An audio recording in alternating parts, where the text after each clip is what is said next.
Samuel? Are you there? Please, say something.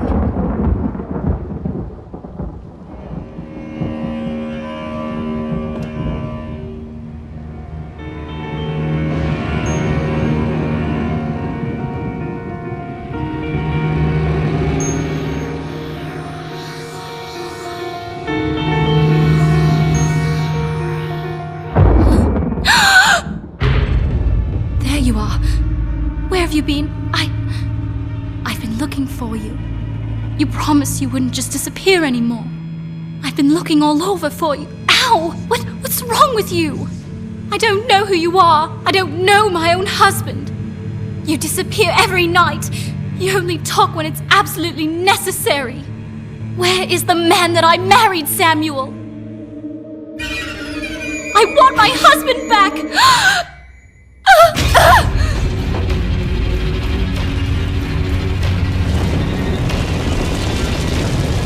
What have I done? What the hell have I done? Oh no! I didn't want this! No! No! No!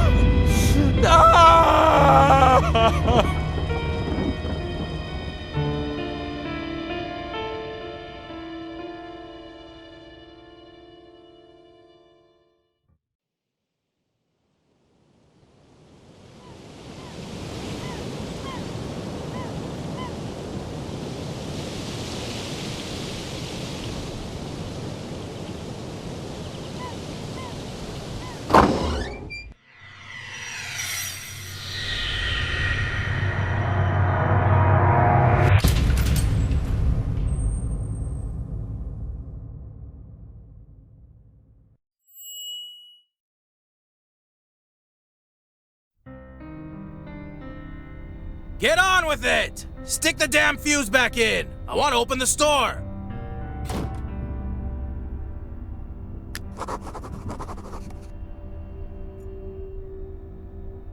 An old clothes dummy. Oh, judging by the smell, it's been damp at some point, and now it's just moldering away. I wouldn't accept it as a present, even if it didn't stink. A light shaft with a grill leads up to the backyard. A beer crate with 24 bottles, all empty, and the bottles aren't dusty either. Beer doesn't keep long around here. Cheap beer. That's about right for Fuller. I just wonder why he has the crate in the basement. I can't see him coming down here every time he wants to drink a beer upstairs.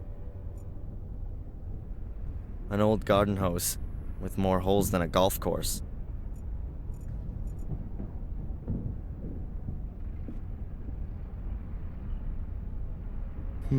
Let's see.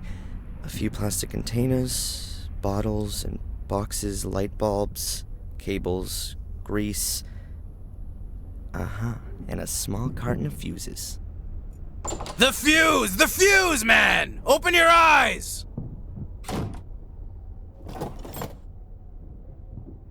Hopefully the fuses work. You never know in this place.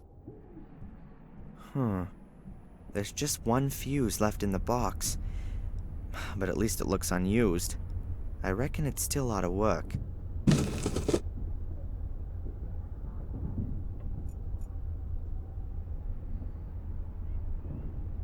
An old dust-encrusted fuse box. There are a lot of wires coming out of the top of it, which then run along the floor joists. Doesn't look exactly safe. Okay then. Just like everything else of Fuller's, pretty well junk. I think I can swap a fuse over without needing instructions. The blown fuse must be under here. Fuller's already had a go at it, but again, he couldn't sort it out. The 3 other fuses look fine, but this one's had it. I should throw that away, otherwise I'll get mixed up. Well, that's that. Now all we need is some power. Okay, so let's have a look. Let there be light. Don't need this anymore.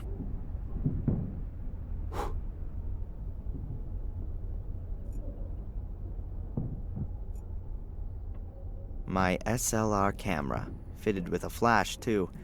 I never leave home without it.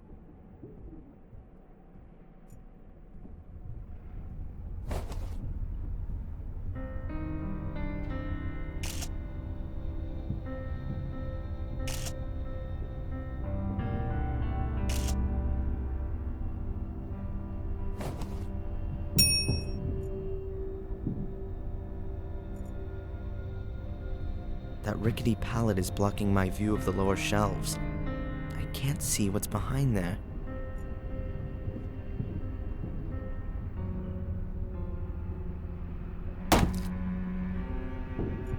Photo developer. Looks like it's been there for a while, but the bottle's still sealed, so it could still be good.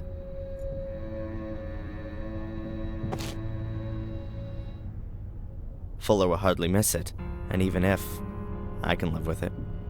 Some photo of a beach and an ocean. There are millions of pictures like this. They all look the same somehow. Some photo of a beach.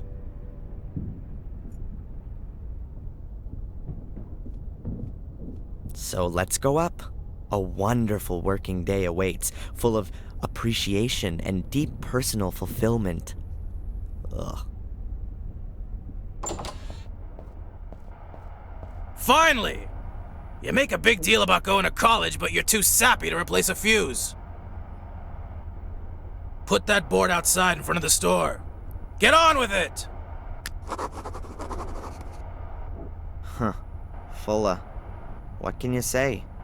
A good reason to have doubts about humanity?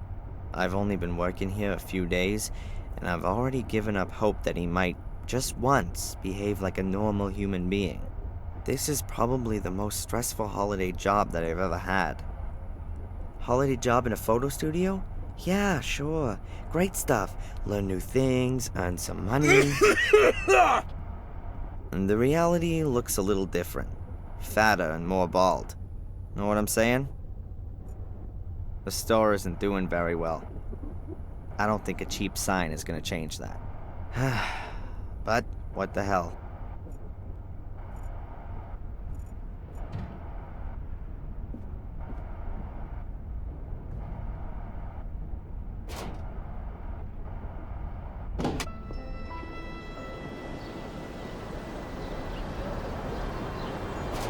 Someone's really turned your head. Huh? You've put it the wrong way around. Yeah.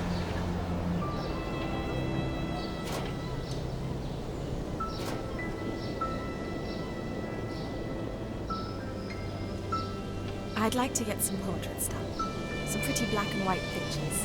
Have I come to the right place? Oh, yeah. You're at just the right place. Black and white photography is my specialty. Wonderful. So let's get started. My name's Angelina, by the way. Oh, I'm Darren. Let's go inside. Welcome to Fuller's photography store. What can I do for you? I wanted to get some portraits done. Ooh. Very good. We can start right away, dear lady. But I thought Darren would... What? But he's just an errand boy. A pretty child like you deserves a real photographer. Here, go and pick up the post and take this letter to Mrs. Biba in the diner in the main square. I've got things to do.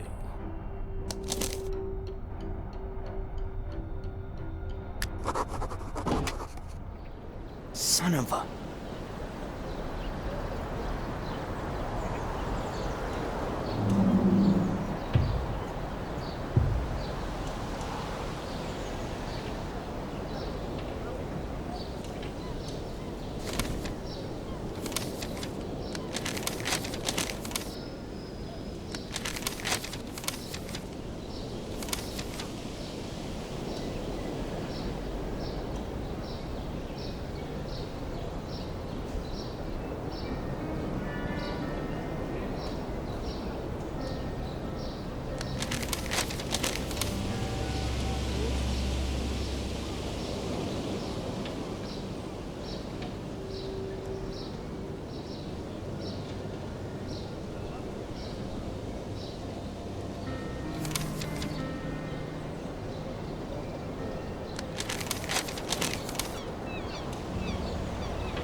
Old Eddie's in there, guarding over his treasure.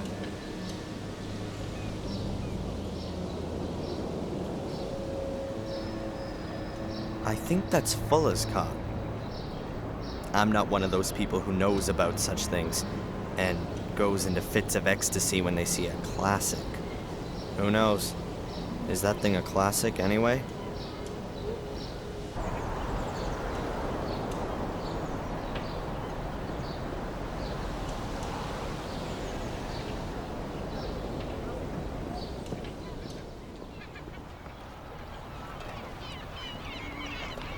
Pretty senseless driving around Maine in a convertible.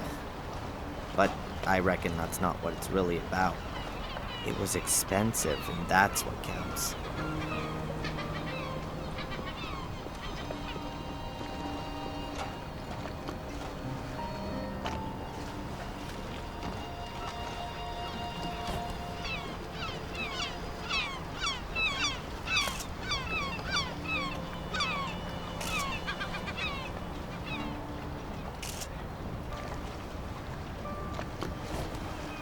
I think that the picture has turned out very well. There's barely a single wave today. No wonder. Beautiful weather, not much wind.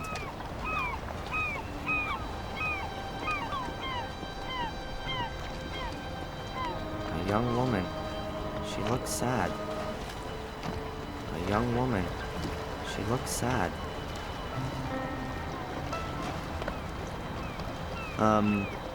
Everything okay?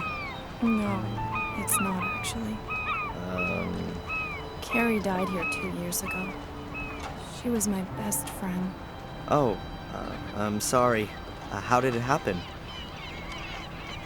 You're not from around here. No, I'm from Boston. I'm spending the semester break at my mother's. Yes. Well, Carrie committed suicide. No one knows why. Everyone loved her. She was intelligent and always happy. I think there's still a picture of her in old Fuller's display window. A young woman with dark hair and green eyes. Yes, I know that picture. A really pretty woman. She had so many plans. After studying, she wanted to open a kindergarten here in Bedford, with her husband Jason. I just don't understand it. From one day to the next, she changed completely. Became really reclusive. She was depressed and melancholic all the time. No one could reach her anymore. Not even Jason. Even though they loved each other more than anything. Then one day, she just threw herself into the sea. And no one knows why? No one. Jason has never gotten over it. He couldn't help her. A few months later, he married that brainless bimbo with a convertible. He probably just felt so lonely. It's definitely got nothing to do with love. He must have been really lonely. Excuse me. I'd rather be alone right now. Of course. I'm sorry.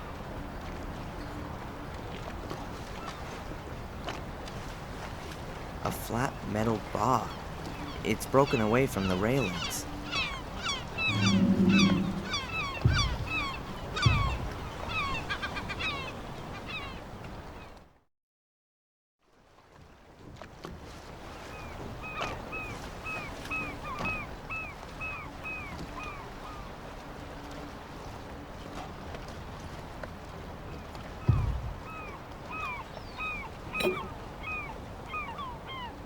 It's pretty heavy.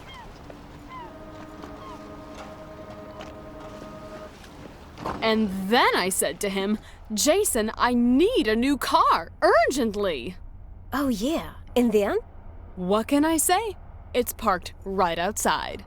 You can't be serious. That's Miss Rosie, the Sure, store I'm lady. being serious. She A might not be the convertible, world's totally greatest employee. cute. And I Girl, presume you're just nobody's gonna ever have to quite show dared me to tell her later. that fact. Oh, yes, there's no way Coffee I'm mugs, not going little to do that. lighthouses, badges, mini life belts with Biddeford stamped on them.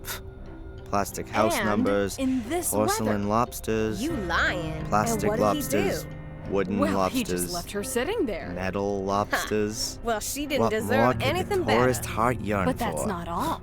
You joking? There's more? Yeah, now get this. An armchair. Doesn't look too uncomfortable. But who would want to sit down in this shop with Pork the charming truck Pete Rosie? just can't afford that kind of thing. Hey, it's me, okay? And I'm telling you, Handbills for she local saw him events. herself. Grand But New surely Year it Bazaar. doesn't look as cute Hits a as go-go, my dance new till you convertible. drop. Well, Oh, hardly. man. Talking of which, weren't we going to go for a little Huh. ride? Every Yeah, possible kind I'm of about form. to have my lunch break. Garbage and large Ah, object yeah. collection, telephone rerouting.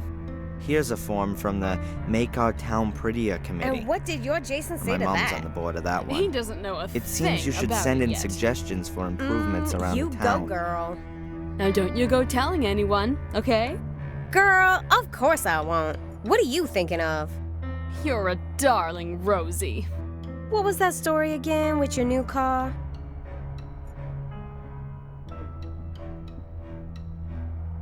Where is it then? Excuse me? Have you got something wrong with your ears? No, I just wanted a package. Something wrong with your eyes then? Huh? Listen, I'm talking here. Can't you see that? Yeah, I can see as clear as day, unfortunately. But I have to collect a package for Fuller at the photo store. There'll be no line jumping in this store. You're online, okay? Now wait until I'm ready. Ugh, the young kids today. Always. I'm always having a fight with them. Bad parents, that... That car belongs to the world record talking lady from the shop. That could be useful.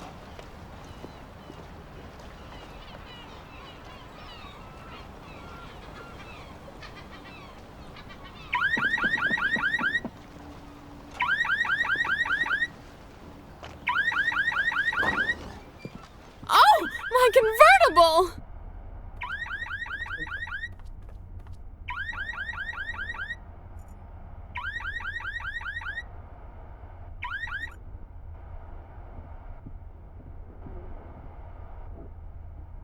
Hello, is it something like my turn now?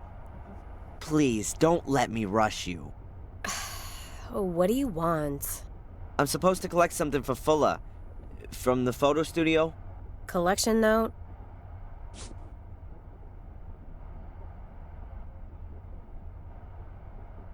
This is the one, right here. Have you still got another note? There's another package for Fuller here. Afraid not. Can I take it anyway? I might turn a blind eye for nice customers. So you're not gonna give it to me then? Hell no! There's a few papers here. Some sort of forms and a pad of blank collection notes. I would imagine that the enchanting Rosie might possibly have some objection to my palming a blank collection note. Hey, Rosie. Hard at work, I see. What do you want? There's a really pretty young lady I've seen walking around here.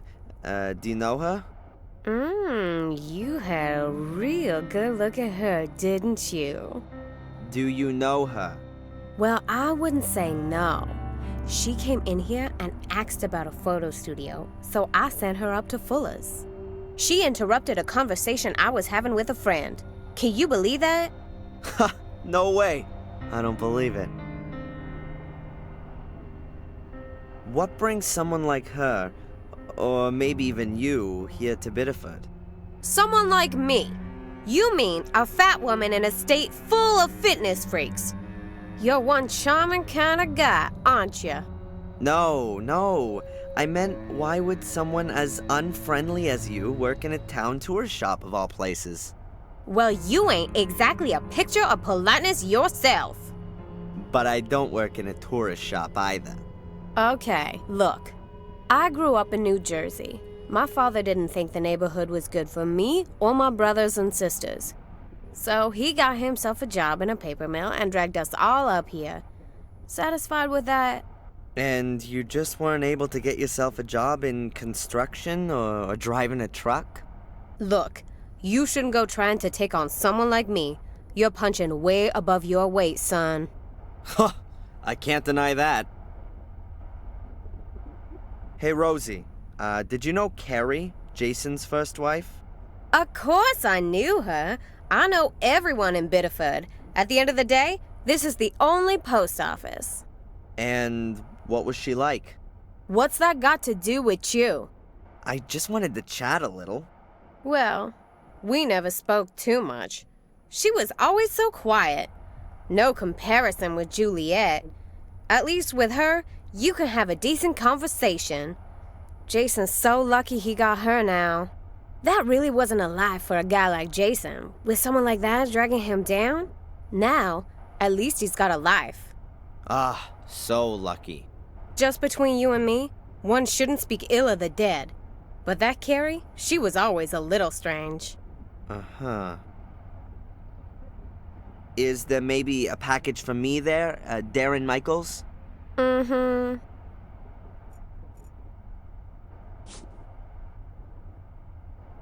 The lovely Rosie hasn't noticed, and I'm now the proud owner of a blank collection note. Nope, nothing there.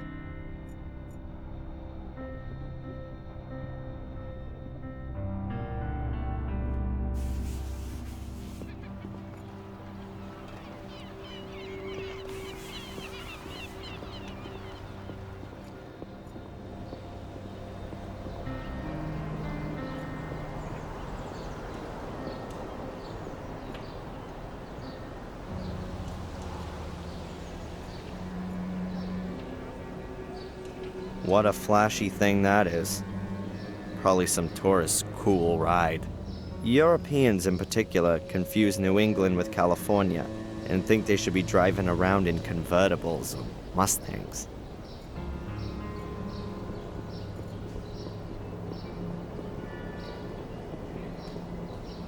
Biber's Diner. Best diner in town. Of course, it's the only diner in town. But to be fair, the food really isn't that bad. It's no Johnny Rockets, but it ain't far off.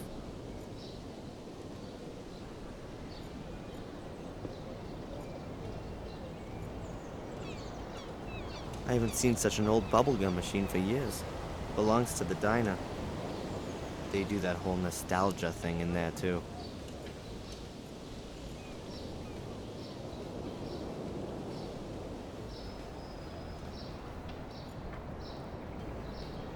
Burgers, fries, and drinks. What more could you need? A red, white, and blue string of lights. God bless America.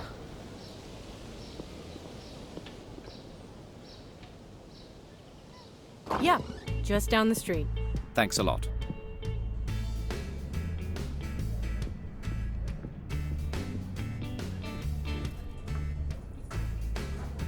Some people.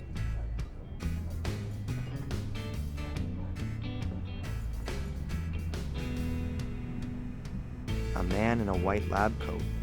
In his 40s, I'd say. Could be a doctor.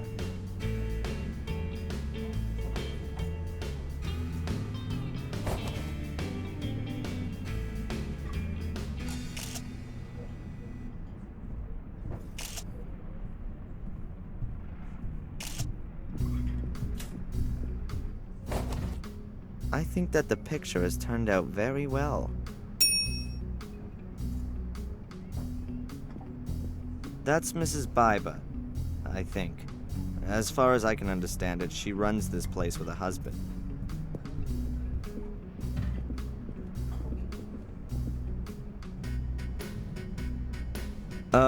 Excuse me.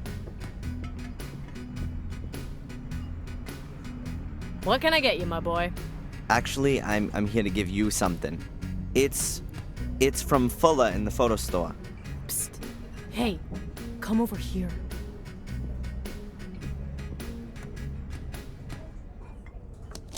I can guess what this is about. The dirty old swine. I should have known. vermin ain't so easy to get rid of. Tell him You better tell him yourself. Whatever it is, you... Claire! You gonna talk all day? The customers are waiting! get out of here and tell your boss he can go to hell.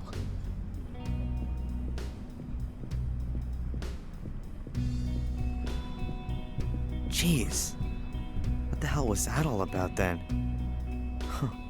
She sure didn't seem to be a fan of Fuller's. I got that much. And the guy in the kitchen, he sure wasn't supposed to see that she had mail.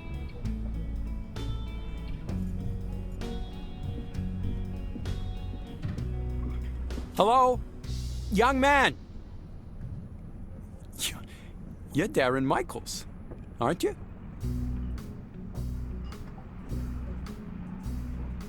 Yes, and you are? Oh, excuse me. My name is Newhouse. I'm a doctor at the health center. At the health center? You mean at the hospital out there? Well, yes. We call it the Biddeford Health Center. We aren't just a hospital. We have yoga courses and cookery courses and... And what do you want from me? Yes. I know your mother, Darren. We had a date here this morning, to be more precise. Me and her. We wanted to hang up some pictures your mother painted in the health center. Yes, and... She's not there. She's normally always... She's always punctual, isn't she? This kind of thing never happens. Look, I don't have a lot of time right now. I'll give her a call, okay? As soon as I'm back in the store. Maybe she's forgotten about your little meeting, Doc. If you say so, but actually... I gotta go. I'll call Mom later and tell her that you're waiting for her in the health center. Goodbye. Goodbye.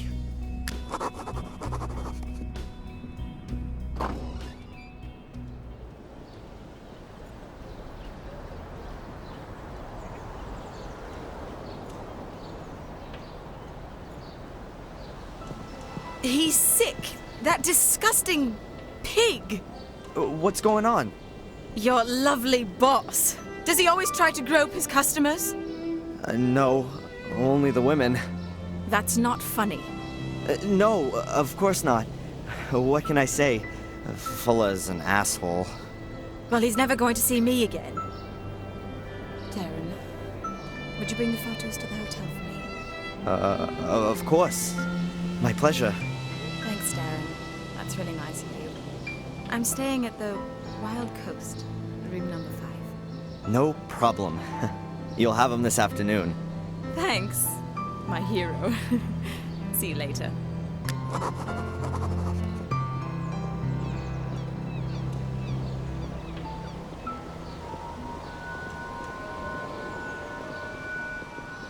Huh.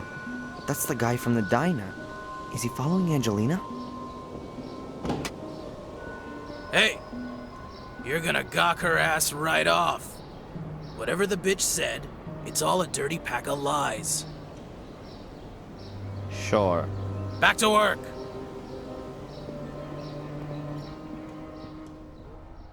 Hey, you got the package? Yep. Well then, give it to me. How'd the photo shoot go? Ah, shut up. I only mean the young lady who... That alley cat's gone, okay? No little goodbye kissy for little Darren. So now, get to work. The shelves here could use with a dusting and the gutter's leaky. And you still gotta take my mama's dogs for a walk. Go back to the post office again and ask if the new photo paper's already arrived. The mailman still hasn't brought a collection note. And the store could also do with a good sweeping. He's cranky. I guess Angelina did a number on his ego. Nice job. Okay then. But before I start with all that stuff, I'd better give Mom a quick call and remind her she was gonna take the pictures to the hospital. And somehow I've got to get a hold of the film so I can make some prints of Angelina's pictures without Fuller catching me doing it.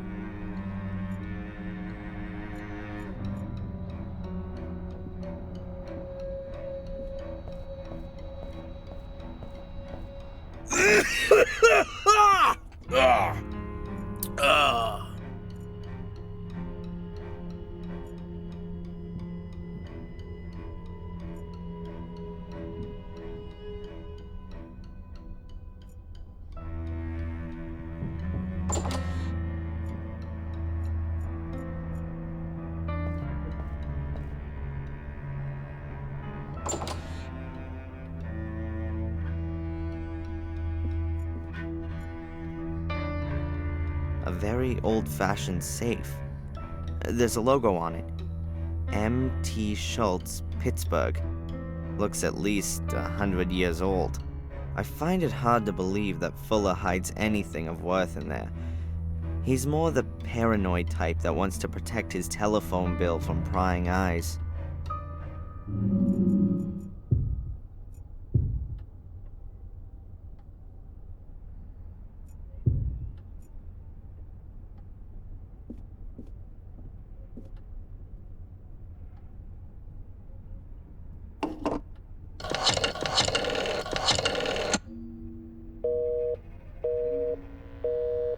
Huh.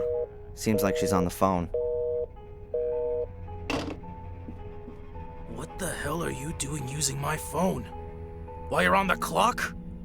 I'm gonna take it out of your... Yeah, whatever. Look, I just wanted to call my mother, but it was busy. It's not gonna make you go bust. That broad spends the whole day on the phone, right? She already called up once while I was shooting that sweetie. Some drivel about Adrian in a mirror. I hung up. I got better things to do than listen to that kind of crap. My mother called, and you didn't tell me? The old lady's not all there in the head anymore, huh? Where you going? You're not on your own time yet.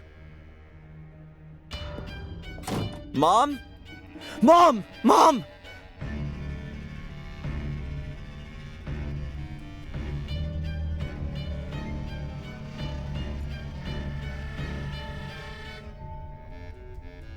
Her heart's beating. She's alive. Okay, think, Darren. I need an ambulance.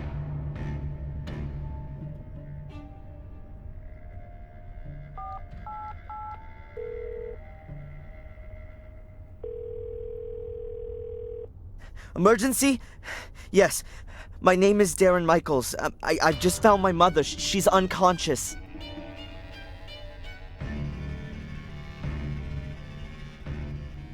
Take it to the hospital, but take it real easy. I'll be following in my car in a minute.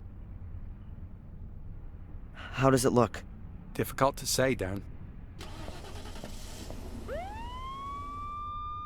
She must have stumbled, and now she's got a serious head injury. Exactly how bad it is, we can only find that out in the hospital. But how can she fall so badly that she... It's not the time for that now. Was your mother taking any kind of medication? I don't know.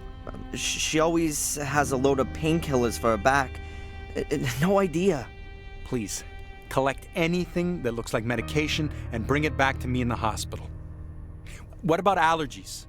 Not that I know about. That's not good enough. Could you find out the family doctor's number? Perhaps get a hold of her medical records. Yeah, I'll go look. I'll see you in the hospital. Very good. Oh, yeah. And we need your mother's insurance card. That too? Okay, please, can you hurry? Oh man. Medication, insurance card, med history. I better hurry.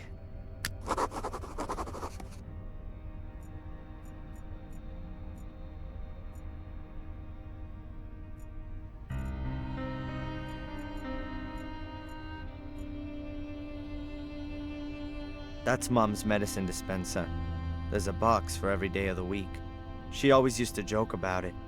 She said that because of her back, she consumed more pills a day than a whole old folks' home. But she never took as much as she was actually prescribed. She always maintained that she'd just forgotten to. The old home doctor then gave her the dispenser at some point. I always found it rather stupid not to take your medicine, preferring to suffer in agony.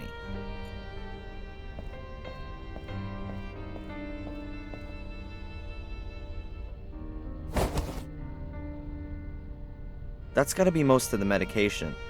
But maybe she's got more somewhere else. I should check. Mom's handbag. All her papers must be in there.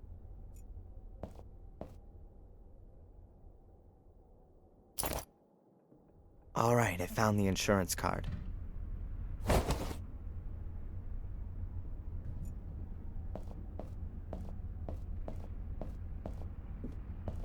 Mom's bathroom.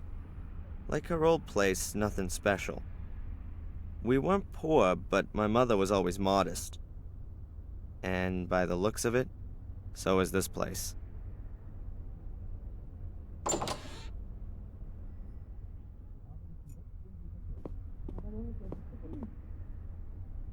Aha, some medicines. Boxes, little bottles, tubes. I'll take it all with me.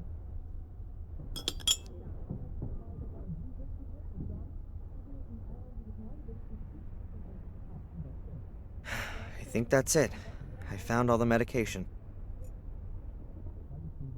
I had a shower here this morning, and Mom laid on a huge breakfast.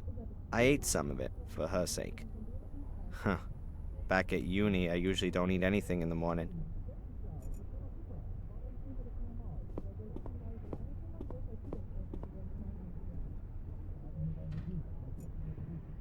An old lighthouse.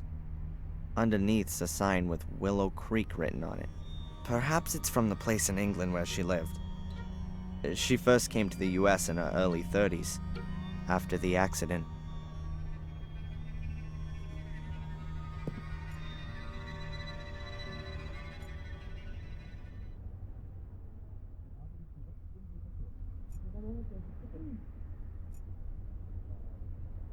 My mother's old bureau.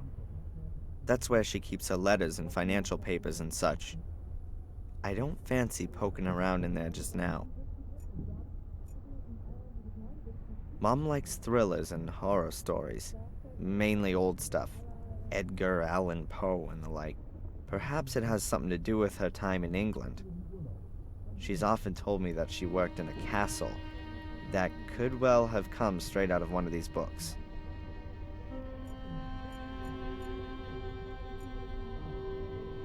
A plant on the windowsill. No idea what kind it is. I think the furniture's still from her time in England. Quite old-fashioned, but stylish somehow. What do we got here? Handkerchiefs, a glasses case, an art magazine, a few Valerian draggies. Nothing I could use.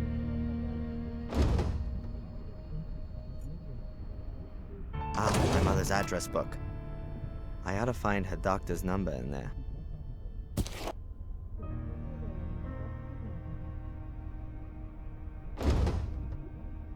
Let's see. It won't open. It's got a leather strap running from the back to the front cover, and there's a lock on it too. I need a key.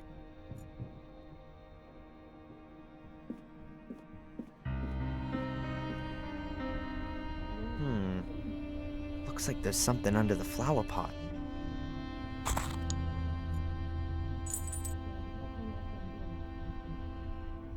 It's a little brass key.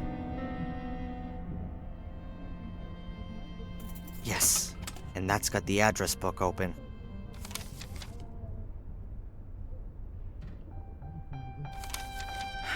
Now then, what was that doctor called? Dr. Wakefield, that's him. And here's his number. I just hope he's still got my mother's old medical records.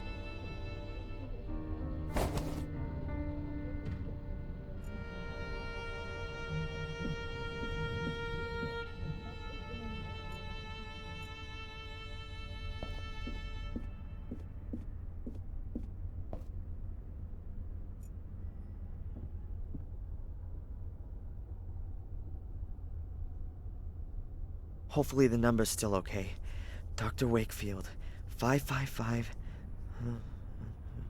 Dr. Wakefield's practice? My name's Darren Michaels. I have to speak to the doctor. It's an emergency. One moment, please. Dr. Wakefield speaking. Hello, Dr. Wakefield. This is Darren Michaels. Darren, is there something wrong with your mother? Mandy said... Yes, she's been taken to the hospital. She's fallen over and taken a knock to the head. She's not responsive. My God. The hospital needs her medical history. Do you still have it?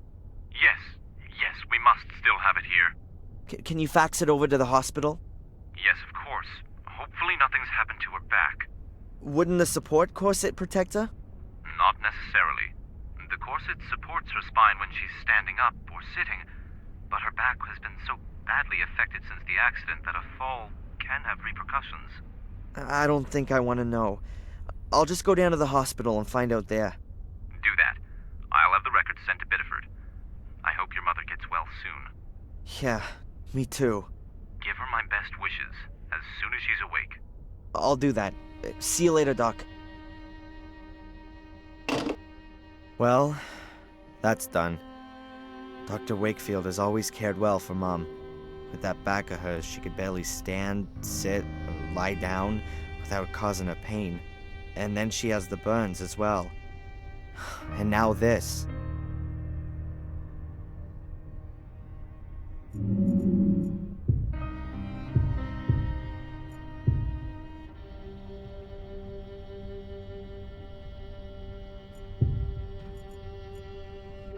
That's a postcard of Biddeford. It's very useful for getting from one part of town to the next. But I can't just go off across the town right now. I've still got things to do here.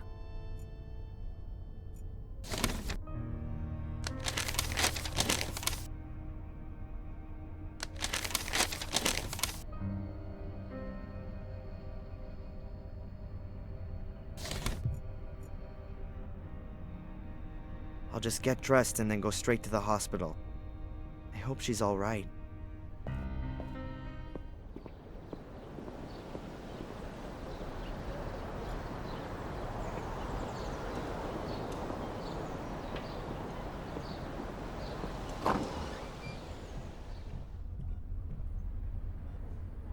Hello, I'd like to see my mom, Rebecca Michaels. One moment. Your mother is still being examined. Have you got the medication with you? Yes, here. Oh, and I've also got the insurance stuff. When can I... Ah, thank you. I will tell Dr. Newhouse. Please take a seat for a moment. I will let you know when you can go in and see your mother.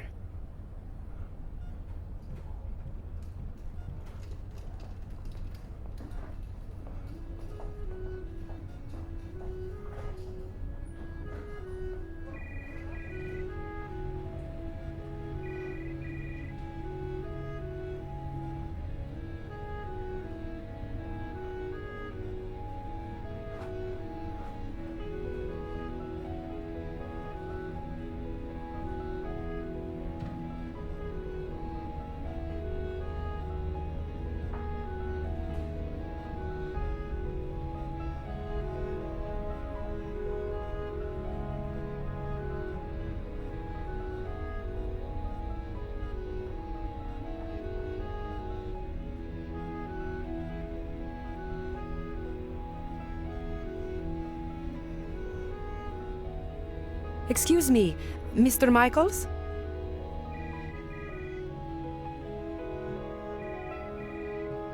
Yes? There is a problem with your mother's insurance card. It looks like she didn't make the last payment. I don't know anything about that, and I really don't give a damn. Obviously, it's a little unpleasant, but the insurance... Look, I don't give a damn about the insurance. What's happening with my mom? How long is this thing gonna take? I'm sure you'll be able to see her soon. But if we can't clear up this thing with the insurance, then we've got a problem here. You'll have to...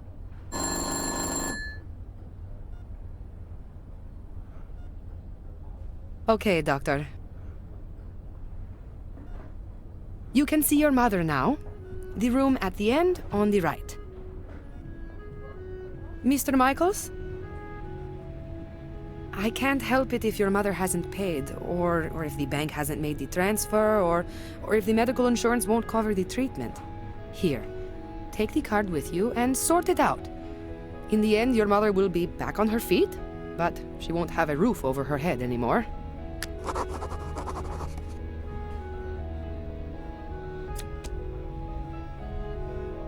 Thanks.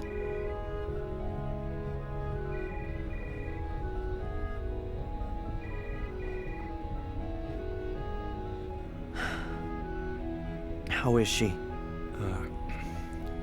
Not good, I'm afraid.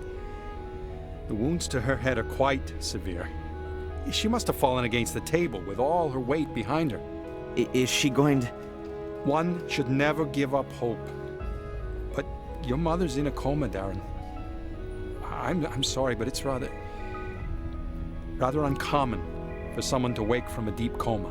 Perhaps if she'd been discovered earlier, then there wouldn't have been so much bleeding in her skull. You're saying that if I'd gone to her straight after our talk, then she wouldn't be here now, lying in a coma? But my boy, you couldn't possibly have known. Yeah, how could I have known? Fuller. Sorry? Fuller! She phoned the photo store. She wanted to speak to me, and Fuller just hung up on her. Wait, no, that's completely... She was conscious and wanted help, but Fuller... Darren, get a grip. It was an accident. No one's to blame, and you should just... Just what? Simply sit here at the bedside and hope that she gets better? I can't barely believe that. Darren!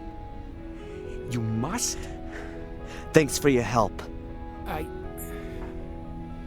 We'll look after your mother round the clock, Darren. You're welcome to stay here. I'll pop in again later. I'm not gonna stay here. I still have things to sort out. That fat bastard's gonna pay for this.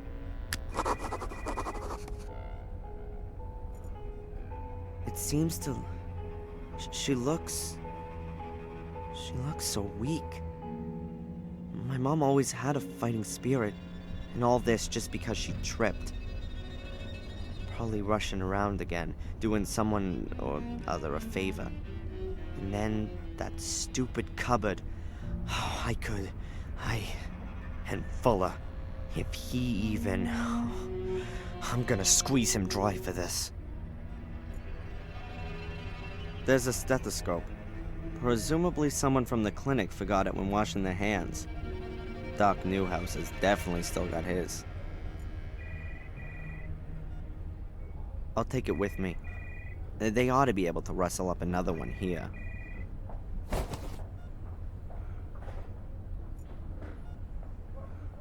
Typical hospital chic.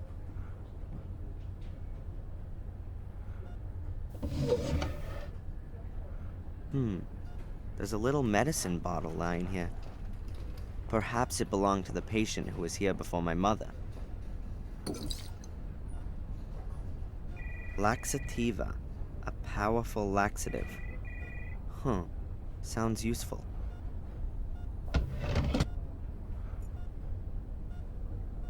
A set of scales. Maybe for overweight patients? They certainly look a bit more solid than the ones you have in your bathroom at home.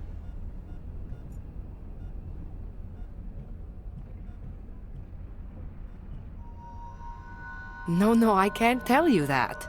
You can talk to her son if you like. He's just... There he is. Hey! Hey! You!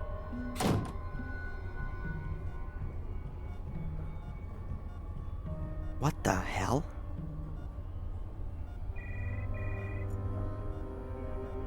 A nurse, and perhaps an administrator as well. They could well be one and the same nowadays. The way things look, it seems that healing the patients is a kind of secondary activity. Hi. Hello, Mr. Michaels. What can I do for you? What did that guy want? He was asking about your mother. What did he want to know? He wanted to know if she made it? Yes. But I told him we're not allowed to give out patient information. He ought to speak to you. I don't know the guy, but he's gone out of his way to avoid me twice already. You know who he is? I'm sorry, no. But he's got an accent. I think he's British. But with something else, too. Listen, I don't want that guy anywhere near my mother. You understand? Of course. About all this insurance garbage. Best to have a look through your mother's bank transfers. If she's transferred the money, then it's up to the bank and the insurance company to slug it out between themselves. You can simply drop it by with the certificate if you like. Then I'll see to it. Mm-hmm. Thanks. About all this insurance... Best to have a look. You can simply drop... This Dr. Newhouse, what's he like? Oh, he's very charming. A really nice guy. He isn't from around here. He came to Biddeford a couple of years back. But he's really settled and got on well, and... Yeah, nice story. I wanted to know if he was a competent doctor. Oh, yes, of course. He used to run a huge hospital in Atlanta. He's apparently rather overqualified to be working in a little place like Biddeford. But I think he enjoys the small town life. Your mother is in good hands. Are you from around here? You could say that. I grew up here. Then you surely must be able to tell me some exciting stories about the place. Well, not really all that much happens here. You know, a young woman killed herself a couple of years back. She jumped into the ocean, and they had to call in extra divers to help search for her. They didn't save her, though. They never even found the body. But apart from that, there's never really much happening here. You mean Carrie? Did you know her? Yes, we used to go to aerobics together. Any idea why she killed herself? We'd all like to know the answer to that one. She was always so happy. We used to have lots of laughs together. But then, she changed. She also stopped coming to the sports events, and I lost touch with her. I had no idea she was having such a hard time with herself. Thanks for the info. See ya. Goodbye, Mr. Michaels.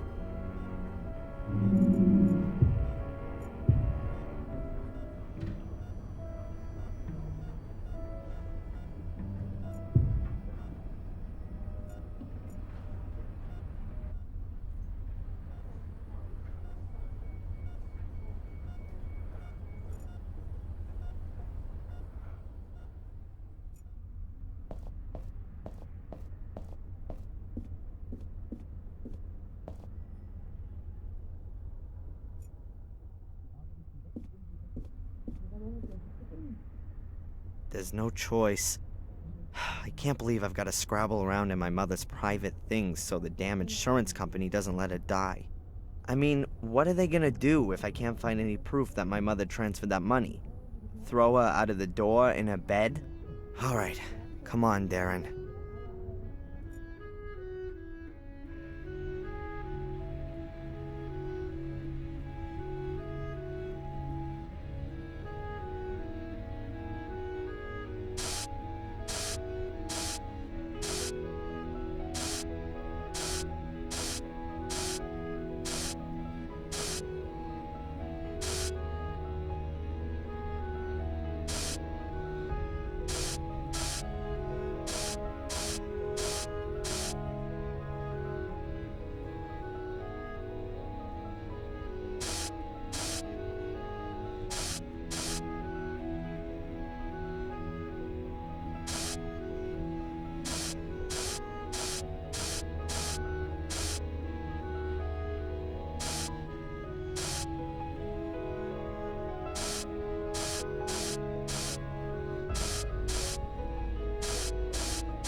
Huh. A little wooden box. I've never seen it before. Ah, there's Mom's transfer book. That's what I was looking for. I'll take both.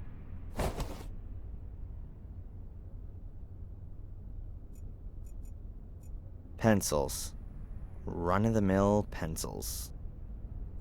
A packet of cigarettes. Is Mom a secret smoker? I'll leave that here. You always need a sharpener for pencils, and I can't see any here. Oh, there's just playing cards in it. I'd have been surprised.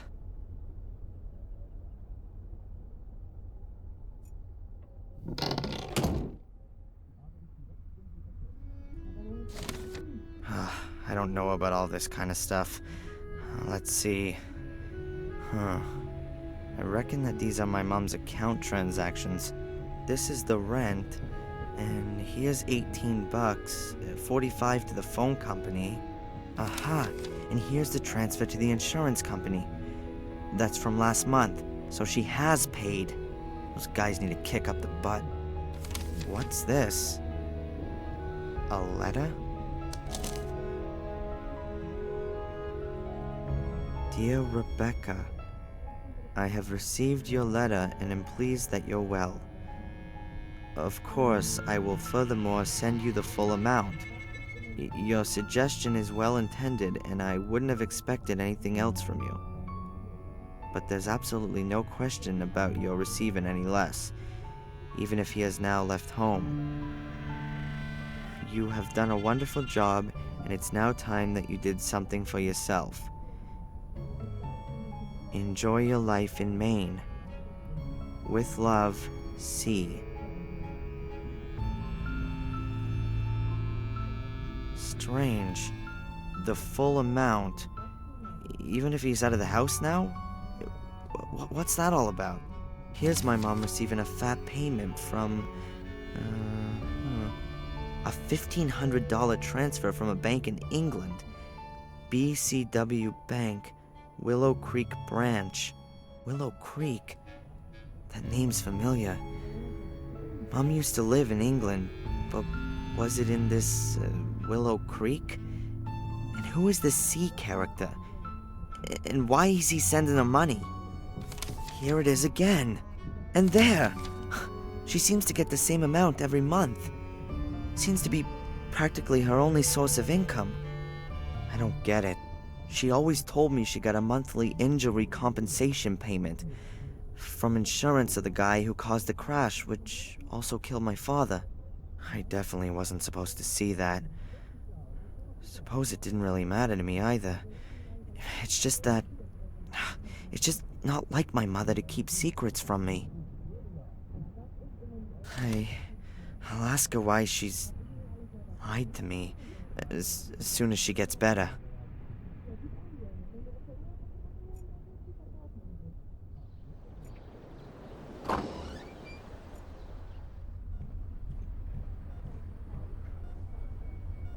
Hi.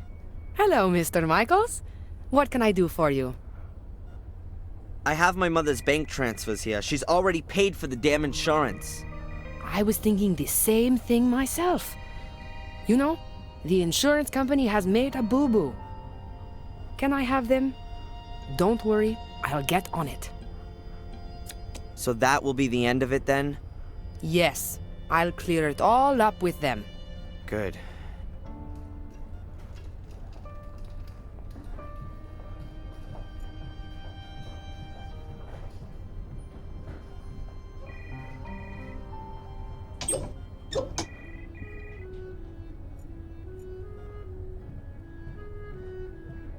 The mirror. Don't go through the mirror. Mom? Mom, are you awake? Did I just imagine that? No, I couldn't have. My wrist still hurts. She must have been terribly afraid of something. But what did she mean?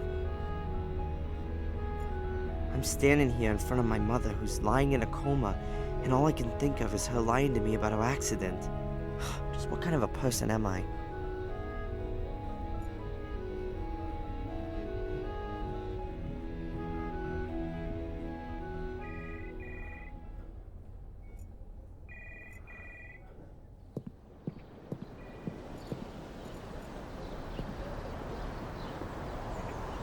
Whoa, that can't be right. It's the guy from the hospital with Fuller. Who is that guy? And what's he got to do with Fuller? I ought to listen in. I can still get Fuller a talking to afterwards.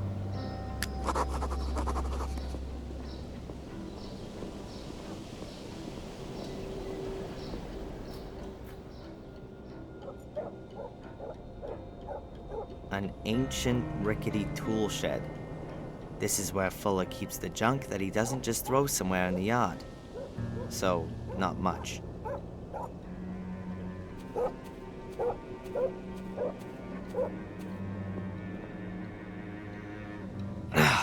Damn, the door is locked. There's a little hook that's keeping the door locked.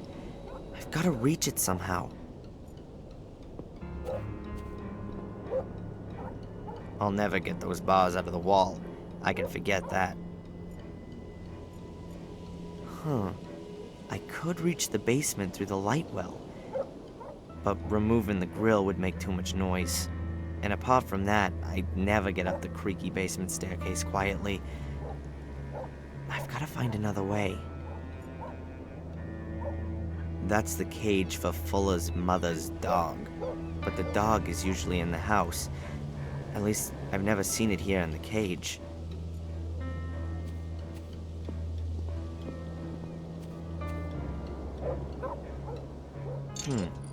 The water bowl is completely dry. Perhaps I can still use it.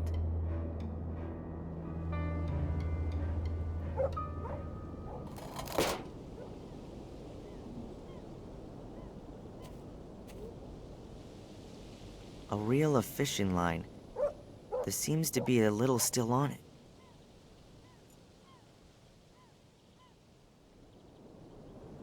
Only the line, I'm afraid. No hook. A length of tow rope. A bit more than 2 yards long and in great condition.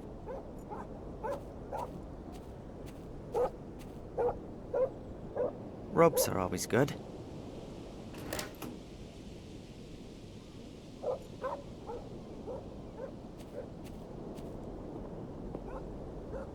A completely rusted bucket with big holes in the bottom of it.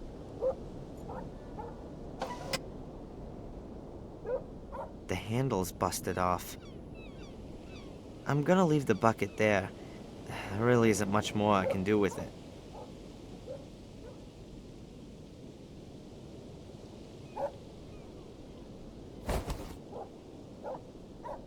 Not exactly a fishing rod, but maybe I can catch something else with it.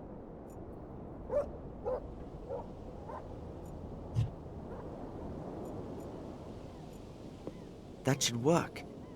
I've just got to be really quiet. If the handle hits against the door, they're both sure to hear it.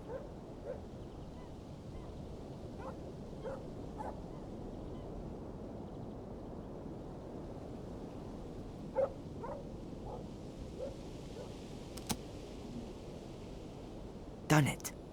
And they didn't notice anything. The door is open again.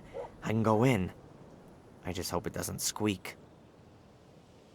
Yeah, Angelina. That might have been it. I wrote down the surname as well.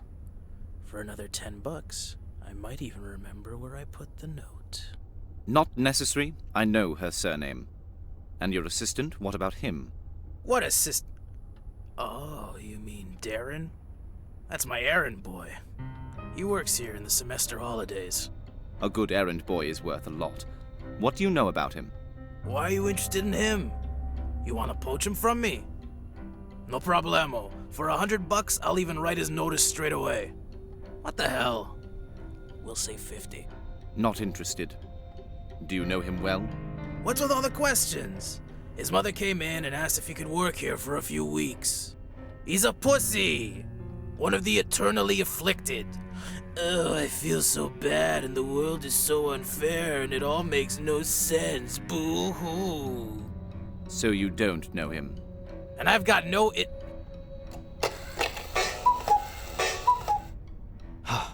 That was close.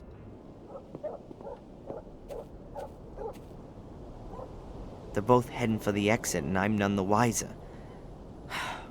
Who is this guy following then? Me? Or Angelina? And why? I'm gonna ask Angelina about the man. She's British, and that guy's got a British accent. You never know, perhaps she knows him. But first, I've got unfinished business with Fuller.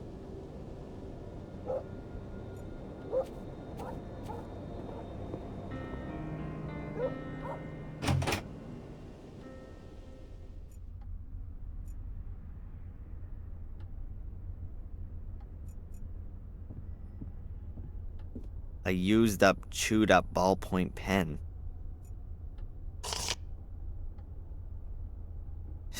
He definitely doesn't need it anymore.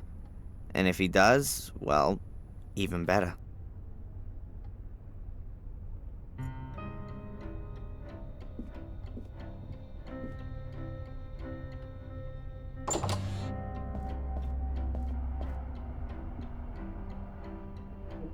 Hey, where's the big jellyfish?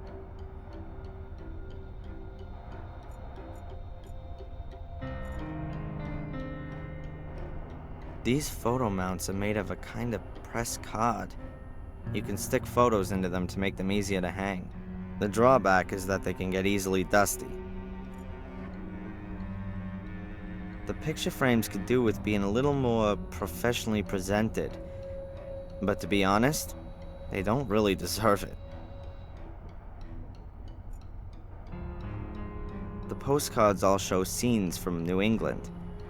They're the regular cards you see everywhere around here.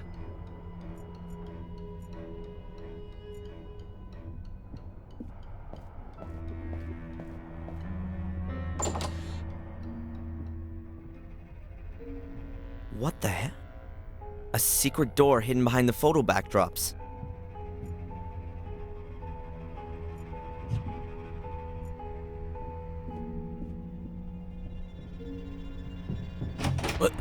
What the hell are you doing here, boy? Keep your hands off, Fuller! Because of you, my mother's in a coma. What have I got to do with your mother? Out! Out of my basement! Go on, get out of here! You should have told me that she called. It was obvious that something was wrong. I swear I'm gonna... You threatening me? You? Threatening me? If she doesn't wake up, I am gonna... Out! Get out of here already! You're fired!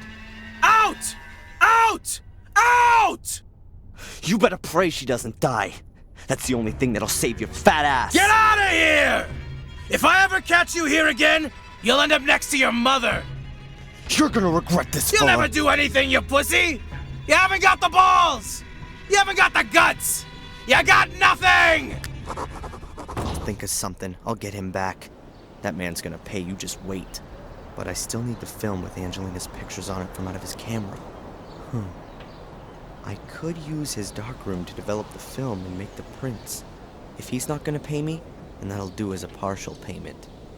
Now all I have to do is somehow get him out of the store.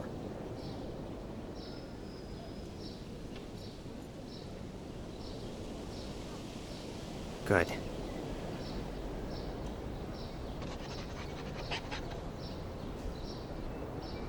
I filled it out. One package for Fuller at his address. I hope that does it.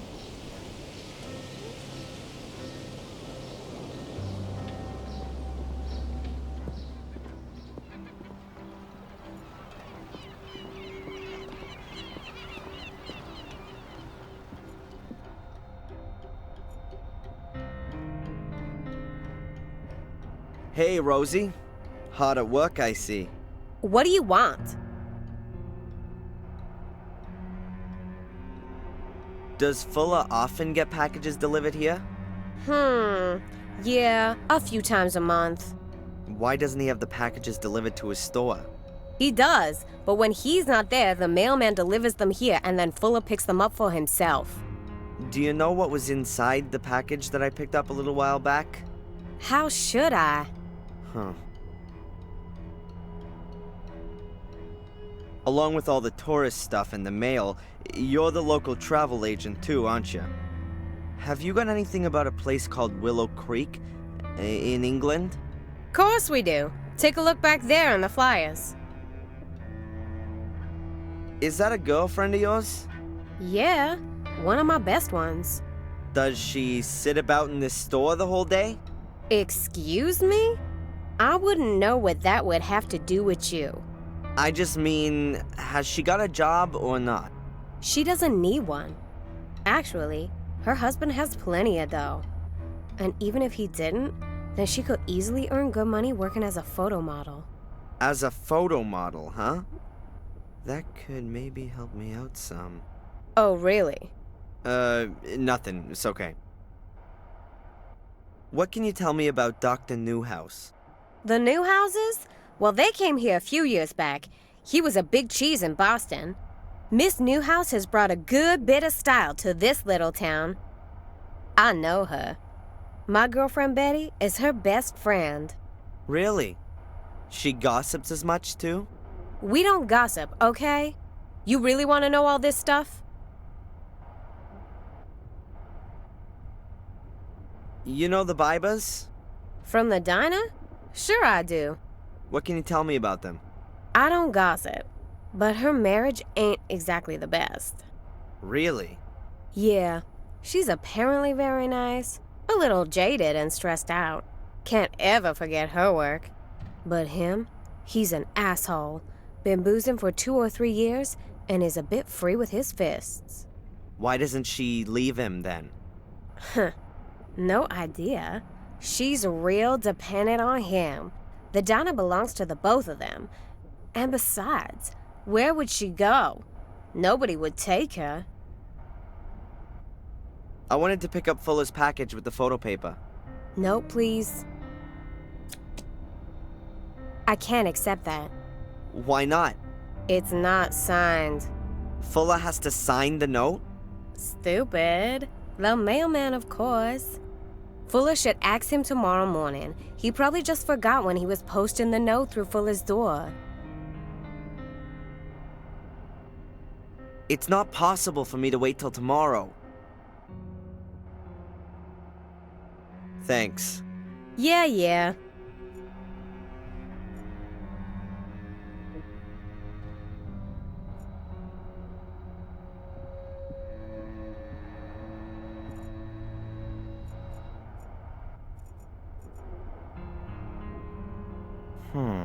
Now I wonder, there might be a mention of this Willow Creek place in these travel guides. Really? Willow Creek pops up in the index. Page 42, section Horror, Hauntings, and History. Let's see. There it is. Only a small box. Willow Creek on the trail of the killer. Willow Creek on the trail of a killer. Fans of the macabre will certainly get their money's worth in Willow Creek, for in this sleepy little English town is where you can wander in the footsteps of Samuel Gordon, the Worcestershire Ripper, the scion of one of England's oldest families. The Gordon's castle lies close to the town, but is unfortunately not open for guided tours. Murdered 5 people in 1981. Among these was Victor Valley, who was just 12 years old. The Willow Creek Museum awaits the horror-friendly visitor with a permanent display relating to the murders, as well as guided tours from April through to October. Charming little town. And from this horror resort is where my mom gets her monthly payments. Wonderful.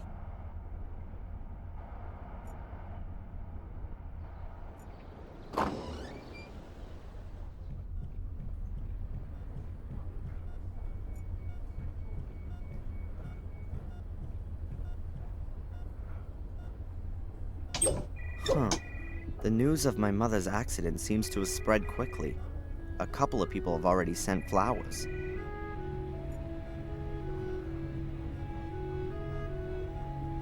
So many greetings and get well wishes. I think she's very active in the community, and she's probably got a lot of new friends here. Lots of different people have sent my mother cards. This one's signed P. Puck. Wait a minute. That's the mailman. The mailman signed it, so now I've got a sample. I think I could forge his signature really well.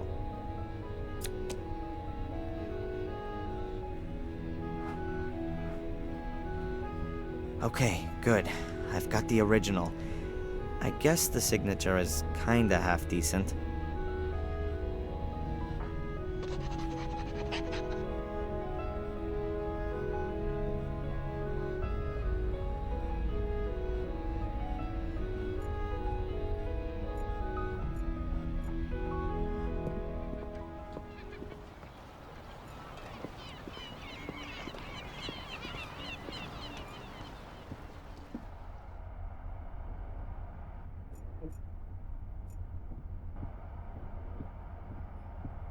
Hey, Rosie.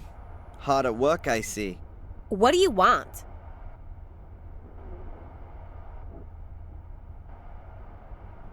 I wanted to pick up Fuller's package with the photo paper. No, please. So how did you manage to scare up the old fart? Yeah, I bumped into him in the town. You were lucky. Here, Fuller's photo paper. Much obliged.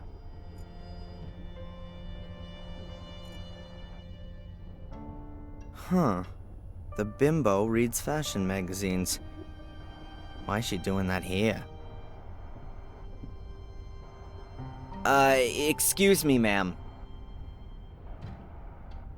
Oh, it's you, the hoodlum from this morning. Yeah, well, I was in a rush. An important job to do. No reason to be impolite. Of course not. I've noticed you're really into those fashion magazines. Are you a model? Me? No. You're joking. You must have at least thought about becoming a photo model. Actually, I have been approached. Oh, well, that goes without saying. You see, I work for a magazine from down south. Ladies in Chrome? I've never heard of it. It's the high society magazine in the South. The magazine for the top 10,000. I'm working on a piece about life and style in the far north. Really?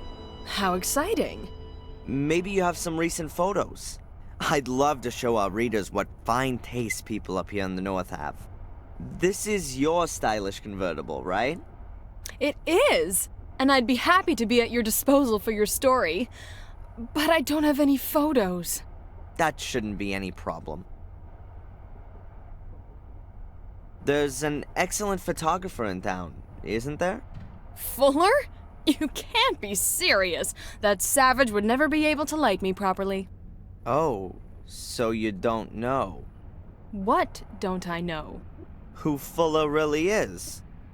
He's an internationally renowned star photographer from New Zealand. He's been living here incognito for a few years. He's working on his life's work. He's documenting normal folks' lives here in America. Of course, he's got to stay unrecognized to do that. That's... No, I can't believe that. I swear, in a few years, when he's finished his work, it'll be the photographic sensation of the decade. I can't believe it. Show me some of his pictures, then we'll see. Well, all right then. But don't run away. No way.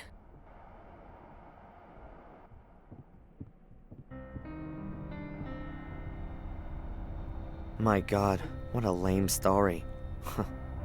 But vanity has always been the biggest weakness for those kind of folks.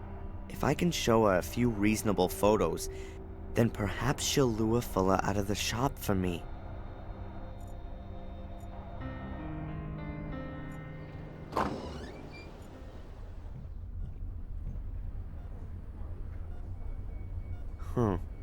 A few glossies and a health magazine. Oh well. I'll take the fashion magazine here. Oh, and the auto magazine.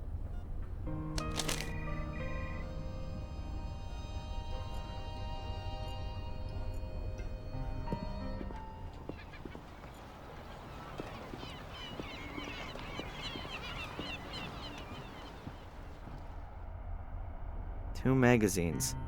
Well thumbed through and a few months old. Hardly any text, plenty of pictures. Just the way those suckers celeb mag readers like it.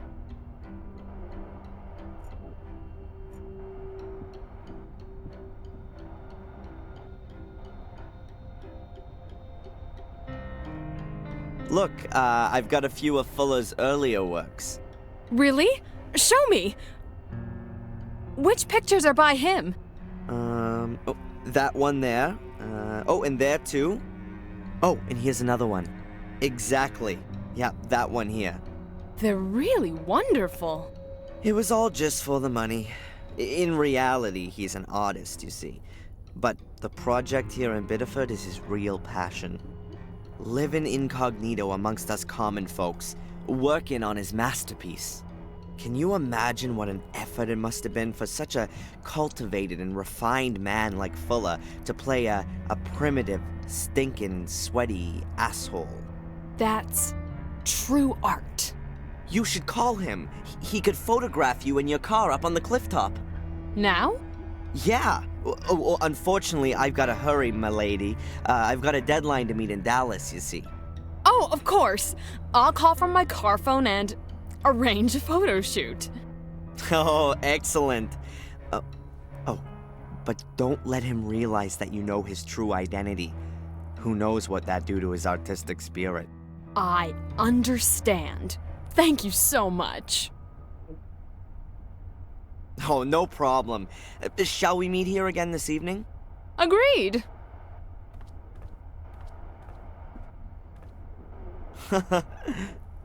Unbelievable.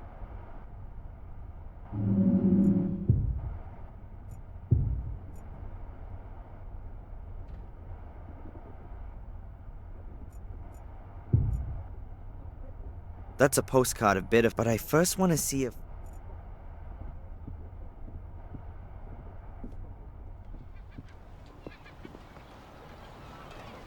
That's a postcard of Biddeford. It's very useful, but I first want to see if Fuller has...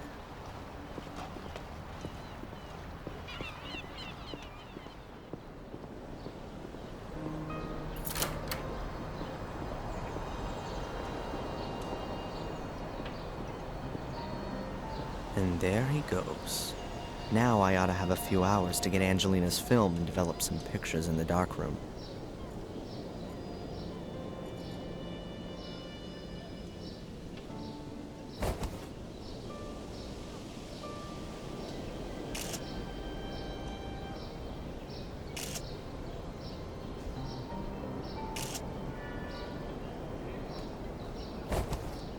A very lovely theme.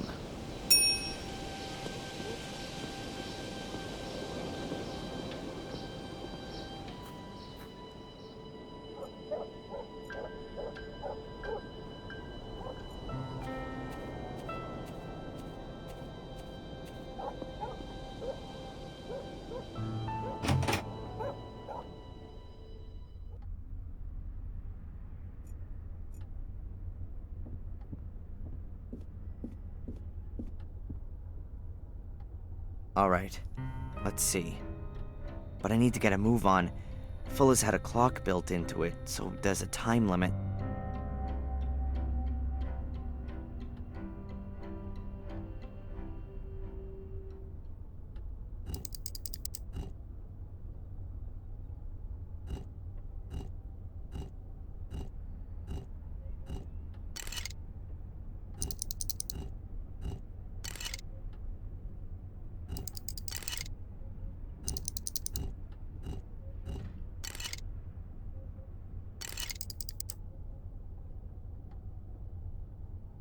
Hey, that sounds good.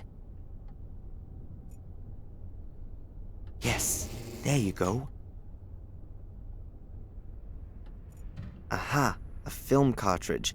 Those will be the photos of Angelina. Well, apart from that, there's just a few papers, a folder, and, whoa, a pistol.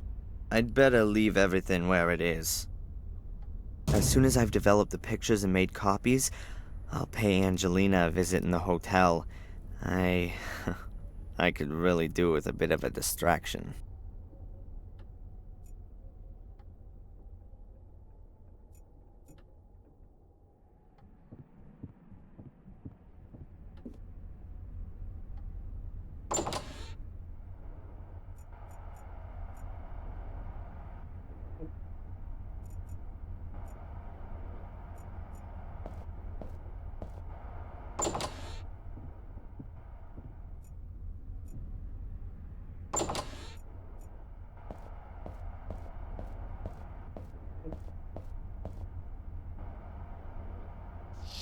Okay, I can develop Angelina's film here, and then make some prints. Let's see, what do I need to develop the film? The film with Angelina's pictures on it, and developer fluid. There ought to be some fixer around here, and the developing drum is there on the table.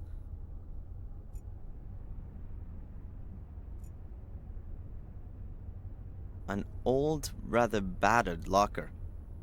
Water and all sorts of other liquids have splashed on its door and left their mark.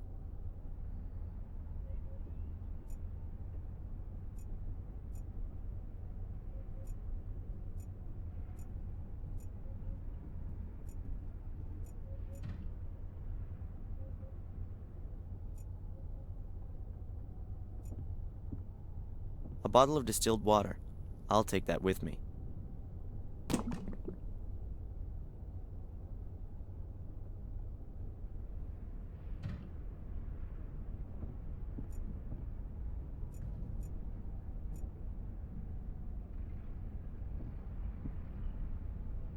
A small bottle of photographic fixer. There's not a lot left in there, but it ought to do for one more use, I think. Alright, now I've got everything I need to develop the films. Let's go.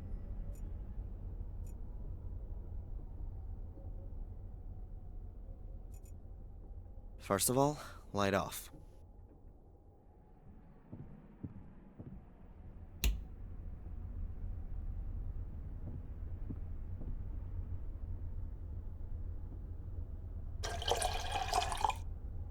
That would be the stop bath.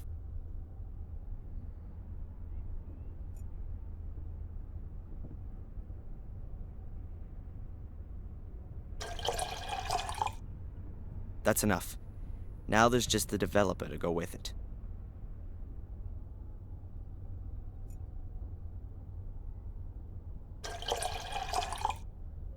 I reckon the dilution is okay at that.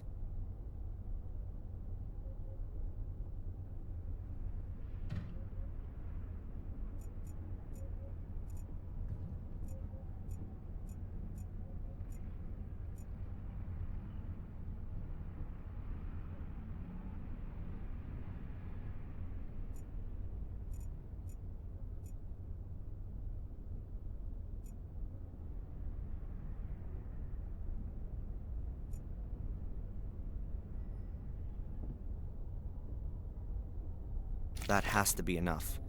Now, just put the film in and the development will begin.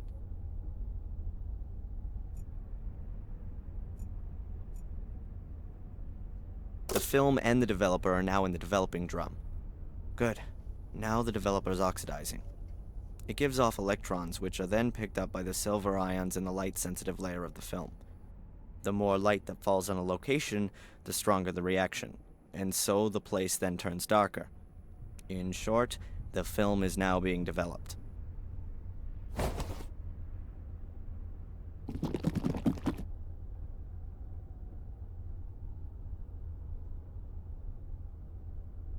Okay, I guess the film has to be developed now.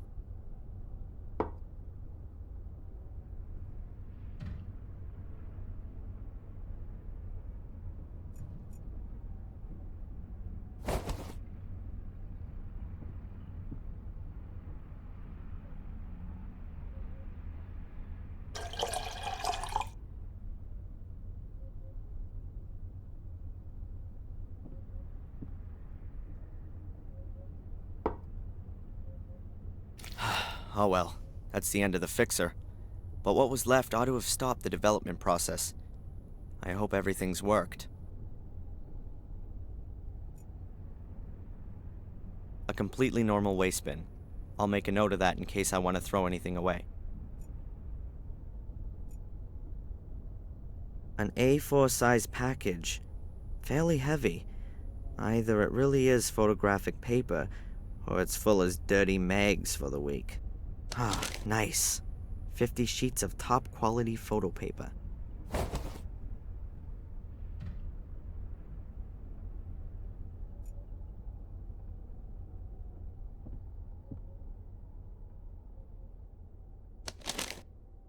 The sheet is lying in the frame. The distance of the lens from the paper seems fine for the picture to be projected properly.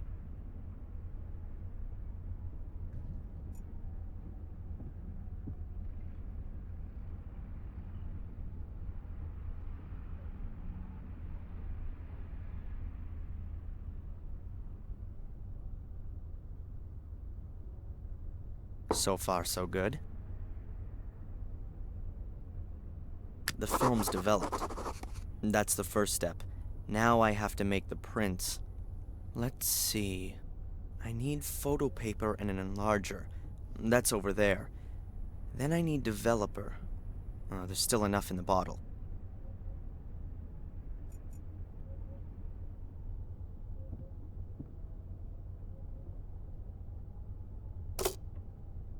The film has been put in.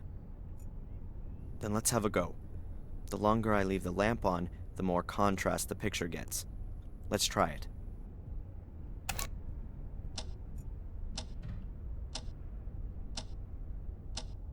Okay, I think that's enough time.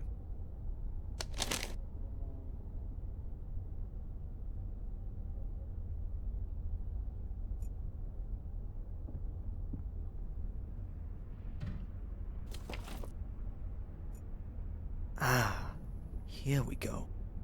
I have to take the sheet out as soon as it has the correct brightness. Too early, it stays too light. Too late, it'll get too dark.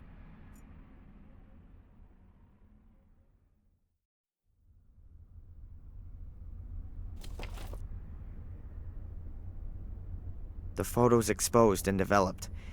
Now all I have to do is wash off the developer fluid using distilled water.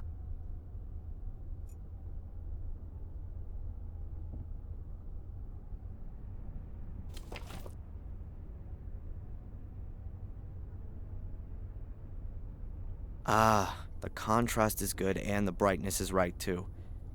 But the picture itself is garbage. I can't do much about that. Maybe some of the other pictures are better. Well, at least the exposure and development times seem to be right. I'll try it again.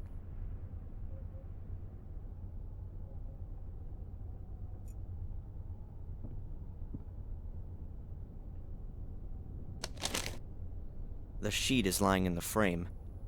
The distance of the lens from the paper seems fine for the picture to be projected properly.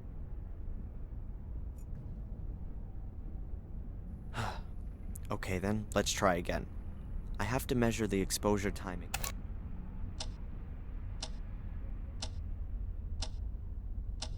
Okay, I think that's enough time.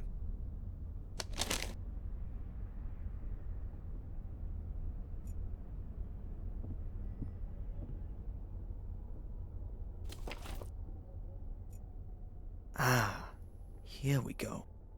I have to take the sheet out as soon as it has the correct brightness. Too early, it stays too light. Too late, it'll get too dark.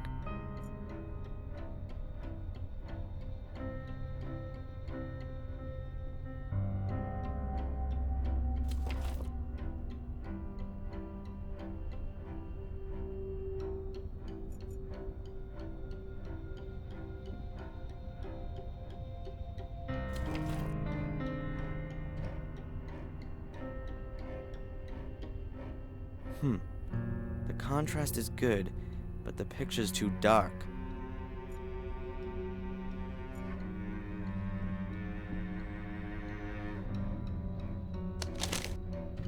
The sheet is lying.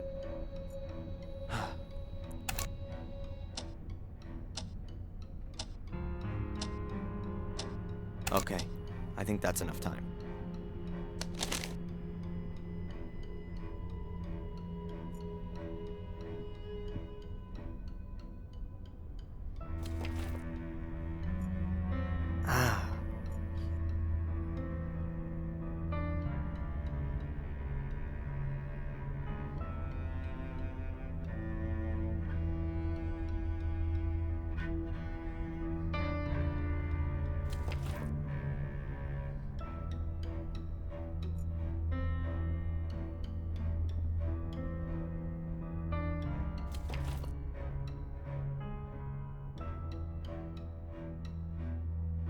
Yes, I've really got it now.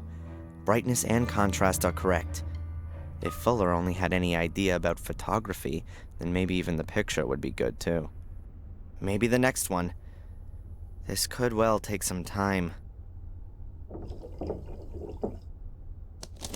36 pictures and not one of them actually any good. How can a guy take a beautiful woman like Angelina and then photograph her so badly? But I can't do much about that. The pics have been snapped and I gotta take them to her at the hotel. At least I get to see her again.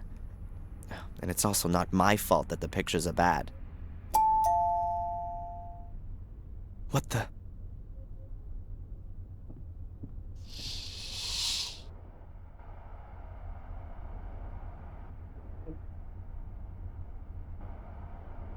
Mrs. Biba?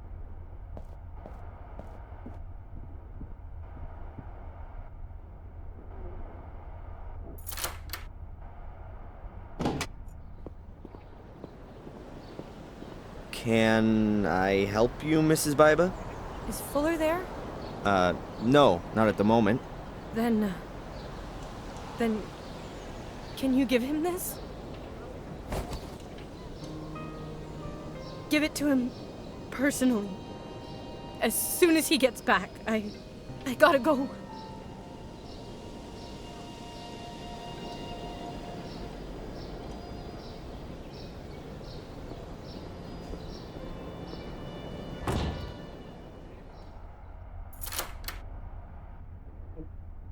I feel sorry for her.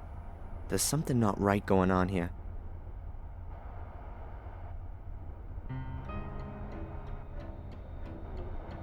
Could it help me get one over on Fuller? Huh. But I can't put Mrs. Biba in danger. She gives the impression she can't take much more. If I could secretly open the envelope, then I could look at what's inside and put the envelope in the mailbox later. That would keep Mrs. Biba out of trouble. But how can I open the envelope and close it again without Fuller noticing?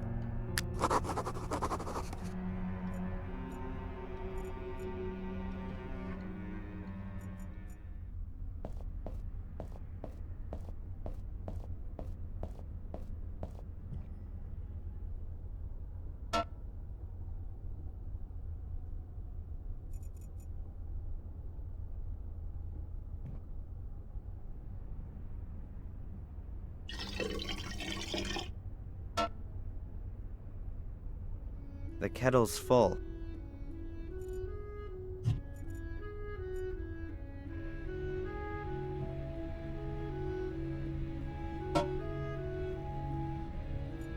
That's where Mom indulged herself.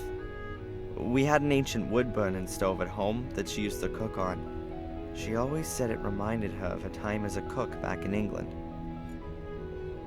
Hey, the steam could undo the glue. Let's try. It's steaming. The steam's loosening the glue. Got it. The paper hasn't torn and the glue still sticks. I can reseal the letter. But first, I want to see what's inside. Holy, that's gotta be $1,500. There's some kind of blackmailing going on here. Mrs. Biba hates Fuller, and she didn't want her husband to see that I gave her a letter from him this morning. It would seem he knows nothing about it. But what's it about? Sex? Ugh, surely not with Fuller. Something to do with the diner, or from Biba's past? I'd love to send Fuller off to jail for blackmail. But first I gotta find out what he's blackmailing Mrs. Biba with. But tomorrow's another day. I'll put the letter in Fuller's mailbox and get myself ready for my date with Angelina.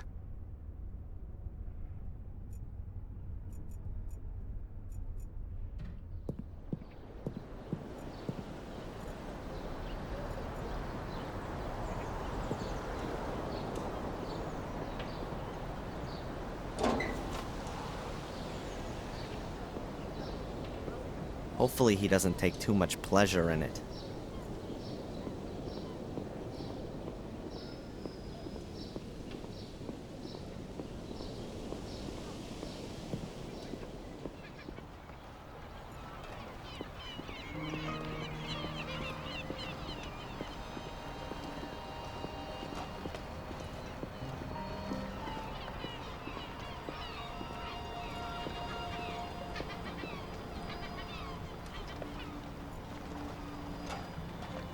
The hotel seems to have few guests, but in this season you'd normally expect a bit more to be going on. Maybe the others have seen the weather report. There's a storm getting up, and who wants to be stuck in a hotel on the Atlantic in the rain?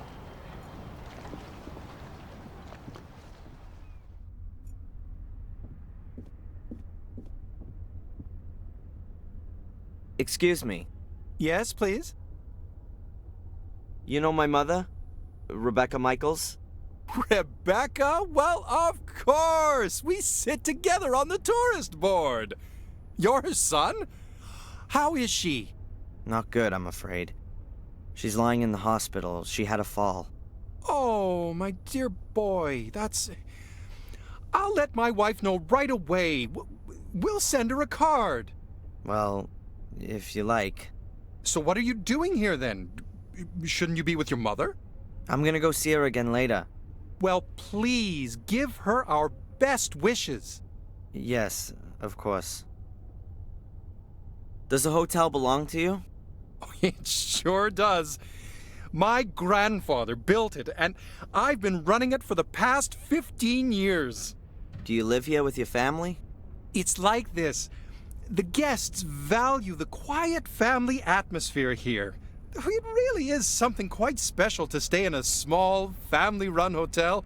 I can't bear those awful tower block hotels in the holiday resorts.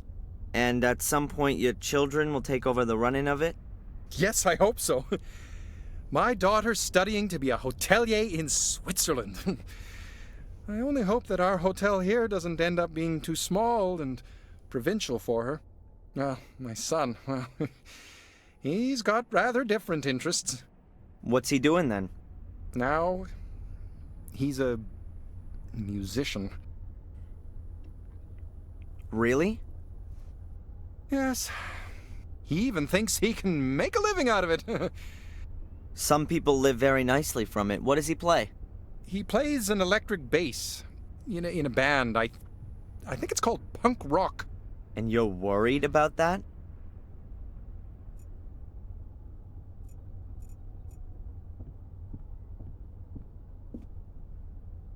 I should be looking after my mother or beating the crap out of Fuller's fat face.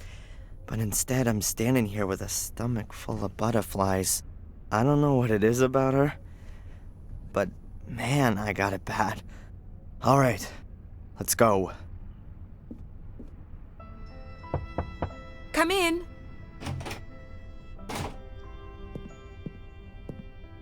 Hello, Angelina. Have I come at a bad time? No, come in.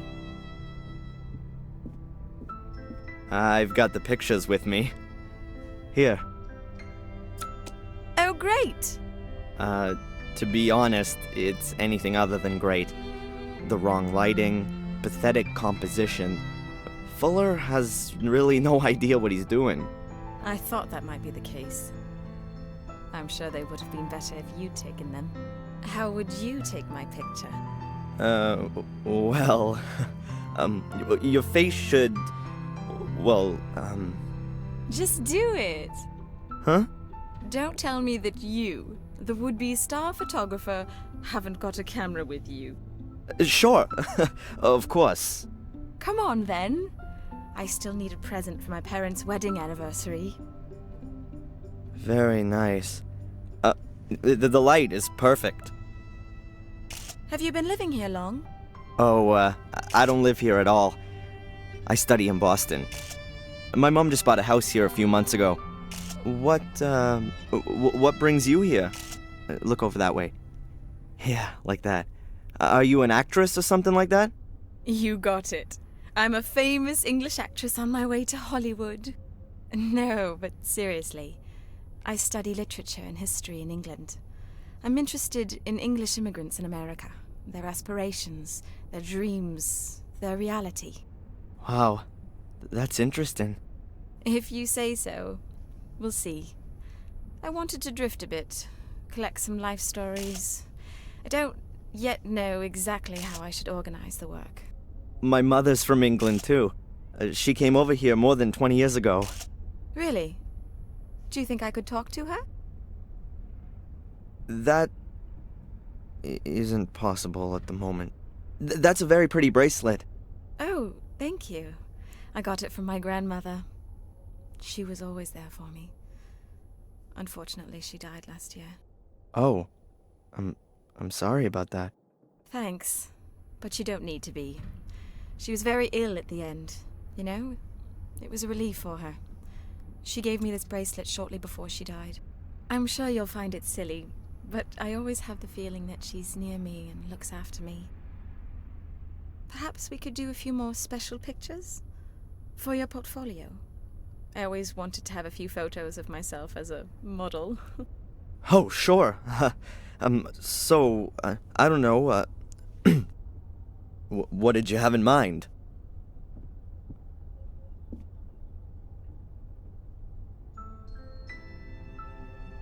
I thought maybe like this. Or like this. Or like this.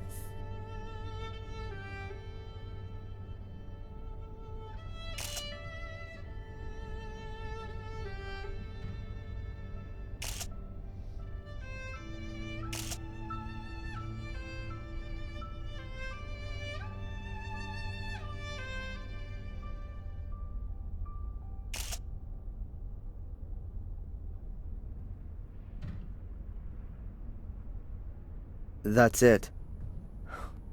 The film is full. Oh, shame. I was just getting warmed up. What do you say we go for a meal? Actually, I'm not hungry yet, but... Tonight. In the diner. I'll pay. In return for the photos, okay? Yes. Sure. Sounds good. All right, then. See you tonight. Can you develop the pictures by then? Yeah, yeah, no problem. I'm looking forward to it.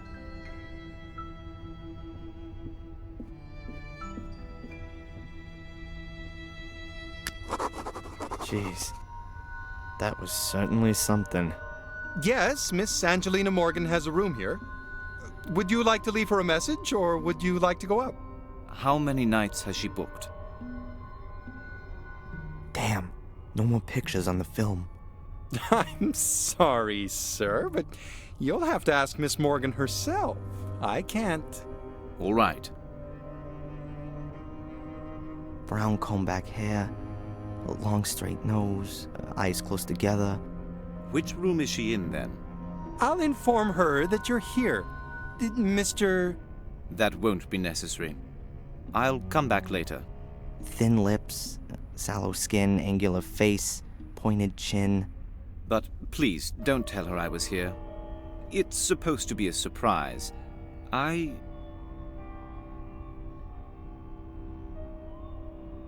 Hello? What's wrong? Sir? And he's gone. What does this guy want?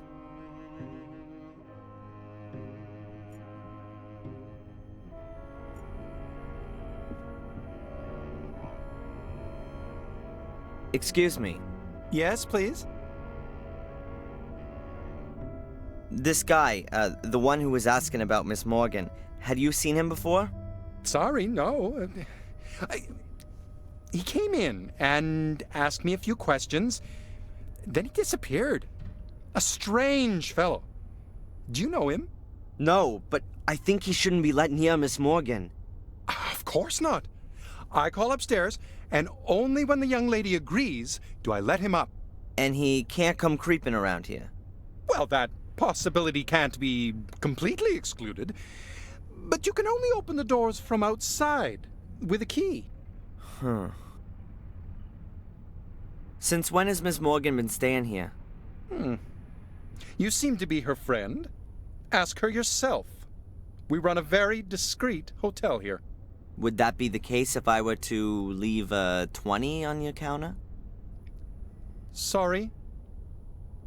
Nothing.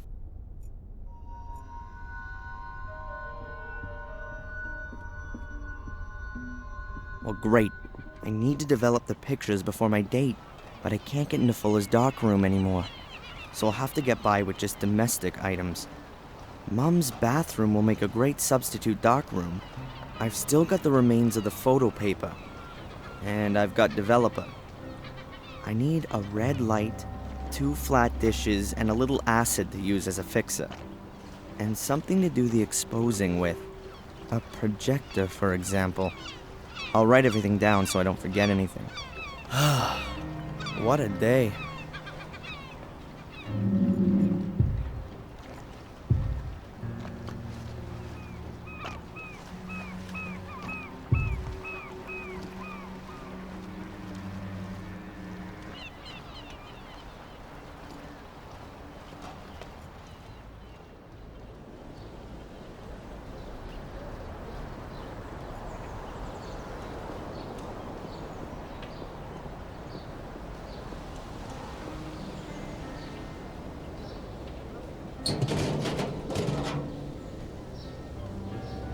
Yes, this'll do for my red light.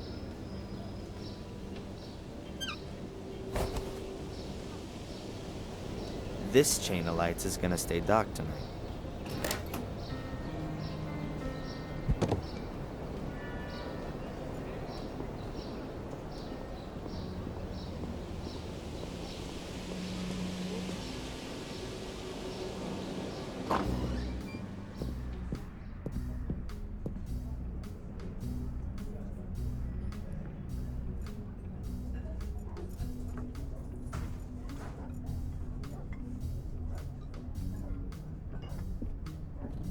I'll take some bread. Mrs. Bible won't mind.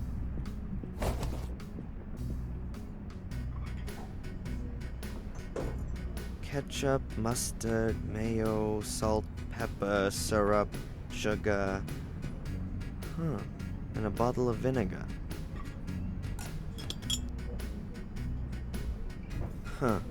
Vinegar. That's an acid. I could probably use it as a fixer.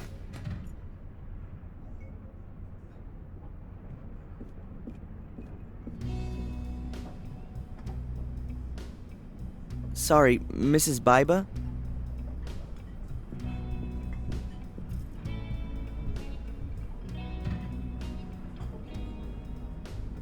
I no longer work for Fuller. Good for you. I don't know what's going on between you and Fuller, but I've got nothing to do with it. Mind if I ask you a few things? If it's not gonna take too long.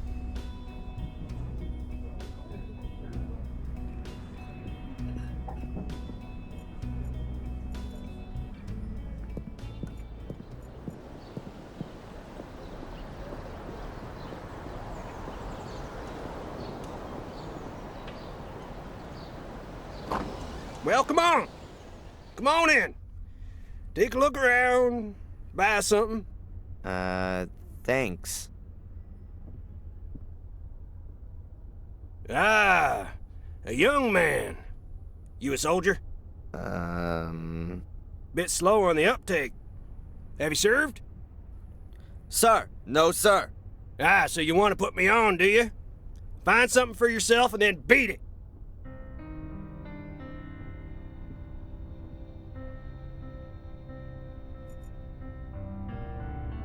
Looks like a slide projector from here. Correct.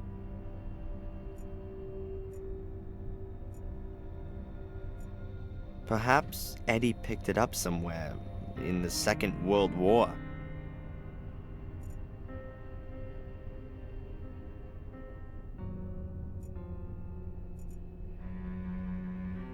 Yep, it's famous. I've seen this picture hundreds of times before.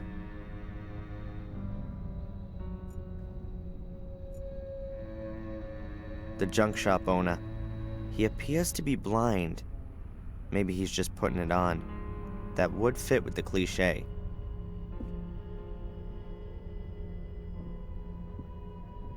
Tell me, why haven't you served in the military? Over there in Iraq, they could use whoever they can get. In Iraq? The war finished 2 years ago? Well, you don't say. Read my lips. President Bush is going to bring that Saddam to justice. Sure.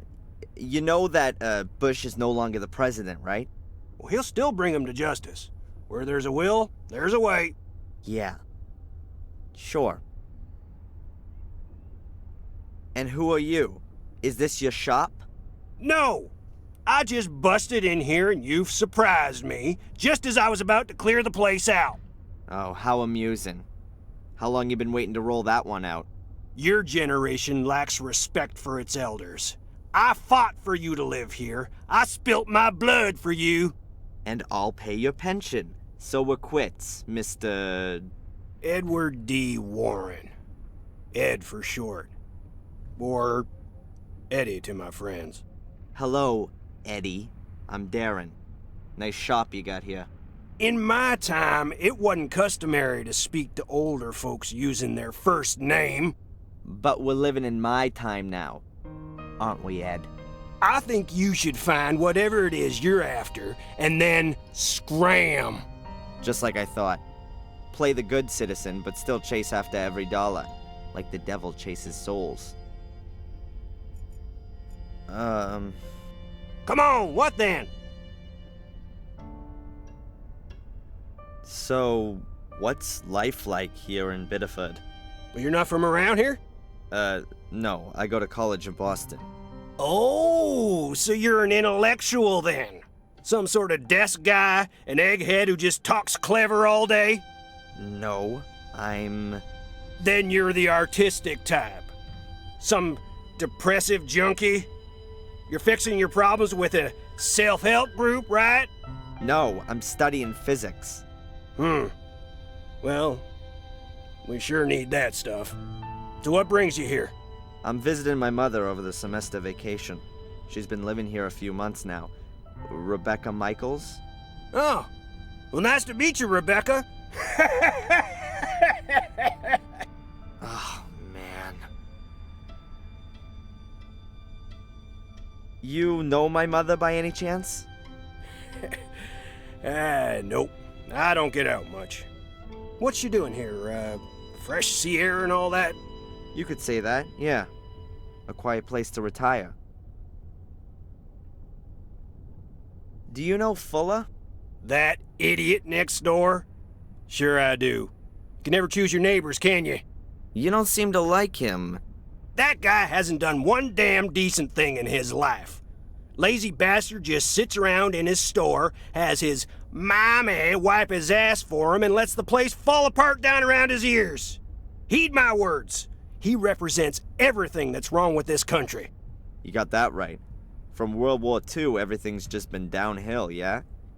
Pity we haven't got any decent wars still going on. They've even ditched the draft. Go ahead. You just make fun of it all, boy. A good licking or a couple of tours in Vietnam, that wouldn't be such a... What do you mean, such a? Nothing. The guy's a pig. There's something not right about him. He's hiding something, I'm telling you. My mother's in the hospital here. And? Do you think she'll be in good hands there? Well, is she sick? She won't be in bad hands if she's in a hospital. No, I meant, are the doctors here any good? Well, how should I know? Do you think just 'cause I'm old I run off to the doctor and complain every day? I haven't been to see no quack in years. I'm as fit as a fiddle. Yeah. People were made of better, stronger stuff in the past, right? Yeah. Get to my age and then we'll talk about it. About the slide projector over there? I won't sell. Could you perhaps lend it to me? Why should I? Because you want to help a young man trying to improve himself.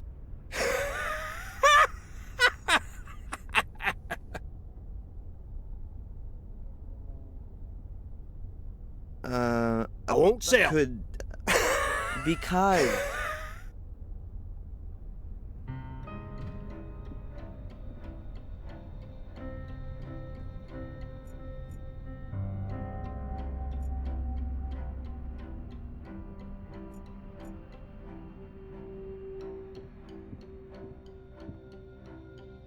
An old radio. Looks like a piece of pro equipment. Are you a radio hobbyist? Radio hobbyist? You mean one of those idiots who thinks it's neato mosquito when they have another idiot on the air who only lives 2 blocks away?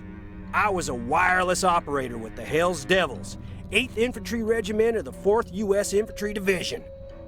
I was there in North Africa, and in Sicily, then in Normandy on Utah Beach. I was wounded on the Rhine. That was my eyes. And I got a Purple Heart for it all. And so, are you still a radio guy or not? I'm keeping the tradition alive. I talk to old buddies real regular. Can reach 'em anywhere. I'd say I'm kind of an expert. Keep my things in good working order. Always prepared. Ah, okay. Good to know.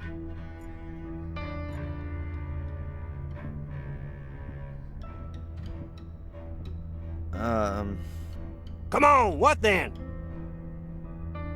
How do you get on? I'm blind. How the hell do you think I get on? You idiot. Does it hinder you a lot? Well, sometimes. If I need to look something up. Looky here. I'm supposed to figure out what this coin's worth, and I got no idea. It's a rare piece, but it's pretty worn out. Can I help you with it? Oh, sure, kid. If you think I'll fall for that, I give you the coin, you run out the door like a punk. I ain't stupid. Yeah. How you getting on with the coin? You got nothing better to do than annoying me? If I find out the price of the coin for you, will you stop behaving like an ass? Can't promise. Show it to me. You can keep it in your hand. A woman's profile, a few stars and numbers. Have you got something like a coin catalog? Yep, it's on the counter.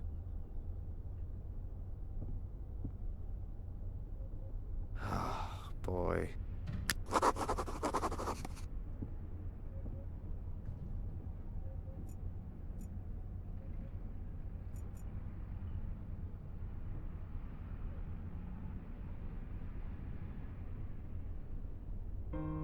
That's a flowing hair scent, wreath reverse, from 1793. $2,400. Not bad. $2,400. I'll offer him $800. Seller's an idiot. Thanks. I owe you one. Oh, I'm happy to help old, disabled people. Put one over on the other folks. You're welcome. Perhaps, you could do me another favor right away. I lost my cane. You've done what? How can you lose a cane? Not how you think. I was playing poker and, had a slam dunk hand. But how could I know that that idiot from the hotel had a straight flush? You bet your cane and lost. Yeah. Who's got it now? The owner of the Wild Coast Hotel. Alright then. I gotta pass by there anyway, so I'll ask him. Thanks. You know, maybe you ain't so much of a idiot as I thought.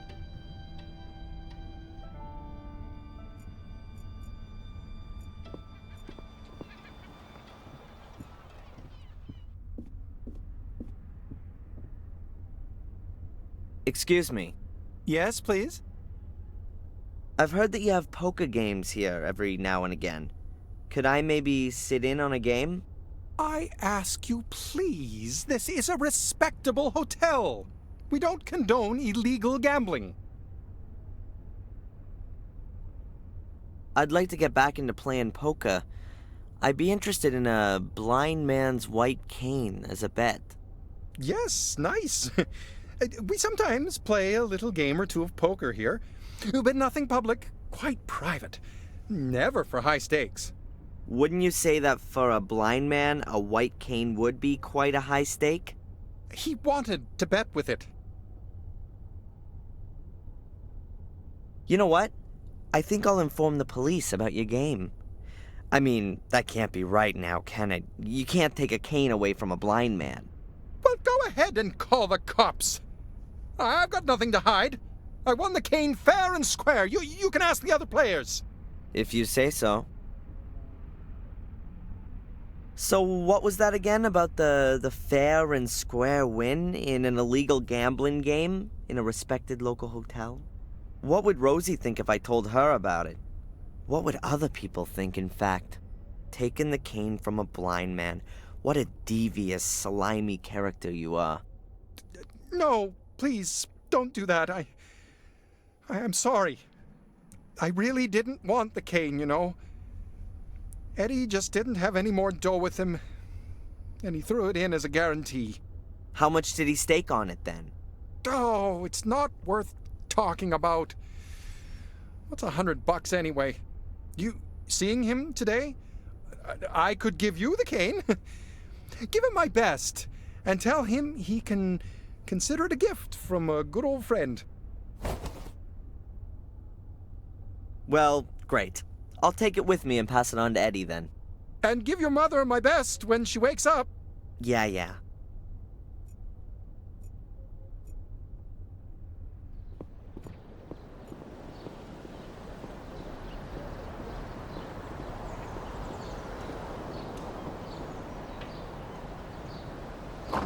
Come on in. Come on. Oh, it's you. How do you know that? I thought you were blind. You stink of perfume, like a whorehouse I once visited in Lille. Smells like teen spirit. If you say so.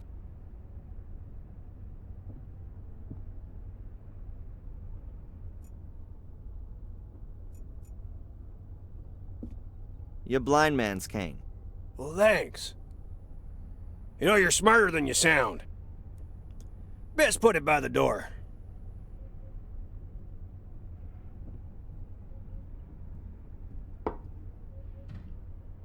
Hey, listen, if I can help you out in any way, you just ask.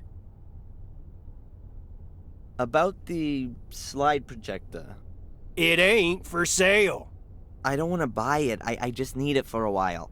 I want to borrow it. I did help you with the coin and got your blind man's cane back.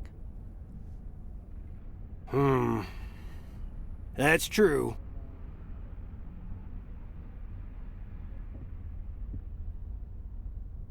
Okay, take the projector, but bring it back today. Yeah, I'll bring it back today and undamaged. Good.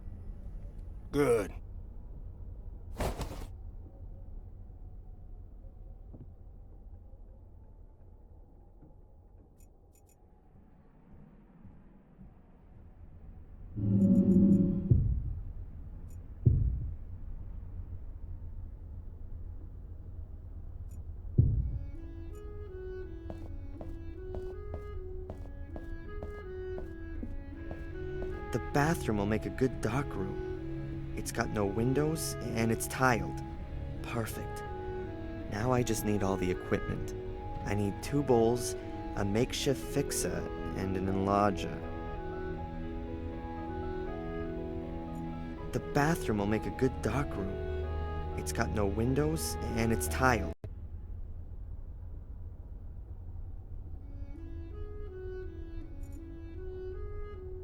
My mother keeps her pots and pans and that kind of stuff in these cupboards.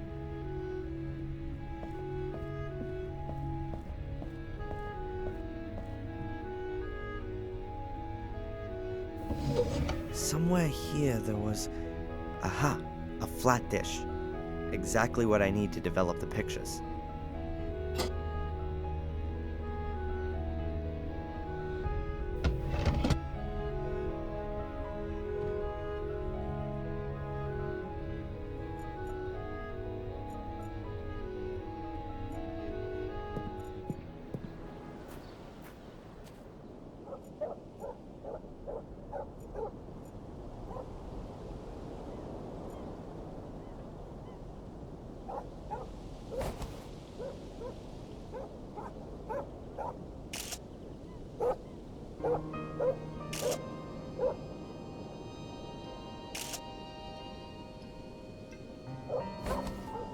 A very lovely theme.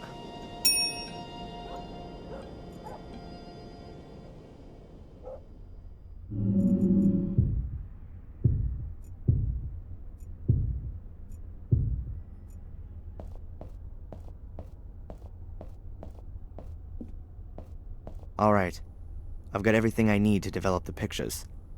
It's gonna take a bit of time, so let's get going.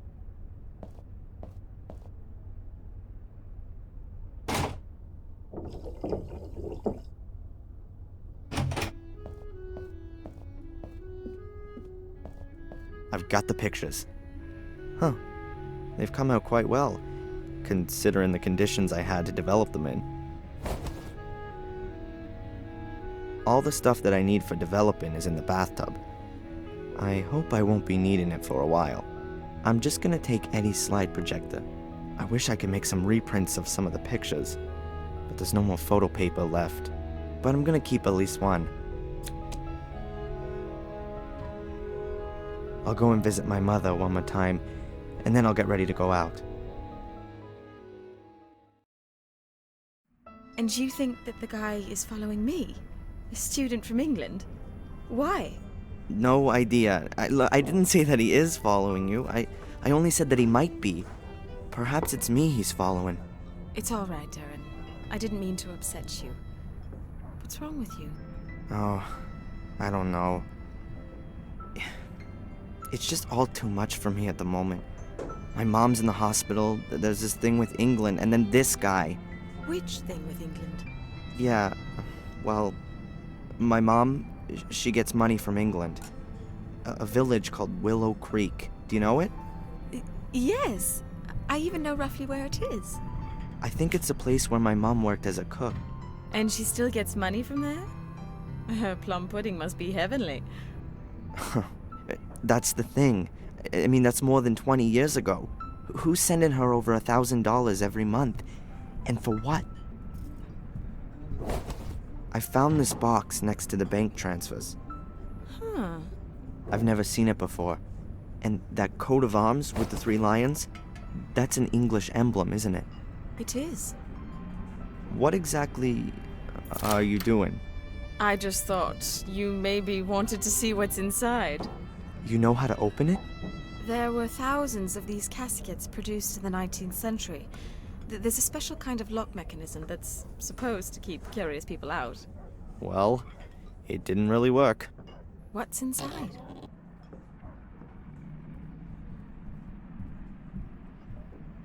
A photo.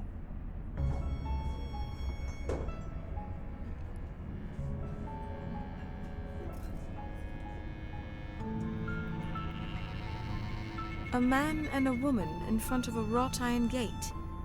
Is that your mum? And the man, is that your father? Is there anything written on the back? Blackmere Castle, Willow Creek, England, October 1969. What's wrong? My mom. Darren? Do you think she looks 5 months pregnant?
Darren Michaels?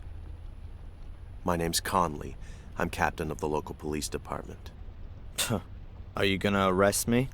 No, we're not. But we need to talk to you. May I come in? Sure.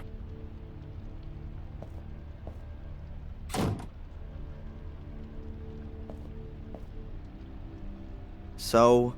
You work in Fuller's photo studio, is that right? Not anymore. Not since yesterday. Not anymore. Why? The work atmosphere. I quit. Quit? Or were you thrown out? Was there an argument? Why? Has something happened to Fuller? Please say yes. Well, yes. Have you arrested him? Or did someone beat him up in a dark alley? Would you be happy about that? Only if it was painful. He's dead. He was stabbed to death in the early hours of the morning. We're still counting the wounds. Can you tell us anything about that? No.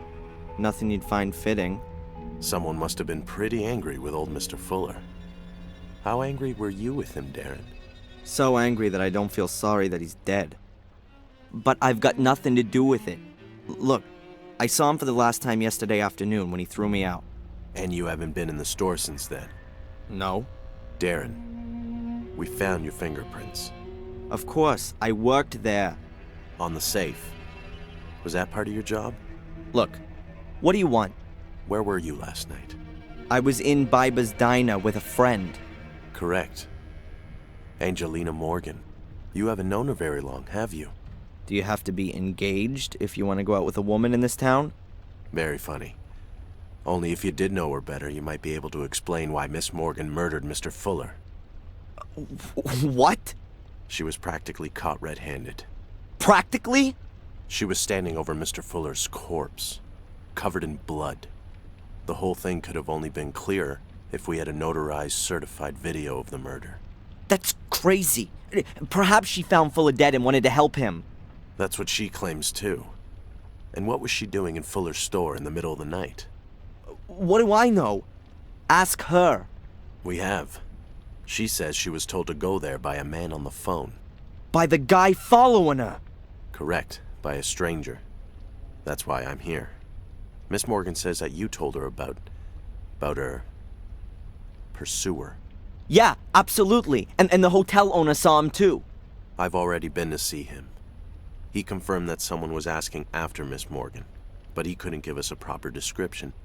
Did you get a proper look at the man? I did. His eyes are close together, and... Not here. Come down to the station. We can do a photo fit there. What about Angelina? Yeah. Well, let's see what the guy you saw has to say about all this. Give me a break. If he was the one who called, he's not gonna admit it. If there was a call in the first place. Please, come as soon as possible. We need that photo fit.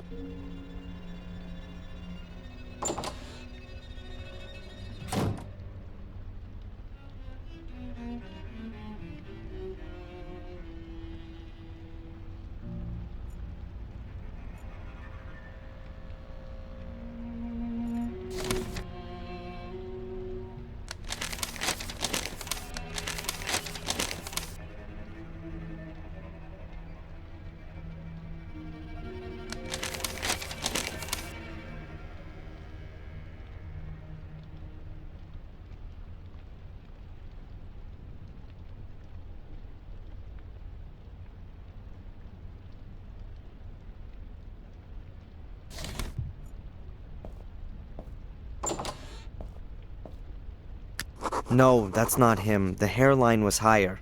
Like that, perhaps? No, it was more... Can't you just let me have a go at it? Sure.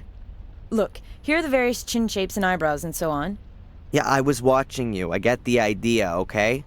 You can change things using the arrows. When you're happy with it, click on save and... Alright, I've got it. Okay. Let me know when you're finished. Okay. The quicker the police find this guy, the quicker I can help Angelina. What did he look like again?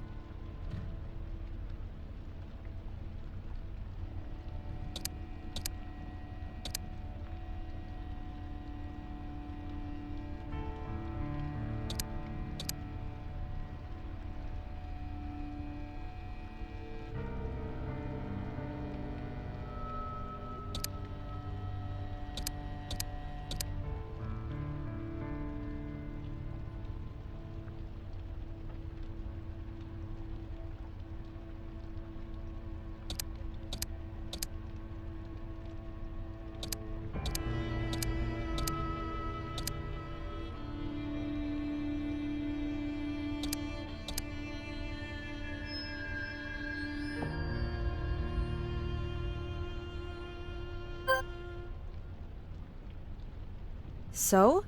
Ah, that's him. The guy that followed me and Angelina looked like that. I don't know him. Perhaps a tourist. You also said he spoke with an accent. Exactly. What now? We'll post the pictures around town and invite the gentleman in for a talk. And Angelina? Yes, well, she's... Oh, Angelina!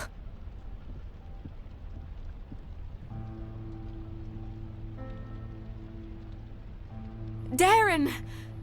It wasn't me! You've got to get me out of here. They want to pin this on me. I know, but we'll get this sorted out. They want to charge me this afternoon. You've got to somehow... Come on, Miss Morgan. Darren! I'll get you out of here. I'll think of something. Come on, Darren. Leave me alone. I'm gonna find out what's going on here. She is innocent. What was her motive? That's the thing. We don't know.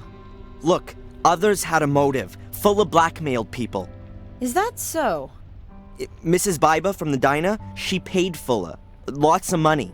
How do you know that? Is that important? She had a motive. And what about that guy? He was at Fuller's yesterday. We didn't find any money in Fuller's store, and this gentleman's a witness. Nothing else.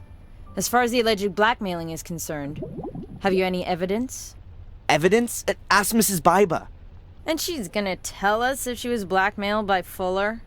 She put her under pressure. Based on your speculation?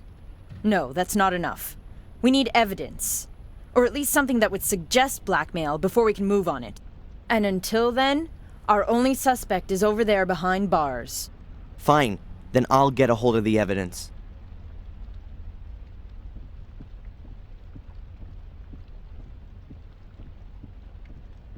Where do I start? I need evidence that Fuller was a blackmailer. But what did he blackmail Mrs. Biba with? And was it just her or were there others? I bet the secret door in his basement has something to do with it. But how do I open it? Has Fuller still got the key on him? I've got to find out.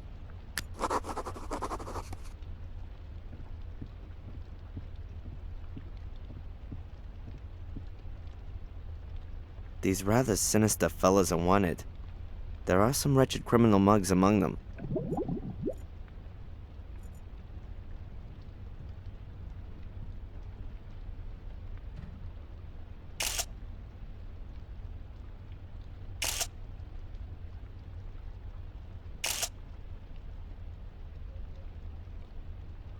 A very lovely theme.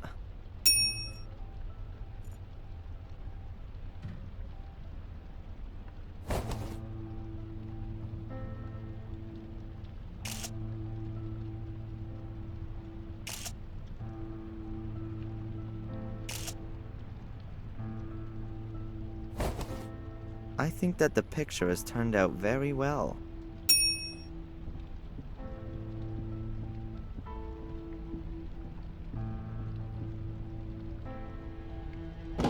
What piss-awful weather. Suppose it's fitting somehow.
Hi.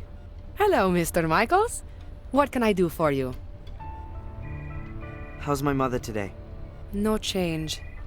Her vital signs are all okay, but she is still comatose like before. So, we can only wait.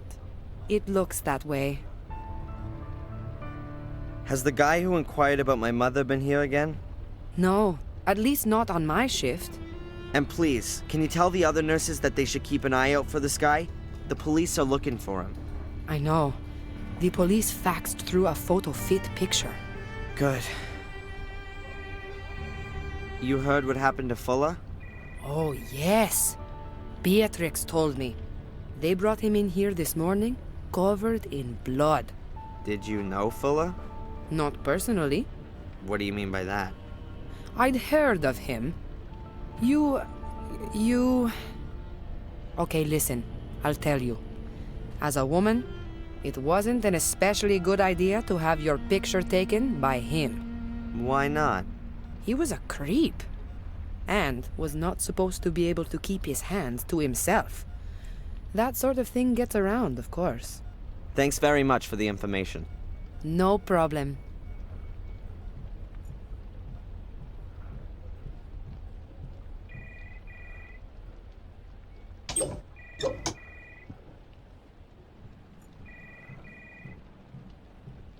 Her total sincerity and starry-eyed idealism always annoyed me. I always had an honest and decent example in my mind's eye, if I wasn't being perfect myself. But now I'm sure that she lied to me, and I'm even more unhappy about that. What else is she hiding from me? And why?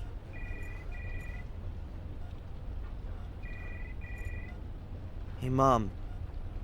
You were always worried that I'd never meet a girl. How should I put this? You don't need to worry anymore. Look, Mom. This is Angelina. She's pretty, isn't she? As soon as you're back on your feet, I'll introduce you personally. You're sure to like her. Mom? Come on, please wake up again.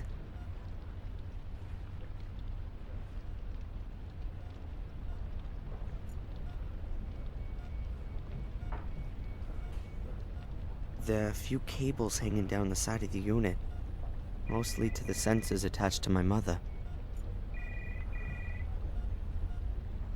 The machine only monitors my mom's vital functions, so it doesn't matter if I loosen a cable here.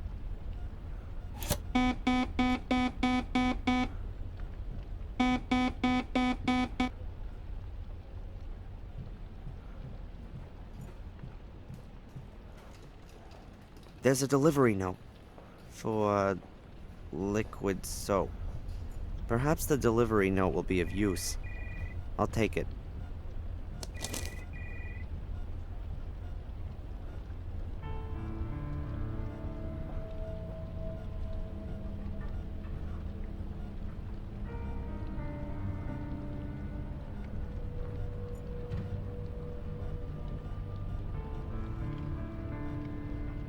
Yes. Hello. Are you delivering something? Yes. Delivery note. Whatever. I'll be off then. Hey, not so fast.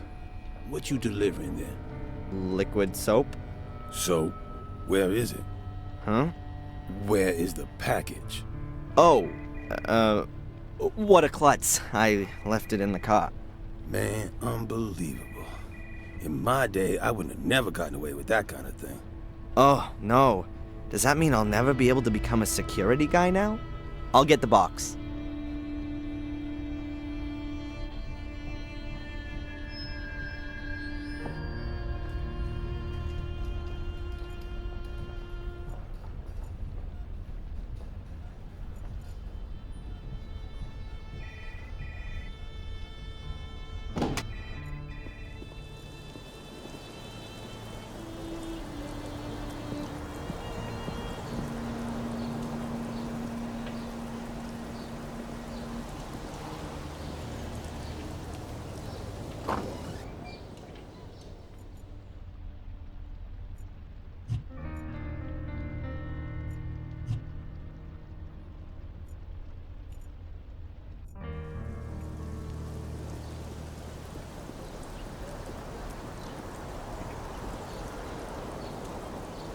Clues in the trash, huh?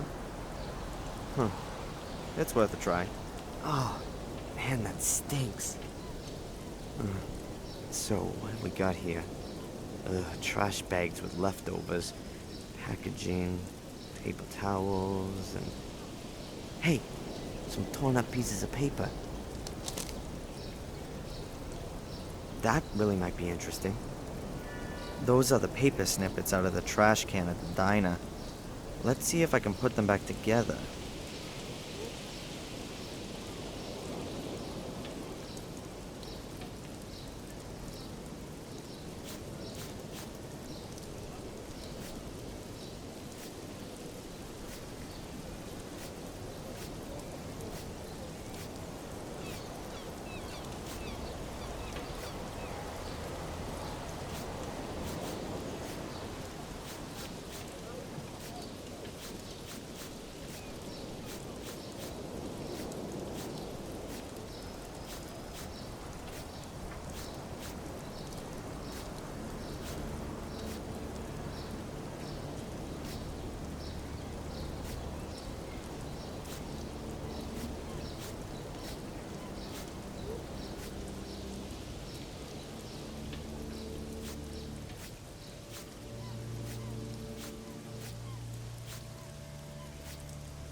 Yeah, I think it's a letter from Fuller to Mrs. Biber.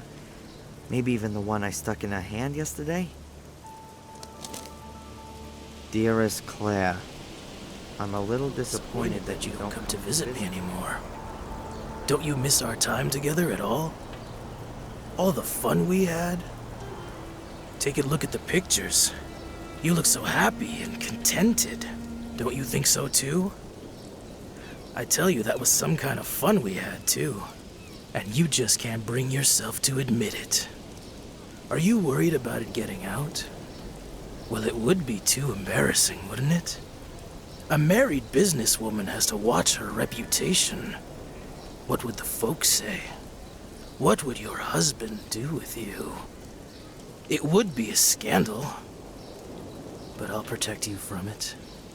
Me and 15 Ben Franklin stand between you and shame. I'll expect the, bonus this evening. Bring it to me, and I'll enjoy myself with your pictures for a few more weeks. F.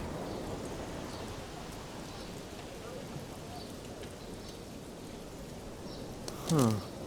That's at least evidence that Fuller was blackmailing Mrs. Biber. 15 Ben Franklins is $1,500. But is that going to be enough for the cops? They're going to ask her what he was blackmailing her with. And if they ask her, Biber will deny everything. I've got to find out what Fuller was using to blackmail her. And I'm sure that the answer is behind that secret door.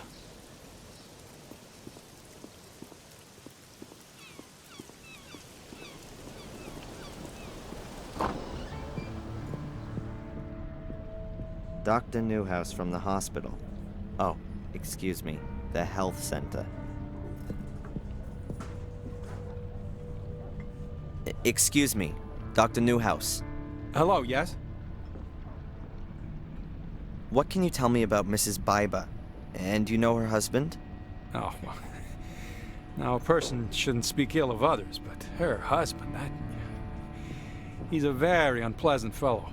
He was a big deal in the football team at high school, and Mrs. Biba married him young. Yes, I think she imagined her life turning out some other way. Like how? Now, she works hard in the diner. She probably does the work of about 3 people, but I don't think it makes a great deal of money. And her husband, well, let's leave it at that. They certainly don't have a lot of money, just a lot of work. And no love. Uh-huh. So, a crazy good time guy like yourself can surely tell me where all the action is. Here in Biddeford? Dear me, no. You got me wrong there. I could perhaps give you a few tips on which are the most interesting evening courses at the community center. No thanks. I'll pass on that one. I thought you might. Hey, we do put on a disco for young folks every 2 weeks. But I suspect you've rather grown out of all that, too. I don't think I was ever that age. Discos, bars, parties. I was never into that sort of thing. Your mother mentioned that. You were rather more of a loner, yes? I've no idea where she got that from. Oh, excuse me. I didn't intend to. So, to sum up then, in Biddeford, you're best off being over 50 or dead. Might just suit me. What? Being over 50? Yeah, exactly. Do you know how my mother is? Or should I ask someone in the hospital? I've already seen your mother today, Darren. No change. And I think we ought to take that as a good sign. Are there good medical reasons for thinking that? Or is that just wishful thinking? Optimism never hurts. So it's just wishful thinking then? Darren. Thanks, Doc. So how was old Fuller killed then? Oh, I'm afraid I'm not allowed to tell you anything. They're still investigating. What? You think I'd tell the press? I did used to work for him, and I'd like to know what happened. Well, okay then. He was stabbed. And more exactly? He was stabbed nearly a dozen times. Not a nice sight. Did he bleed to death? Not necessarily. Could have been shock. Could well have been that some vital organs were injured. Huh. So looks like Fuller had a pretty free choice of how he checked out. Somebody wanted to cover all the bases for him. Darren, you really shouldn't speak of the dead like that. I'm not interested in the dead. I'm interested in the murderer. Have you ever seen this guy? He was in the hospital yesterday. In the hospital? I don't think I saw him. Why didn't you ask the nursing sister? He was here in the diner, too. Huh. That's right. I think he was talking to Mrs. Biba. Did you notice anything else? Afraid not. So, are the cops in Biddeford any good? How do you mean that? Do you trust them to find the killer? I'm sure they'll do their best. Oh, right.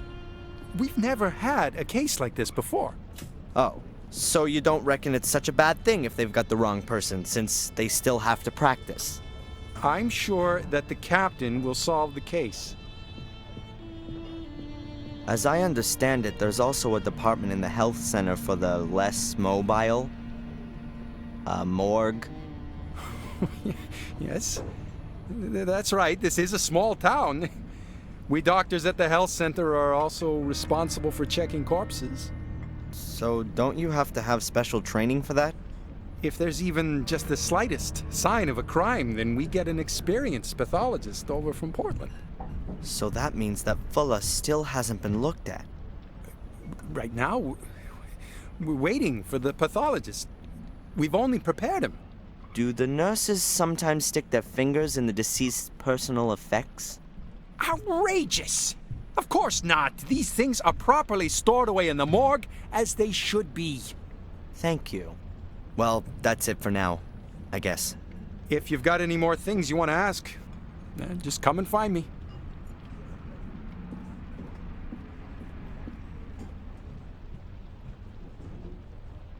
Psst, Mrs. Biber.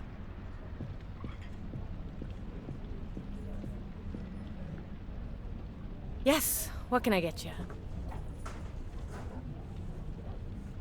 This weird guy, the one who bumped into me yesterday, have you seen him again? The guy from yesterday?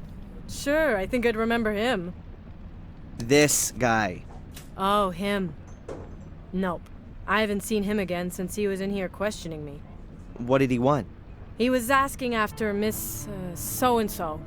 Miss Angelina Morgan? Could be. And you haven't seen him again? Nope. Will you tell me if you do? Maybe. So friendly. What's happened to your eye? Let me guess, you fell down the stairs. Yes. And your husband was standing at the bottom doing his boxing training. What's this got to do with you? I just don't understand it. How often does this happen? Not often. Just sometimes. Maybe you ought to move to a bungalow without stairs. Yeah, you think you can give me advice? You married? You trade in your pride when you do that? You've never been in love. If you had, you'd never ask that. Okay, what do you want to drink? Is it too early for a whiskey? What do you think?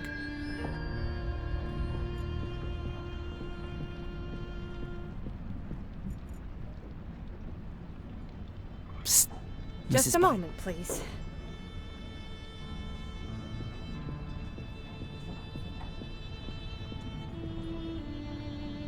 Yes, what can I get you? Haven't you heard what's happened to Fuller? Yes. But I don't want to talk about it. Why not? You hated him. Maybe your life will be a bit easier now without him around anymore. How can you say that? He's been murdered. You're making it look like I wanted that to happen to him. Did you then? No. After everything he did to you? What do you know about that? Oh, a little. Nothing. You don't know a thing. And if there is anything, you save it for yourself.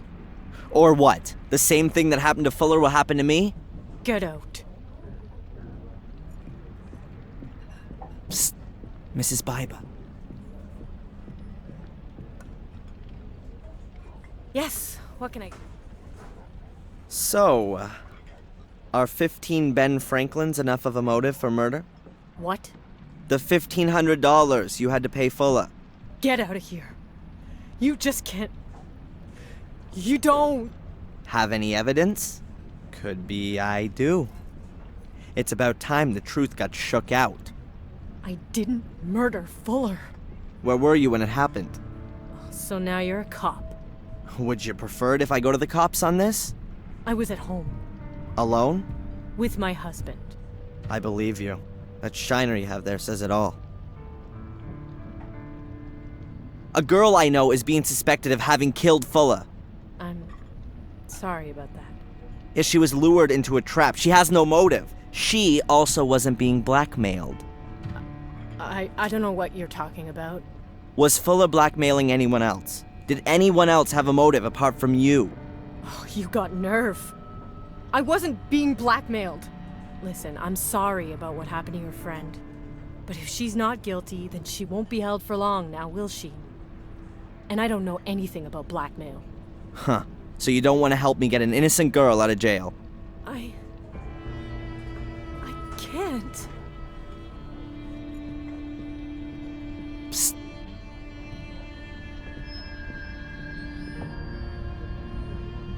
Yes, what can I... Can you tell me anything about Carrie? She's supposed to have killed herself? Yeah, Carrie. She was a really sweet girl. Always ready to help, always friendly. She wanted to open a kindergarten here. There's not much in the way of childcare around here. Parents have to take their kids for miles to find a place. She was such a lovely girl. She still had her whole life in front of her. I saw a photo of her in Fuller's shop window. She was really pretty. If I'd only known. The poor thing. How do you mean? It's not important. Too late anyway. So where was your husband last night? Yeah, and what's that got to do with you? What's that with him and Fuller? I'm asking you. What can you tell me about Bedford? I grew up here. I guess I always wanted to move away from here. But, well, that never happened. Well, I met my husband when I was 17. And we opened the diner here. It was a wonderful time. Ah, yes. I couldn't have known then that he was so... that he... I have to get back to work. You want anything else?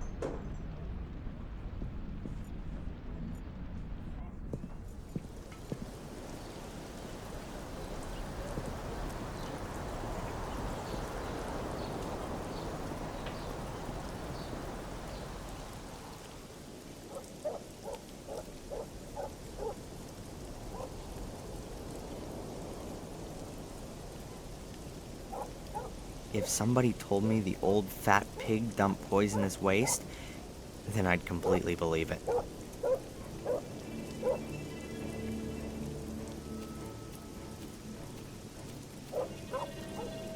That's Fuller's office window.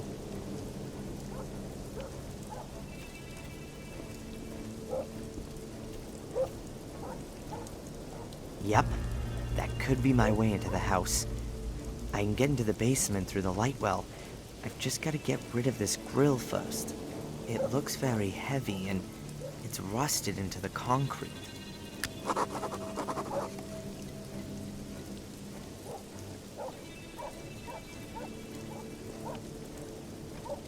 I'll tie the rope to the window grill and the basement grill.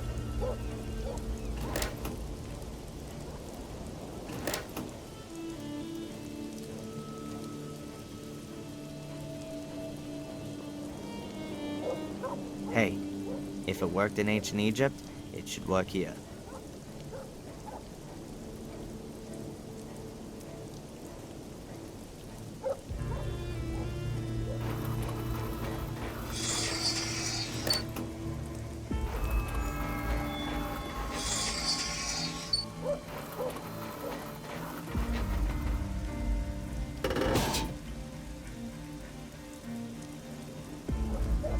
My private doorway to Fuller's realm.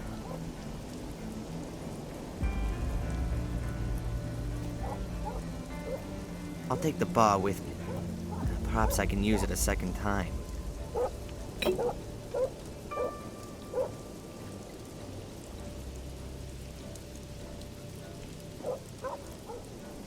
Beaten by a centuries-old technique. Shame on you.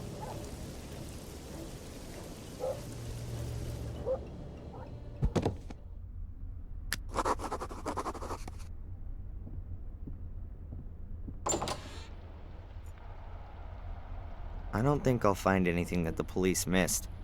They've examined this area carefully.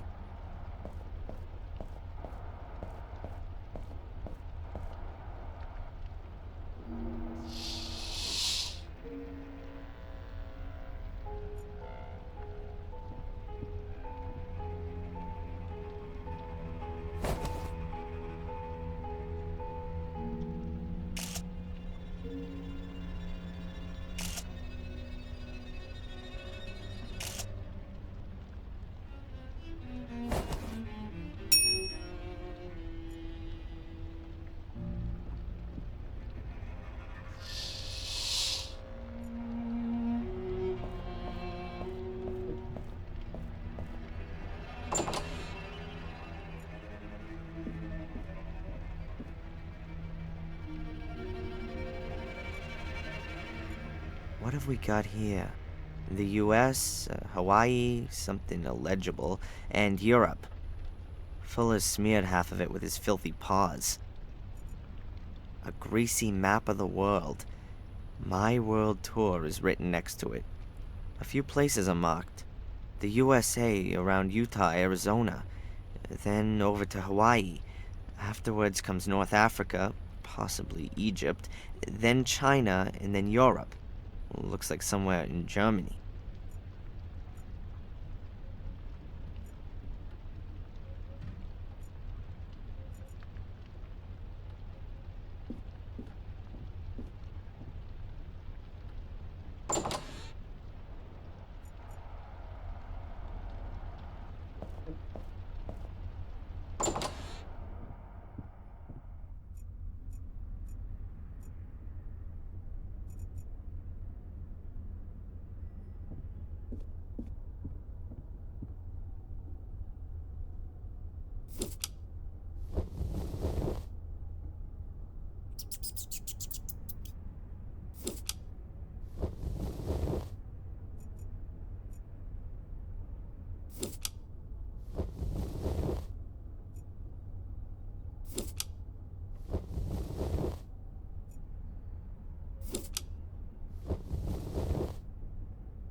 That's got it. The clips are off and the screen's gone up.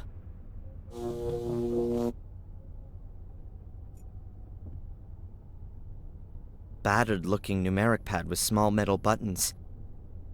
I guess that you have to enter a code to open the door.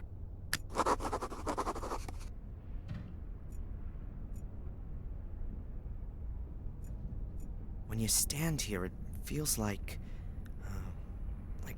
what? Something like when you see in the dock and he has you stand on a set of mechanical weighing scales. Everything slides slightly back and forth.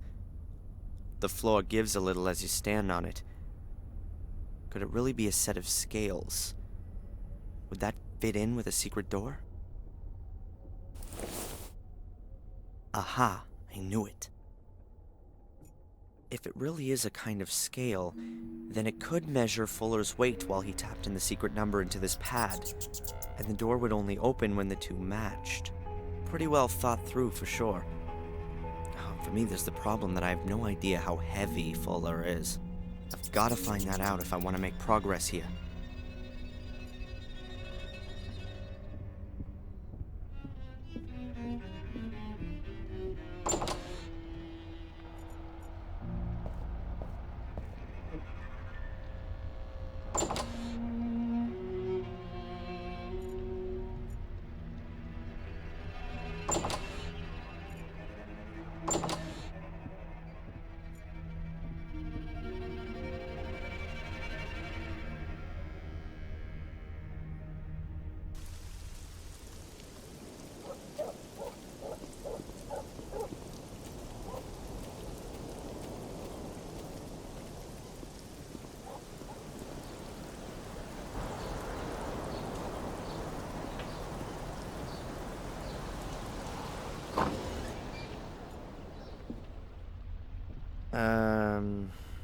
What's with my slide projector? Don't worry, I've got it here. Is it broken? No, but old and battered as ever. What do you need the projector for anyway? You're blind. You just look after your own junk.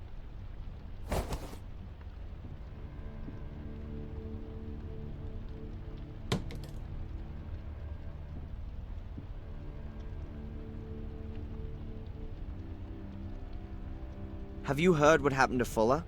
Sure. The police was here. Wanted to know if I heard anything. Did you? I got ears like a lynx, but it was raining. When the rain falls on that tin roof out my window, I can't hear nothing else. The police have arrested an innocent woman. It happens. I'm gonna prove that she's innocent. Is she that pretty? She's damn pretty. But that's not why I'm doing it. Whatever. You would have helped a 60-year-old wrinkly biddy in just the same way. But it don't matter in the end. The strong gotta help the weak. It's your duty to get her out of there. Will you help me? If I can. Do you know this man? You want to play me for a sucker? Oh, sorry.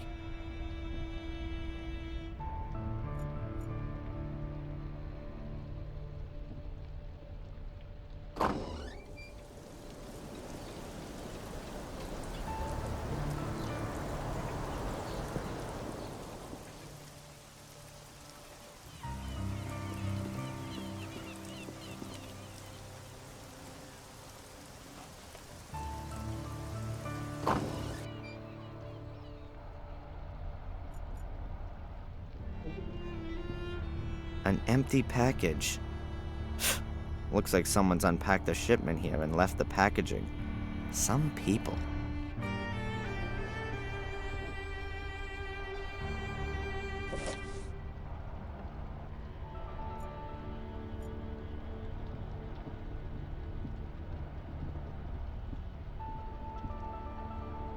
Hey, Rosie. Hard at work, I see. What do you want? Have you already heard what happened to Fuller? Isn't that something? I know, right? Alas, something's happening here. A bloody murder in the middle of the night? A suspicious foreign lady? Who knows what's gonna come out of all this? Maybe the suspicious foreign woman is innocent and has been wrongly arrested. Oh yeah, and the killer is still on the loose and is gonna kill again. Oh yeah, maybe a souvenir shop employee. That's not funny. You shouldn't joke about that. Do you know this man? Has he got something to do with the Fuller murder? Of course. I can see it now. That's a real criminal face. You know him or not? Never seen him. Then not. What can you tell me about the hotel down the coast? The Wild Coast? Belongs to an old town family. Been there for about 100 years. It's a well-run place. Doesn't do badly. Bit boring, though.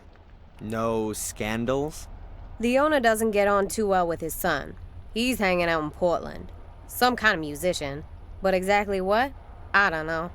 And anything else? There's an illegal card game up there sometimes. The cops don't bother with it, though. Why'd they do that? How should I know? The chief probably plays with them. Hey, do you know Eddie from the junk shop? Yeah, sure. I know pretty well everybody here. So what's going on with him? He's single. Was never married before either, as far as I know. But hey, who could put up with him for long anyway? Those never-ending war stories. Can you imagine that? Is he really blind? I never heard different, but I wouldn't put money on it either. He's a chiseler. Maybe he's got disability just so he can make himself a few bucks. Thanks. Yeah.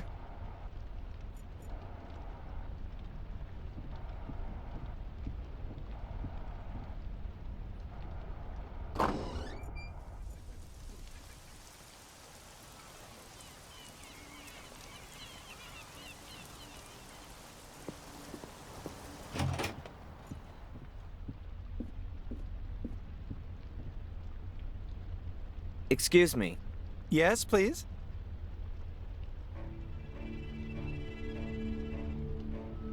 Do you know that Angelina's been arrested? I can't tell you anything about that. But you do know. Look, Darren, this is a family hotel. I understand. Can I have a quick look around in Miss Morgan's room? Absolutely not. Even if I were to let something slip out to the press? I'm not going to be blackmailed. And anyway, the newspaper belongs to my brother-in-law. Nice for you. Was this guy here again yesterday? You mean the one who was asking about Miss Morgan? Yes, I saw him the one time through the window. He was headed towards town. Where was he coming from? I can't tell you exactly. Somewhere from around the beach, I'd say. Well, can you keep your eyes peeled? I believe he's caught up in all this. In the murder?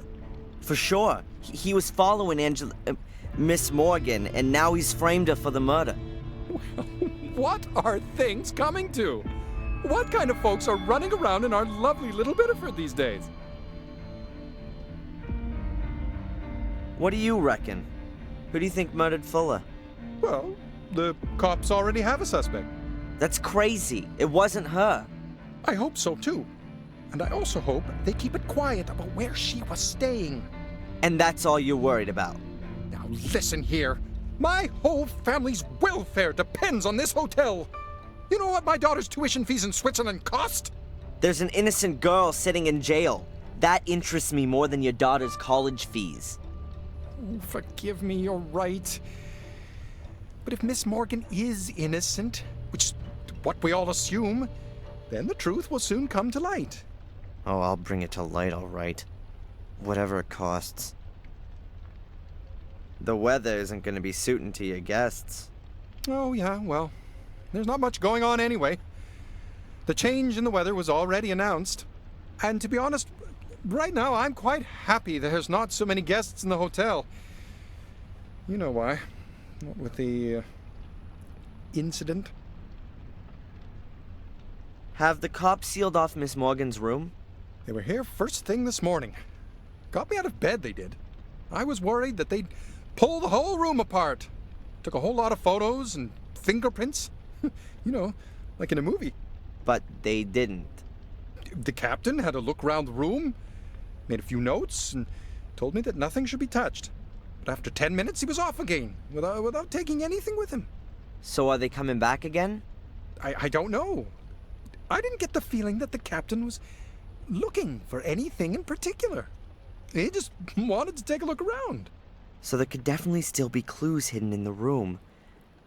I need to be able to get a look around in there, and I'll be a lot more thorough than the captain. I saw the card and the flowers that you sent my mother. Oh, well, that was a given. As I hear it, isn't she any better? Seems there's not much kept private round here. Well, my wife is a friend of the doctor's wife. After all, one worries about people, doesn't he? Would you let me know then when my mother's condition starts to improve? Sorry?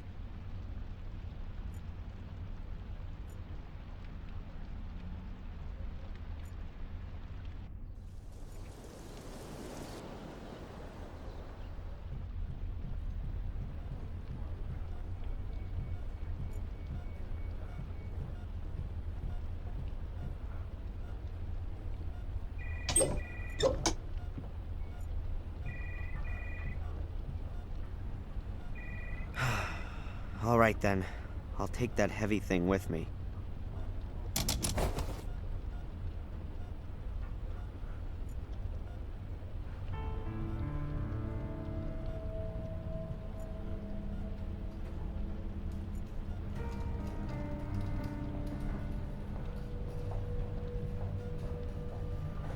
Yes.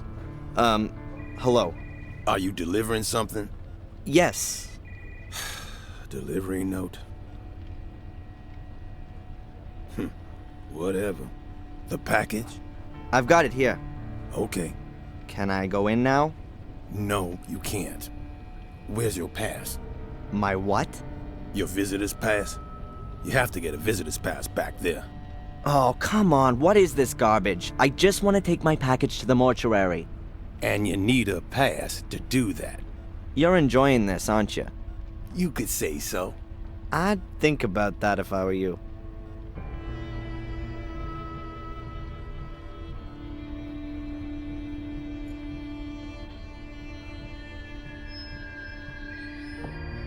Hi.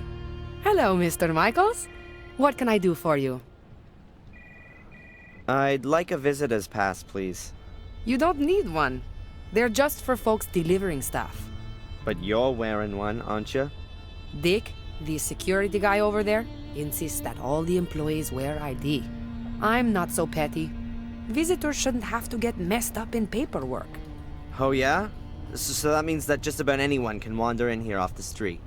No. Everyone's got to register with me first. You mustn't worry about your mother. Of course not. She's only lying in a coma.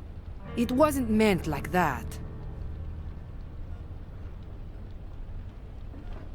What's up with your security guy? Does he think he's guarding a bank or something? Oh, him. If you ask me, he's not all quite there. Back there is the morgue, a few storage rooms, the laundry, and the garage. Don't know why it has to be so secure. This here is Bideford. Nothing gets stolen here. Oh, just a few people get butchered, that's all. But only extremely rarely. Oh, sorry. We shouldn't joke about it. You don't seem to be too worried. I'm not scared. That was the first murder here for years. I don't think such a thing will happen again quite so soon. That's reasonable. Who's allowed access to the morgue? Hospital employees, of course. And the police. And how does the security guy recognize the employees? You want to sneak in there? You got no chance. Good old Dick knows everyone here. Oh, it's impossible for him to know everybody who comes through these doors. Well, okay. Not the delivery guys. But he knows the employees better than they know themselves. I get the feeling he's taken a peek in the personnel files. Thanks very much for the information. No problem.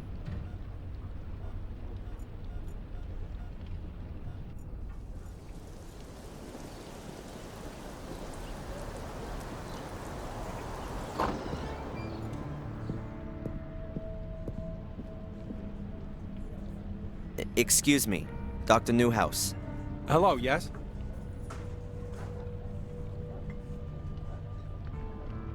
What's that ID you're wearing there? It's from the hospital. Don't they know you're a doctor there? They can't have that many staff. I said the same thing to the admin people. But Dick, the security guard, insists on it. He's very meticulous. And apparently can't recognize faces. Can you tell me something about the security guy at the hospital? I find him kind of interesting. He used to be a police officer. He was, There were a few problems. So, when he couldn't be a police officer anymore, he became a security guard. Where do you know him from? He was in the diner yesterday. Oh, right. But strange as it may seem, I believe he lives for his job. He lives for that? Being a security guy. He takes his job very seriously. Sometimes too seriously. Well, that's it for now, I guess. If you've got any more things you want to add.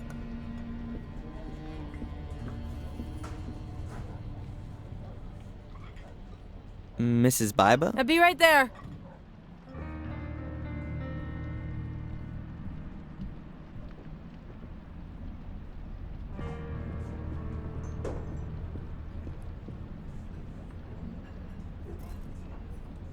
Hey, can I get a pot of coffee? On its way.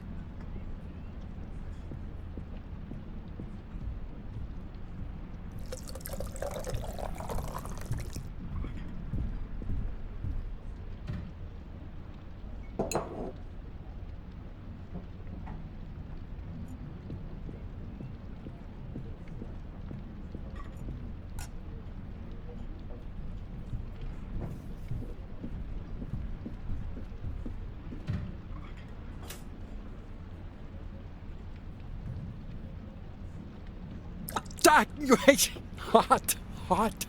Oh man, sorry. It was an accident. Sorry. It's all right. Your thoughts are elsewhere.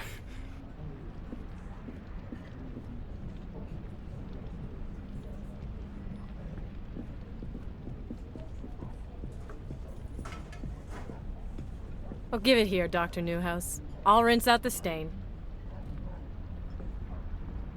Thanks.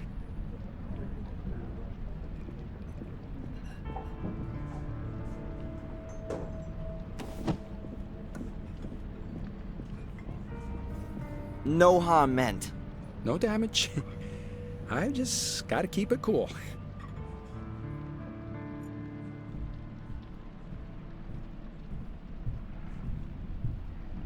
Now that's what I call a serious coffee stain. And the ID badge is still pinned to the lab coat. So now I've got some ID. Excellent. The security guy at the morgue surely won't expect it that closely.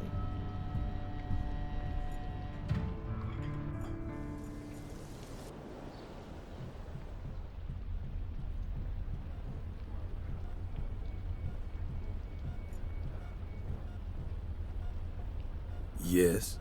Hello. Are you delivering something? Yes. Delivery note. Whatever. The package? I've got it here. Okay. Can I go in now? I've got a pass as well. All right, then. You could go in.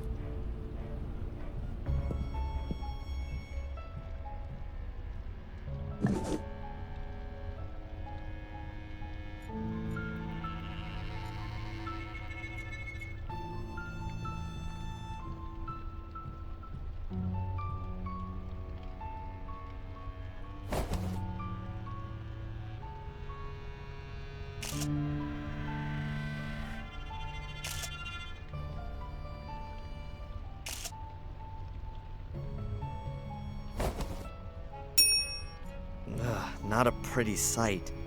Fuller's body's peppered with stab wounds. They've undressed him. I won't find any clues here.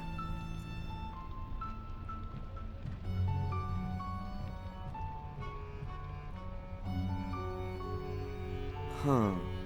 6 clipboards in total. Let's see. There are lists of the personal belongings each dead person had on them, but there are no names. There's 394 written on the first one. I guess the numbers on the lists here relate to the numbers on the boxes.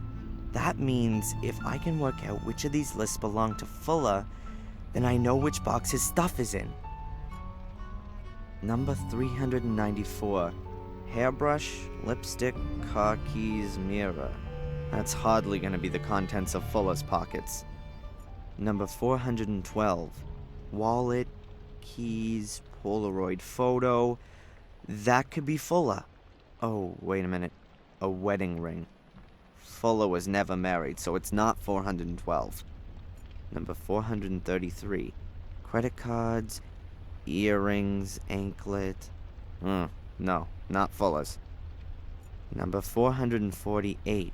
Wallet, driver's license, credit card, keys, bills. I wouldn't rule that out as being Fuller's, but I'm not certain. Number 442. Driver's license, photos, small change, a pacifier, baby powder. Definitely not Fuller. Number 399. Knife, torch, ski mask, skeleton keys, small change, plastic bag. Unless Fuller was about to set off on a secret thieving trip when he was murdered, then that's not his. Number 448. That's the only box left. It's gotta be it. Boxes. They appear to be airtight. There's a number stuck to every box. I think the personal effects of the dead people are stored in them. Fuller's box is number 448. But where is it? That's Fuller's box. Fuller's keys. Those could be useful. Hey, and here's his wallet. Driver's license, a few dollars, credit card, a few bills. But no secret numbers or anything like that. I think I'll take the keys. The wallet and the rest of that stuff is of no use to me.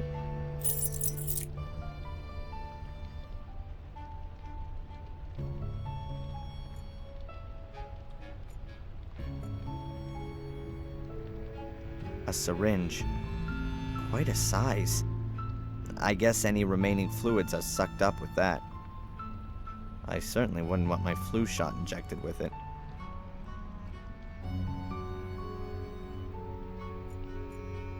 I should first divert the security guy's attention. All the racket's gonna be quite suspicious.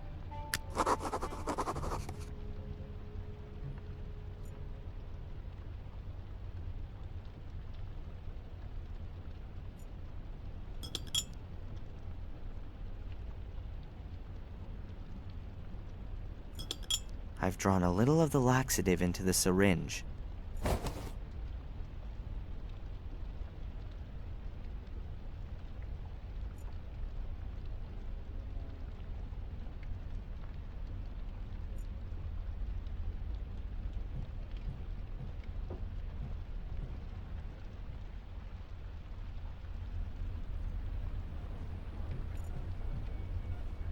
A soda machine. Trucks out various kinds of sugared water.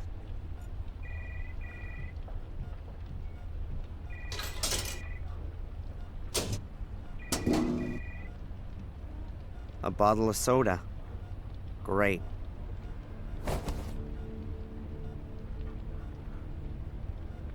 Not here. The security guy is sitting directly opposite, and I don't think he'd be cool with someone running around with a syringe in the hand.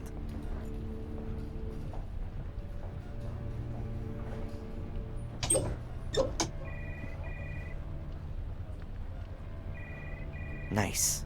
That's the laxative in the soda bottle.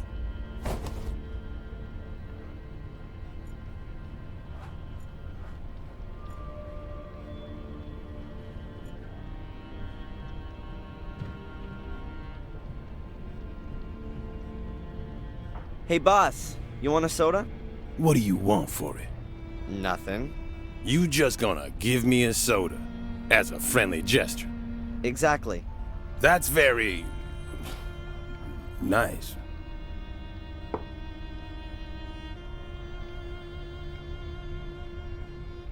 Perhaps you could do me another favor. Can you keep watch here for a minute? I'll be right back.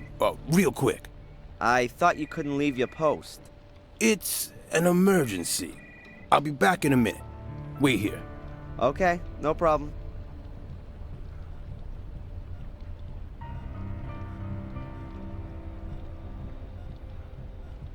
What was that about?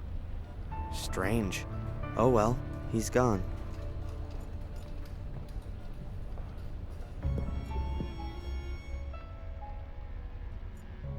Alright, I can work out Fuller's and the buyer's weight together. That way...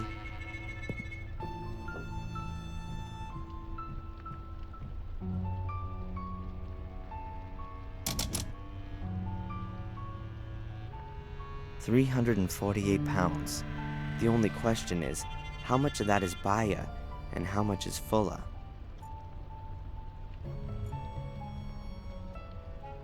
Let's see.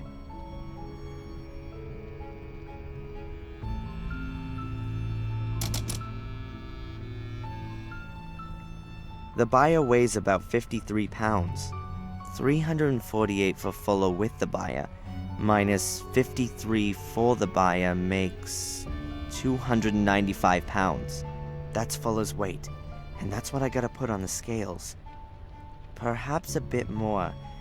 He wasn't wearing any clothes and had lost a lot of blood after all. I weigh nearly 198 pounds with clothes on, so I just need around another 99 pounds on the scale with me. I'm sure I can find something in the basement. Don't move! What the? Look, I didn't want to... What are you doing? Trying to poison me, huh? That ain't gonna work on me. Me? Poison you? What makes you think that... No one has ever offered me a drink. And someone like you, of all people, bring me a soda. Yeah, well, I thought you were thirsty. Yeah, sure, junkie. You want to steal medication, huh? Or equipment to make some money, don't you? That's crazy. I was... The soda's poison, right? It's in the lab right now. And if it turns out you trying to poison me... Yeah, well, poisoned... You going to jail for this. You terrorist. And you were missing your old boss and wanted to say goodbye to him. Something like that. Don't give me that crap. Breaking and entering? Larceny? We can lock you up for that. Breaking and entering and larceny. According to the security guy, I'm a seriously dangerous terrorist. He caught you snooping around, and that's bad enough. I understand that you want to help your girlfriend, but this kind of thing doesn't really help. When this gets out, and Dick's gonna make sure that everyone in town knows about his heroic act by tomorrow morning, then it's gonna look like you wanted to get rid of evidence, or something like that. Can I go now? Darren, I'm not against you, but keep your nose out of this. If we catch you snooping around again, you're gonna end up in the can, capiche? Yeah, capiche. Now get out of here. I've got to reassure Dick and make it clear to him the boy's harmless.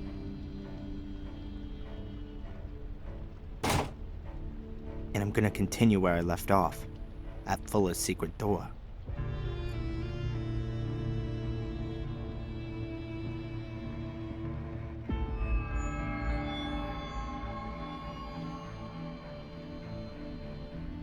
How is Angelina? Well, she's in shock, anxious. Understandable. She's a student from England. She comes over here and then she's accused of murder of a man she barely knows. The circumstances are quite clear. And nevertheless, wrong. It was someone else. We will be following up on all lines of investigation. And until we find something new, your girlfriend has a problem. Did you know, Fuller? He was a pig. And so he deserved to be murdered? So why should Angelina stab him a dozen times? Why would anyone else? Looks like a passion thing. Angelina hardly knew him. Perhaps she was going crazy. An English literature student in a bloody frenzy. It's all happened before. And who says she didn't know Fuller? Maybe she had a damn good motive. Shouldn't you be absolutely sure that someone has a damn good motive before you charge them for murder? Not so with such a frenzied crime. People who do that stuff don't think too much about it first. Maybe she didn't have any motive at all. Maybe she just snapped. Have you found the guy from the photo fit? No, not yet. But the picture's been posted up. It won't take too long. If he's still in town, that is. If he is the killer, then he's gonna get out of town right now at the latest. He's a witness at best. Has Fuller's place been thoroughly searched? As thoroughly as was necessary. Meaning what? We have a homicide and homicide suspect who was practically caught in the act. We have therefore photographed the crime scene and the CSI squad has documented everything. Did you search the basement? Only cursorily. Yeah, that's what I thought.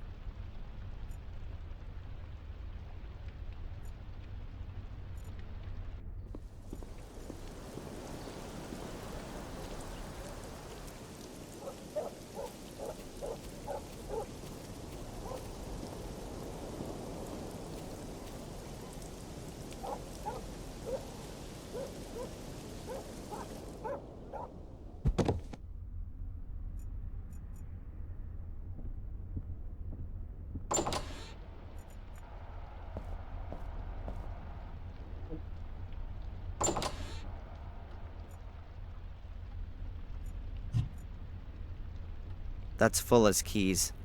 Keys for the store, his apartment, mailbox, automobile, and... That's interesting. That's no ordinary key. It's a small hexagonal brass stick. Looks almost like a winding up key for a clockwork toy.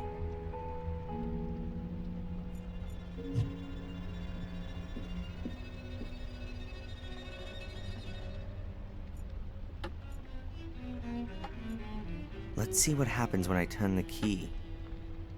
Okay, so I've wound up the clock. Now I'm pushing the key in. Oops, it clicked. It sounds like it adjusted something inside the clock. What the? What's this then? This box was hidden in the clock.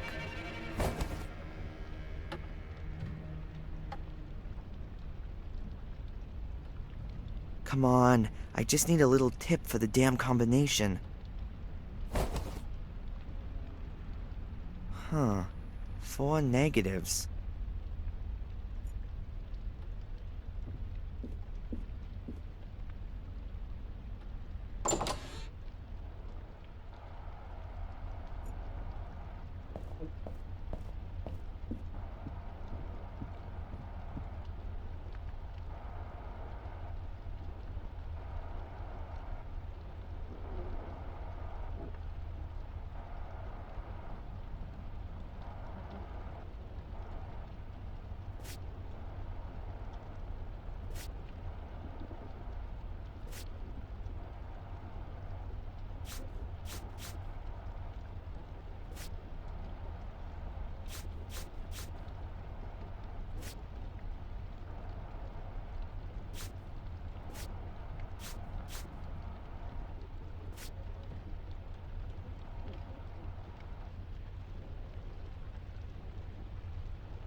I'm no wiser than before.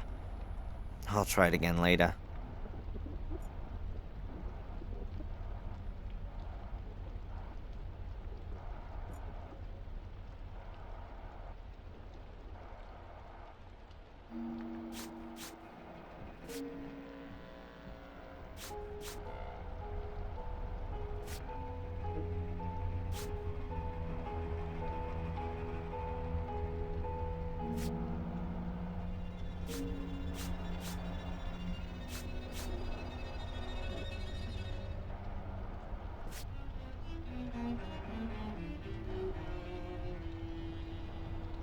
Hey, 2482. The rows produce digital figures when arranged in the right order. I'm certain that's the code for the secret door. The negatives were Fuller's emergency memory aid.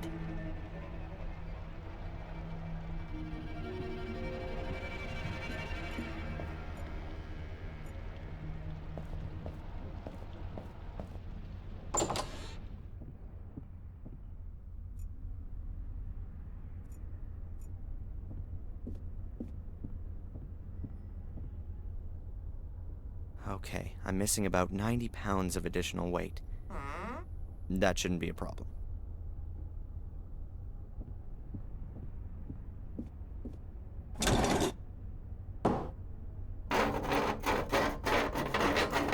Along with my weight, another few pounds ought to do it. I reckon that'll be exactly enough.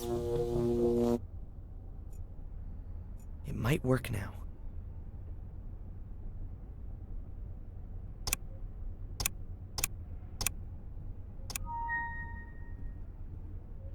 That's it! At last.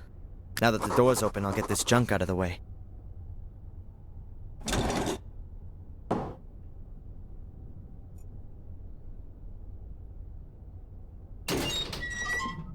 Somewhere there's gotta be...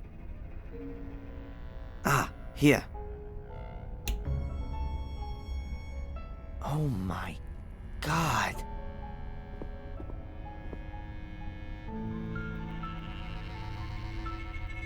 That bastard.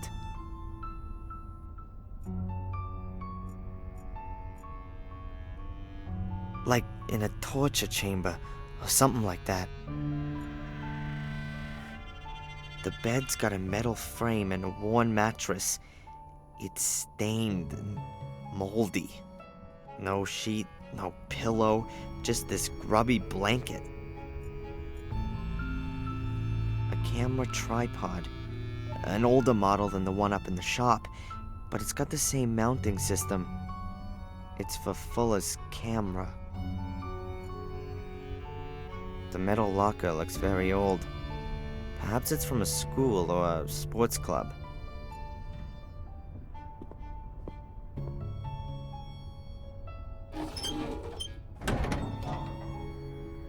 Cupboard's locked. But there's no padlock and no combination lock on the door. There's gotta be some other kind of mechanism.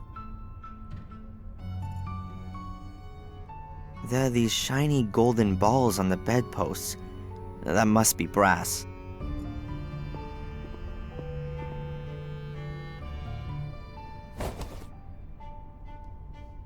Wow, that really works. The ball simply plugged into the tube of the bedpost. Weird. That curtain looks like Fuller stole it from his mother. Old-fashioned, but in better shape than everything else here. What have we got here?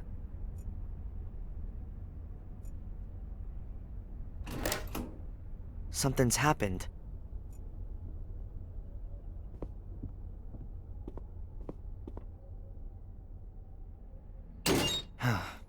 It's open, but I can't get excited about it. I don't want to see what's on these photos.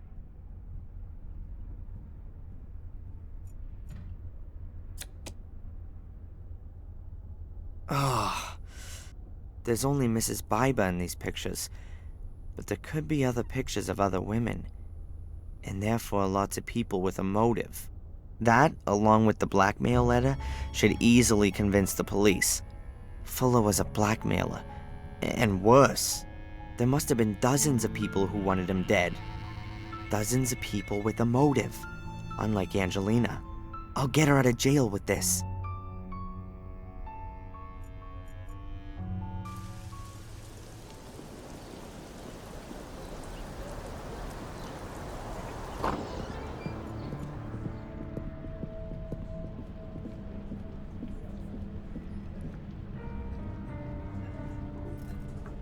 Sorry, Mrs. Biba?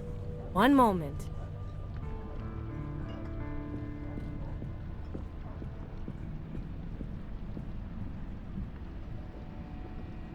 I have evidence that you were being blackmailed by Fuller. I don't know what you're talking about. I have the letter and the photos. You... No! Give them to me! I can't do that. There's an innocent girl sitting in jail. But I don't have anything to do with it. You're going to destroy my life, and it won't change a single thing. It'll prove that plenty of people had a good reason to take revenge on Fuller. I'm sorry. I beg you, don't do it. There's nothing else I can do. I've promised her.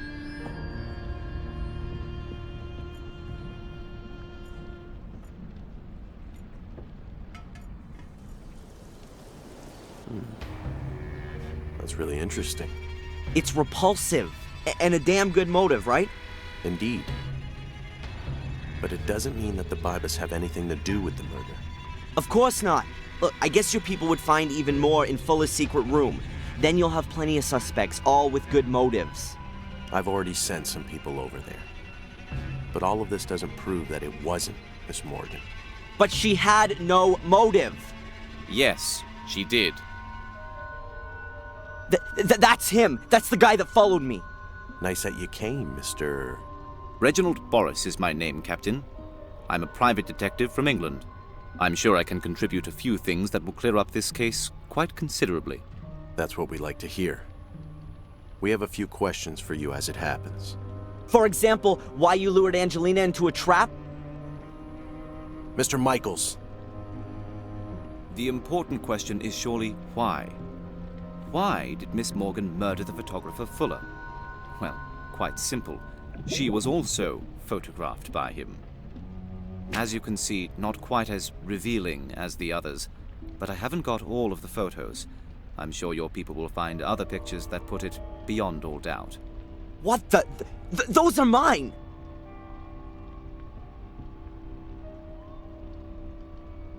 I shot those pictures of Angelina yesterday afternoon! All right, calm down. What's going on here? You'd better ask him. He must have stolen these pictures from Angelina's hotel room. These pictures have got nothing to do with it. It's the same photo paper as the other ones. And I got them from Fuller. He said he had lots more. Oh, man. Lies! Well, we'll see about that. Darren, go and get some fresh air. Calm yourself down. Mr. Boris, come with me, please. There are a few things we need to discuss. Why, certainly. And Angelina? She stays where she is until we've cleared up this mess. But you... We'll get in touch when we need your help. Good day.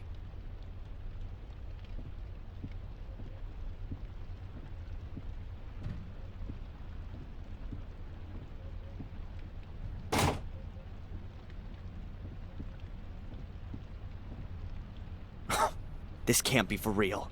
You know, I believe you. You were right about Fuller, and there's something not quite right with this Detective Boris. Then go in there, arrest him, and release Miss Morgan already. It's not that simple. But it'll all become clear. In a few days, everything will be cleared up. Until then, you should just wait. And go visit your mother. Wait a few days? And give this asshole time to get new evidence? Yeah, right. Next thing you know, he'll frame her for the Kennedy assassination. I'm gonna find out what game he's playing. Good. But be careful. The end doesn't justify the means. You've already broken into Fuller's house. If you get caught doing something like that, you'll get it for real. Then you'd better stay away from me.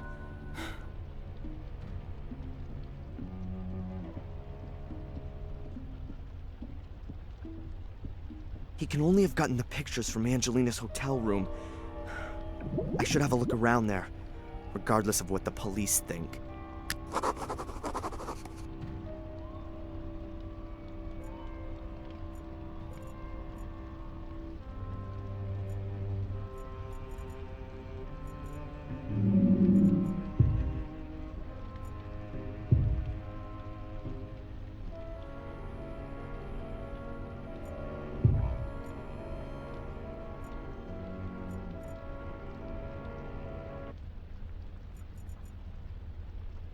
Get lost, you damn critters! Get off my veranda!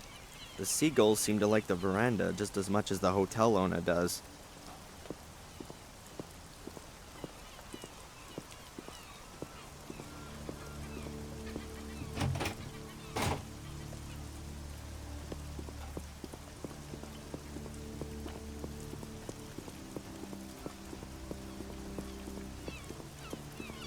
I'll press a little around here.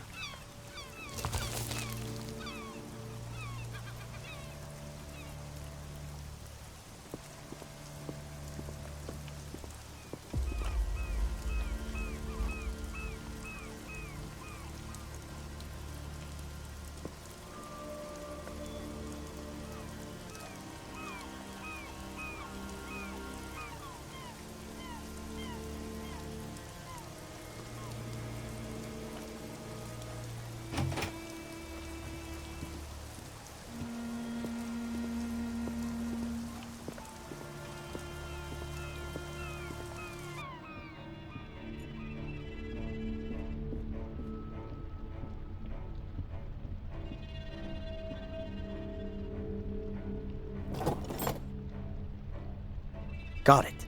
The key for room number 5.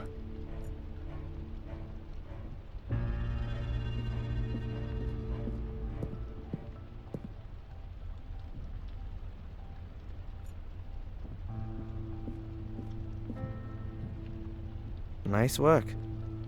There were skilled craftsmen across the whole region all those years back. They brought all their experience and designs from Europe and supplied the whole of the States from here. What's this then?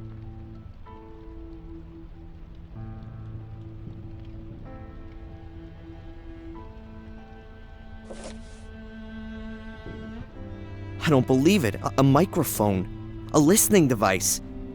The bastards bugged Angelina. There's no cable on it. It must have a little transmitter, but such a tiny transmitter can't have much of a range. Huh. That means there has to be an amplifier or a more powerful transmitter around here. A ventilation shaft could be a good hiding place for a radio set. I bet the hole leads right up to the roof.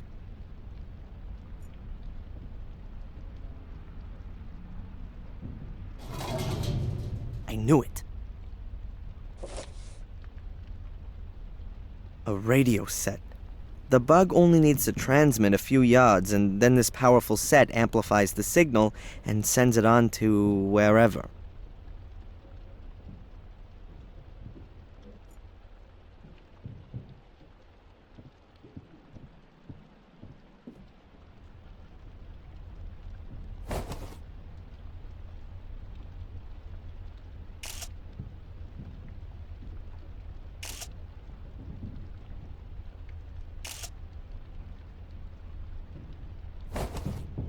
A very lovely theme.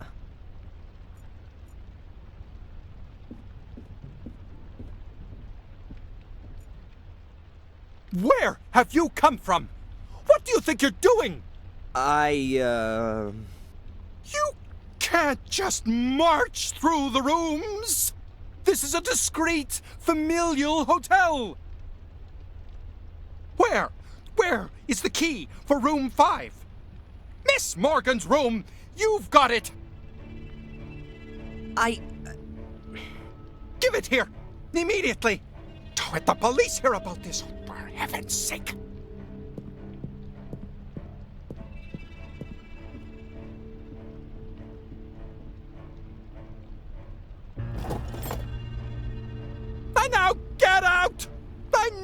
want to see you here again!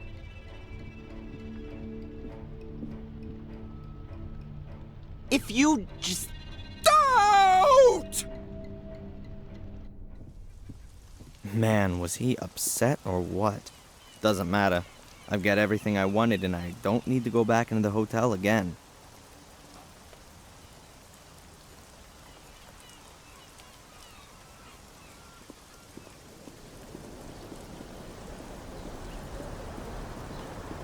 Looks like a normal radio. But I don't really know. I could ask Eddie. He sure knows about these things.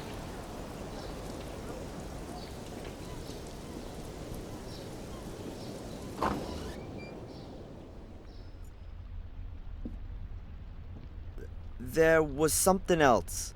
Well, spit it out. What do you want? The police are looking for a man called Reginald Boris. He was hiding in a side street next to your shop. Did you notice anything?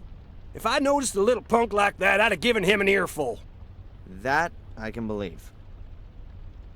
You're an expert on radio equipment, right? Can you tell me what this is? Who the hell? Darren. Can you help me or not? It's important. Well, that's a plain old transmitter. Cheap Asian trash. I found that thing in a ventilation shaft in a young woman's hotel room. What kind of range does this thing have?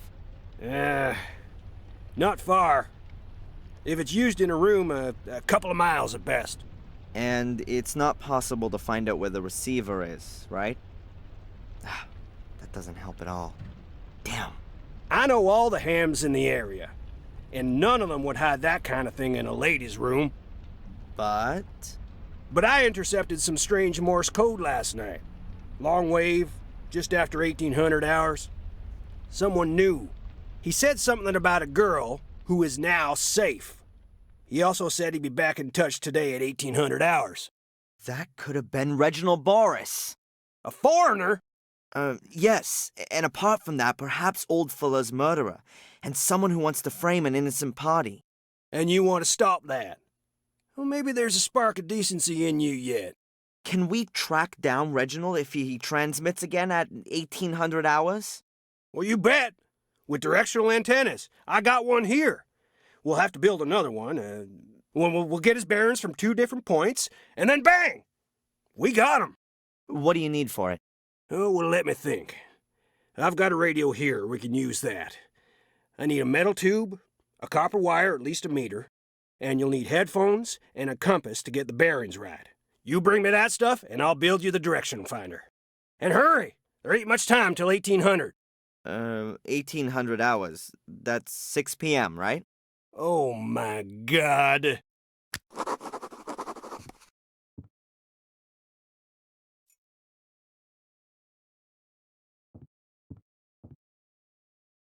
A pair of wire cutters for cutting cable. I'd like to buy these wire cutters. $1.50. Because it's you. All right, I think I can afford that.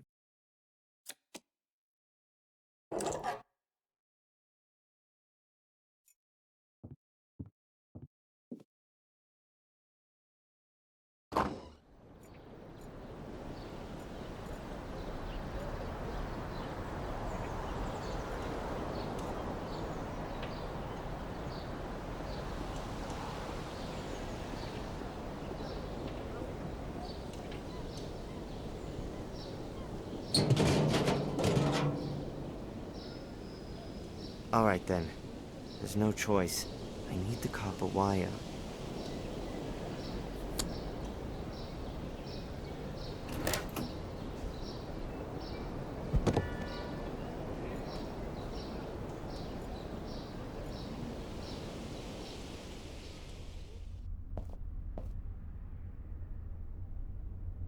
I'll cut into the plastic insulation and pull it back carefully.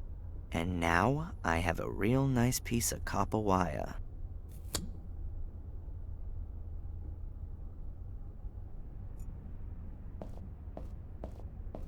All right then, I need the compass. I'll have to sacrifice the telescope.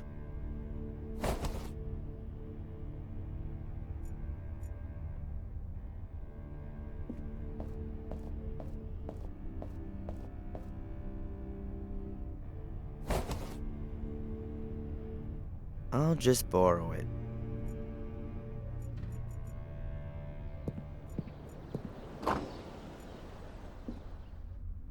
Here are all the things for the direction finder. Very good. I'll build it up right away. But, first the theory. You take the receiver down to the coast, somewhere near the hotel. You turn on the radio, I'll set everything up, and don't fiddle with it. Then you turn the antenna slowly and listen for where the Morse code signal is the loudest. Look at the compass and write down the bearings and degrees where the antenna is pointing. Good. I'll do the same here with my receiver. Then we'll plot the bearings on this here map. Transmitter's located where the lines cross, understand? Yes, sir. Good. Now let me get on with it. So, let's see.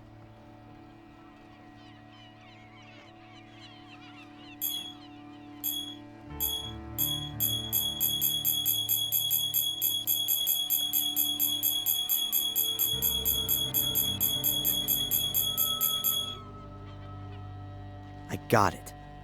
Back to the junk shop. And? Do you have a bearing? Yes, sir. Bearing at 73 degrees. Very good. My bearing is 90 degrees. Go on. Plot the bearings. Let's see. Your shop is here, and you had a bearing of 90 degrees. I was roughly here. This damn... Of course! What is it? A boat!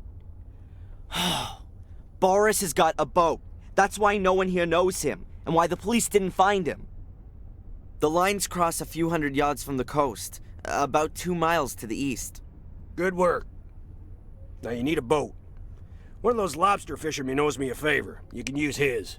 And what should I do with it? We'll sail out there, of course. And serve myself up for a fight with Reginald Boris on his ship? Didn't you hear the message? He plans on coming back into town again tonight, looking for you. That's what he said? Huh, I must have missed that. Well, go on then. You don't get many opportunities to be a hero. I trust the police least of all. I'd rather get hold of the evidence of Angelina's innocence myself. And this time, it'll all be watertight.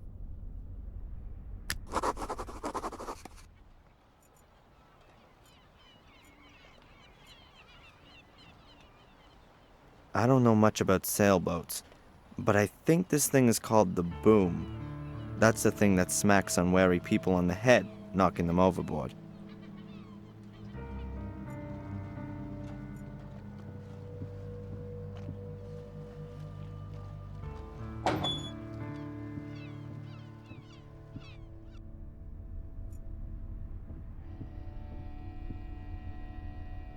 Let's see.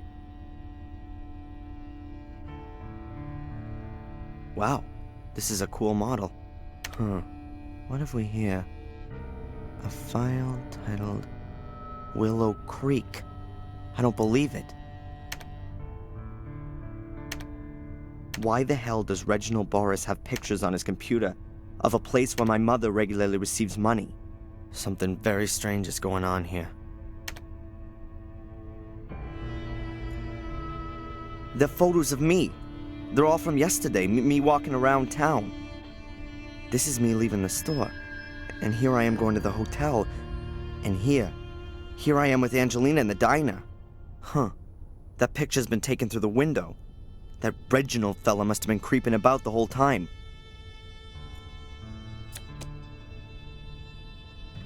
Huh. I'll take them.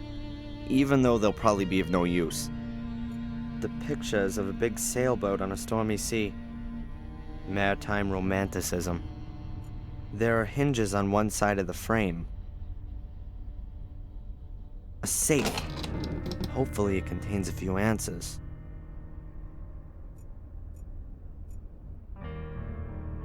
The safe was hidden behind the picture. It's locked. Here's a windrose that you can turn. I guess the idea is the same as with Fuller's safe. But unfortunately, I don't have a stethoscope with me to listen to the mechanism.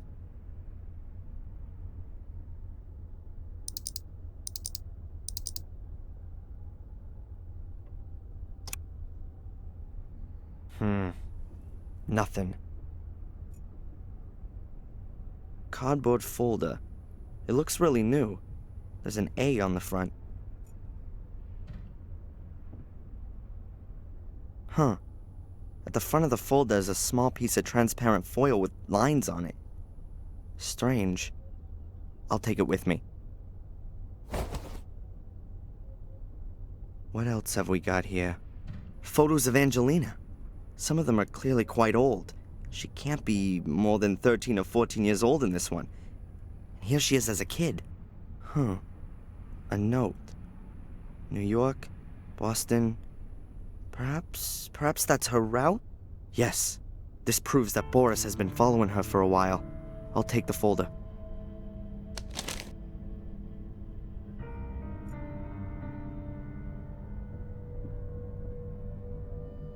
A framed sheet of handmade paper. You can hardly read the writing, and there's some kind of wildly painted lines over it. The road to El Dorado is written at the bottom. Isn't that in South America? It might fit. Let's see.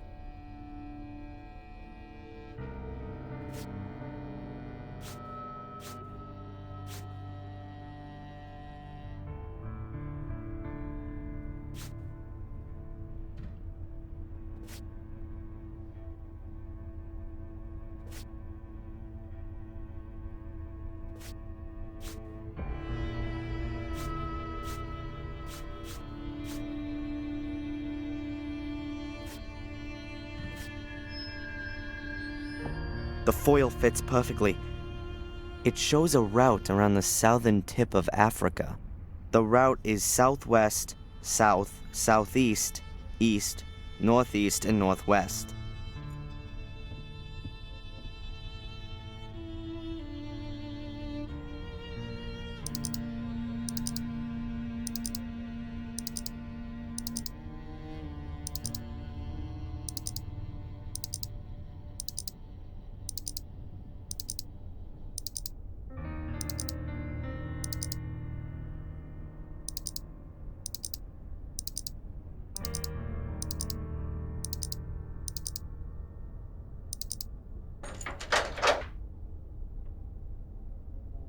That was the right combination.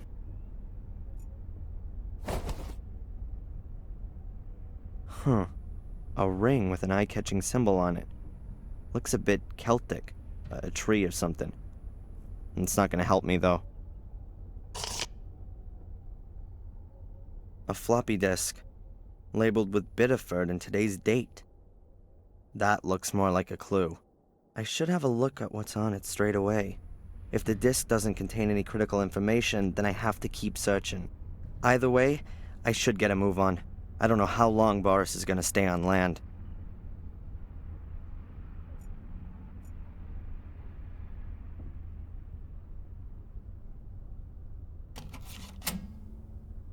Damn, what's wrong now? The battery's dead, and there's no electricity on the boat. Alright, let's see if I can do something about that.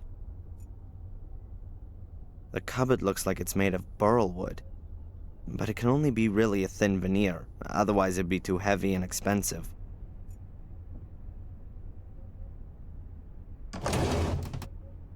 Alright, a few maritime maps, tools, screws, and measuring instrument, and... a key.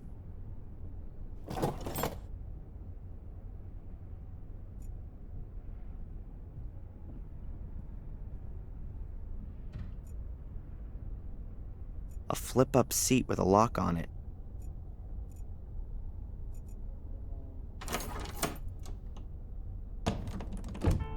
Aha, that must be the ship's power generator. I guess the batteries are normally charged using a cable at the harbor. The generator's probably just meant for emergencies.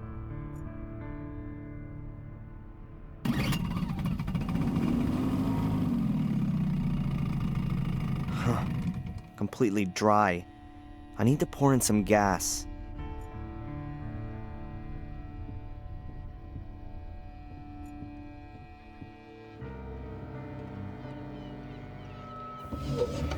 life jackets, a lifesaver, a few ropes, a buoy, and a gas can. Just what I need.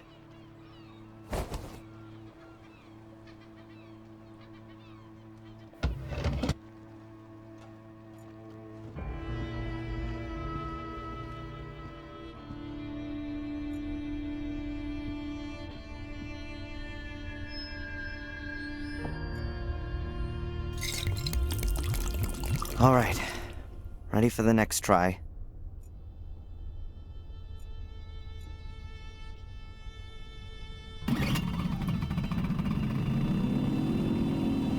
Very good, but also quite loud. Hopefully no one can hear the noise on land.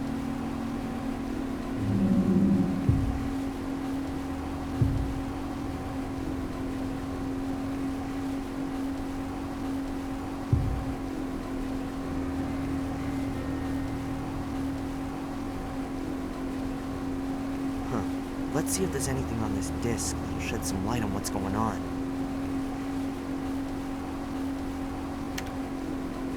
Mrs. Michaels' medical records? What the... Mrs. Rebecca Michaels. Second and third degree burns on the hands, arms, and legs. Fractured back, partial cervical fracture, blah blah blah. Due to a bad fall. This entry is from 1973. Right after the car crash. Or rather, an alleged car crash. What does Reginald Boris want with my mother's medical records? Does he know her from her time in England? I'll deal with that later. Let's try and work out the Angelina thing first. Angelina. Hey, Fuller's store. And there's someone standing in the shadows. It's Mr. Biber. He must have found out about the blackmailing and then lost it. And there's Angelina. She's going into the store. Oh, this is the proof. Fuller was already dead when Angelina arrived at the store. But Boris saw that Biber had murdered Fuller. Then he must have called Angelina and then the police afterwards. Why did he get her arrested? Was she in the way? In his search for my mother? Or me? Huh! Good evening, Mr. Michaels. You! Stay away from me! That's very difficult on such a small boat, wouldn't you say? What do you want from me?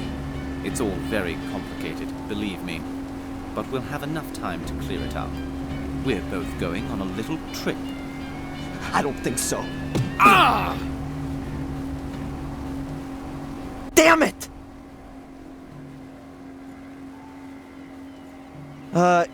Can't we talk about this? No. Oh!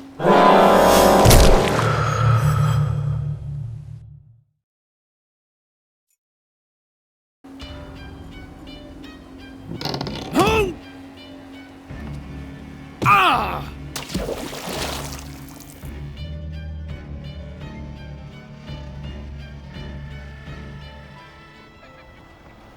It was really brave of you to take that guy on. Yeah. Well, I actually had no other choice. If you say so. Most important thing is the disc was still okay. You saved me.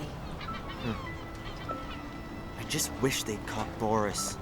He'll resurface soon enough. I should have got back quicker, but the boat wouldn't go any faster. I still don't know what he actually wanted from us. And if you fly back to England on your own, who's gonna watch out for you then? Oh, it's nice of you to worry. But I've got to go back.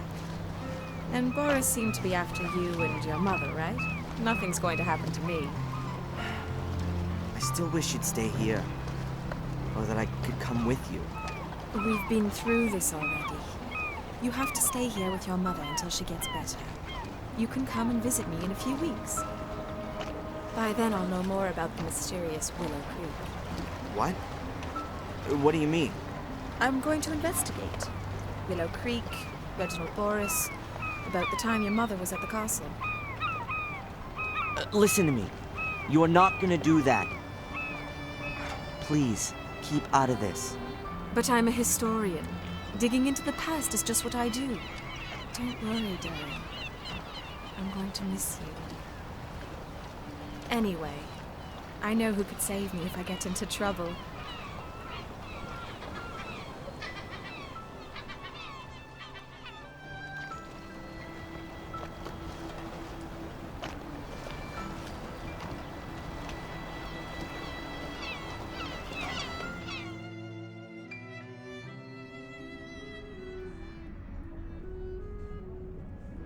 Darren? Huh?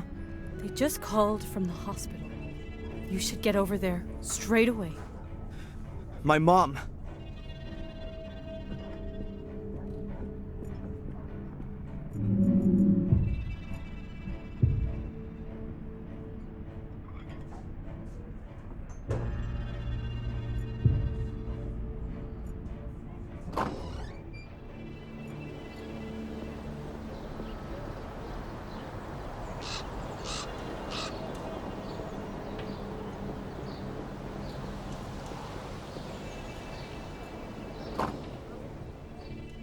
Mr. Michaels? It's, the doctor would like to speak to you. Has something happened? Just go through, please.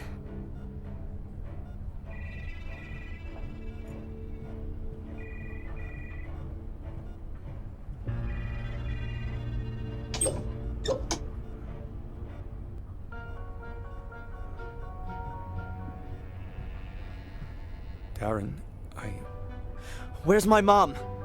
Your mom's heart failed this morning. What? No, that's impossible. I really am very sorry. Mom!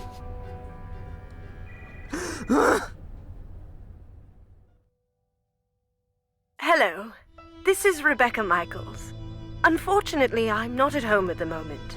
Leave me a message and I'll get back to you. Darren? Darren, are you there? He's here, Darren. Reginald Boris is here. I went to Willow Creek. I couldn't resist. Please forgive me. I found out a few things about this place. It seems there's something like a conspiracy here, and I think Reginald Boris is part of it. I saw him today, and now... No, go! Ah! Darren! Help me! Hello? Angelina!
Wakey!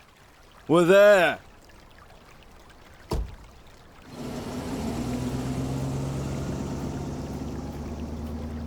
So, this is it. The one and only hotel in this godforsaken place. I had to change trains in London and then sit for another 45 minutes in a cab. And now here, I'm in the middle of nowhere. The village of Willow Creek itself is a bit further down the road. But I ought to take a look around here first. Angelina must have checked into this hotel. Huh. The words Gordon's Palace have just been simply printed onto the awning. Cheap.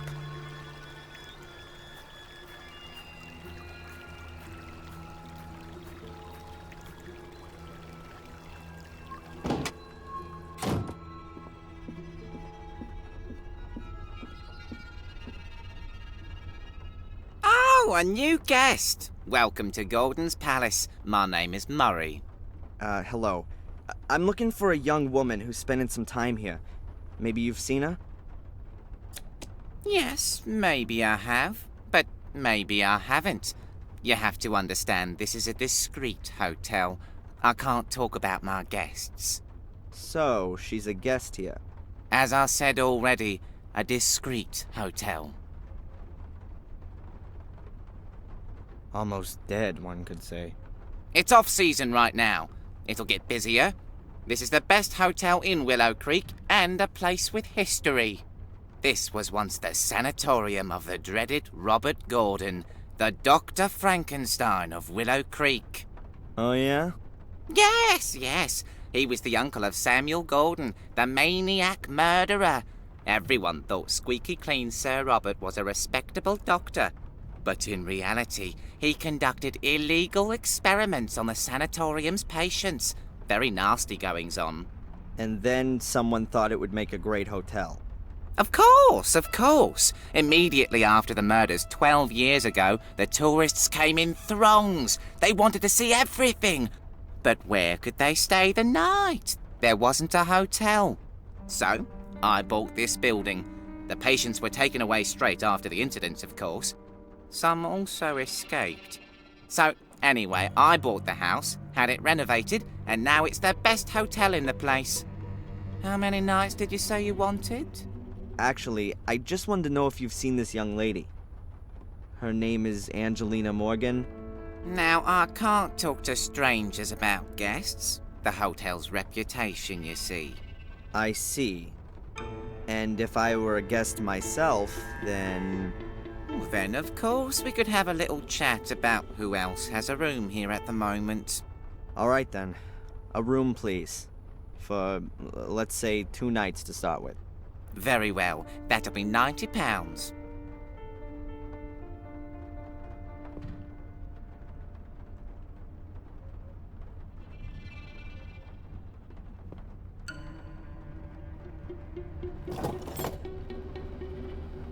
So, what about Angelina? Is she here? The young lady checked in here a few days ago. Room 13, right next to yours, sir. However, I haven't seen her since yesterday morning. Thank you. Room 13, that's down this corridor? Yes, sir. Your room is number 12. You do, of course, understand that I can't let you into the lady's room. As you know, the hotel has a reputation to uphold. Huh. This takes me a step closer. I know Angelina was here. Perhaps I'll find some clues as to what she found out, and who didn't like it.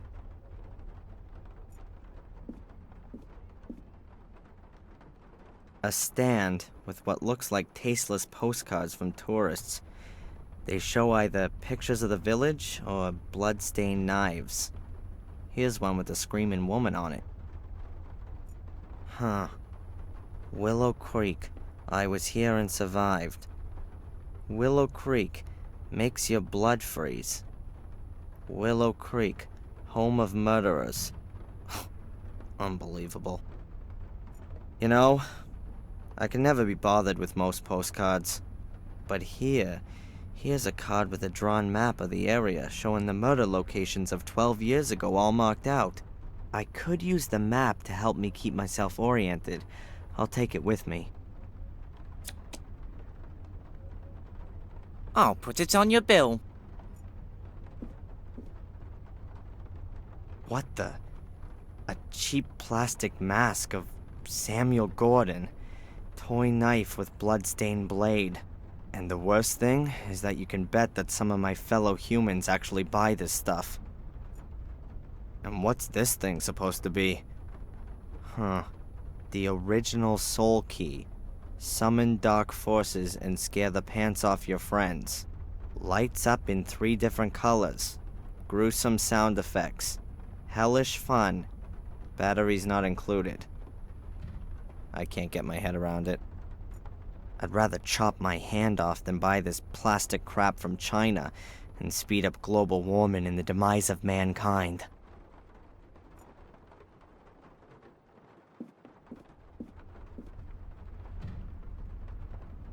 Huh.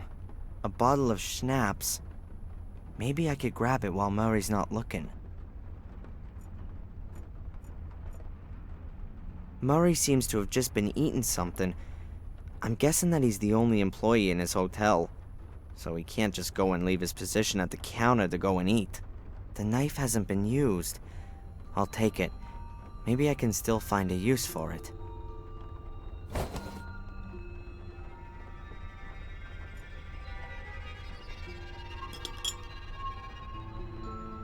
Voila! A bottle of alcohol.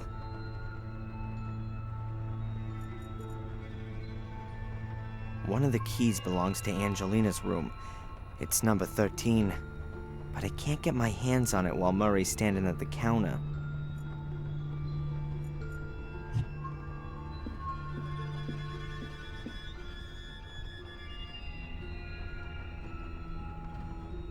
What did you say this building used to be? The old Ashbury Sanatorium. The legendary, the gruesome, the unfathomable sanatorium of the crazy Robert Gordon. I see. Sir Robert was Samuel Gordon's uncle on his father's side. He lived in the castle and was, of course, like all Gordons, completely insane. He conducted experiments on the patients here in the sanatorium. Illegal experiments. Terrible experiments. And no one noticed? He mostly did it at night, alone. He only had one accomplice in the village, Dr. Herman. Both were murdered before their schemes were uncovered. But strange things have been happening since their deaths. People claim to have seen spectral apparitions in these corridors, and sounds that come out of the ground. Sure, and that's probably written large on the front of your flyers, right? A couple of ghosts would surely be good for business. It's just a shame it's absolute moonshine. What can you tell me about this place? Willow Creek. It's the nest in which I was born. Just like all the others you see around here. No one moves to here. Either you're born here and stay, or you're born here and leave. It can't keep hold of the youngsters anymore. They want to be in the city. The place is dying out. Is there anything special to see here? The museum, of course. I was significantly involved in setting it up. It's even on my land, which I've leased for a small, appropriate fee, of course. Go into the village. You won't miss it. We set it up once the flow of tourists dried up. You need to offer the people something, after all. We redesigned the rear part of the museum last year. Now it's got a lot more zip. It was my idea. None of the other people in the village have got any idea about business. And? You have to speculate to accumulate. You're not going to attract tourists with a couple of clay pots and carpets, are you? How can you attract tourists? With a show! You need to give them something. We've got 5 gruesome murders here, an old family full of maniacs, a dark curse. There must be some capital in that. Doesn't seem to have worked all that well so far. Alas, no. Many didn't get involved. Said you should let the dead rest in peace. We won't get anywhere like that. Of course not. During the first few months after the murders, it was looking really good. The papers wrote about our murders all the time. Loads of free publicity. They came from all over. Buses full. But then, well, the hype died down. Ooh, how tragic. Hey, perhaps a couple of people should be killed every season. Then you'll get more press. Yeah, you don't need to worry about it. You haven't invested all your savings. But I'll have the last laugh. This place is gonna be on the up again. What's that castle out there on the hill? That's the famous Black Mirror Castle, ancestral home of the Gordon family. There are few buildings here that have a history as fascinating and blood-soaked. Why, what happened there? What didn't happen there, more like? Every imaginable abomination. Murder, torture, witch burning, dark rituals, devil worship, everything. Yeah, sure. And that's not just what you tell the tourists to make this place more interesting. Well, perhaps it's not quite that bad, but what the people say is true. That castle is cursed. That much is certain. Cursed. Just look at the Gordons. An ancient family that's gonna die out, one blow of fate after the other. The latest events alone. Around 25 years ago, there was a fire in the castle, and Master Samuel lost his young wife in the flames. 12 years ago, the eldest Gordon committed suicide. He jumped from the castle tower. After that came Robert's murder and Samuel's suicide. The last surviving Gordon is Lady Victoria. She's already about 90. When she dies, one of the oldest families in England dies with her. Sounds like bad luck, but not necessarily a curse. It is. The castle is cursed. It makes the people crazy. How else are you going to explain one Gordon after the other completely losing it? Some mental illnesses are hereditary. And if it's an old noble family, incest may also play a role. Yeah. Or natural radioactivity, or poisonous groundwater. That's all far-fetched. It's a curse. Everyone knows that. What's that then? A soul key? They are powerful, magical artifacts. After the murders 12 years ago, the police seized documents from the castle. Amongst them were also pictures of these soul keys. Samuel Gordon must have been nigh on obsessed by them. The police believe that Samuel had several of them. Perhaps the devil himself gave him the order to do it. Perhaps. What's for certain is that he killed for it, and that the keys, assuming they ever existed, disappeared when he committed suicide. And what has that got to do with this plastic trash? That's no trash! Do you know how expensive it was to produce thousands of these and ship them here? Pal, that cost me a fortune. Thousands! How many have you sold? Put it this way, I won't need to reorder in the near future. Even though they're so fantastic. They even light up when you put a battery in them. Oh, awesome! What else can you tell me about Angelina? Don't know. Nice girl. Seems to be out a lot. Always went off for a couple of hours, then back to her room, then out again. Did you notice anything? Was she nervous? Afraid?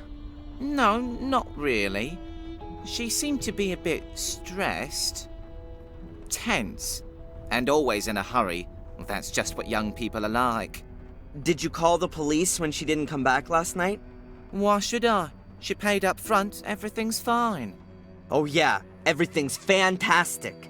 She might be bleeding to death in the woods or in the hands of violent kidnappers, but she paid up front. Calm down. Nothing will have happened to her. Absolutely nothing's happened here for 12 years, unfortunately.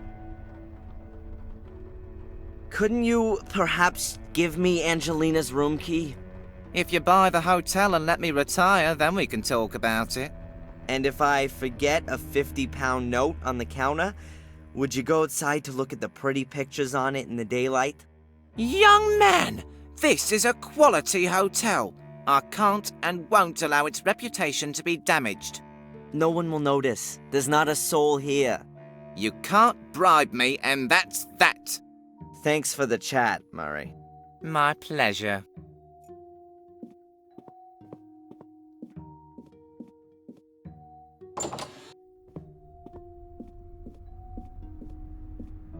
Room 13. That's Angelina's room.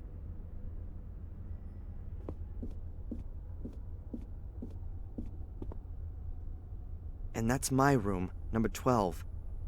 First I'll get rid of this rucksack, and then I need to find a way to get into Angelina's room.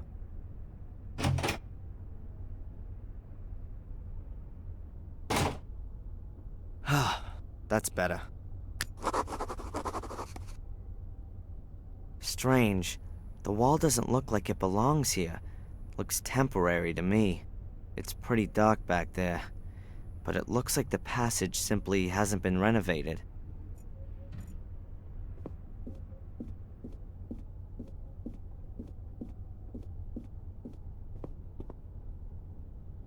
Let's see.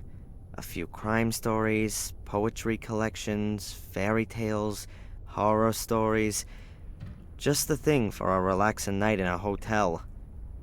Unfortunately, I'm not gonna have one of those. A wooden clock with a glass cover and some carving on it. Huh. What's that? The clock's just an imitation. It can't be wound up. Probably a cheap electronic clock with batteries.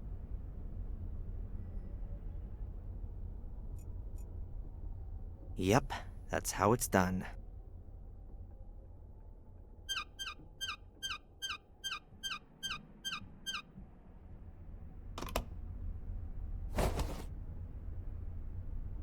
I've got him. 2 1.5-volt batteries. There's a newspaper lying on the glass table. Maybe a service for the guests.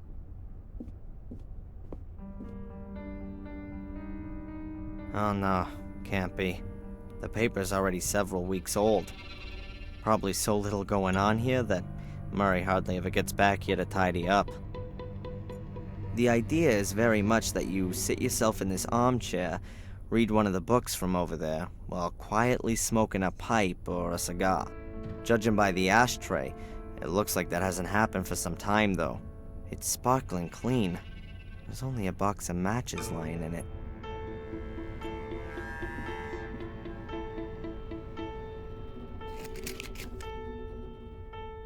Allardyce matches.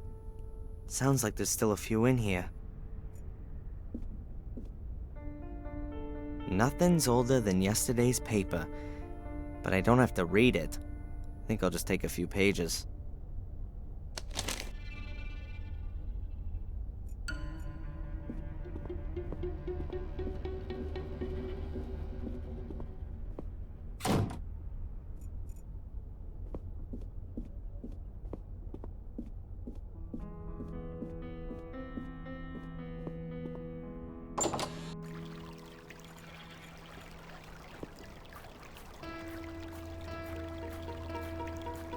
A big heap of wet leaves.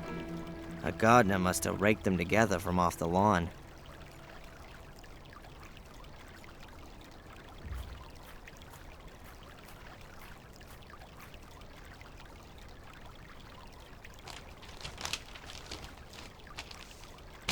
I've got the crumpled newspaper in the middle, next to the leaves which aren't so wet.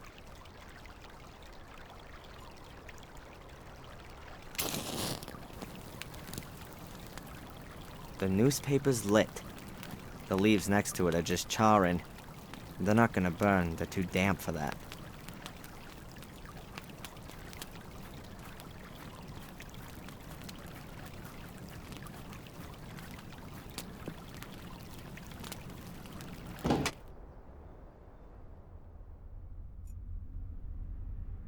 That's one of those things they use in big hotels to carry cases on. I find it rather hard to imagine them having hotel porters here.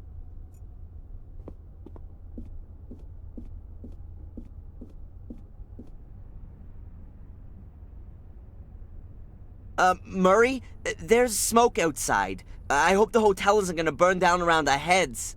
Bugger! Oh!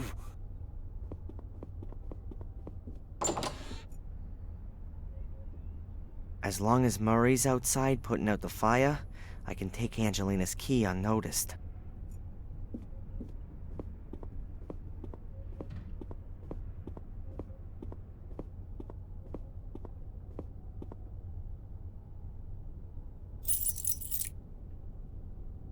Now we'd like to have that. The key for room number 13. Hopefully I might find some evidence of Angelina's whereabouts in her room.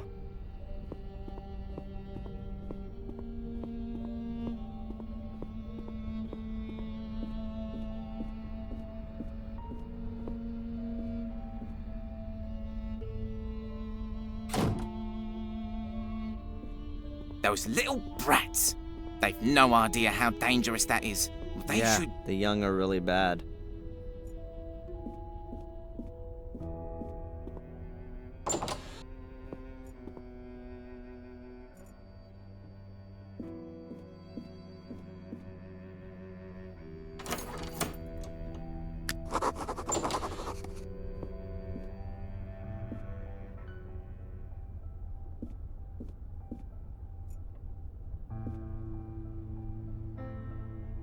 A thick-walled but relatively squat glass. You'd normally be drinking a drop of the hard stuff out of this kind of glass. Interesting. Several cut lemons, and there's a sliver of wood stuck in one of them.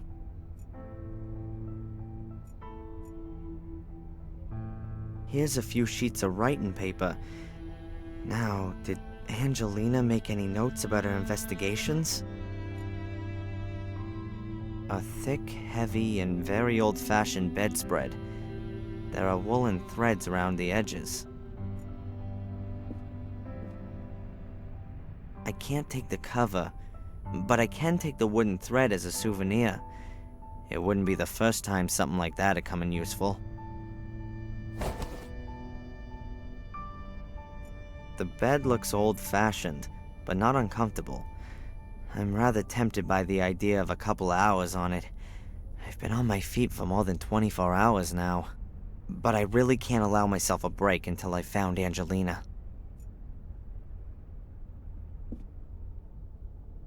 Huh. The bed's a little to one side, as though it's been pushed around. Maybe there's something under there.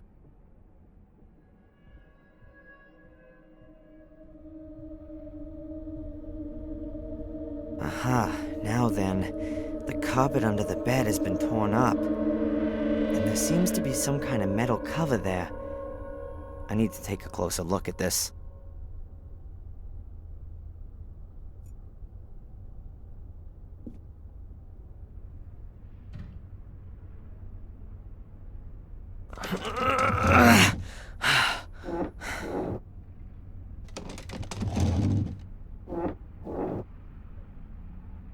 There it is. A kind of round metal cover. It was hidden under the carpet. A little cupboard. Looks rather like an antique.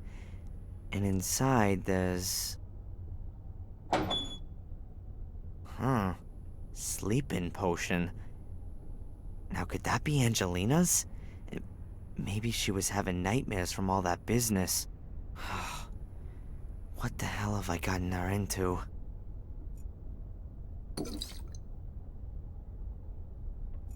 A completely normal tube TV, like most folks have at home.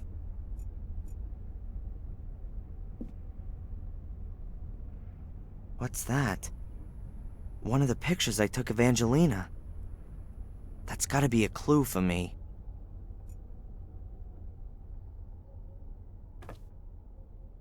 So it is. There are a few white notes on the back of the picture.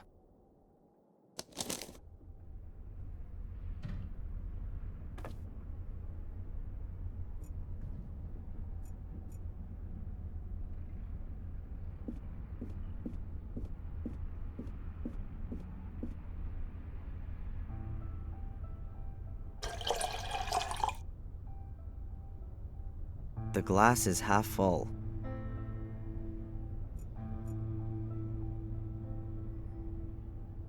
Great. The woolen thread is acting like a wick and soaking up the alcohol. Looks like I've rediscovered the world's oldest artificial light source.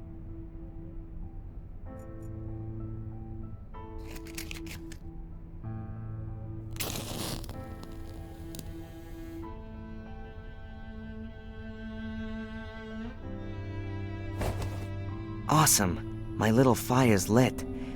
It was working like that 10,000 years ago, too. Now what do I do with it?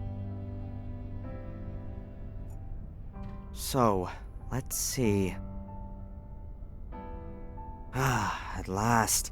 There's Angelina's message.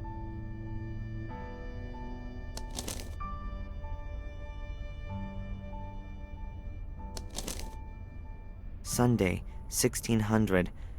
I don't know what's supposed to be so special about Willow Creek. It all seems so forlorn, poor, and desolate. Hopefully I won't have to disappoint Darren. He's helped me so much, and I only now hope that I can help him too. Sunday, 9 p.m. That Porter Murray is a damned shark. He had money off me for every single bit of info. I'm not doing that again. I'll go to the library tomorrow, and there's supposed to be a town museum too. Maybe I'll pick up something there about Darren's castle. Monday, 11 a.m.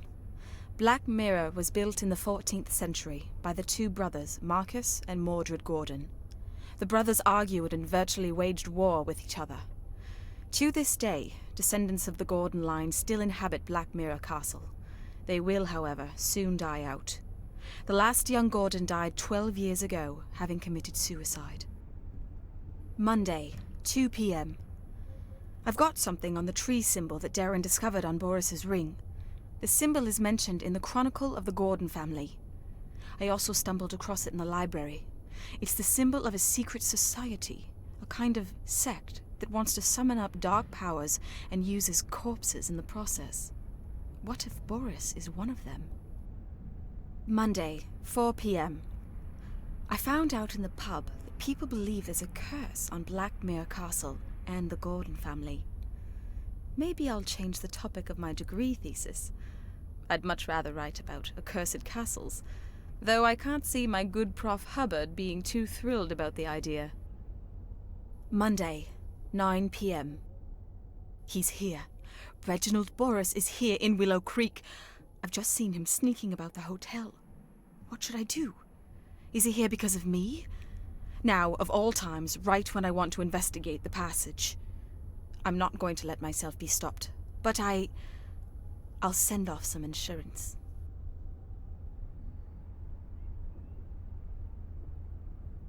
Oh man, Reginald Boris. Angelina had been doing some research, and Boris had caught her at it. Now, he's holding her prisoner, and... does he want to lure me to him? In Maine, he wanted to take me on a journey. Is this all about me? Whatever the reason for all this might be, Angelina doesn't have anything to do with it. She's got into danger because she wanted to help me. It's my fault if something happens to her.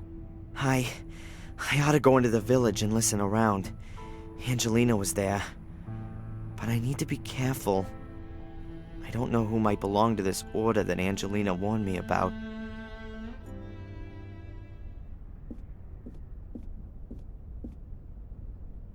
A round metal plate, about 20 inches in diameter. Maybe copper? Oh, I can't say how thick it is, but it gives the impression of being solid and heavy.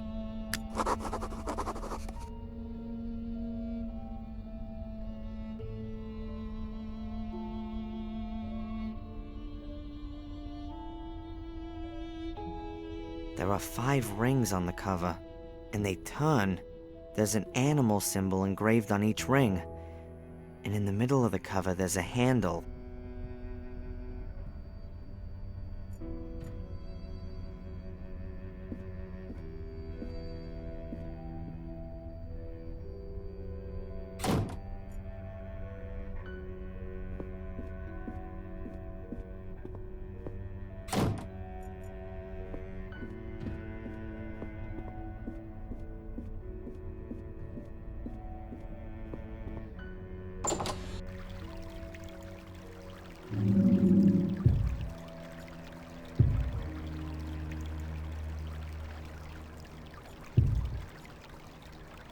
A card from the will. 5 murder locations are marked. Now, whether these had anything to do with the alleged curse...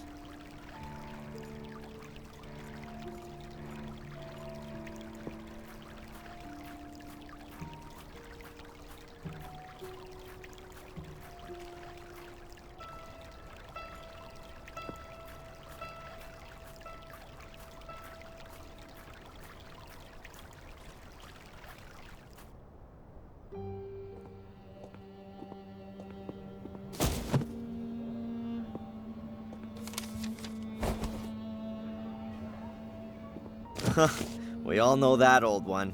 What do you mean? A young, attractive lady is carrying a stack of books and lets them fall at the feet of the hero. Excuse me? I'm the librarian here, so it's quite right that I should be carrying books around the place. Young? Attractive? Well, I'll accept that. But why do you consider yourself to be a hero? You're the librarian?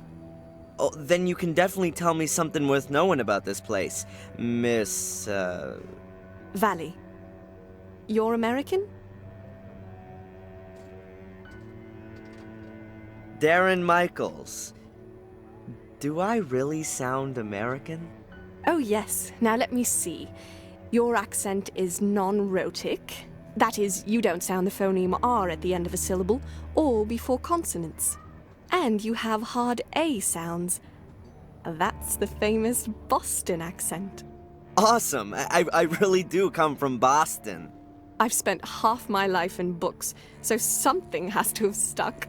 So then you can probably tell a damn Yankee something about Willow Creek? What do you want to know? I'm staying at the Gordon's Palace Hotel. Really? You're letting yourself get ripped off by that old so-and-so Murray? The building is supposed to have had a terrible past. That's true. It would seem that all of the male Gordons were a little bit crazy. The curse of the Gordons. Please don't tell me you believe in all that hokum. I never used to. You English. You like your ghost stories and all that a little too much.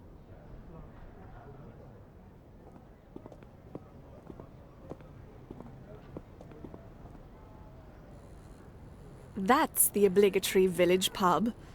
It never was a great place, but since the old landlord left, it really has gone downhill.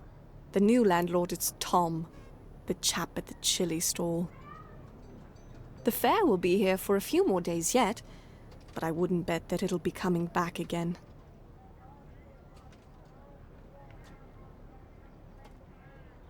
Well, is there anything about Willow Creek that's worth knowing? Not a lot. There must have been a settlement there for a good 1,000 years or so. They found remains dating back that far. Yeah, a stone circle in a forest. So I've heard. Yes, there's one of those.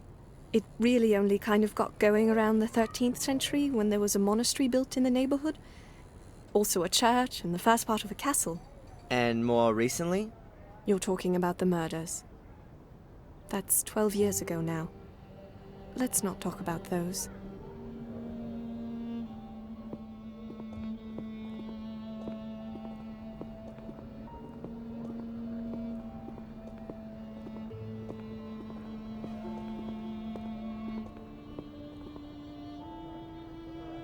Back there by the town hall is my empire, the library. Perhaps it's because there's otherwise so little going on here. There are plenty of people who like to and who do read a lot. Sadly, often all the wrong things. Trashy stuff and the cheapest pulp lit are in high demand.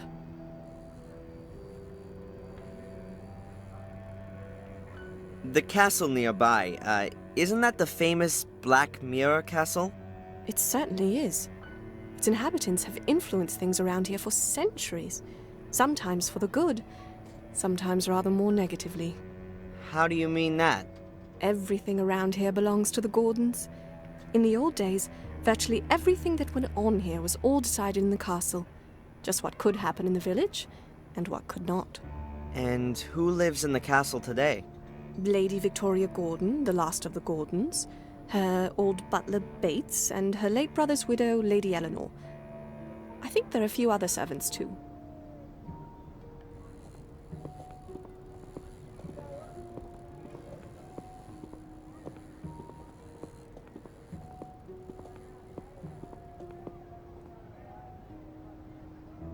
That's the museum. If you want to know more about Willow Creek, then that's the place to be. At least in the front bit. What's in the back? The newly opened Black Museum. Cheap special effects animation. Horror and titillation at others' expense. What's wrong with the Black Museum? Why should you get so wound up about it? It's not about informing people. Nothing to do with knowledge. It's about putting blood and suffering on display. I'm afraid that's what folks are interested in. Because they want to gawk. These are the same people who would rather photograph an accident than help out. They don't share in any of the misfortunes of those behind the spectacle. Can you help me with the symbol? A tree where the roots reach around and up into the branches. That mean anything to you? Where do you know that from? You know something about it? You ought to forget about it again as soon as possible. I stumbled across it in Maine, and now I'd like to know if it... Maine? You come... But you said Boston. I've still got something to finish. Good day. Miss Valley, listen!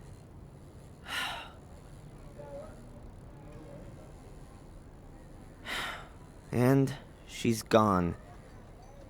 What was that all?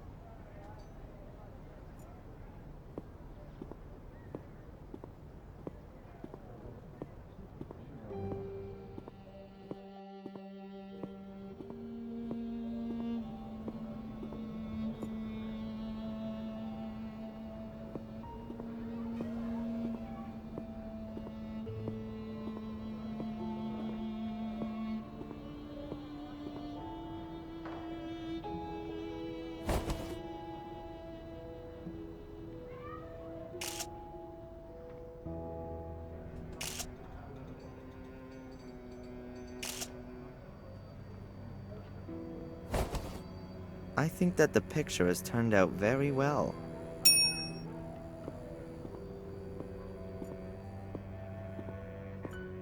The flight was supposed to be cheap, but the airport is in the middle of nowhere.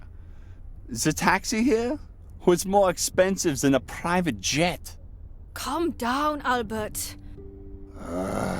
And on top of that, your friend's guidebook is totally out of date. You were happy that we didn't have to buy one. No one could have guessed that so much would change here within a few years. Yeah. Just shut up, okay?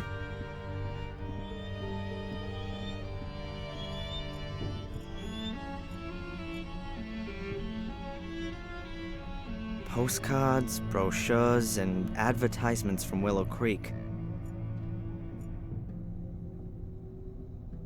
A small, colorful tube. Looks like bubble mixture.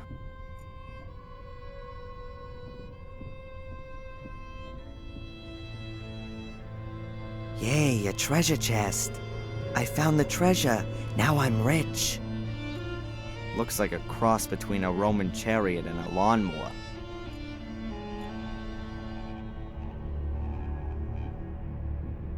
I don't really understand why there's a globe here. I bet most of the people here haven't even seen the neighboring village, let alone the rest of the world. A broken display cabinet. Nothing in it, of course. It says Black Ball of Destiny on the sign. Alright, I'm apparently standing right next to Samuel's corpse.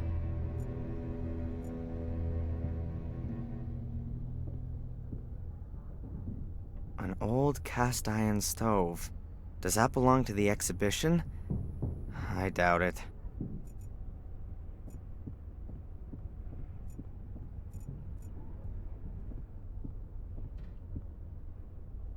There's just that big book in the cabinet. What does it say on the plate? Gordon Family Chronicle. Hey, that might be interesting.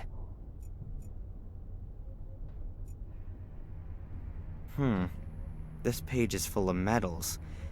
But there's a bit of text there too.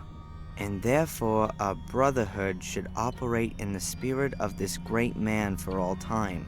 It shall serve beyond the dominion of the church, free of all the conventions, and over and above all earthly jurisdiction. Commit yourselves only to your one aim, that you may take control of that higher power. Our great strength lies in our secrecy. We stand in the darkness, in the shadows, and look into the light, invisible to all who may impede us. For if no one knows we exist, then we cannot be stopped. Therefore, my brothers, hold to these rules. The members of the order shall not be known to one another. Only the high priest of the order shall be able to call every member by name and rank. At order assemblies, every brother shall be masked so that none may recognize him. No outsider may be informed by the order, neither purposely nor through carelessness. Be wary, my brothers. Behave inconspicuously, but be wary. The day on which you must prove yourselves will come sooner than you think. Not very fruitful. I still don't know what the order's aim is, but it seems to be one single big aim. It's gotta be on the pages before these. I've gotta get that chronicle somehow.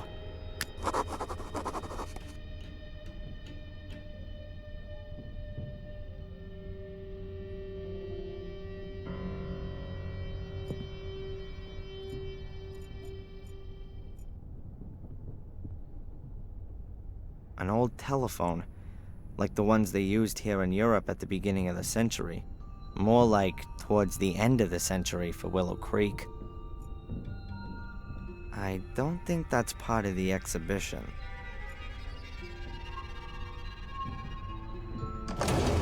Cleaner, a mop, brush, cloths, soap, and glass cleaner. What should I do with that?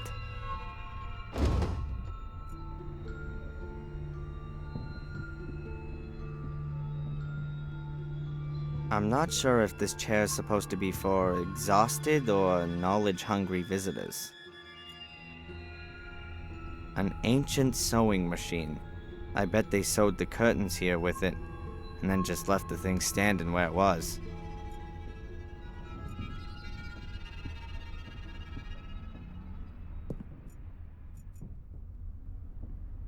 The madman Samuel Gordon murdered the respected Dr. Heinz Herman in a bloody frenzy. He decapitated the popular doctor in his own home, near to the village. This seems to be about the murder of a boy. The youngest victim of the series of murders was the 12-year-old Vic V. He was brutally murdered at a stone circle in the forest, not far from the village. Here are some pictures of the stone circle. Witness accounts, a statement from the police, newspaper clippings. It looks like people assumed it was a ritual murder at first. Heavy metal Satanists in murderous frenzy.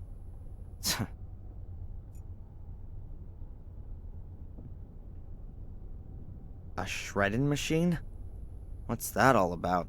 Shredding machine from the garden of Black Mirror Castle. Who do the mysterious traces of blood on the inside of the shredding machine belong to?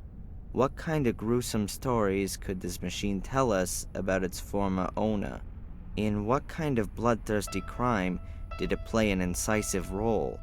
A mystery that will probably never be solved. BS.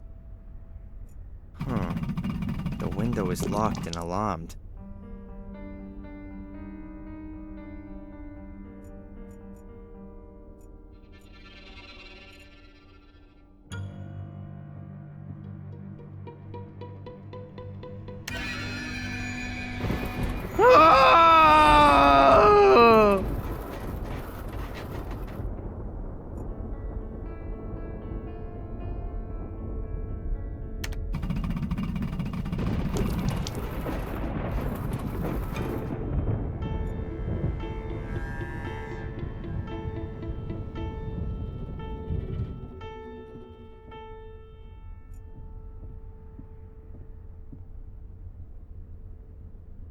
An endlessly long history of Willow Creek. Let's see. Willow Creek's underworld. The village of Willow Creek was founded during the time of the ancient Romans. Even back then, the river often broke its banks, turning the surrounding area into marshland. A few years after the foundations were laid, a small drainage system was constructed, which managed to alleviate the problem for many centuries. In the Middle Ages, the drainage system fell into despair and was largely forgotten. However, in the year 1867, Werner Gordon ordered the construction of a completely new drainage system in order to put a stop to the growing number of floods and resultant crop failures. This made it possible to keep the parts of the surrounding area dry and prevent the river from flooding again. Next to it is a little illustration of where the water's redirected when the level gets too high. And what's that? There's an old bunker from the Second World War here, too, directly connected to the drainage system. Sounds quite unpleasant. The pictures show farmers at work in the fields. Apart from that, I can't see anything interesting. I'm not gonna touch it, unlike the hordes of tourists before me.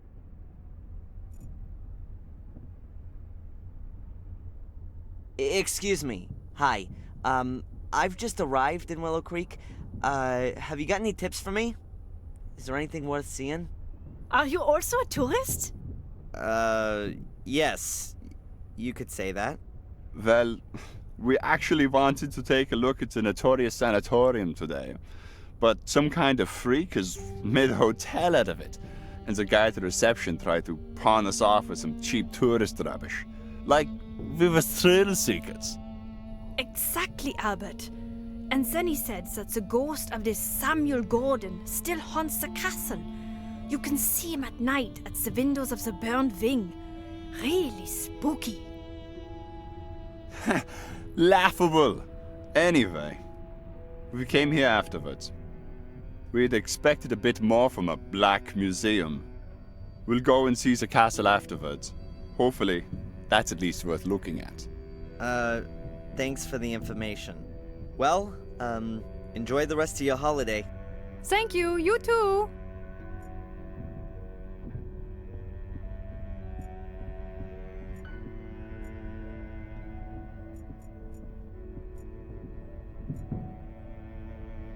A god. He looks a bit simple-minded. Hi, are you the god here? Oh, hello. My name is Bobby. Oh, hello, Bobby. I'm Darren. Hi, Darren. What can you tell me about the museum? I think it's nice. I don't really like it back there, though. It's so spooky. Do lots of people visit? Yes. So sometimes 5 or 6 a day. Has anyone ever broken in? No, I keep watch. Nights as well? No, there's an alarm. Tell me, Bobby, the cabinet back there, has it been broken long? Yes, Darren, for 4 weeks already. How did it happen? I don't know. One morning I came in, and it was just broken. So, someone broke in and stole what was in it? Yes. I completely forgot about that. But it's not so bad. There was just a bowl in it. What kind of ball? A big black one. Thanks for the info. You're welcome, Darren. About the black ball. Yes? Did the police come? No. Mrs. Puft said they aren't interested in that. Oh. Well, who is interested in it then? Mrs. Valley, I think. She looked at it. Thank you, Bobby. Are you the god here, Bobby? Yes. I have to make sure that everything runs shape here. An important job. Yes. Mrs. Puft at the town hall gave me the job because I'm so big and strong. Of course. No one would mess with you, right? No. I'm very happy that I can work here. Tom says I'm too stupid, but Mrs. Puff says I'll do a good job. Tom from the chili stand over there? Oh, you shouldn't worry about what he says. But he's my brother. He looks after me, and I'm a big burden, he says. What does Tom do for you that makes you such a burden? Oh, he does a lot. I'm allowed to stay at his place and help in the pub. Does he pay you? No, Tom doesn't have much money. He says I cost too much because I eat too much. But now I give him the money that I get here, then it's perhaps not so bad anymore. He takes all of your money so you can live at his place.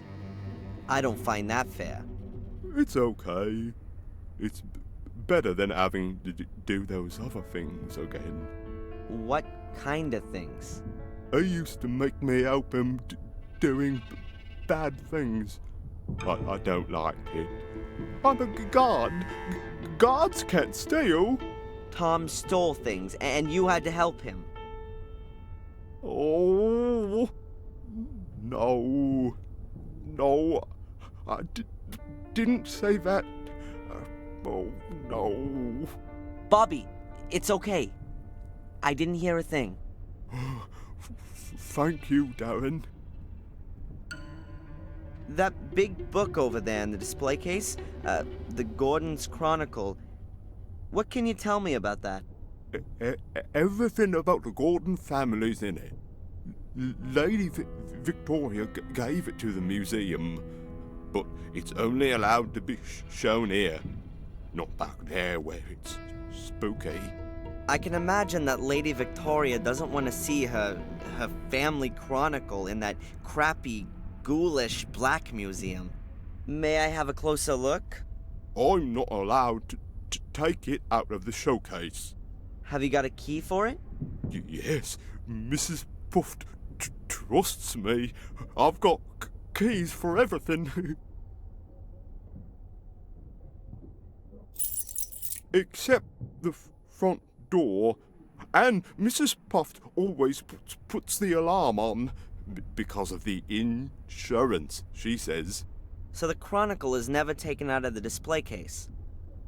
Perhaps I can ask Mrs. Puff myself.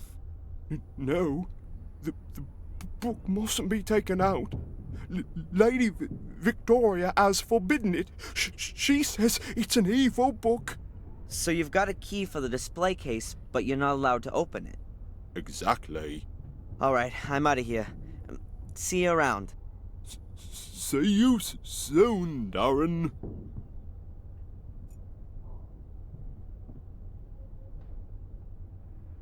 That's mine.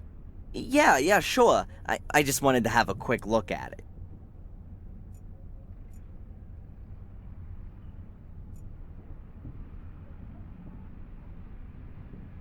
Hello, Bobby. Hi, Darren. Is that your wonderful bubble blowing kit? Oh, yes. I love blowing bubbles. But I've blown so many today that it's empty.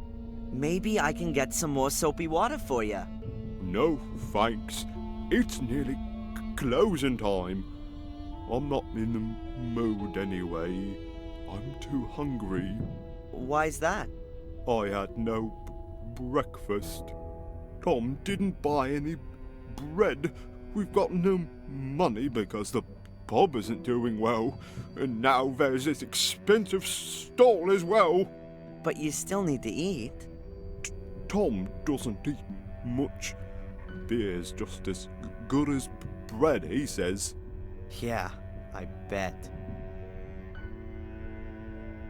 How about I get you something to eat? Oh, that would be very nice of you, Darren. Let's see what I can do. All right, I'm out of here. See you around. See you soon, Darren.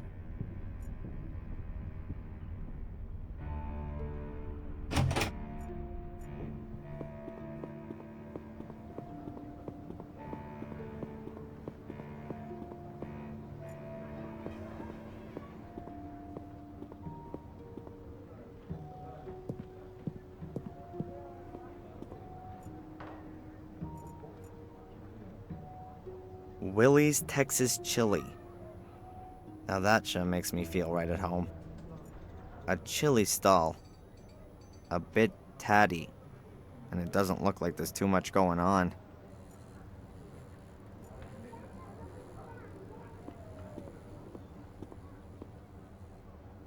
Hi there. What would you like? Normal or extra? What? Normal chili or extra hot chili? I'm not too sure just now. Nobody gets paid for just standing around. All those other folks can wait. Not exactly backwards and coming forwards, are we? I like it. What do you want? What can you tell me about Willow Creek? No idea. I was born here and I'll die here, I suppose. Doesn't exactly sound like there's much going on here. So there isn't. 10, 12 years ago, it was good here for a while. You could make good money, what with all the tourists. We all thought things were on the up, but it never was. Loads of people lost money, they invested, and then bit by bit the visitors stopped coming. Yeah, take old Murray and his hotel, for example. It's still kind of half okay there. He's got a finger in most things round here and takes his cut. There's plenty more, though, that really caught a cold. They went bust. 2, 3 of them hanged themselves. What can you tell me about Miss Valley? She's a nutter. She's been in the loony bin. She belongs back in there, too. That's what I say. So, what's wrong with her? She never got over what happened to her brother. So? Come on, then. What about it? 12 years ago. A series of murders. The murder that caused the biggest sensation all across the country was when little Vic Valley was killed. A little boy who was murdered by Samuel Gordon in a stone circle in the forest. And in a very nasty way, too. That's really awful. And Miss Valley... Well, she's the sister. She found him the next day. It really screwed her up. Stopped eating, didn't speak to anyone anymore. When she swallowed a load of rat poison, she was committed. Oh, jeez.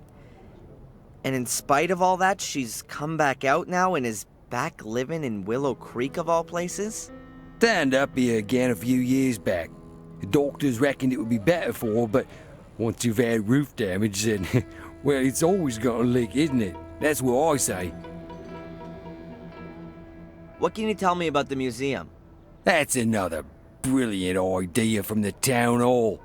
Who, I ask you, wants to see that load of old crap in there? Well, the Gordon Family Chronicle is very impressive. What's so impressive about a bloody book? Does it bring more people into the village? No. And Bobby. That bloody Mrs. Puff from the town hall got him the job. One of those unbearable do-getters, always sticking her nose in and turning Bobby against me. He seems to take his job very seriously. Rubbish. I know what's going on. If anyone wanted to break into that museum, then Bobby would be absolutely no deterrent. Thank goodness they didn't give him any kind of weapon. Bobby in the museum told me that you're his brother. He seems like a really nice guy. If you only have to put up with him for a few hours, maybe he is. But I've got to knock about with this stupid idiot. Day in and day out. He can't get a single thing right. But everybody fusses about him because he's got it so tough. Aw, jealous? Jealous? Of that idiot? Does he live with you? I've been lumbered with him since our parents died. He ought to be put into a home with all the other retards. But who's going to pay for all that? Nice to hear how your family holds itself together. Who are you? What's that got to do with you? My name's Darren. I'm studying English literature and would like to learn more about the country and its people. That sound familiar to you? Should it? A fellow student of mine may well have been around here recently. No idea. You'd have noticed her. Tall, pretty... Haven't seen her, and I'm here pretty much all day. Hunkered down here. My name's Tom. So, not exactly a lot going on round here then. You think I don't know that? Crowds of folk from all over the place. Loads of hungry customers, you said. And then it's getting worse by the year. Isn't Willow Creek also a bit too small for a fair? Those clever pillocks in the town all had it all worked out. They reckoned that people from all round these parts would come here. It used to work out okay, too. Everybody wanted to come and have a look at the murder capital.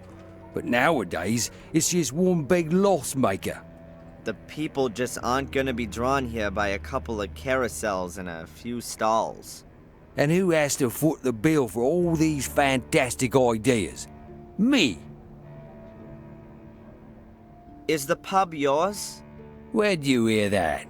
Miss Valley reckons it is. You shouldn't get involved with that nutter. She's a few sandwiches short of a picnic. When's the pub open? This evening, after I've shut down the store. Those commercial Einsteins in the town all make me keep open from 11 in the morning to at least 5 p.m. And in the meantime, I've sold just about sod all. If it was down to me, I'd have chucked all this lot here in the harbour by now. Shoved it up the Lord Mayor's arse. Do you know anything about a black ball? It was stolen from the museum a few weeks ago. I heard about it. It doesn't really interest me, frankly. I'd like a portion of chili, please. Now you do. Normal or odd? If I'm right, then there's only one pot anyway. Hot then.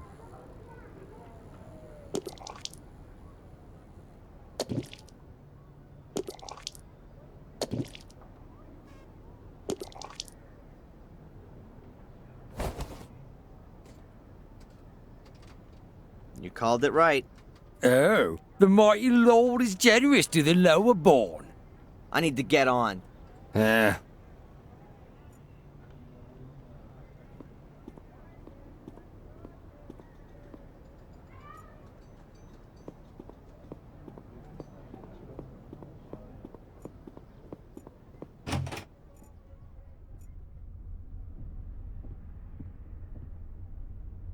I got you some chili. I hope you like it. Oh, yeah. But I've got no money. Don't worry. It's on me. Oh, thanks, Darren. But I'll give you something too, then.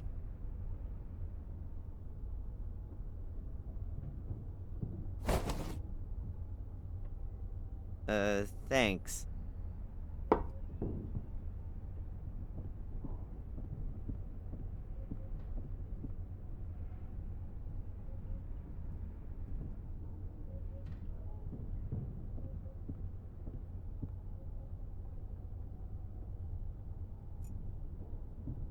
An entirely ordinary sparkler.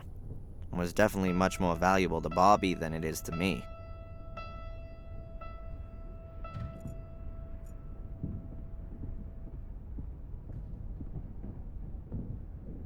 That's Bobby's. He seems to have fun with it, when he doesn't happen to be hungry. That's Bobby's. Hello, Bobby. Hi, Darren. So, are you full now? Yes, was delicious, really hot. And you still don't want to blow bubbles? I do, but I don't have any more bubble mixture. Should I get some for you? Oh, okay. Alright, I'm out of here. See you around. See you soon, Darren.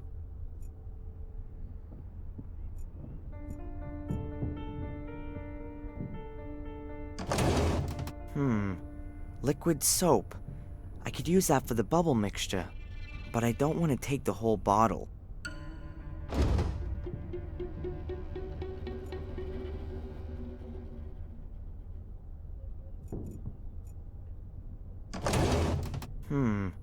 Liquid soap, but I don't want to take the whole bottle.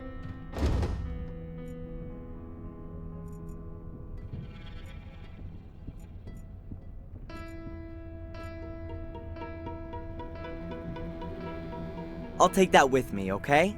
Yeah, okay.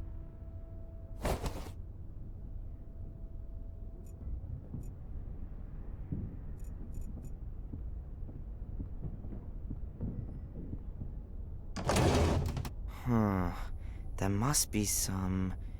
Yeah, liquid soap. I'll put some in the tube.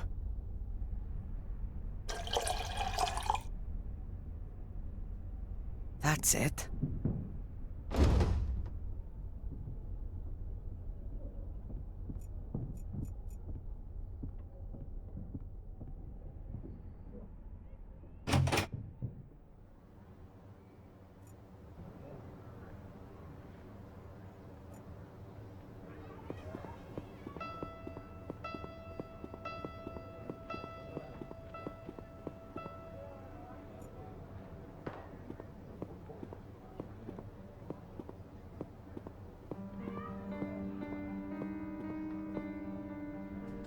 An old rope.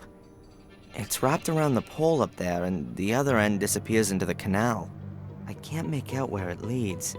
The water's too dirty.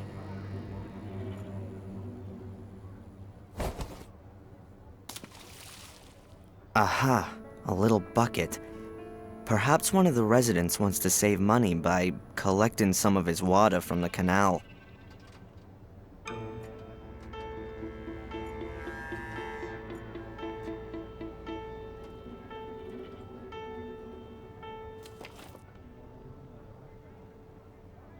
It's full.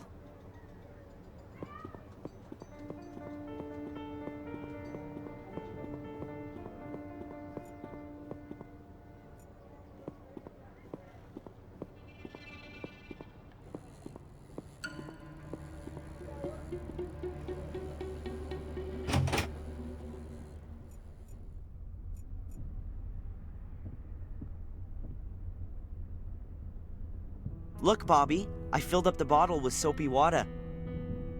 Wow. Thanks, Darren.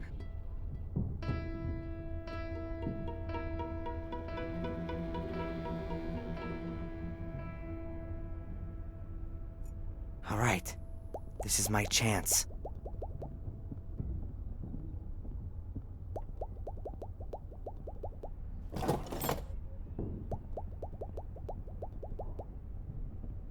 Got it.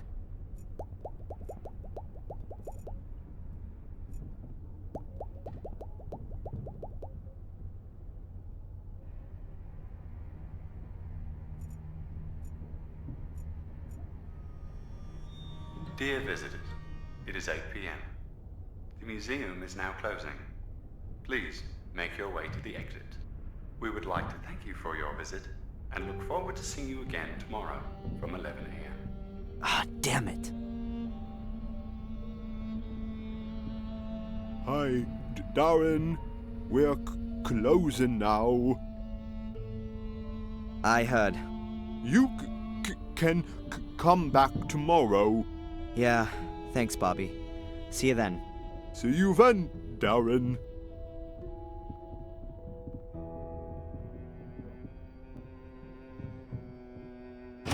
Damn. I haven't got the key for the main door. I guess I'll have to wait till tomorrow. Get out of here! Huh? You're putting us all in danger. You are death! Leave me alone. It's the curse. The curse! It's gonna get you!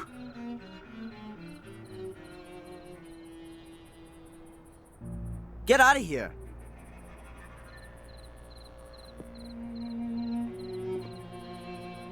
Death! I told him! Great.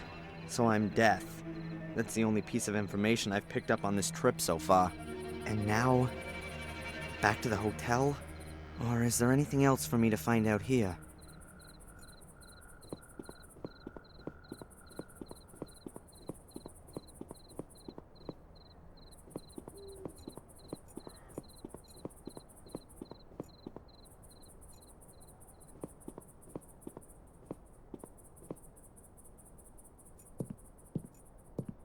That's the bum who grabbed me at the museum. Poor crazy loser. Brain's probably totally picked.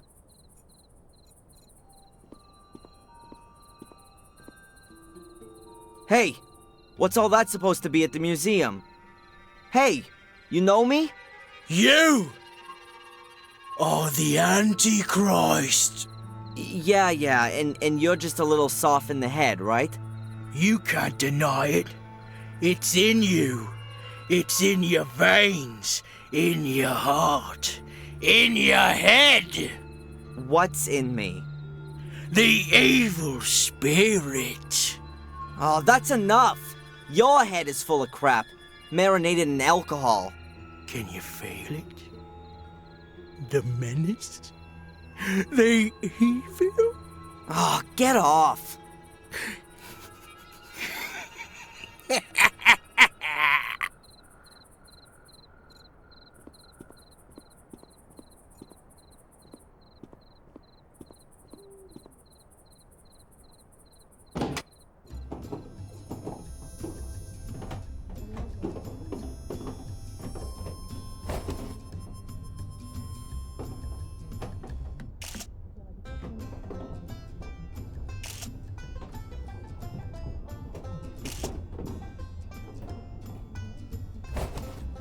I think that the picture has turned out very well.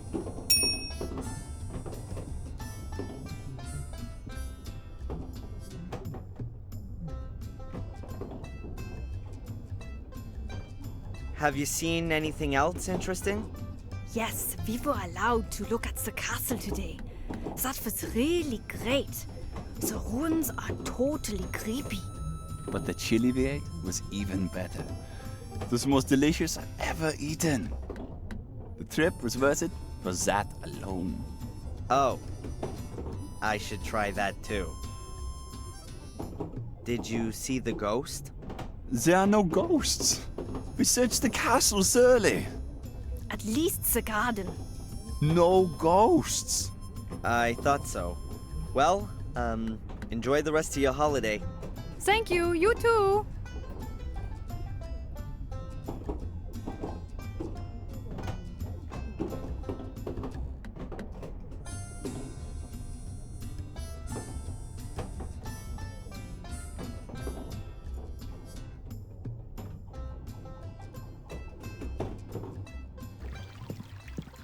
Oh, hello, Miss Valley. It's a small world. Darren, nice to... yes, who'd have thought it?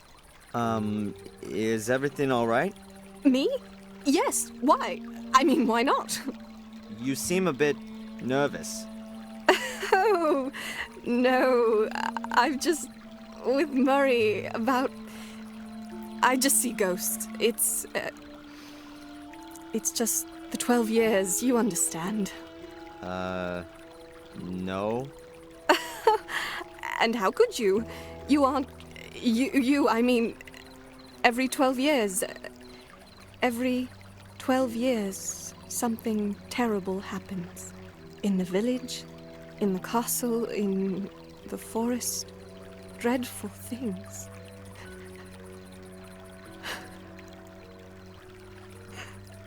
Miss Valley, can I somehow... Oh... oh no. Please excuse me. It's just that a lot has happened recently, and I thought... Never mind. No. What did you think? And what's it got to do with this 12-year cycle? It's got nothing to do with you. Fortunately. I have to go. Miss Valley,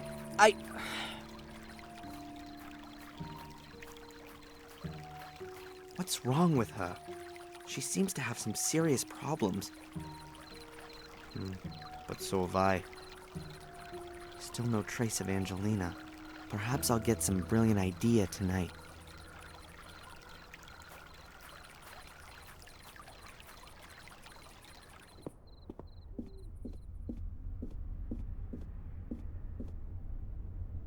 Good evening, Murray. What have you got there? A letter for your friend. A letter for Angelina? unlikely. Who knew that she was here? But that's what's written on it. Miss Angelina Morgan, Golden's Palace.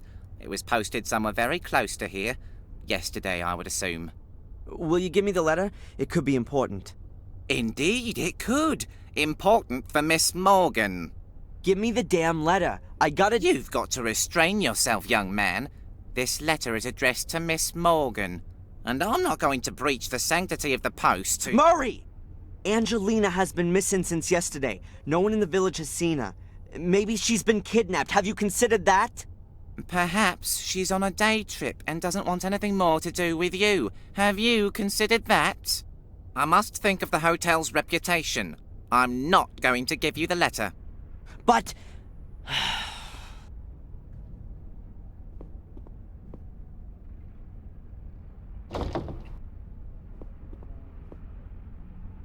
Is there anything else I can do for you, sir? Thank you. You've done enough already.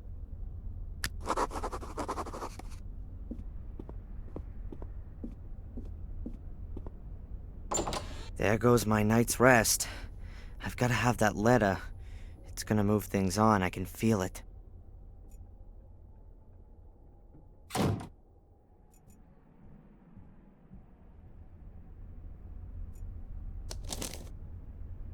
I've got to be sure that Murray doesn't notice.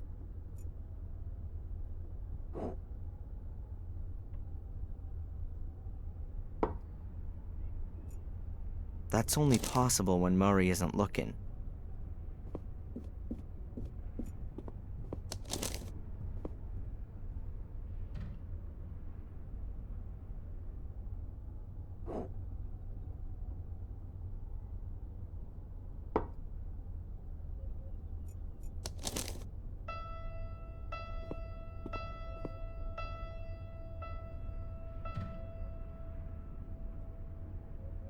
That's it. Sweet dreams. Can I help you? No. No thank you. I'm tired and I'm gonna go to bed now. Very well. I'll give him a couple of minutes.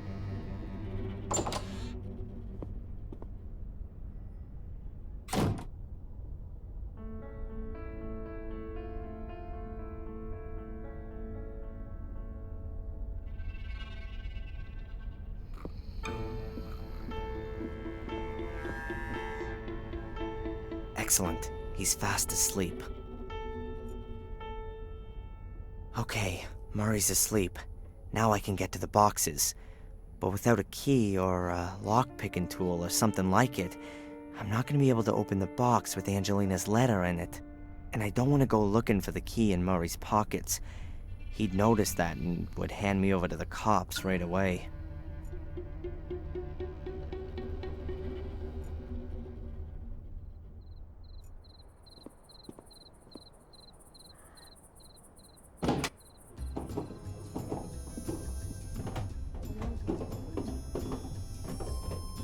Evening. Huh? I need to open a locked cupboard. Could you help me with that? Me? What makes you think that? Bobby said something. The fat idiot ought to keep his gob shut. Now then, can you help me out? Call a locksmith. You can buy drink from me, nothing else. Let's have a beer, Tom. Sure, if you're paying for them both. Just 'cause I own the place doesn't mean I drink for free. Sure, that's a no-brainer.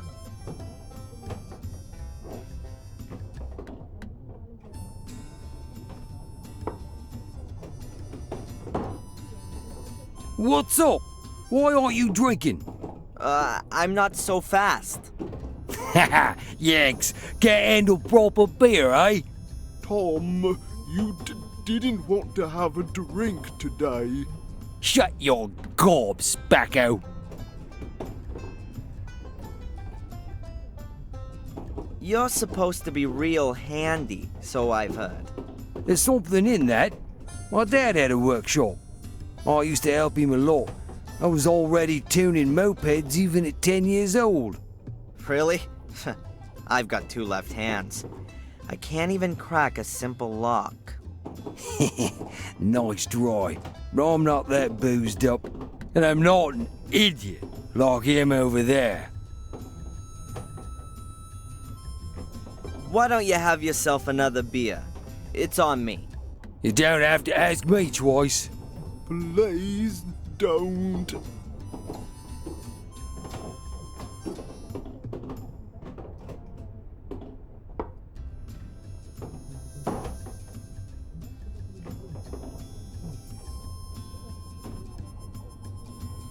Now tell me, Tom, just theoretically speaking, how could I crack a lock in an old safe? They're not so easy to crack. For a start, you need the right tool. And that would be... a lock-picking tool. Aha. And only theoretically speaking, I could get one of those from you? Do you think I'm a burglar? I think you'll want the 50 pounds that I'll give you for it. Get out of it. Go on. Off with your mate, Bobby. You make a lovely couple. A right pair of tots. 70 pounds? I want 200 quid. I haven't got that much. Loser. Then you're not getting that too. You're all losers. Just using me. I'd like to bet you couldn't drink 3 pints back to back. You pay, I'll prove I can. Okay. Go.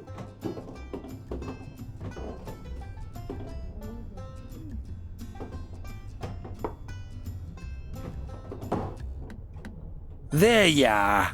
I somehow suspected that wouldn't be a problem for you.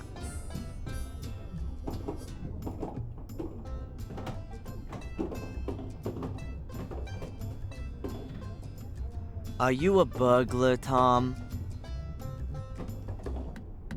What bollocks? It's all lies.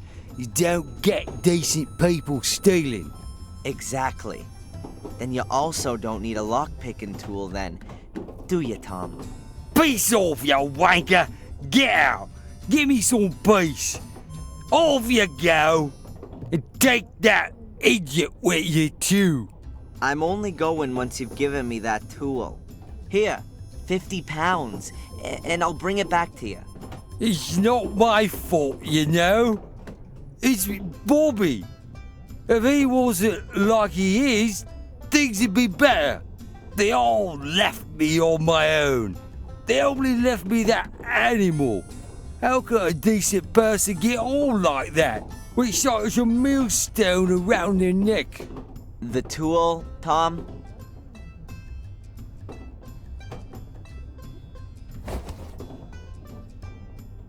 Not my fault. I'll take him home. I'm really sorry, Bobby. It's okay, Darren.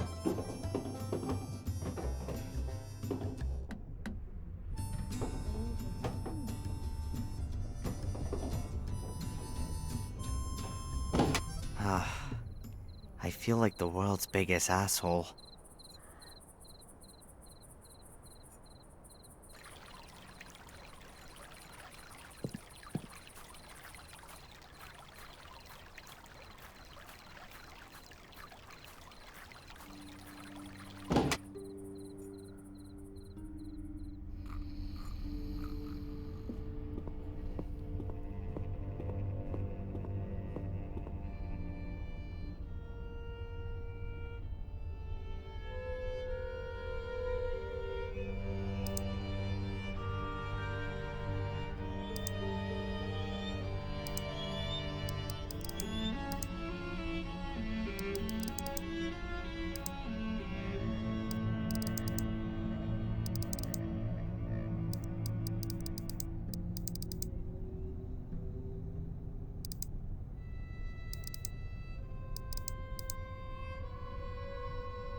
That's it. The lock's open. That's it. A letter addressed to Angelina Morgan. Oh, you'd better be worth it. A sealed letter. Angelina's name's on it. It was posted yesterday. Locally around here. I ought to read it. It could get me somewhere. Let's see. If anyone's reading this, then something's gone wrong. My name is Angelina Morgan, and I'm gathering information about Black Mirror Castle, the Gordon family, and a secret society. I feel under threat and am being followed by a man called Reginald Boris. Please contact the police and Darren Michaels in Biddeford, Maine, USA for further information. I've heard scratching noises coming from beneath my room. I'm scared. I have discovered a space under the floor and was able to decipher the code. The solution was known by two storytelling brothers from Germany, GFT 62 17 125. I'm going to throw in this letter and ask Murray for another room. Darren, if you're reading this letter, I've really tried, so I'd like to thank you here for your help. I love you.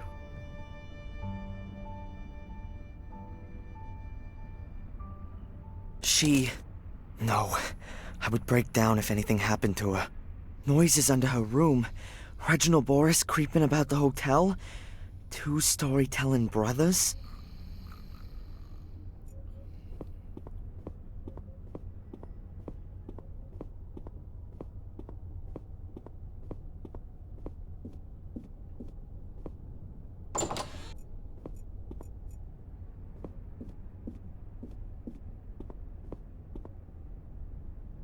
How was that again?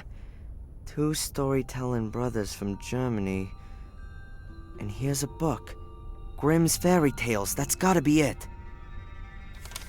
There are 15 selected fairy tales in the contents. The Frog King or Iron Henry. GFT 12, Rapunzel. And so on up to GFT 187.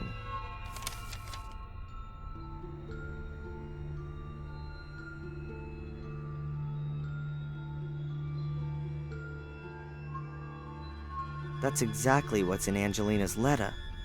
GFT and then a few numbers. I'll take the contents page with me.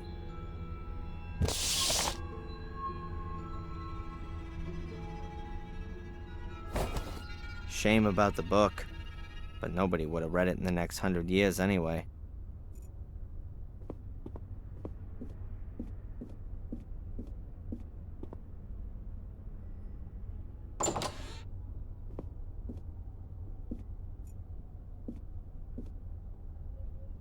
Let's see.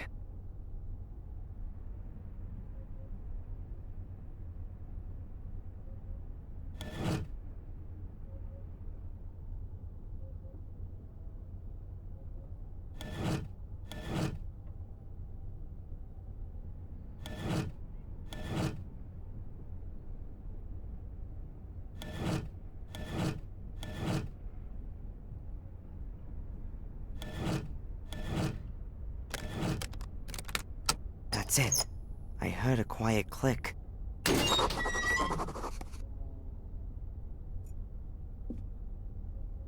Ugh, a disgusting stench. That's gotta be the sewers.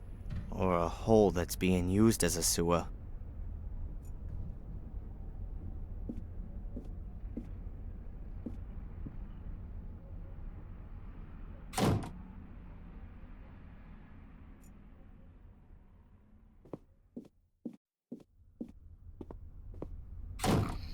You can't be serious.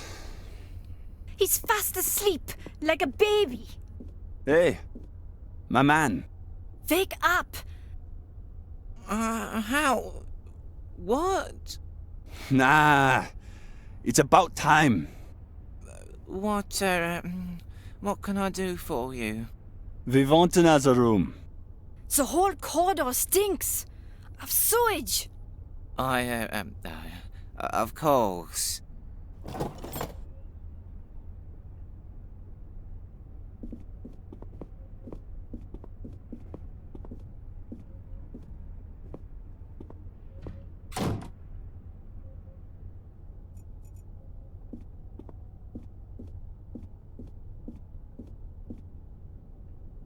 I'd rather chop my hand off than buy this plastic crap from China and speed up global warming and the demise of mankind.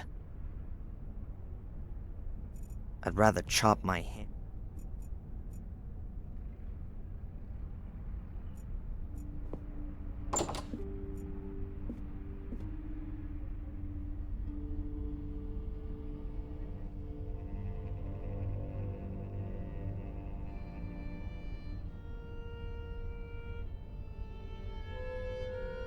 It's pitch black. I can't tell how deep it is, but I think I have to go down there. Angelina's being held prisoner there somewhere. I know it.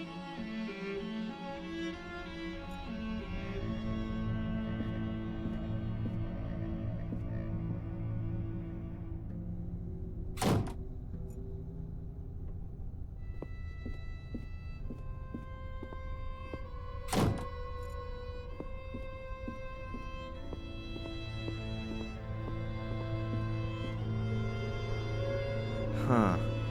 Lights up in 3 different colors. Oh man. I hate to buy this thing, but I need light, and I need it now. An excellent choice, sir. A tribute to your good taste. Just shut it. The batteries fit and I've got light. So, let's go down into the underground.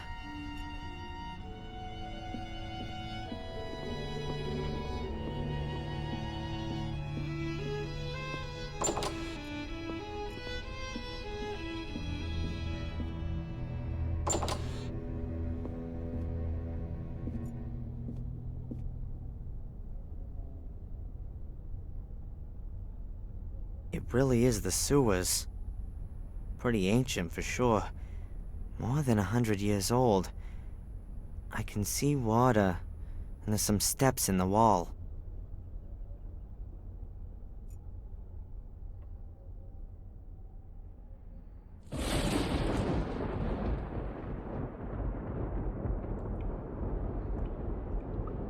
Oh man, this is not an inviting place.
There's an iron ladder on the wall.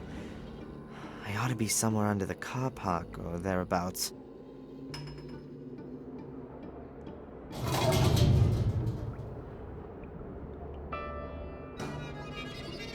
There's a metal cover at the top of the ladder. It's not gonna move an inch.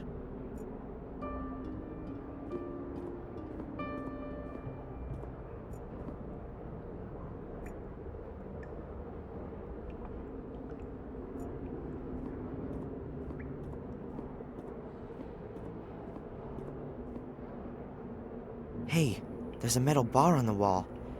I'm taking it with me. You just never know.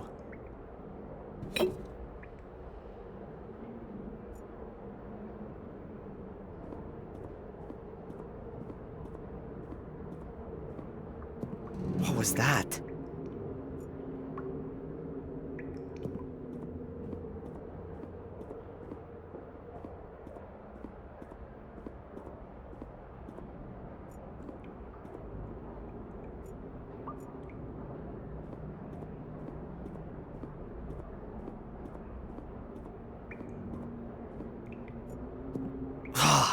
That stinks.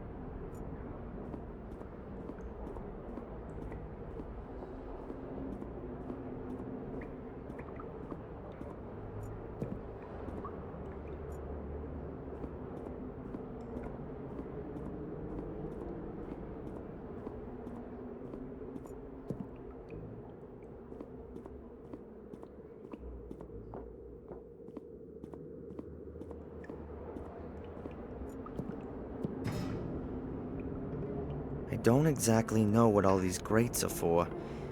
Maybe they're here to stop all the big pieces of flotsam. Or they're here to stop folks breaking into houses from the drains.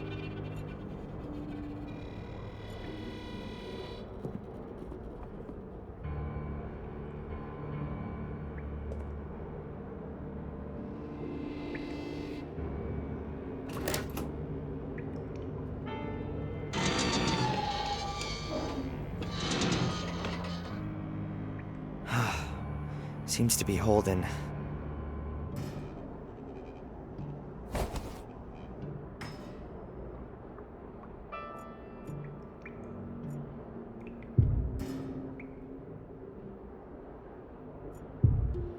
A real dream. Angelina will be able to tell from 100 yards off that I'm coming to her rescue.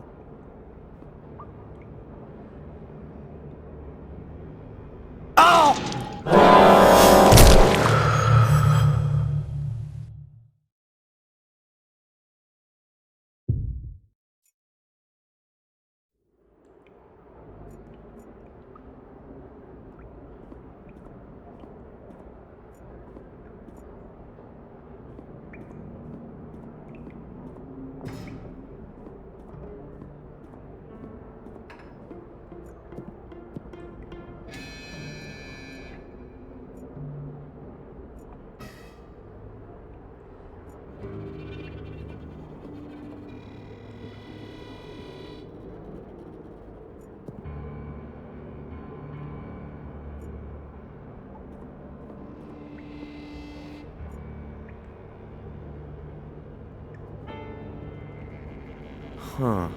A piece of timber about 1.5 feet long.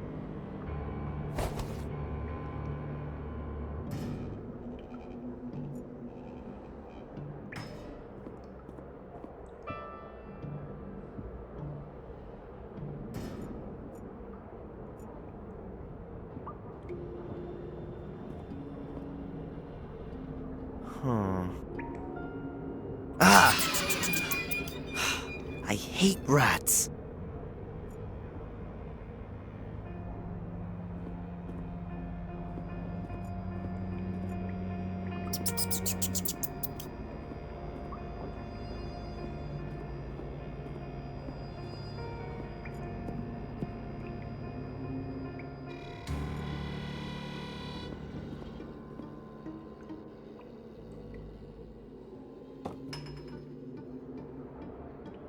A real dream. Angelina will be able to tell from 100 yards off that I'm coming to her rescue.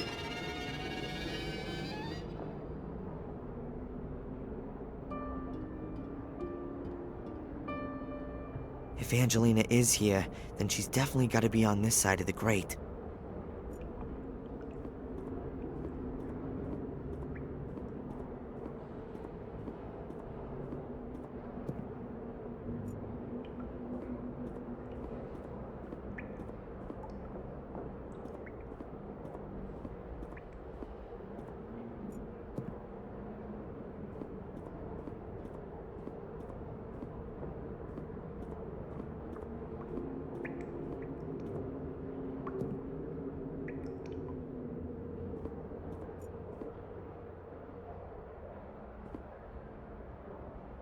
A pipe which goes off downwards at an angle and hangs here. That's a piece of fabric. Could be from a blouse. And it doesn't look like it's been hanging all that long. I hope it's not Angelina's. But whose else could it be? The pipe leads steeply downwards. I can't see where it ends. It's big enough to climb into. Now, is she down there? Angelina! Angelina!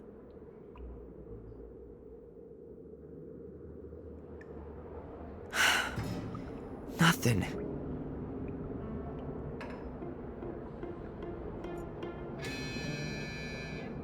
I just hope that the pipe doesn't get any narrower down there, and that I can't find a way back outside.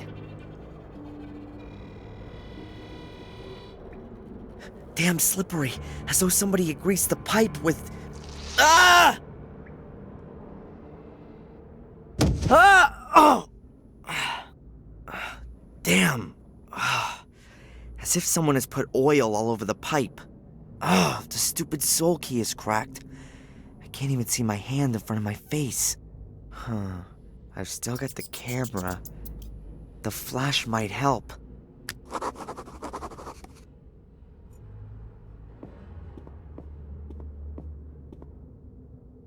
There's something like a metal door here. Some kind of handle. But the door won't open.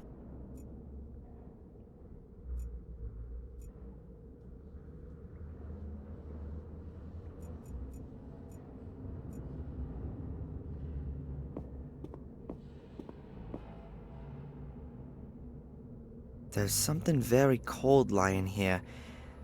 Metal. A pole or a tube.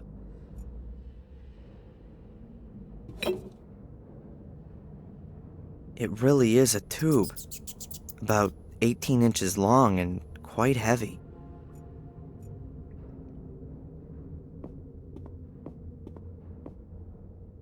That's... It feels like rough fabric, but much heavier. And it's very long. A hose. Must be a hose.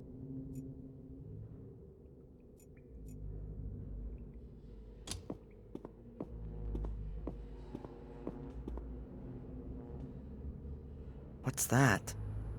Something soft. A cloth.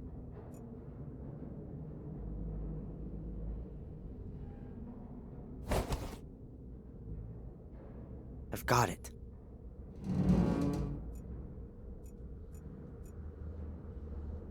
That's the soul key. Or what's left of it. It shattered into lots of little pieces. I'm afraid there's nothing I can do with that.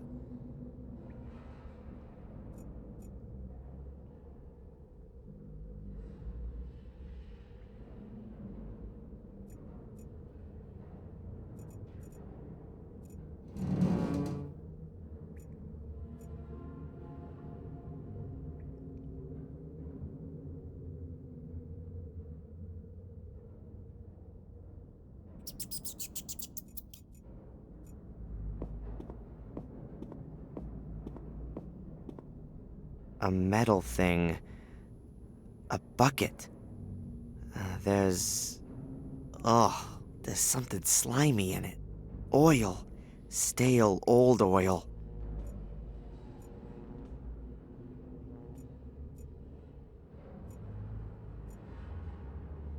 I'll dip the cloth in the oil. Okay, it's drenched in oil, just like my hand.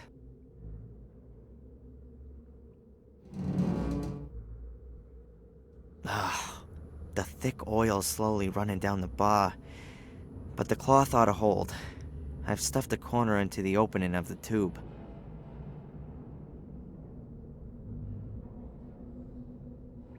I'll stick it here in the wall. I don't really want hot oil running over my fingers. Here we go. My last match. Very good.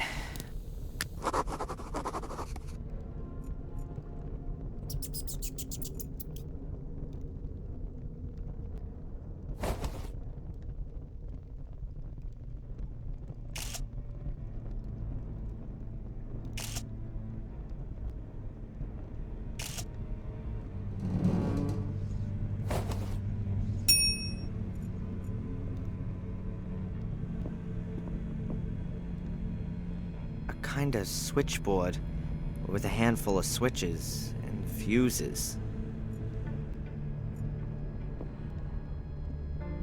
No wonder I couldn't open the door in the dark. It's been blocked with a pole. And it's a sliding door. The metal rails on the wall and floor give that away. That would suggest that I'm in some kind of a bunker. They're usually sliding doors in bunkers because you can still open them after an explosion.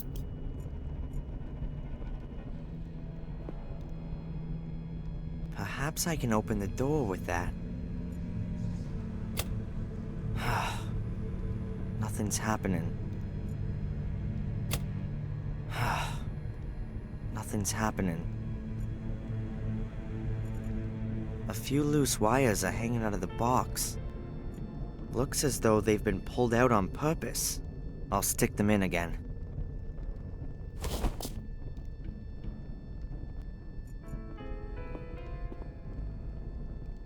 Of course, the door won't open with that there. I'll take it out of the way.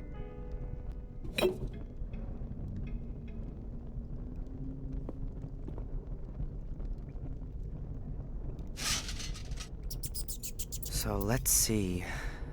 Oh, there's even a light switch. This one here must be the switch for the door. The label makes it somewhat easier. You see? It works. A big, dark room and bars. I can hardly make anything out. We've been expecting you, Darren. What is this? Who are you? One day, you will be our guest. What are you gonna do? What have you done with Angelina?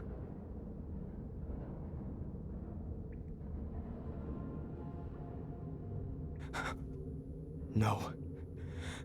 No!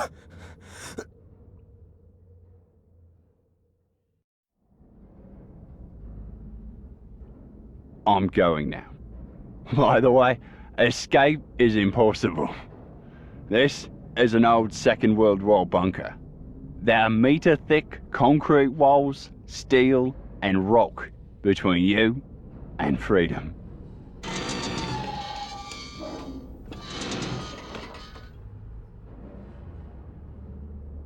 We'll come for you in a few days, Darren.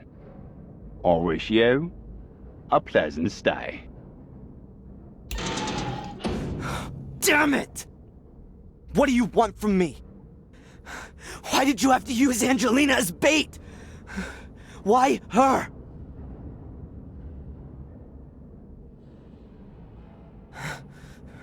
I'm gonna find you. Ugh.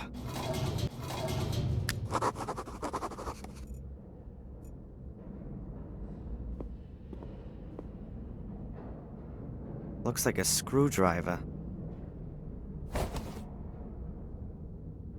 What's that doing here? Tinned food, various soups, apricots, beans. A chain that's about 2 yards long.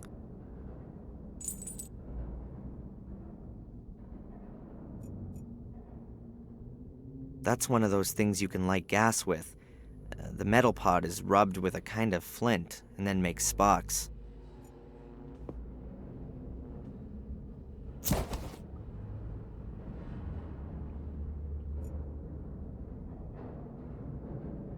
A camping stove. Presumably I'm supposed to heat up my food with it. Looks like ready meals in aluminum trays. That's not the kind you'd get in the supermarket. Looks more like it's a to-go tray.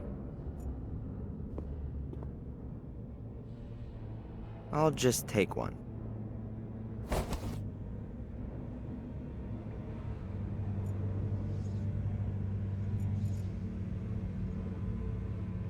A huge padlock, quite old with a large keyhole.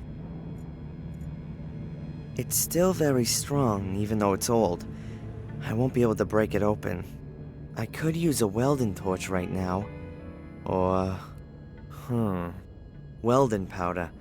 It's a mixture of iron oxide and aluminum powder. That stuff burns at almost 4,500 degrees Fahrenheit and can easily melt iron. And iron oxide is in rust.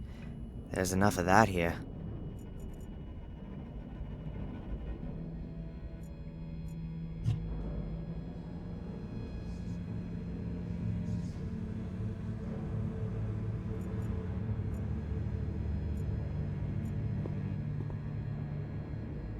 Good. I hope I can get enough rust off here.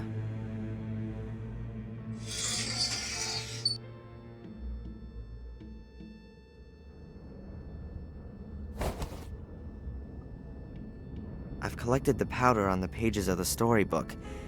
Yeah, that should be enough.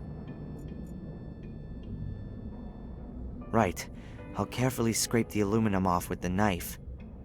Now this could take a while. Alright, I've mixed the aluminum powder with the powdered rust. It's sure not the greatest welding powder, but it ought to do for the lock.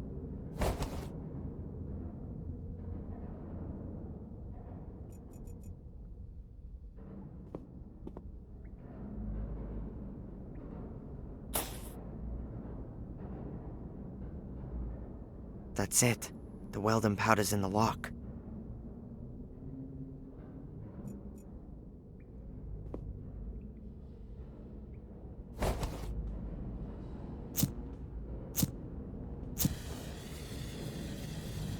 I shouldn't let the flame burn too long.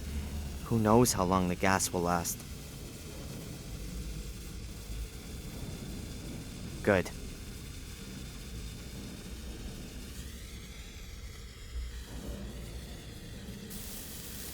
It's lit. I'll have to hurry up. It's not gonna burn forever.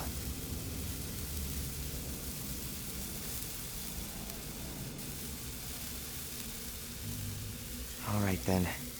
Real careful now.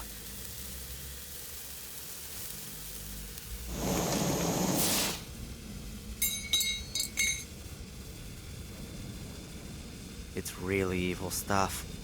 The wicked thing is, it can burn without oxygen. That means you can't put it out with sand, for example. And if you pour water on it, the water is broken down by the heat, creating oxygen, or hydrogen, or oxyhydrogen, explosive gas. Everything explodes and superheated droplets fly everywhere. There's been some serious accidents. So it's not really something to try at home. But this was an emergency.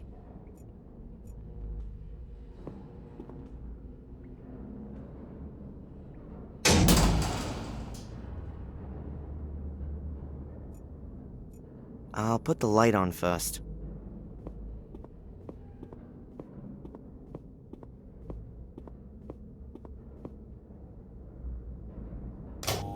That was easy.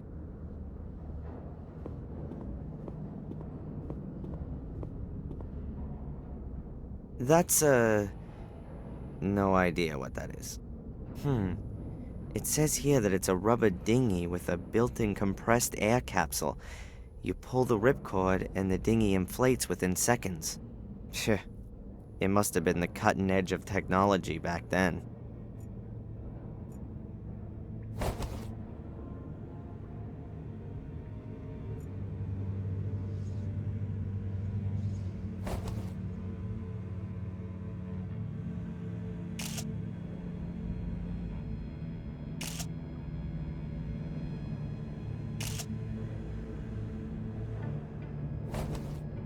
A very lovely theme.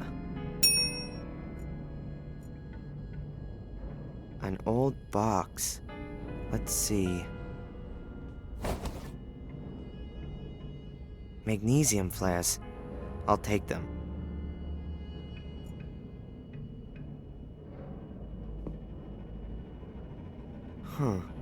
A hose.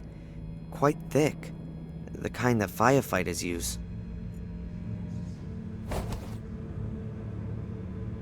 I guess it's been lying around here for years. It probably won't last much longer. Oh crap. I know I'm gonna regret this.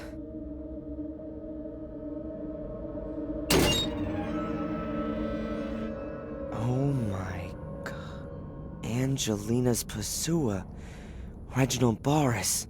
He's been stabbed to death. Perhaps I'll find some clues to what happened to Angelina.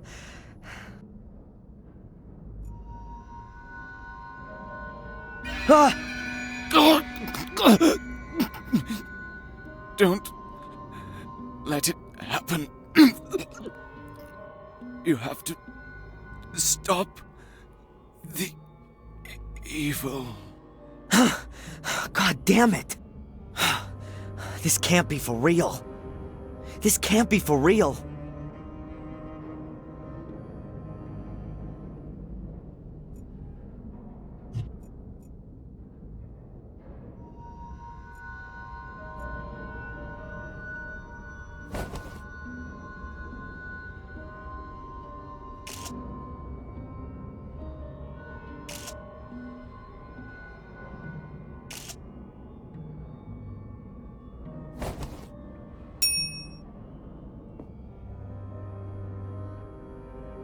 What the hell is that in his breast pocket?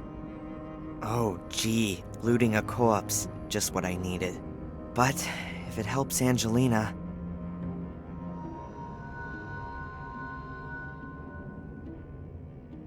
Okay, I've just gotta do it.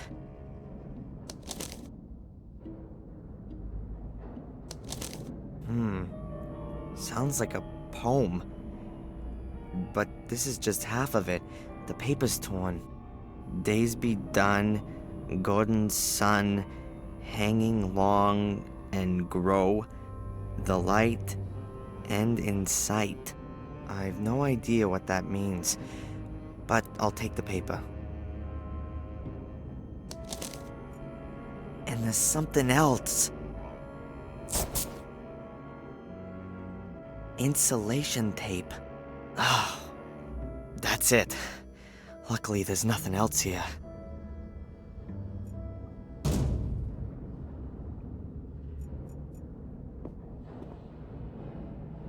The metal locker must be about 50 years old, like most things here. I'm surprised that everything is kept so well. The thick walls probably keep things preserved. What have we got here? Whoa, a stick of dynamite. Does 50-year-old dynamite still work? Or does it work too well and explode in my hands? Okay. Alright then. I'll leave the other stick here for now. I don't want to push my luck.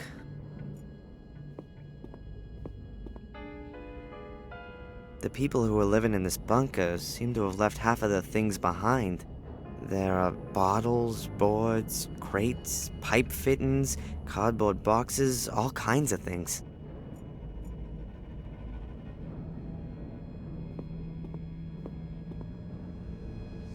The door is bolted from outside. It's a huge armored door. I can't break something like this open. I'll have to look for another way. A pressure hatch like the ones you see in submarine movies. Looks old, but isn't rusty yet. Let's see.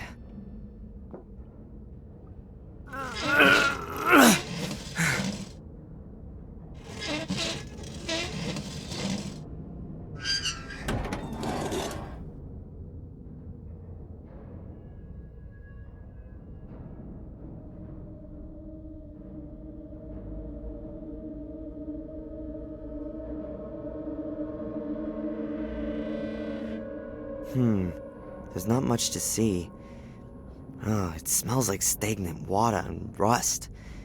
This could be some kind of water storage or tank or something.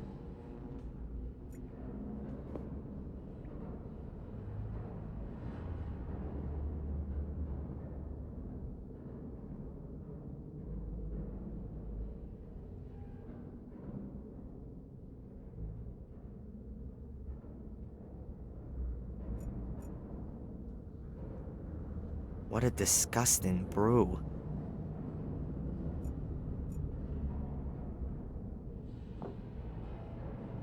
There's a pair of gloves and a wrench. I'll take them both with me.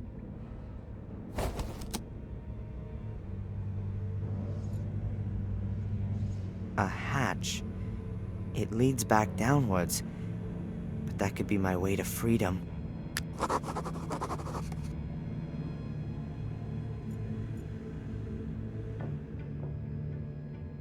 You know, sometimes the only thing that helps is brute force.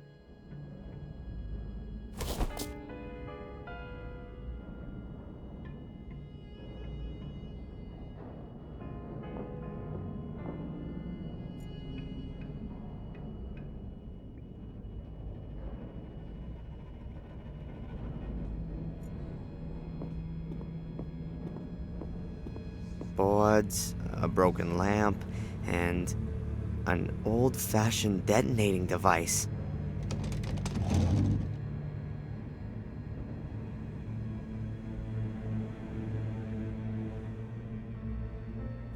It's for detonating explosives, like the ones they used to use in quarries and mines.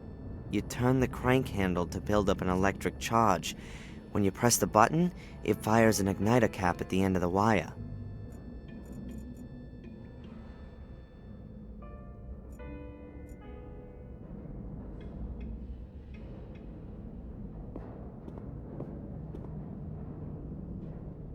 Good. There's another stick of dynamite, just in case the first one isn't enough. Magnesium flares light up very brightly and can also burn underwater. Divers use them when they're way down deep, where normal lamps won't work.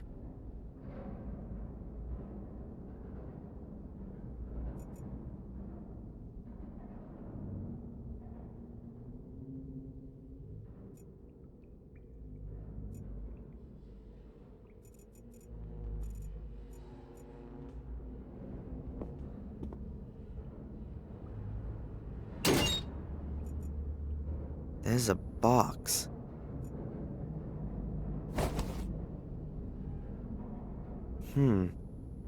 These are cables with igniters, presumably for dynamite.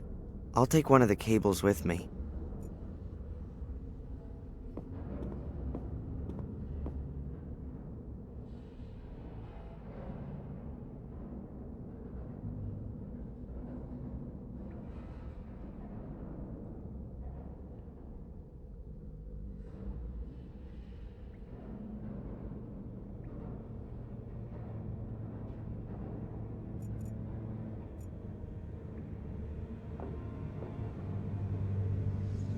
Okay, very carefully. As soon as electricity flows through the wire, the igniter caps fire, exploding the stick of dynamite. Hopefully that's enough to blast the hatch open.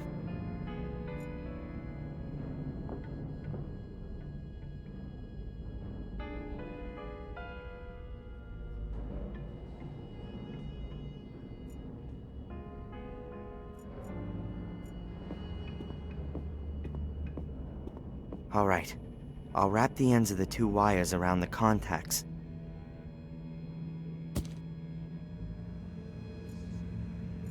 The wire's connected to the stick of dynamite in the detonator. Everything's ready for the explosion.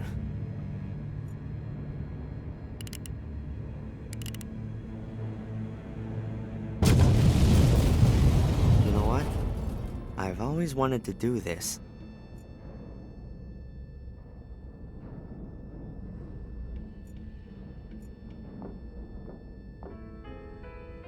Damn!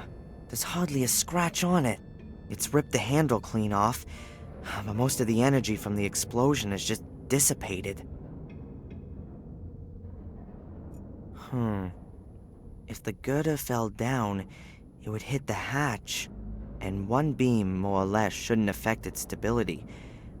At least I hope it doesn't.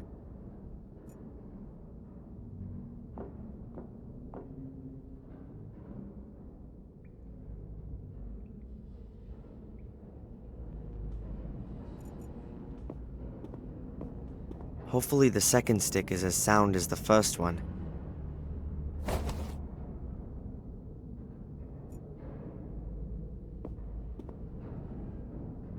Another fuse cable.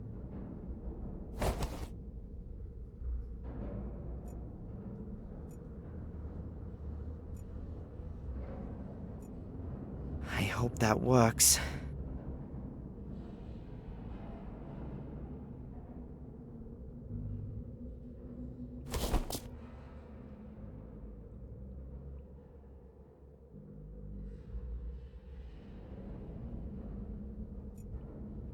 Okay.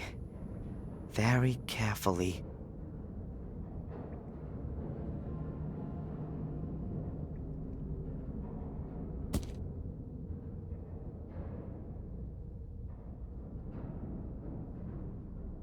The dynamite should blast the concrete girder from the ceiling once and for all.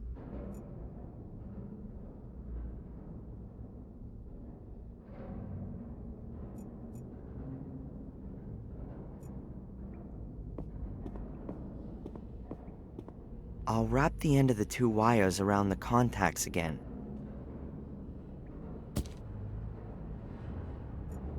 Then let's try again. This time it has to work.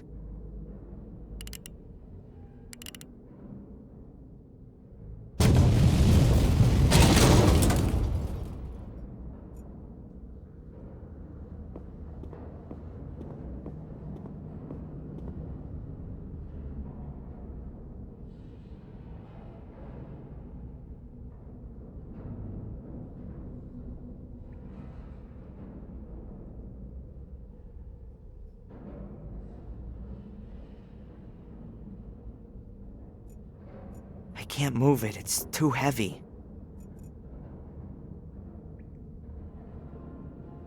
Sure enough, it's penetrated the hatch.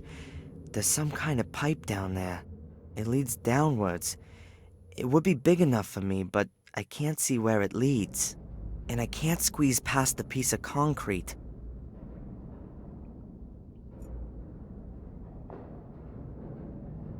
I'll put the chain around the piece of concrete.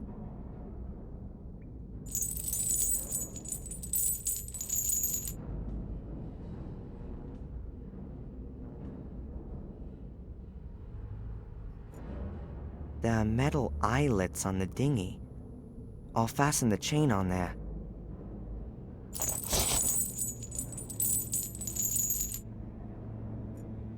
The boat is attached to the chain, which is wrapped around the piece of concrete. That might work. And up it goes.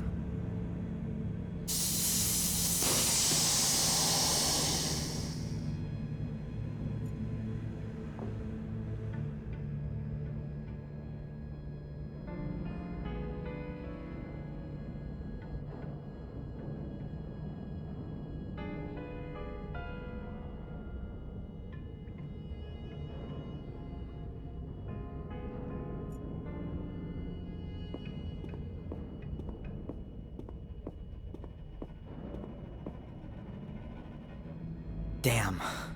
Up there's... I'm guessing that the room up there is the one behind the steel door, but I can't get at the grate.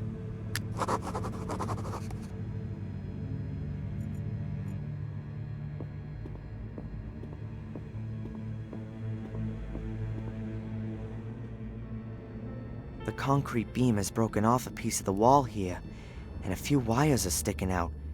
I think they're live. I'll wrap the gloves with insulating tape.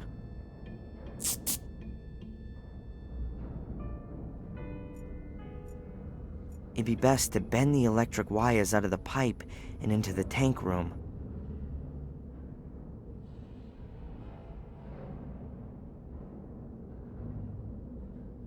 Oh, get out of here. All right, that's that.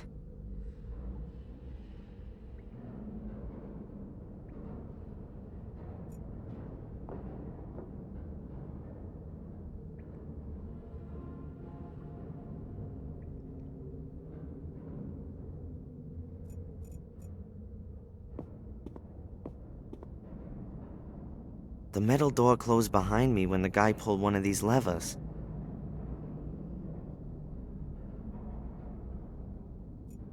Let's see.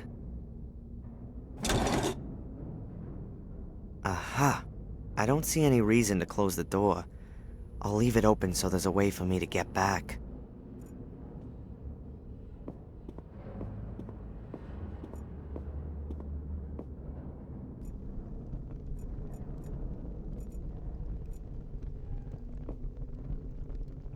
A fire hose with metal connectors at both ends.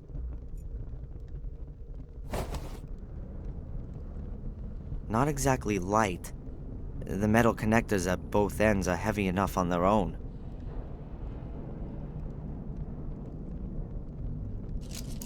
I've joined the 2 short hoses into a long one.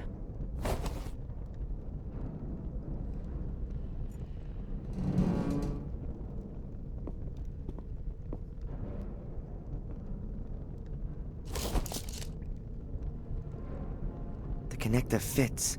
The hose is connected to the water outlet.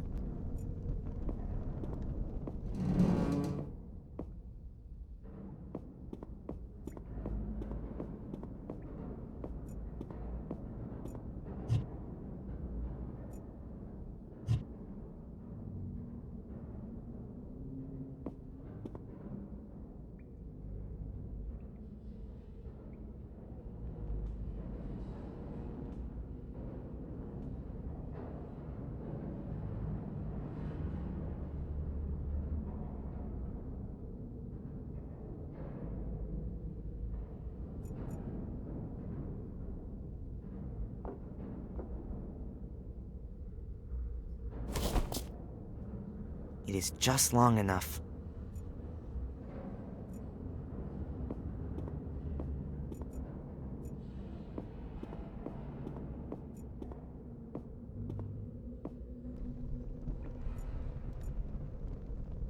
Two huge water tanks.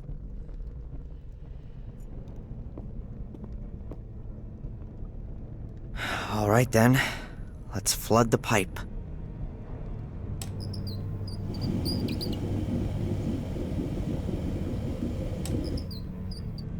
That should be enough.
It's working. Keep going, keep going. Just one more. Oh, that's it.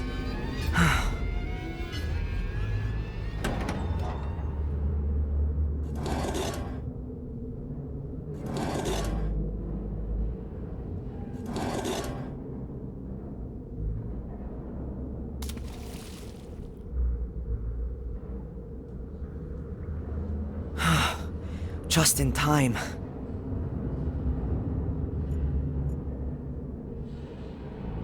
I almost drowned just now, and I want that to stay as an almost.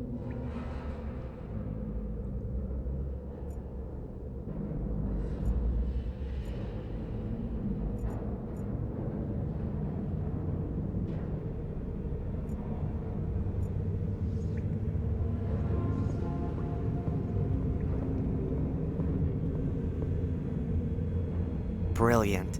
I almost kill myself getting through the first door, and the next one's waiting a few feet on.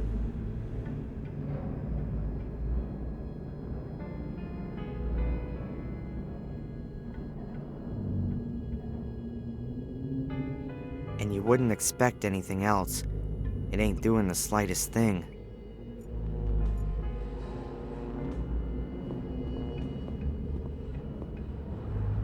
This room looks less like a bunker than the other one. More a combination of a bunker and a mine. Perhaps the builder of this bunker used a remote part of an old mine?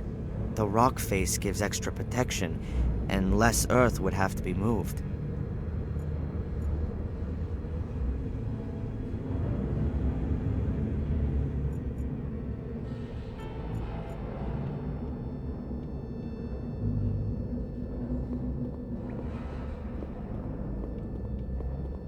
Whoa! Oh, damn it! The planks aren't quite as robust as I thought.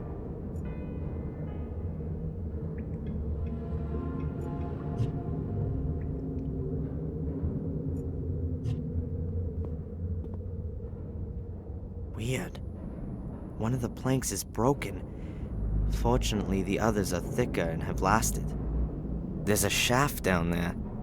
I can't see the floor. I can just see darkness after a few feet. I'll move the planks to the wall over there.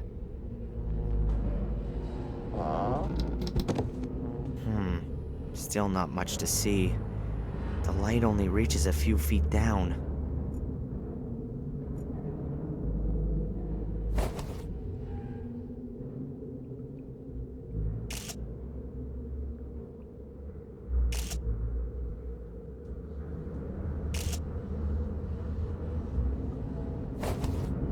A very lovely theme.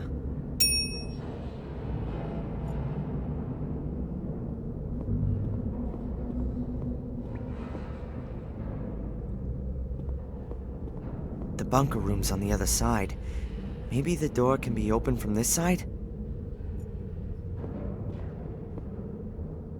I bet it opens the door to the main room.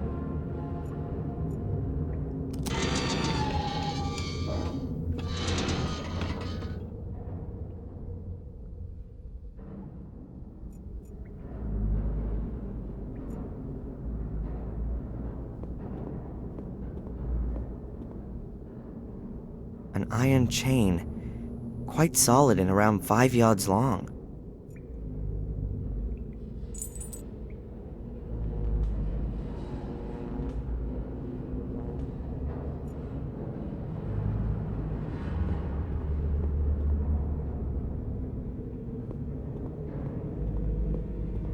I'll just put the chain around 2 of the bars. If they're ripped out, I'll have enough space to climb into the crevice.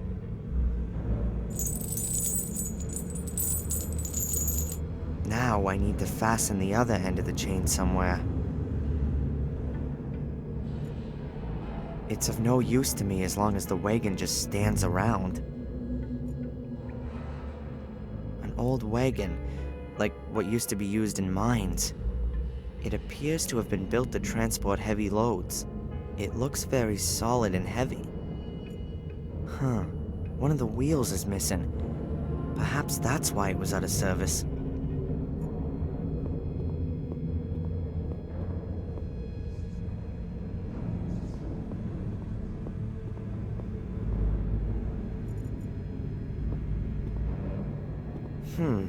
The compressor's flywheel is about the size of the wagon's wheels, and it's fastened with 4 nuts.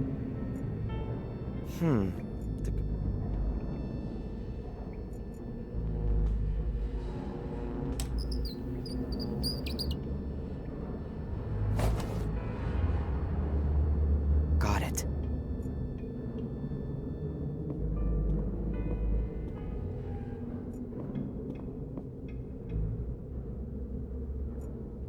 It would really be a coincidence if that fits, but I guess I need some luck sometimes too.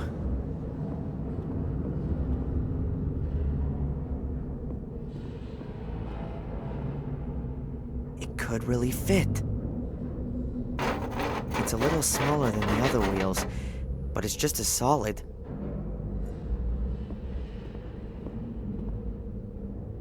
Let's see. It works! Damn it, that's it.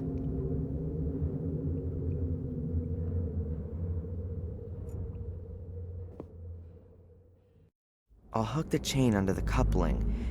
It's directly attached to the frame and should be able to hold plenty. That's it. The bars and the wagon are connected by the chain.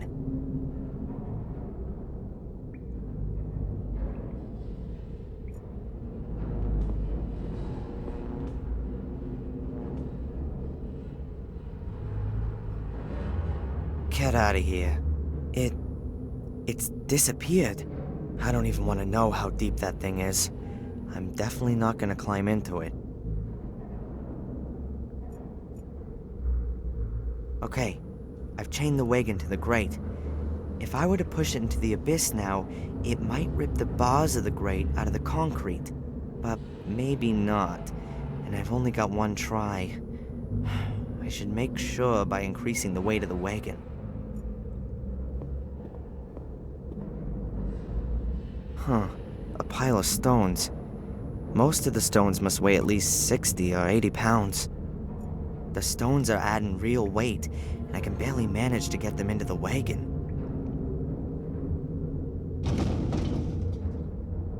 The wagon full of stones must weigh a good half a ton.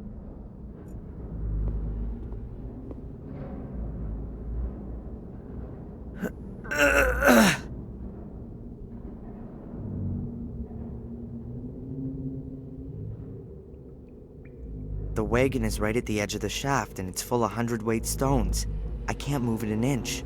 I might be able to move it that short distance with a lever.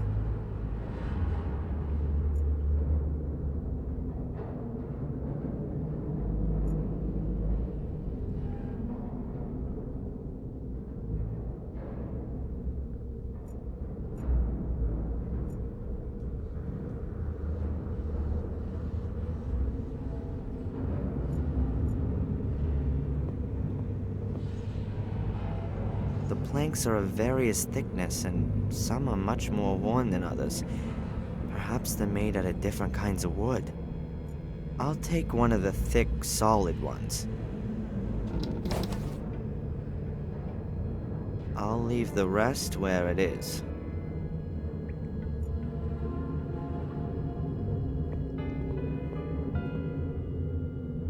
Alright then.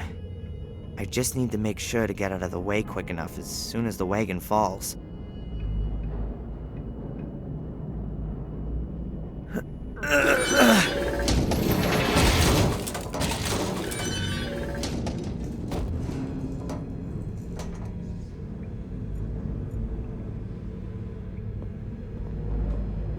Okay, the two bars have been ripped clean out of the concrete.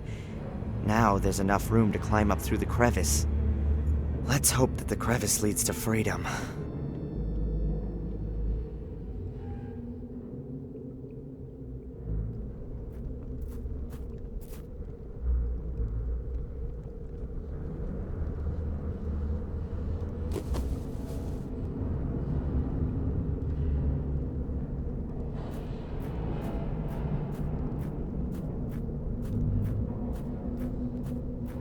Oh, God damn it! I crawl out of the trap and land in the Order's assembly room? Oh, this can't be for real. Fortunately, it looks like there's no one here.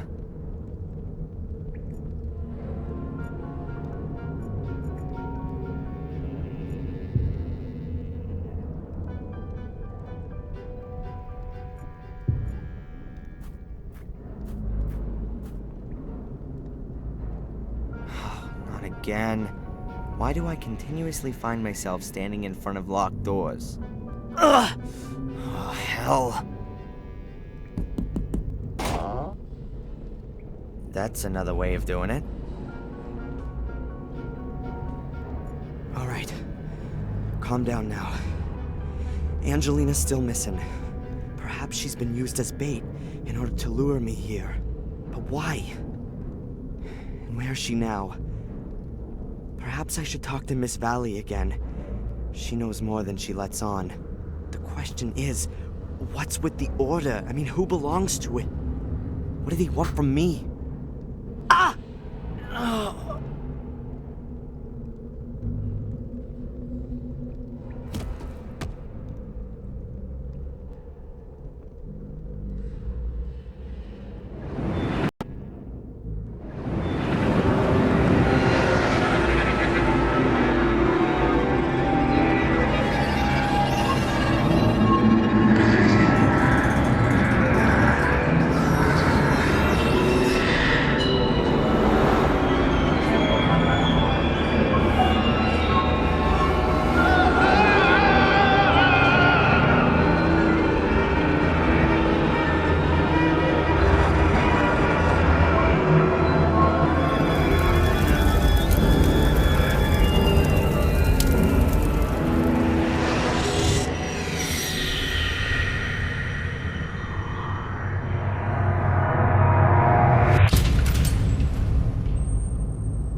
Oh, my head.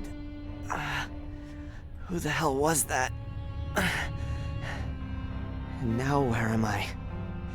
I've got to free myself somehow before whoever it is comes back. There's bright daylight streaming between the nailed up planks. How long was I out for? A green plastic bottle. I can't see what it is exactly.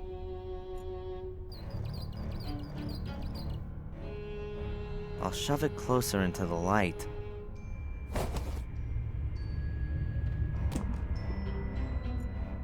Huh. Kerosene. Judging by the weight, there's also still some in it. A thin strip of wood. I think I can reach it.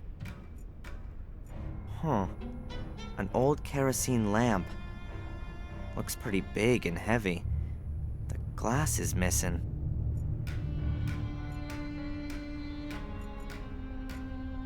A few shards of glass, probably from the broken oil lamp. They're curved and relatively thick.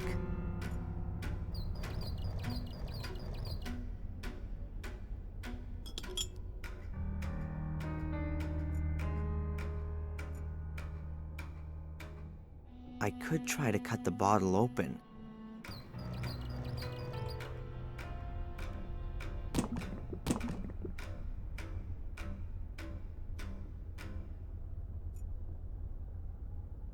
An old cleaning cloth. Quite obviously not been used for quite some time.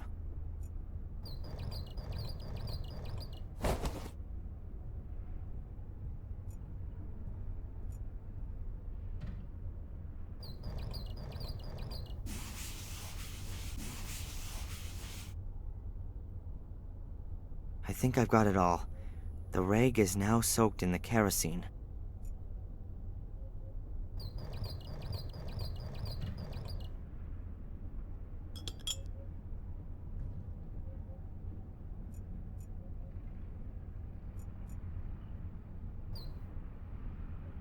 Good.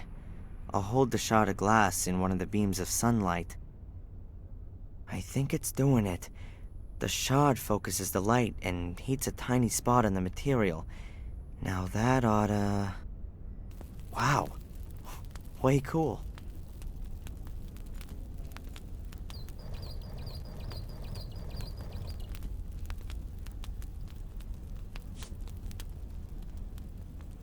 Got it.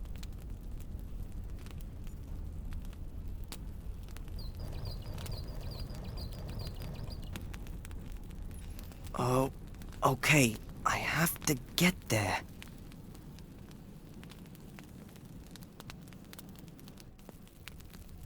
That looks better already.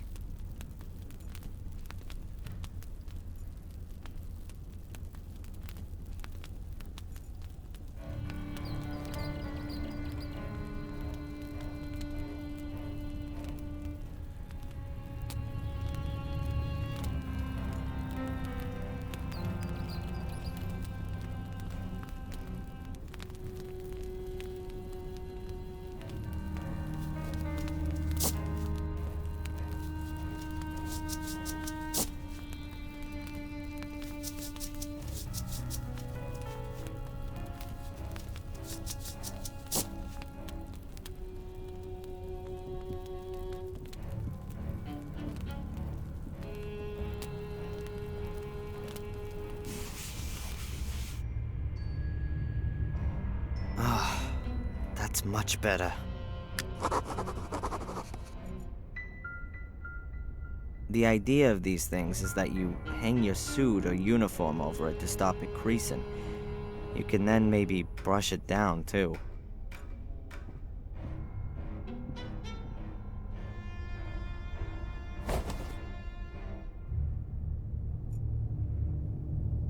Let's see what's behind it. Interesting. A family tree. Hey, maybe he'll give me some pointers to where There, right at the top. Samuel and Catherine Gordon. Then is that the Gordon's family tree? So this house also belongs to a Gordon. Are they behind the whole thing? The Gordon's family tree, beginning with Marcus and Mordred and going up to Samuel and Catherine Gordon. Hundreds of years of family history, full of murder and suffering. This rope was lashed around my chest. It's notably longer than the other pieces.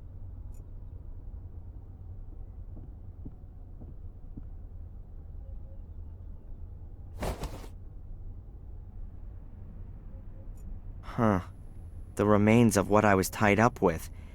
Several pieces of rope, all between 1 and 2 yards long.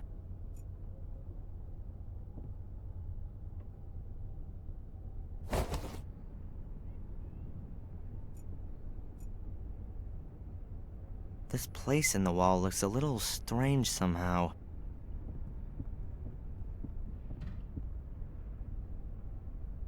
A secret compartment. Oops, a kid's toy. Nothing more than kids' toys. Some child must have made themselves a store here. There's some other stuff on the shelf. Looks like the mice have been at them. Some of the things have holes in them. A head. I think it's for putting your wig on, so that it keeps its shape. I can definitely use that.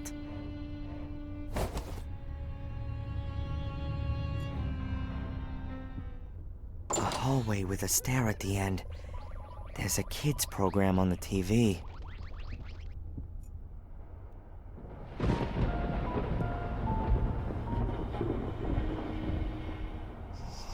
Is there anything I can do for you, Samuel?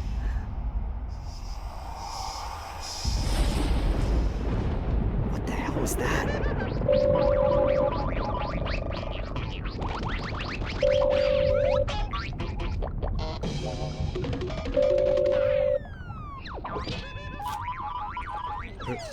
Hello?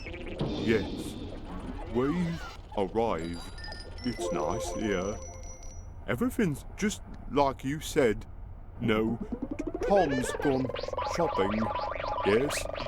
Tom tied him up with rope. I know. The man wasn't very nice to me. But I don't think it's good that he can't leave. Yes, I'll keep watch. Bye. I think I'm slowly going mad. There was a woman's voice. She called me Samuel, and I heard music. All right, now I really must pull myself together. Bobby's sitting down there, and Tom's somewhere around too. The pair of them have kidnapped me on behalf of someone who knows this house.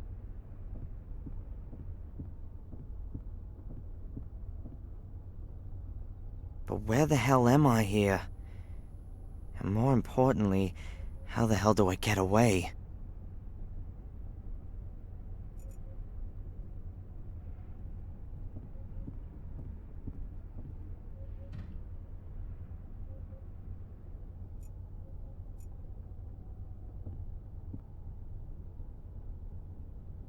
Wobbles a little, but the back of the chair is supporting the head.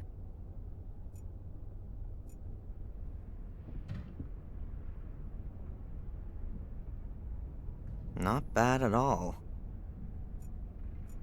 Huh. Looks like tightly bundled material. Towels, bed covers, sheets, blankets.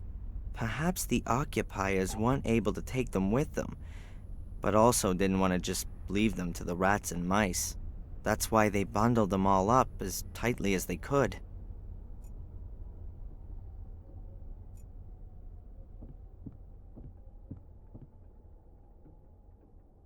I'll tie the rope onto the binding, like that.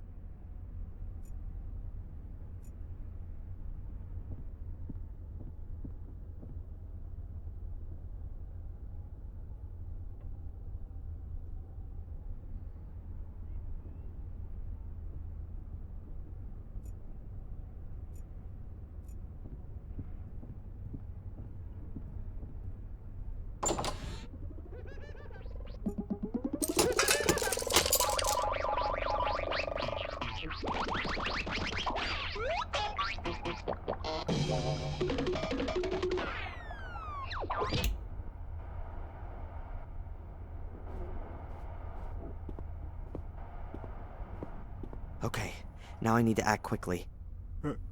Hello? Everything okay?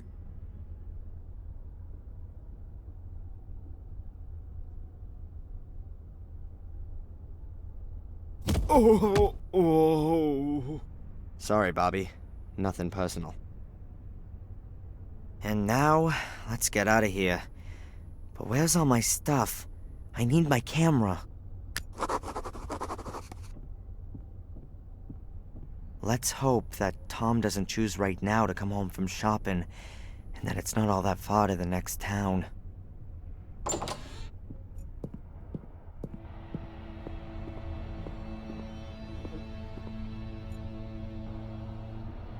Wow. The car seems to have withstood the impact well.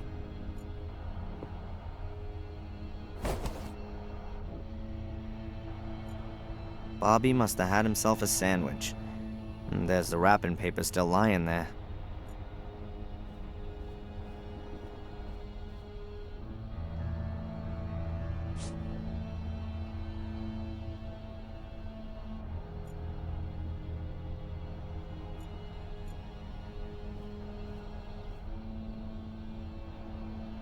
Some kind of banners or flags.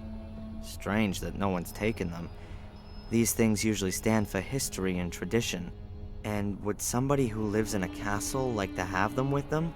On the other hand, if you wanted to leave everything behind you, then probably these things would be the first.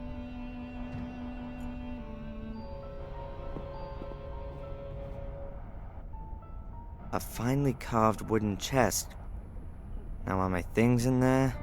Locked. Yeah, well, it would have been too simple otherwise.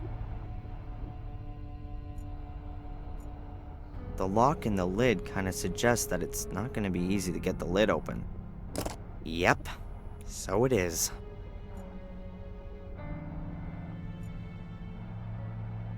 This castle must be a few hundred years old. It would only ever have been heated with fireplaces back then. The chimney probably went through several rooms, so that it could give off heat all over.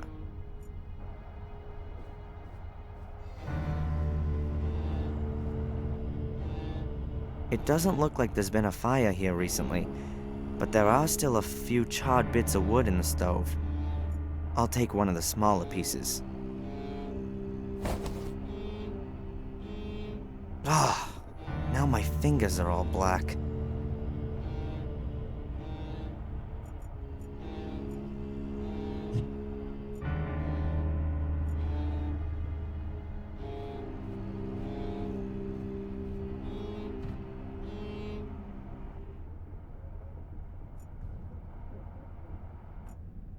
The circles are recessed into the wood. That means that they must be able to be traced on the paper using a piece of charcoal. Hey, worked well. You can easily recognize the circles as well as the lines.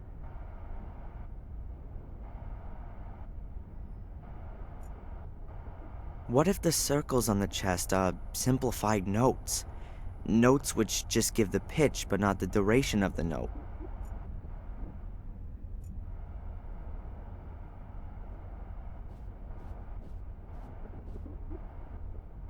Could the circles on the chest be simplified notes?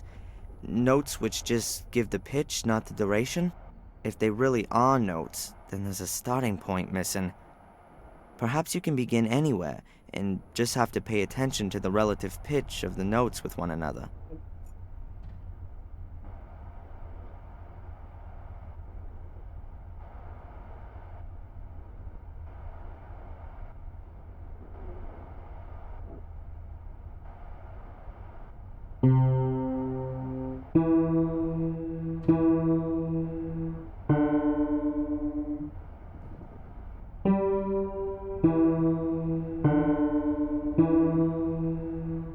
That was it. I think. I didn't make any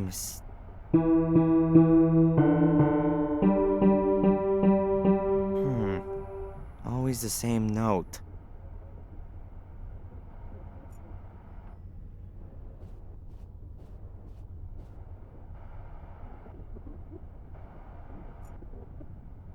I'm guessing that the chest isn't as old as it looks at first glance. As far as I know, numerical locks like this haven't been around for long. You have to enter the right 3-figure combination. Only, what is it?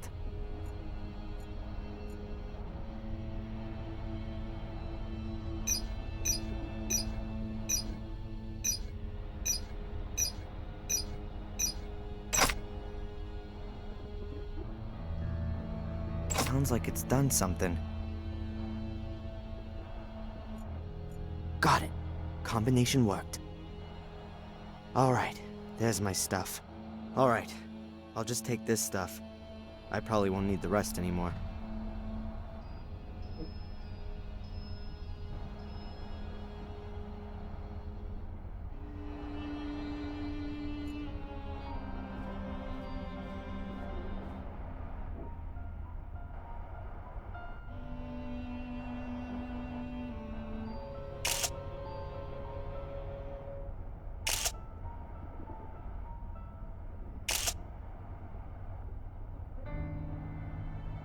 A very lovely theme.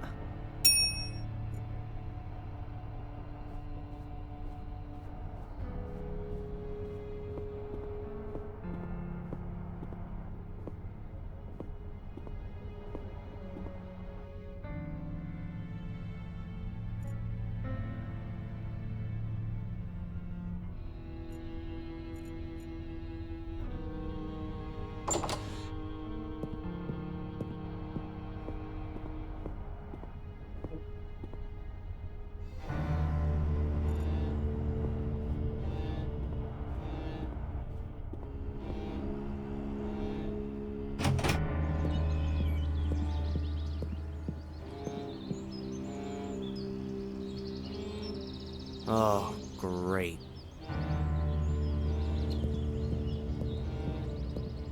Wonderful. I'm in the middle of nowhere. The next house could be miles away, and Tom could be back at any minute. I think I better find out where I am first. If Tom does come back, I can always jump into the bushes.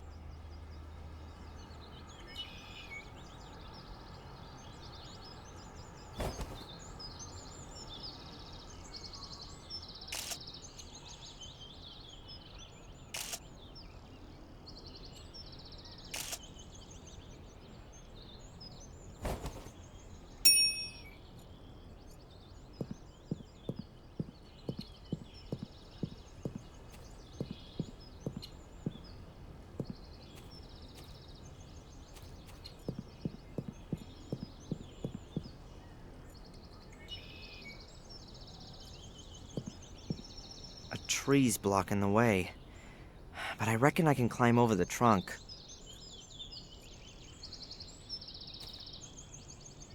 The bowl is full to the brim with water. The outlet's probably blocked so that the rainwater can't escape.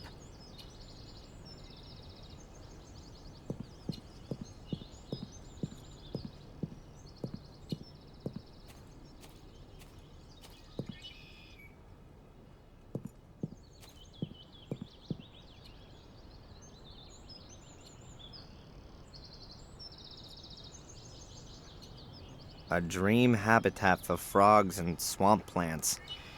But that wasn't ever the plan, for sure.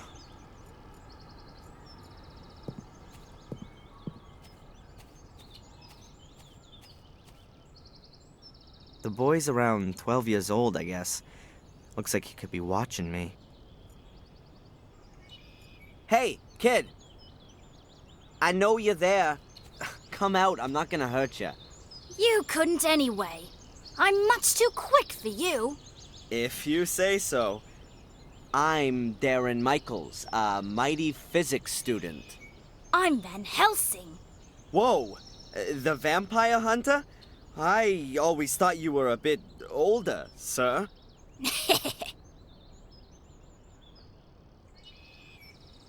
Can you tell me where I am?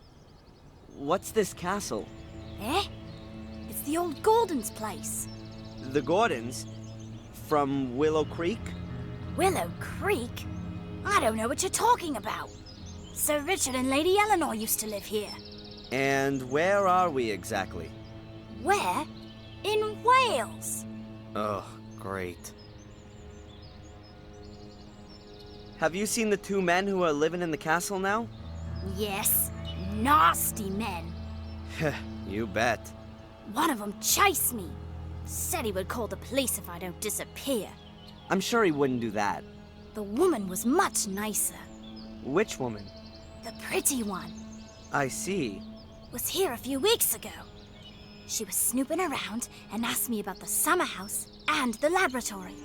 And then she went. She took some blood samples with her. Strange. Did she tell you her name, or what she planned to do with them? She needed the blood for research. Angelina said. Whoa, what? For research. Maybe she's a vampire hunter too. What did the woman look like? Well, like a woman. Pretty. Like this? Did she look like this? Yes, that's her. But she had long blonde hair when she was here. I liked her much more like that. Long blonde hair. And when did you say she was here? It was before my birthday. About 4 weeks ago. Long before we coincidentally bumped into each other in Biddeford. What kind of summer house is that?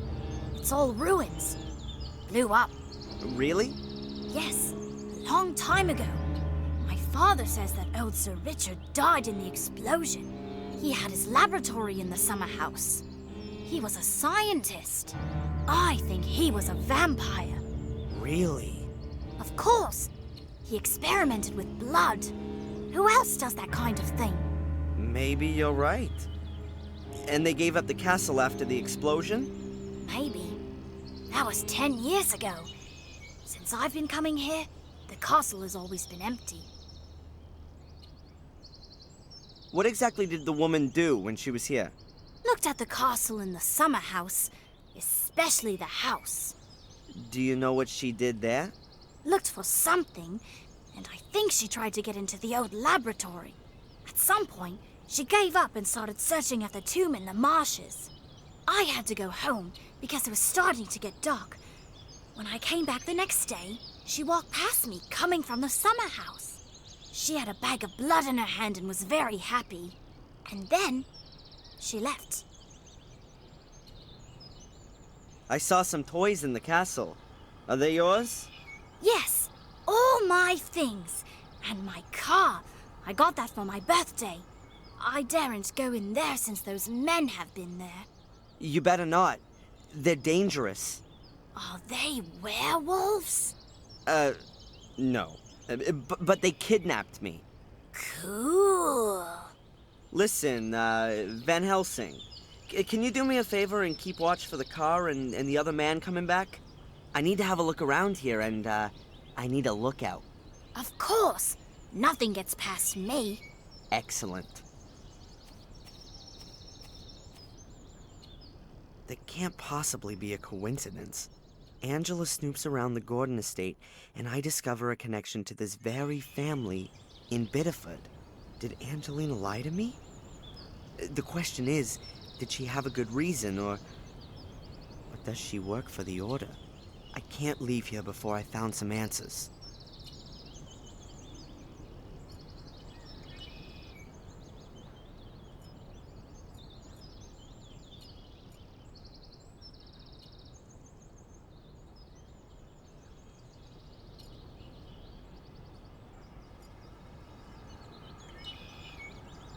Hey, look! Ooh, my car!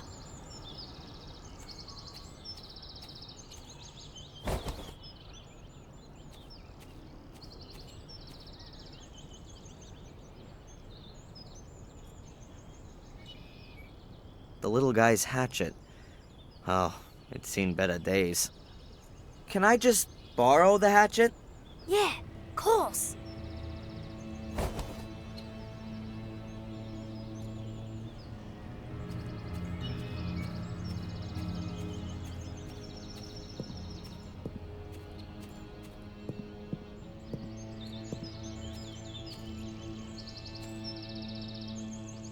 A water hose, which apparently they used to use to blast the garden. Ah, it's had it. There's a huge rip in it about a yard long. I was probably watering it over the winter, and when it froze, it will have bursted. Hoses have been real useful to me up till now. Hopefully the same goes for this one. The piece with the rip can't be repaired. I'll cut that bit out. Okay, now I've got 2 halfway usable hose ends.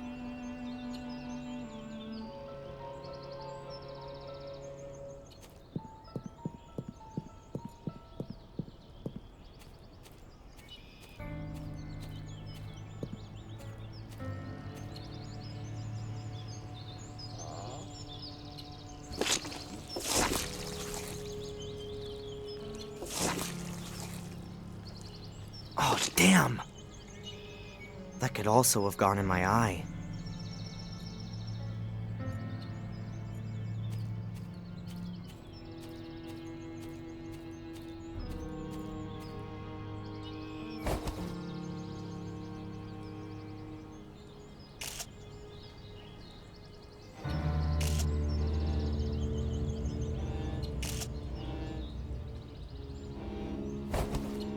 I think that the picture has turned out very well.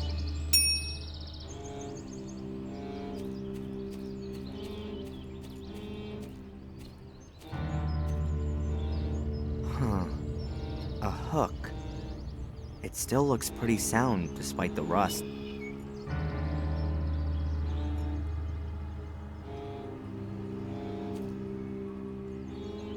I'll try to loosen the hook using the hatchet.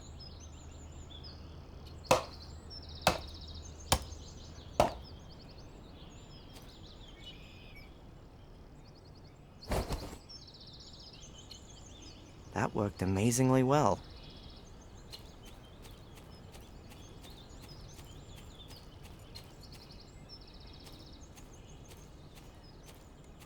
A pulley, somewhat battered and weathered, but it still works.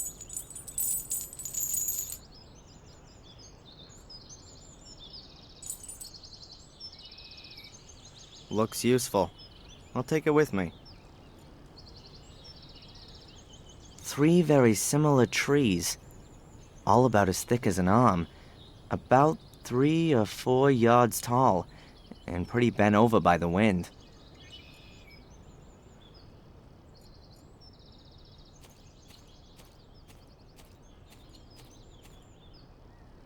This'll take a while. The axe is real blunt.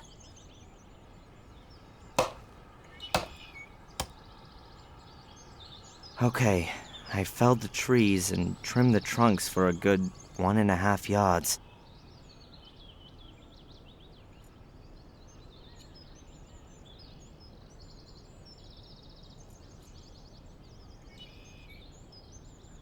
Now how does that go? You can somehow rig up a tripod out of 3 pieces of wood. So, and then like so. Yep, exactly. And now, 1 tripod. Just has to be erected now. I'll position it as well as I can over the sarcophagus.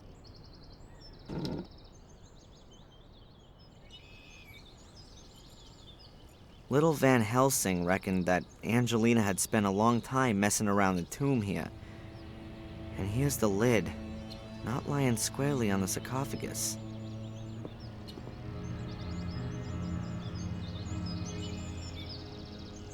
There are some stone chips which have come off the edge. Doesn't look all too old. Angelina had opened the sarcophagus, that much is clear. But why? There are 2 belts. They look like carrion slings, and they look new.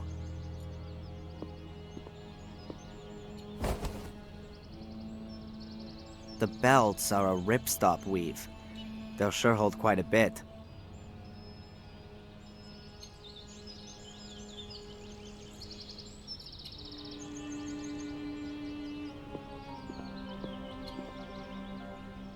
I'll hang the pulley on the rope. I'll try to get as much of the rope as I can.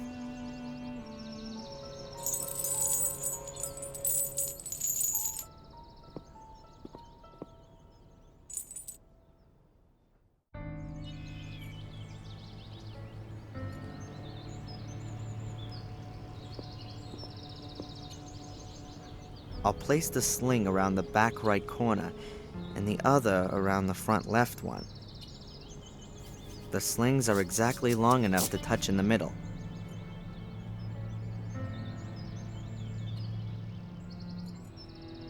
The length just makes it.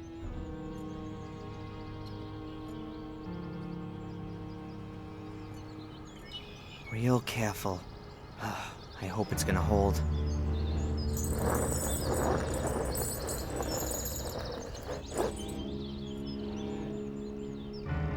What have we got here?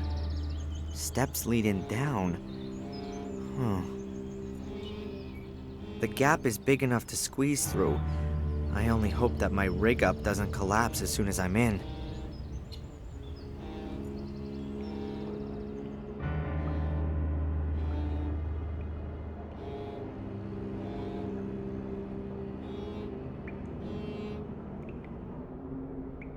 Whoa. Now where's this then? Looks like the inside of a tower. And here's some kind of crater in the floor. Looks like something's exploded here.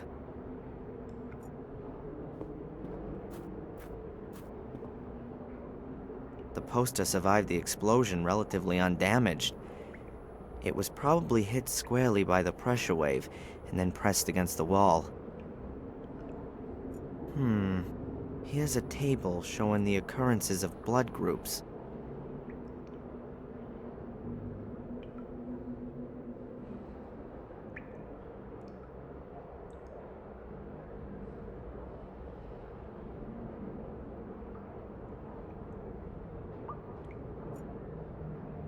A piece of plastic tube. Okay, I'll stick it in. Rather light. The walls of the pipe are thin. Maybe it belongs to part of a ventilation system or something. Yeah, great. The tube fits exactly in the hose. Not. If I heat it up first, it ought to expand, and then I could connect the two hose ends. Whoa, hey, a welding torch. Angelina was using some heavy gear. But it doesn't look like it's been used. The safe wasn't cut open.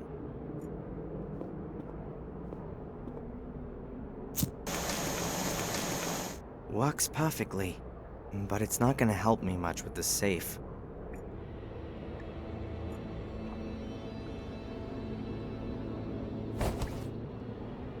If I heat up the plastic tube, it'll expand.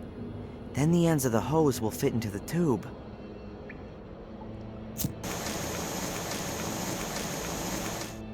I think that'll do.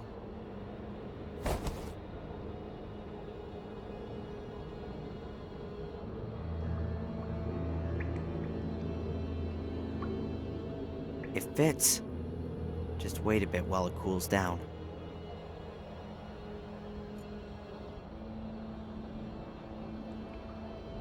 Done. It's a pretty close fit on the hose. No more water's getting out of there. When the water flows through it, that'll cool the tube down completely. There's paper lying everywhere. Most of it's soaked through from rainwater.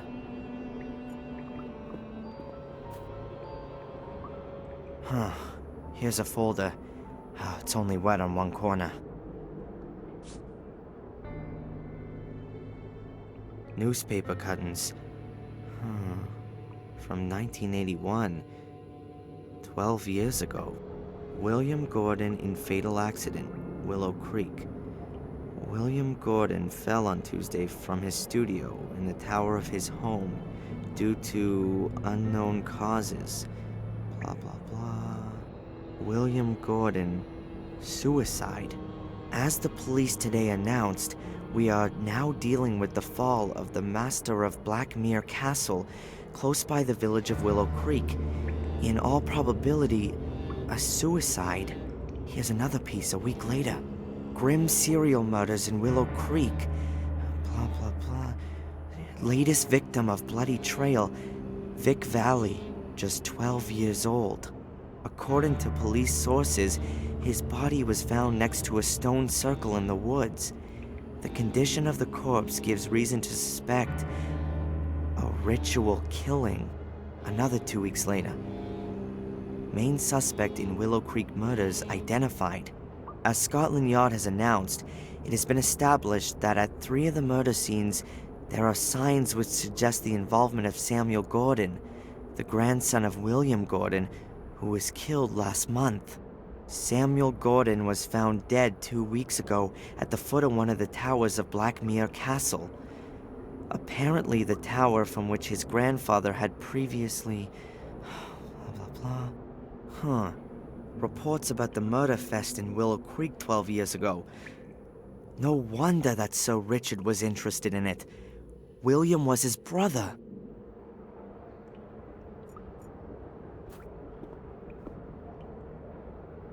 The safe survived the explosion undamaged, I'd say. These burns may have well come from a Weldon set. The kid reckoned that Angelina looked real pleased with herself. Somehow she must have got the safe open. Now what have we got here? A combination lock. But not with numbers, with letters.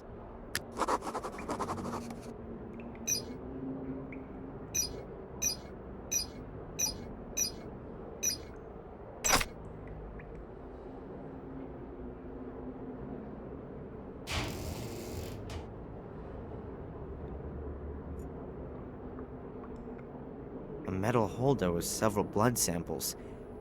The boy mentioned that. There's a number on each sample, and there's a list of names stuck on the back of the safe. Now let's see. Weird. The numbers 1 to 5 are missing. That's Richard Gordon and William Gordon. Gordon's blood.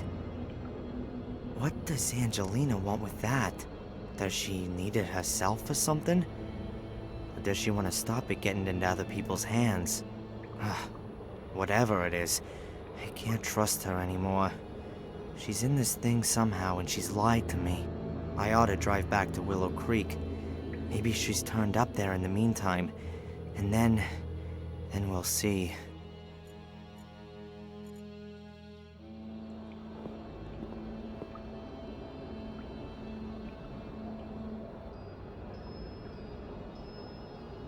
Whoa, you've been in the crypt? Are there coffins in there? Yeah, but no vampires. Shame. Well, what is it then? A car! The other man's back! The other kidnapper? Huh. Thanks for the warning. Okay, run home and tell your parents they should call the police, okay? Cool.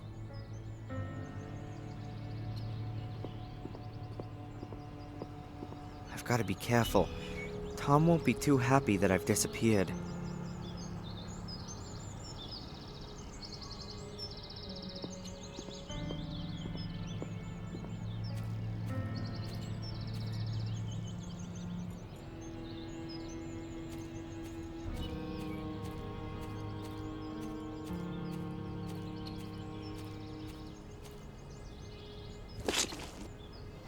The hose is in position.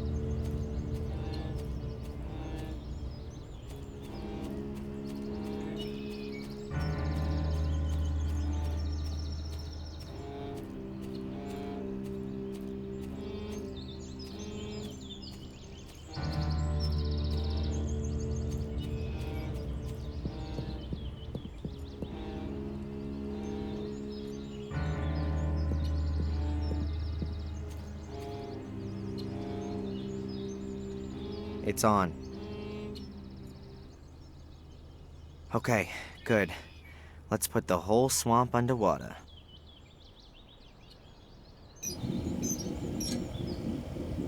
That ought to do it.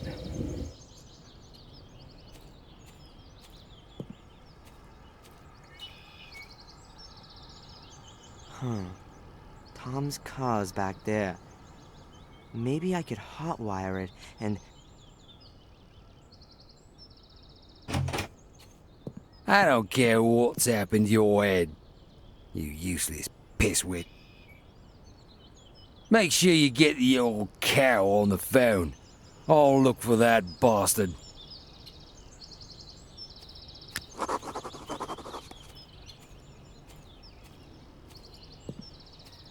I'm never gonna get to the car.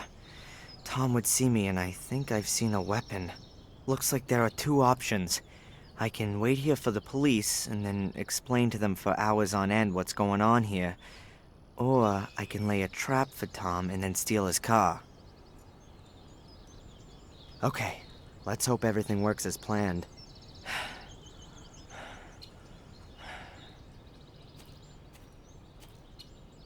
Hey! Tom!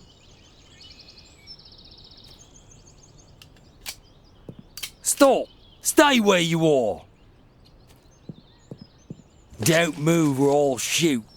And I'd bet that'd be the highlight of your last 5 minutes on Earth. Tom. Get me out of here! Huh. Why should I? Weren't you gonna shoot me just now? I wanna get out of here! Then throw your weapon into the swamp and give me your car keys. I'll... You'll what? Die in utter misery?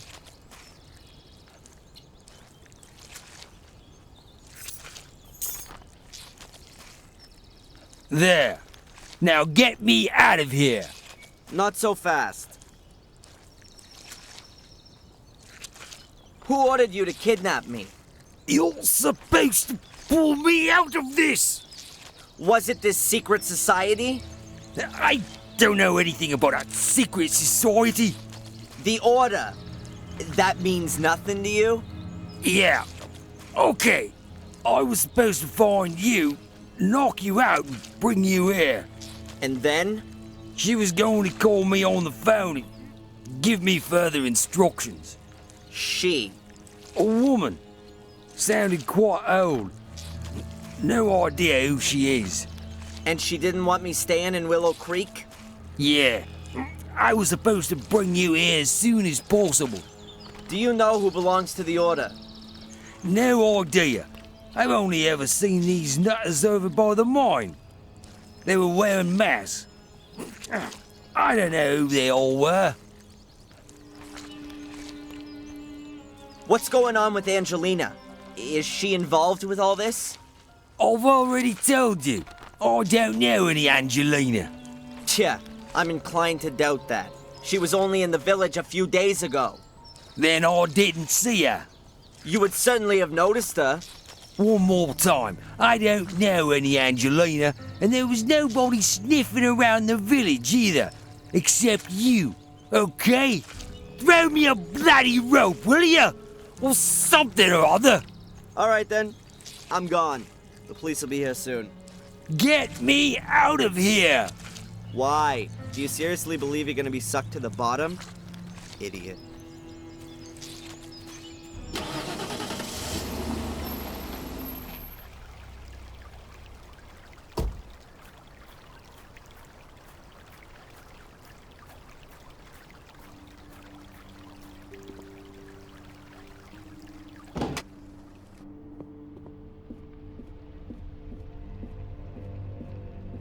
Excuse me, sir. There's been a letter delivered for you.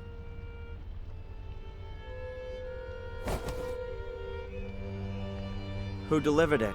I don't know. It was in the hotel's postbox. But there's no stamp on it, so it must have been delivered personally. Huh. Thanks. Hey, it's from Angelina. Dear Darren, I haven't been completely honest with you. I've been concerned with Willow Creek and Black Mirror for some time, and it was you I was looking for in Biddeford. I stumbled upon something there that I don't want to write about here. I can only tell you this much. You are in danger. There's a group of people who are out to kill you. They were already after you in Maine.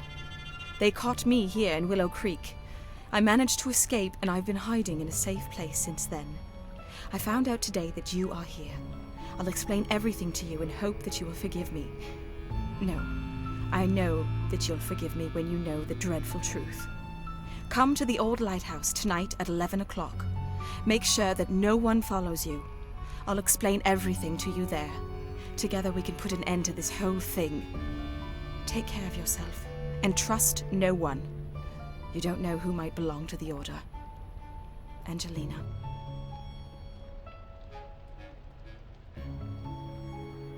Huh. Angelina's alive. That's the good news. But what kind of a game is she playing? Can I trust her? She lied to me. She knew about this place the whole time. Huh. And I'm sure she wasn't unfamiliar with Reginald Boris either. The question is, what side is she on? What's she up to? Either way, I'm gonna find out this evening at the lighthouse. But I should take some precautions. The only place where I'll get a few honest answers is in the Chronicle of the Gordons. Once I know which role the Order plays, perhaps I can deduce what game Angelina's playing. I've got to find a way to read the Chronicle in the museum.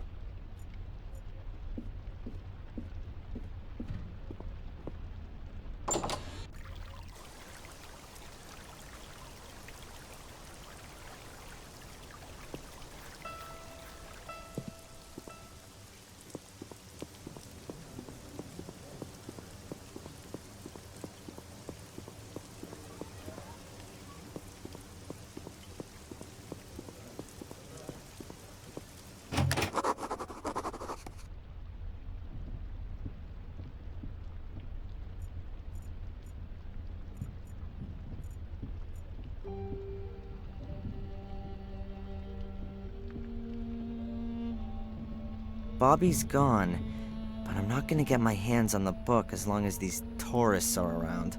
Perhaps I could hide and wait until the museum closes.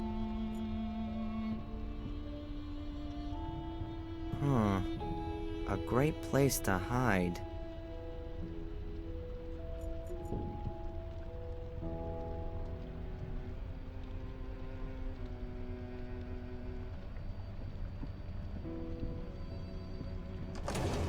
So I've just gotta wait.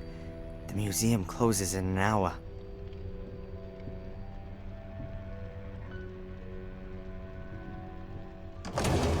Hard to believe that I really did fall asleep. But it's only just after 9, and I've got enough time to have a look at the Chronicle and then go to the lighthouse. It's damn dark here. Good that at least a few lights are left on overnight. Huh. Hardly anything in it. Oddly surprising, considering how little seems to go on here. Huh. I can see a tissue, some pieces of paper, and a chewing gum wrapper. Chewing gum, wrapped in aluminum foil. I just need a paper clip and then I can build an atomic bomb.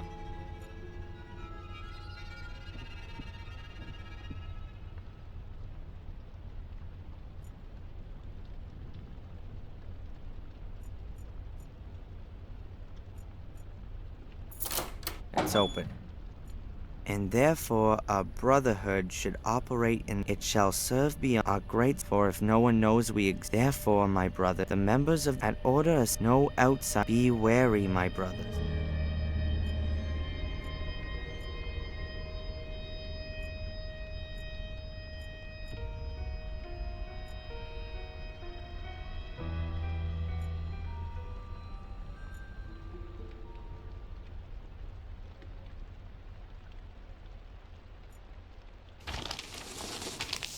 Let's have a look then.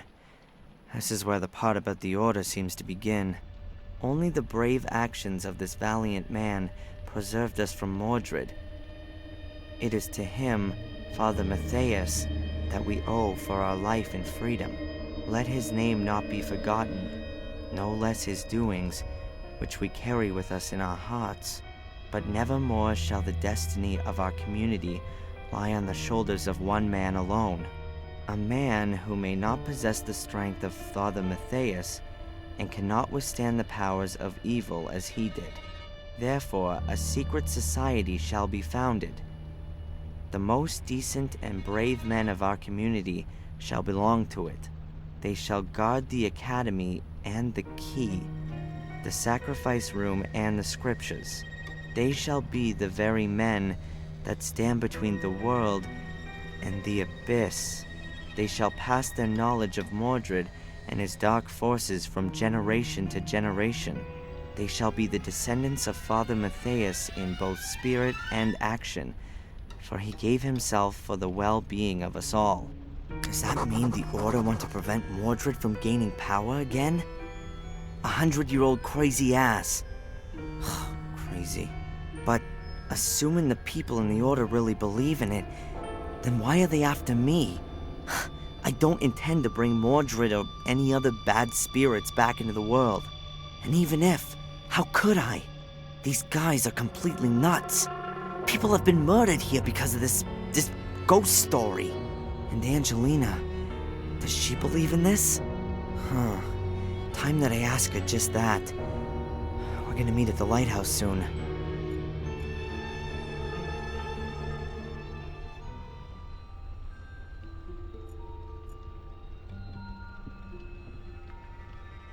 A run-of-the-mill wooden board.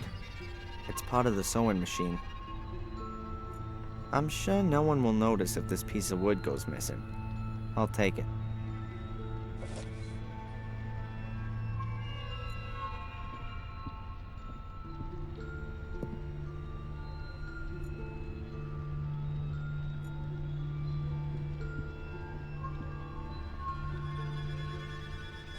The shredder's covered.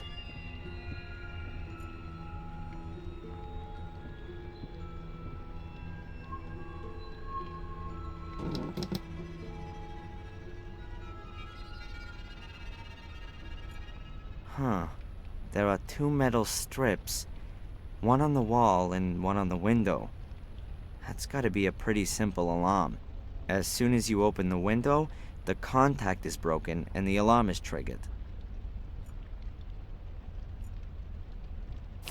You can't say movies aren't educational. That should be enough. The electricity will be conducted through the aluminum foil, even when the window's open.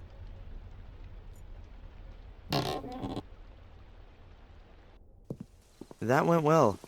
I should probably, Satan! Not again. From days done by till days be done. The same befalls each golden sun, a silent shadow hanging long. Gripping terror doth grow and grow, never cast into the light. Never is an end in sight. What? What did you say? Where do you know this poem from? The spirits of the forest whispered it to me. Spirits of the forest? What's all that garbage? Ghosts in robes. They've got horrible white faces. In the forest, near the haunted mine.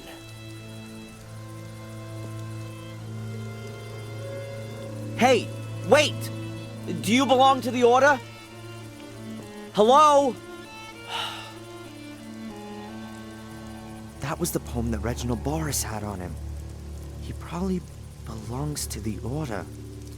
And the bum said he heard the poem near the mine. I should go and have a look around there before I go and meet Angelina.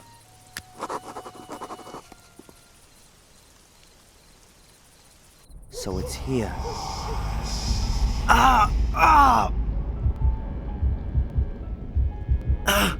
Man, what's wrong with me? If I was superstitious, I'd say a couple of ghosts just tried to make contact with me. But let's be rational here. I'm probably just losing my mind. Fantastic. Oh well.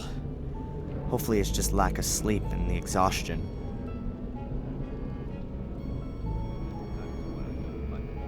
I don't like it either, but it was right to send him. Members of the Order. I gotta hide.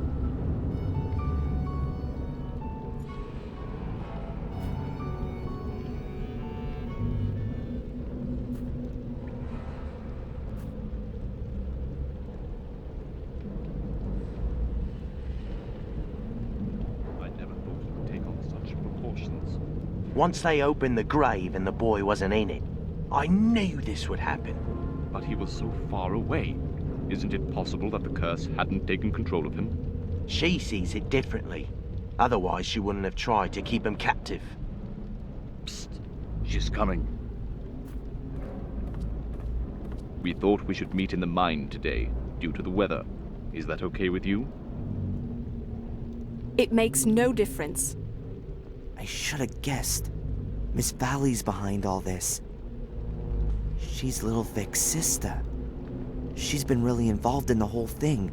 And of course, being a librarian, she knew the Order's history. She must have convinced a few people from the village to get involved. Then, for whatever reason, they've targeted me. And this Miss Valley will stop at nothing. I'm sure of that. Was Angelina in her way? I gotta find out.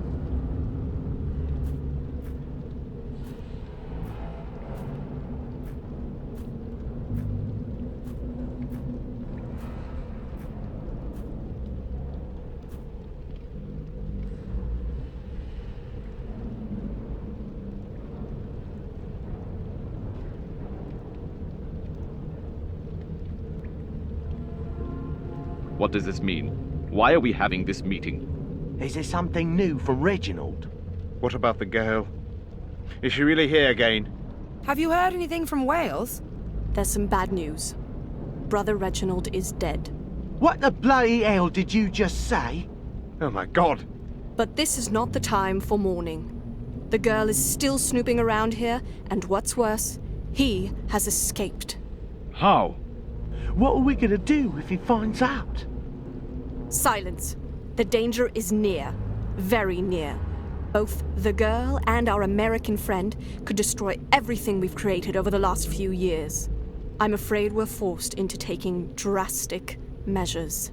But we can't. We've got no other choice.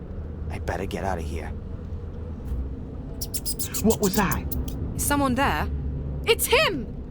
Stop him! Darren, it's all the right. door. We're not Don't going let to him hurt escape. you.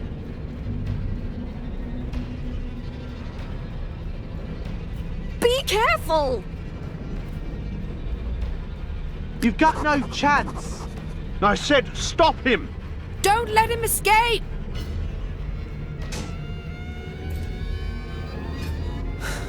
Oh, damn! Open the door. He mustn't escape. I'm out of here. There he is! Come on, hurry up!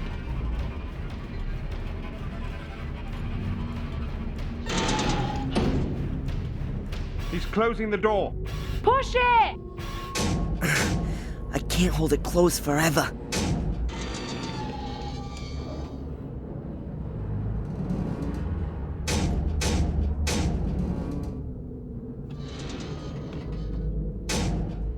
Very good. The iron bars will block the door for a while.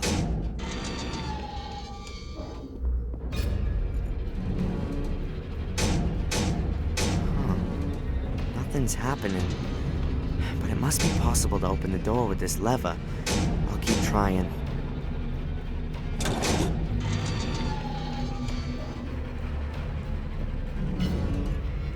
Hell, come on! I gotta get the damn door open somehow.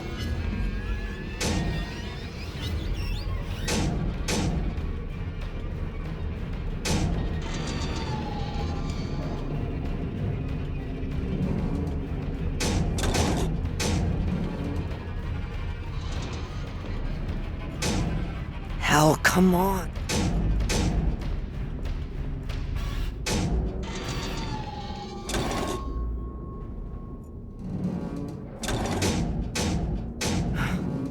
Okay, now the door's open.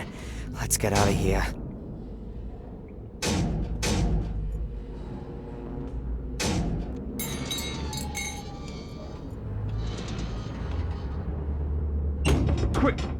pry it open. Use the lever. An iron bar. Perhaps I can fend off the guy with it.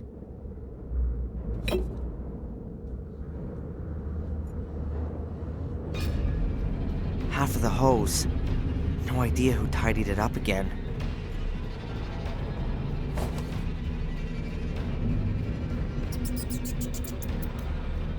Good. I'll knot the hose tight in the middle of the bar.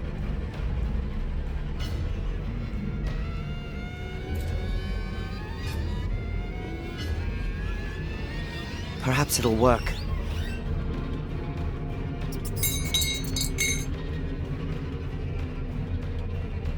Yes! The bar's lying across the mouth of the pipe. There he is! Shoot! Too late! Grab him!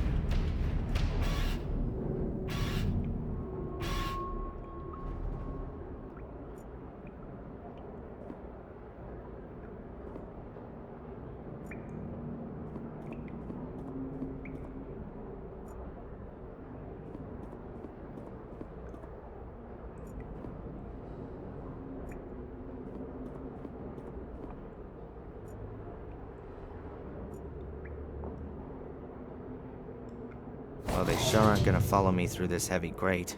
But I'd still better get out of here fast.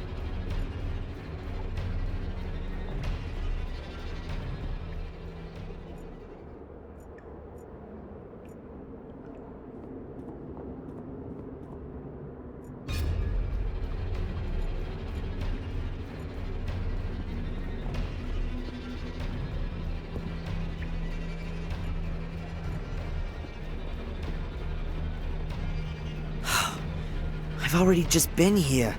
I think I've gone round in a circle.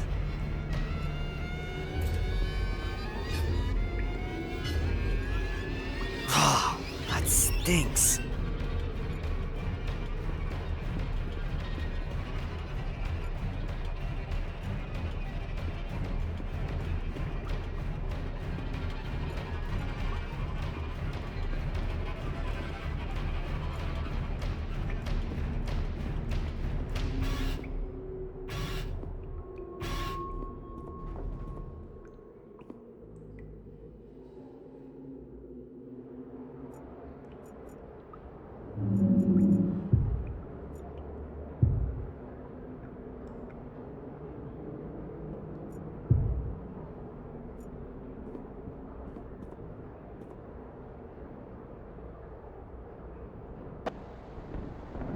Oh, hi, Murray. What the hell's going on here? You can smell that stench through the whole hotel. Pack your things immediately and get out of here! There's something I gotta do very urgently, Murray. I'll be as quick as I can, and I promise it won't happen again. No, it certainly won't. All right, then! I'm here! What's going on?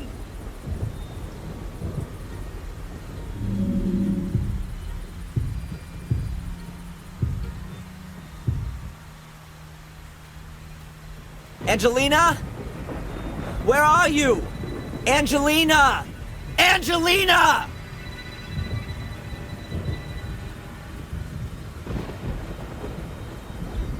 Come out here and show yourself! I'd do anything for you. Why didn't you just tell me the truth? Oh no.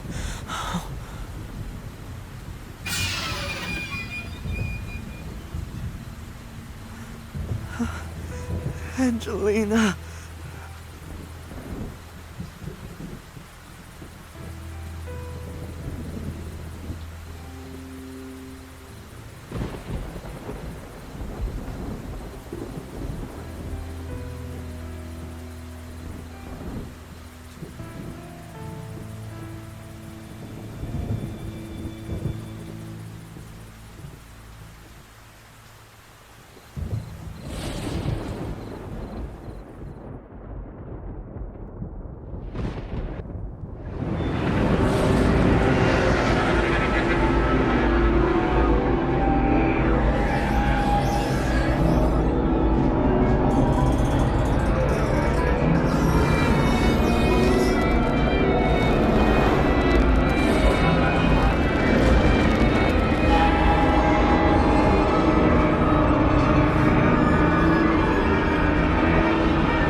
Where am I? Something's not quite right here.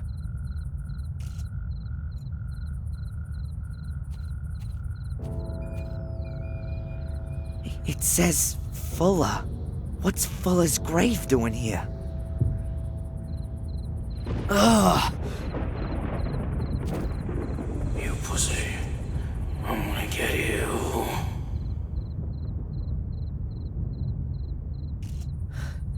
We'll see about that.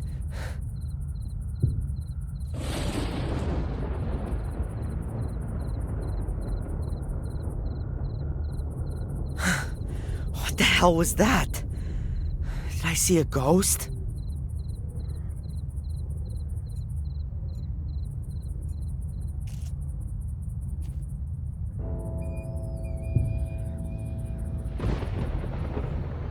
Huh? Mom? Darren? Darren, is that you? Mom, what the... but you're... You're not my son anymore. But I...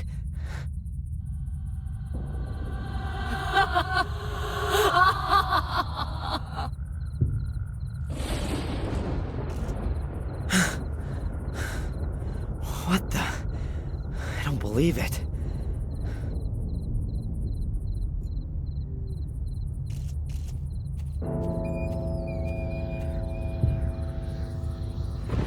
Ah!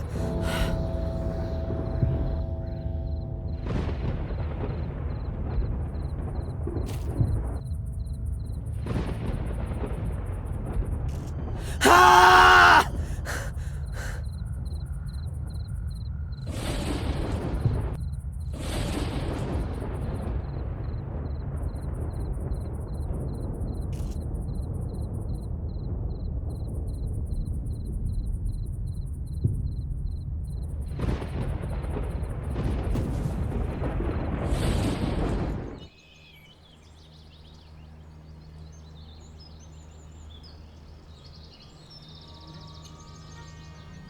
What a crazy dream. What was that? Hello? Ah! Were you having a nightmare? What? Who are you? I'm Ralph. My name's Darren. Where am I? Is this the old academy? Mr. Bubby and I live here.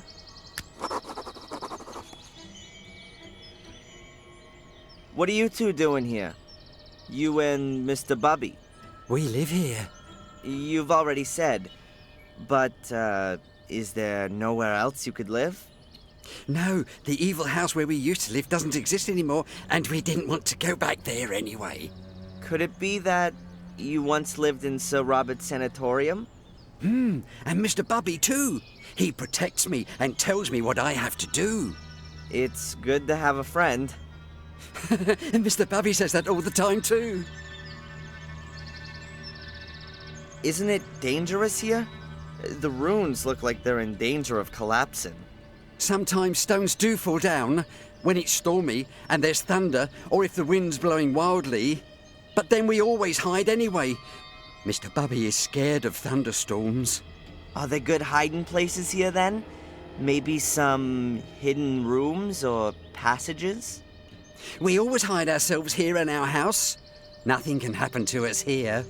Yeah, sure. Did you see the big fire at the lighthouse? Yeah, I like fire. You wouldn't have liked this one. Angelina was here. She came, and then she went, and then she was here again, and then there was someone wearing a white mask, and then there was fire. Hold on. You know Angelina? Yes, she was here a lot. So, there was Angelina and a man with a mask, and then there was a fire? Yes. First we hid ourselves because it was thundering, and the bad man wasn't supposed to see us. But then the fire had shone so nice, we just looked. I like fire. Yeah, and then? Then the fire went out. The rain put it out. Then you came. You were calling out loudly, but I didn't know what. Then you fell down and stopped moving. Mr. Bubby said I ought to get you into the dry. Tell Mr. Bubby thanks from me. That was a good idea. Mr. Bubby says, my pleasure.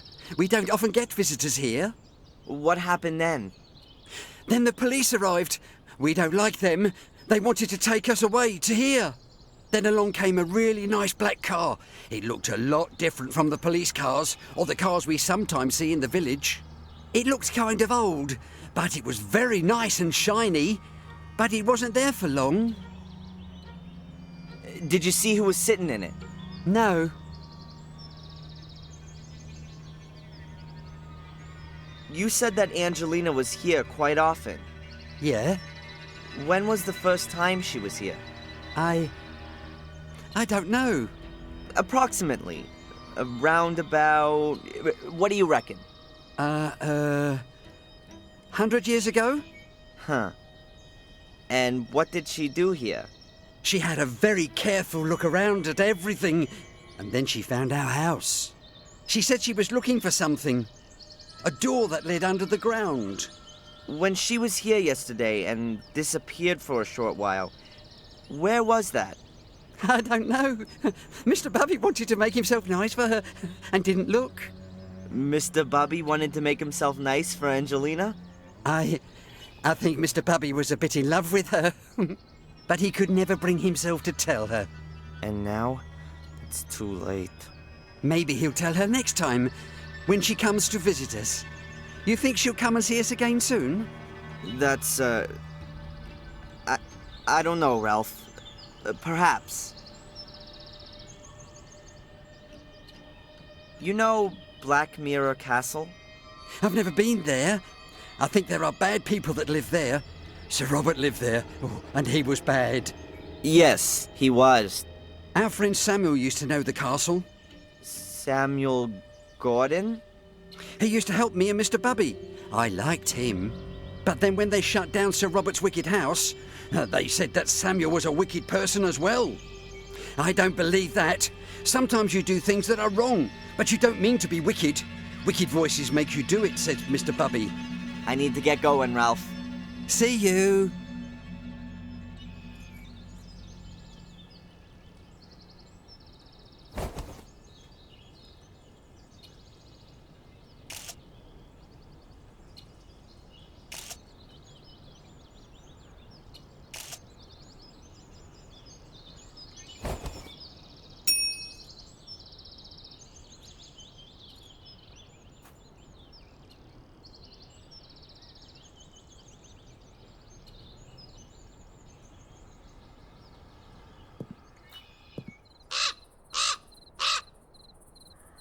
The raven flew out of a crack in the rock. There might be a cavity behind that.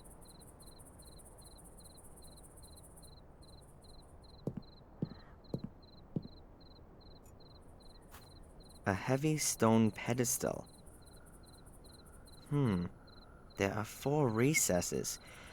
I can see some remaining bits of black and white coloring in between, like a chessboard.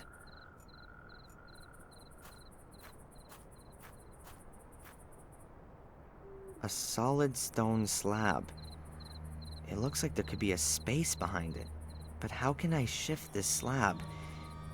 It's gotta weigh a ton. These stones look a bit weird somehow. They don't look like they've all fallen like this just by chance. It looks like they've been stacked up.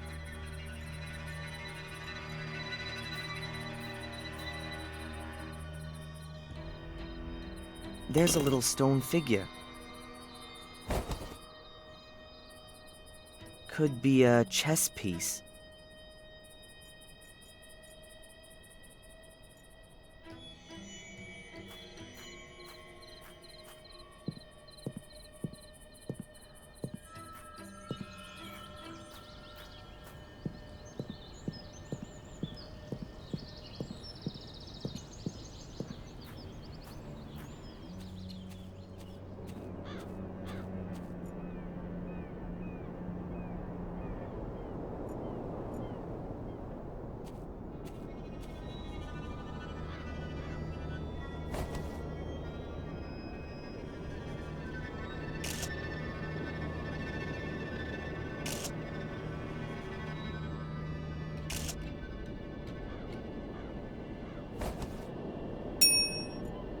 can still see her.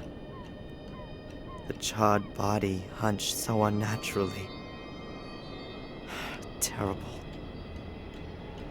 I'll never be able to forget this image my whole life long.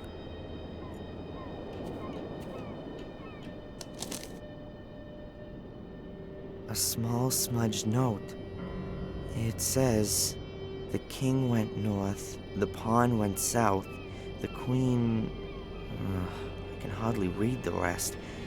"And the knight to the... something ST."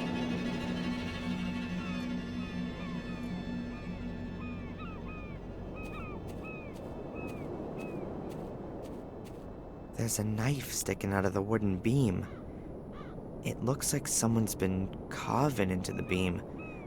With little talent, but a lot of patience.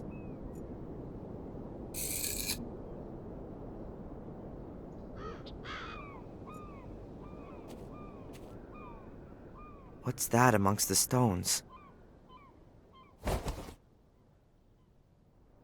chess piece. The king. I wonder who put the chess piece there. It can't have been sitting there between the stones long. It's not been weathered at all and looks brand new.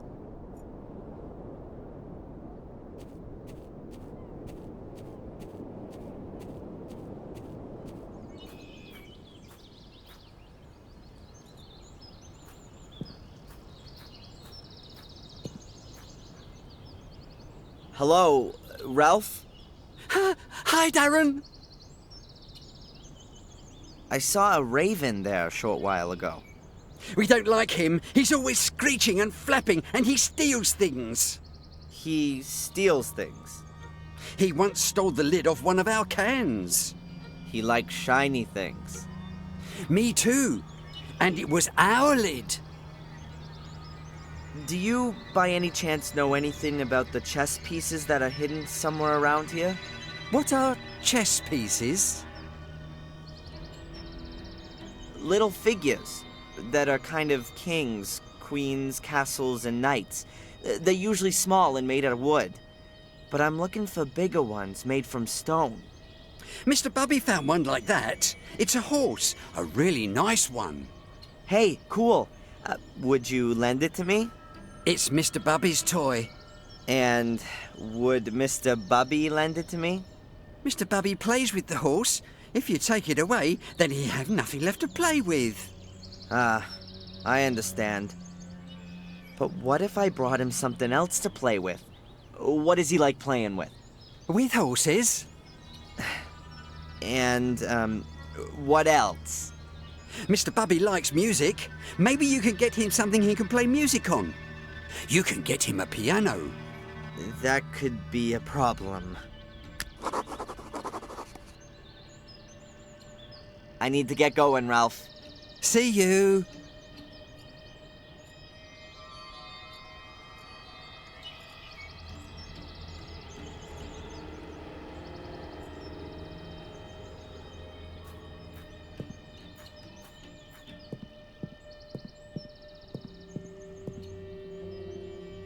I'll cut a little piece out of a branch.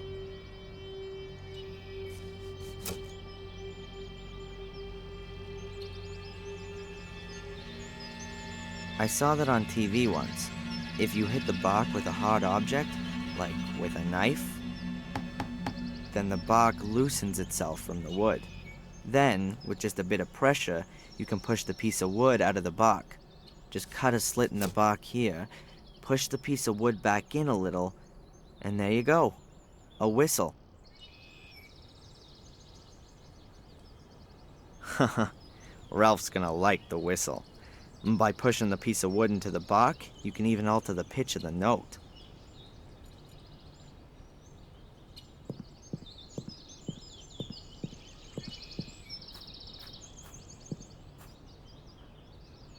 Hello, Ralph? Hi, Darren. Hey, Ralph! Have a look at what I got here.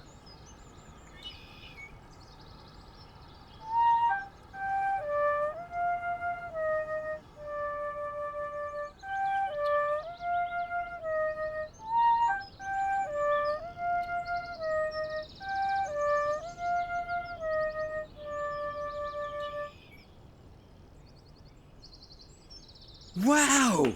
That's much better than a piano. And smaller, too. Now, can I just borrow the horse for a short while if I give you the whistle for it? Okay.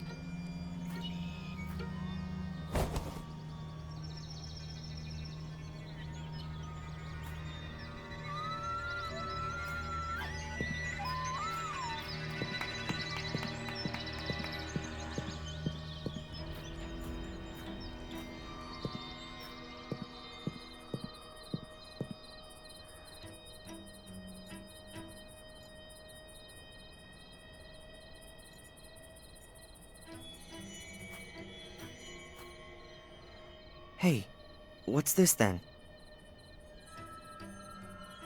That's gotta be one of the missing chess pieces. Yes, it's the queen.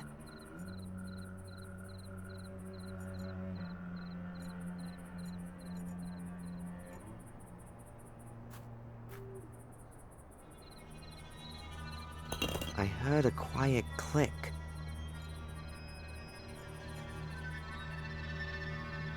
I heard a quiet click. I heard a quiet click. I heard a quiet click.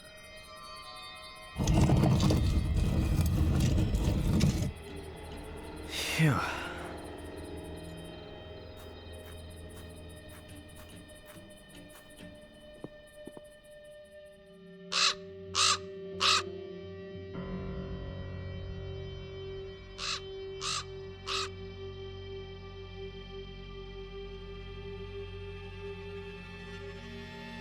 Damn bird again. He's got his own private way into this room.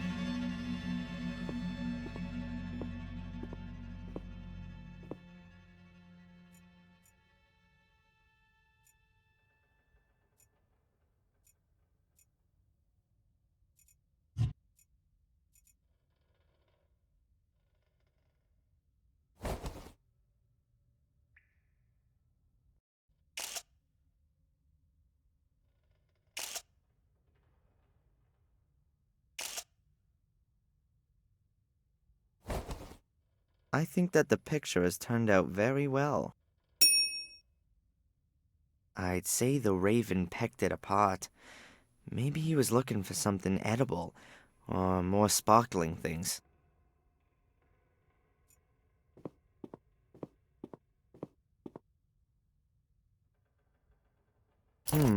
Some clothes. They really could have belonged to Angelina. And here, a little book. Is that... That's gotta be Angelina's diary. And here, there's a folded note in the book. But one thing at a time. What's she written on the last pages? Tuesday, I found him. He's called Darren Michaels. Or rather, that's the name that they have given him, if I'm right about my suspicions. He's very nice. I don't think he has the faintest idea about the whole thing. I wanted to speak to Mrs. Michaels, but nobody came to the door when I rang the bell. There seems to be a man following me, even before my departure. I had the feeling of being watched. What does the man want from me? Evening. Mrs. Michaels has had a terrible accident. She's lying in hospital with severe head injuries. I wonder if she had already fallen when I rang the bell. Oh, God, I'm imagining all sorts of horrible things. Wednesday. I've been arrested for the murder of a man whom I barely know. I was led into a trap. A voice told me over the phone that they had information about Darren. When I arrived at the store, I discovered the body and was promptly arrested. I think my pursuer is behind this. Or am I being paranoid? Who can have an interest in finally ending all of this? Afternoon. Darren is so sweet the way he's really gone to town to help me. He's so ready to help. He's a bit of an oddball, but I like him a lot. Doesn't matter if he is who I think he is. I've found a good friend. Or maybe more. Later. Reginald Boris. That's my pursuer's name. There's no doubt anymore. He's here to hinder my search, to stop what I'm doing. Who has sent him? Evening. It's him. I know it now. He brought a little casket with him on our first date. Inside there was a photo of his mother and the servant Bates. They were standing in front of the gate at Black Mirror Castle. I recognized it immediately. He simply has to be a Gordon. His mother had an affair, and after the fire, she went to the USA. But I don't have the guts to tell him. His mom's lying in the hospital, and he has enough to worry about. On the other hand, I've got to find out who my new adversaries are. What might happen if I were to take Darren back to Willow Creek, and in doing so, bring him into danger? I couldn't forgive myself for that. I'll go back on my own and start my own investigations into who our enemies are. I'll tell Darren everything at some point.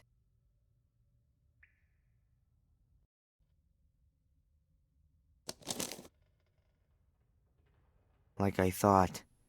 Angelina knew more than she let on the whole time, and she put herself in danger to protect me. It all fits together. The payments from Willow Creek, there being no pictures of my father, and me not being able to remember him. There was no car crash. There was a fire in the castle, and my mother was injured then. She was sent to the USA and received a pension, or maybe hush money. The only thing I don't understand, what is it all about? What did Angelina want to achieve, and what does the Order want to prevent? And most importantly, what have I got to do with it? This note was stuck in the diary. It's a letter. Darren, I hope this letter finds you. I can't tell you just how sorry I am that I wasn't honest with you right from the start. I've underestimated the danger from the Order for way too long. I've been playing a little game, and now it looks like I've lost. The Order's agents are creeping through the ruins, and it's only a matter of time until they discover this room. I'm going to hide the pieces, and I'm going to try to break through to get to the village. Perhaps I can at least keep them away from the gate. Should you be reading this letter, then I haven't made it. And so, I ask you to complete my work. You don't believe in the curse, I know that. How could you, though? You were so far away. But I came across some illustrations during my studies, and it's all true. Terrible things happen here every 12 years. And that's been going on for centuries. Maybe it's mass suggestion, or maybe it's some kind of radiation, or maybe it's a curse. Call it what you like, but it has to stop. The key to all evil is hidden beneath the Academy.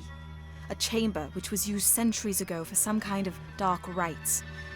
There are also the soul keys which Samuel Gordon discovered 12 years ago. Destroy them.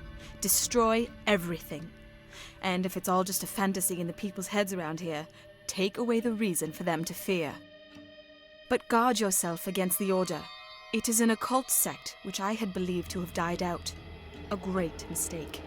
It still exists. They mess about with dead bodies and they want your blood. According to the legend, only a male Gordon can open the cult's chamber, touch the soul keys, and carry out the dark rituals. That is why I was looking for you. I believe that you are the last of the Gordons.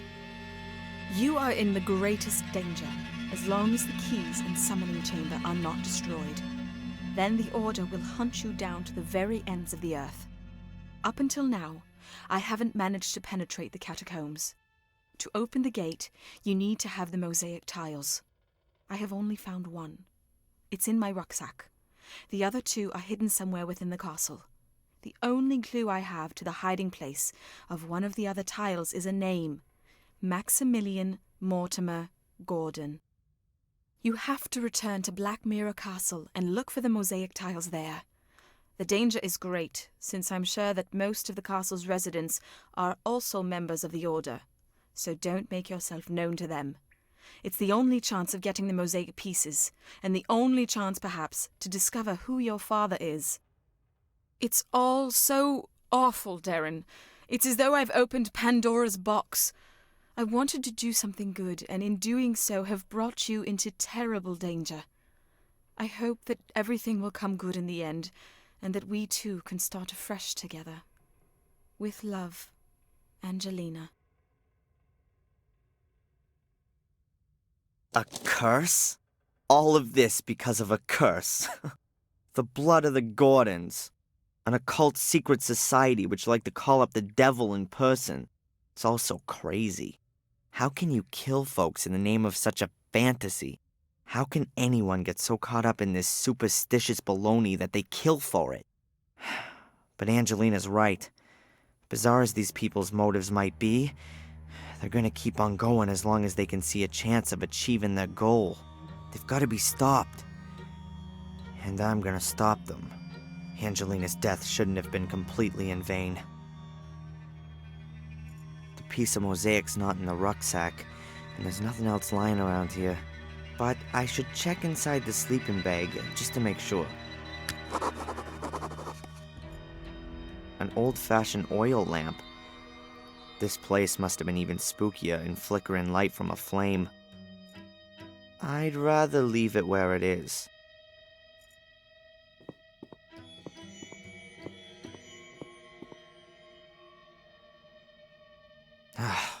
Nothing. No mosaic tiles. I think I know who's got it.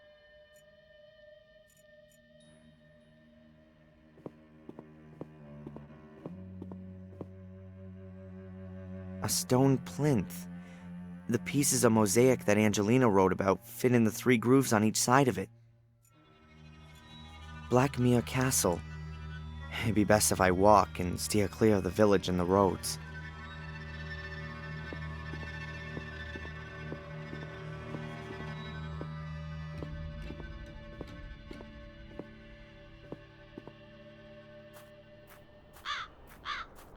I knew my path would one day lead here. I'll find out who my father is, find the mosaic pieces, and make sure that Angelina's death hasn't been in vain.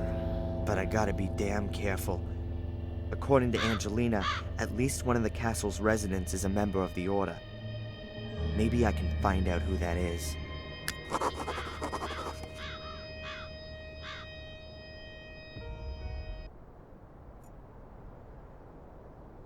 I wouldn't even have dreamed of standing in front of this gate a few days ago.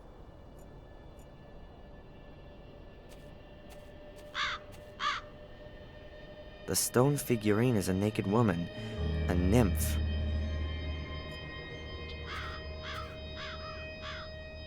Huh.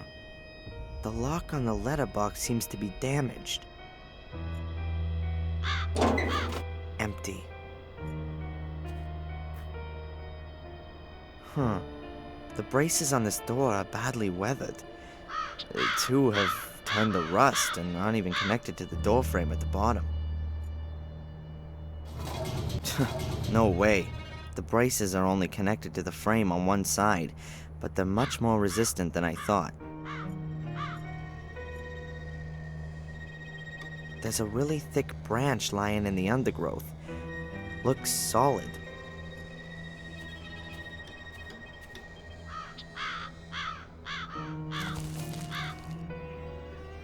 It's damp, but not rotten. It must have broken off the tree quite recently. Maybe in the storm yesterday.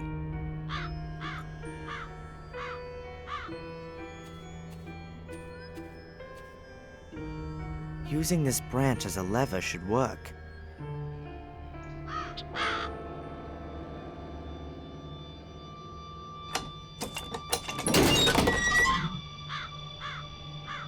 That's it.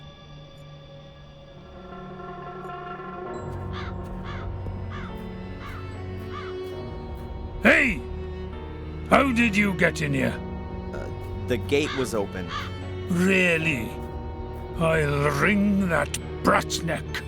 I've told her 100 times that the gate must always stay closed if we don't want yobbos snooping around the grounds.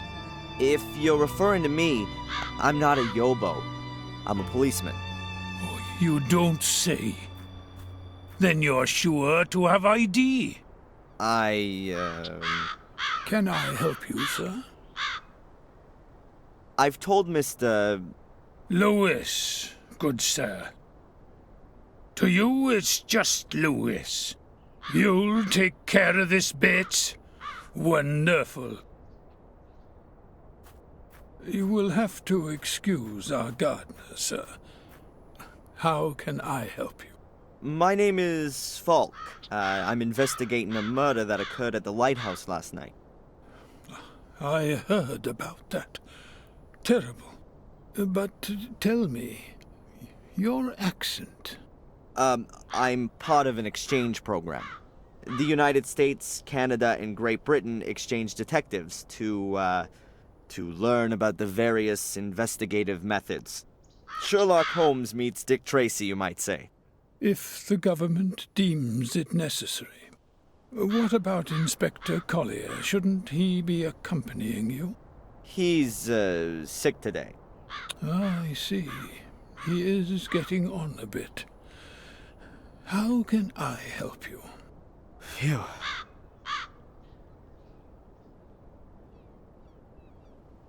This is an amazing property.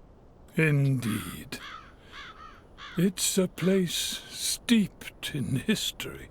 Unfortunately, all that history often had plenty to do with blood, death, and misfortune, from what I've heard. The Gordon family was often put to the test. That's true. Forgive me for putting it like this, but the castle doesn't make the best impression. I don't understand what that has to do with your inquiry, Mr. Falk. A witness saw an unusual black car at the crime scene. What do you mean by unusual? The Gordon family does have a classic 30s English automobile in its possession. Unusual enough. Were you up on the cliff with the car this morning? The ladies haven't driven out anywhere today. And I also don't think that Lewis has taken the car either. Ask him. He looks after the car. Mainly when he should be looking after the garden. This Lewis has a bit of an abrupt manner. He's Welsh. Uh-huh. He came with his mistress, Lady Eleanor, when she moved in here after the death of her husband. He used to look after her castle's gardens in Wales. He used to have a different kind of work ethic there. Lady Eleanor owns a castle in Wales? She does. Her husband, Sir Richard, was killed in a dreadful accident a few years back. She moved here soon after that. Interesting.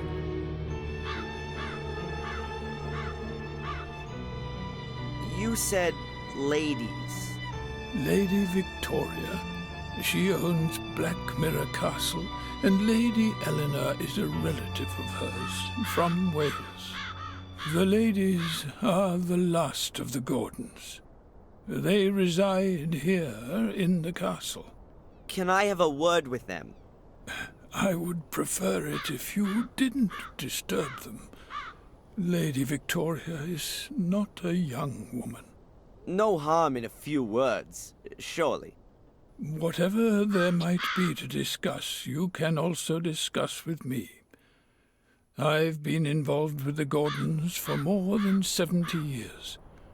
I can tell you everything you may wish to know. This woman has been murdered. Did you know her?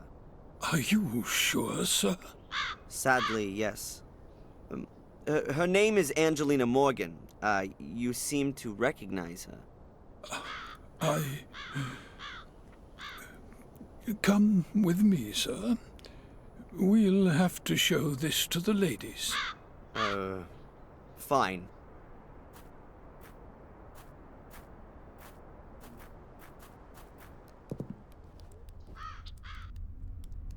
One moment, please, sir.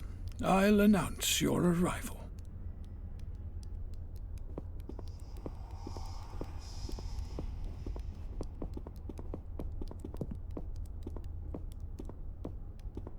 What was that in the mirror?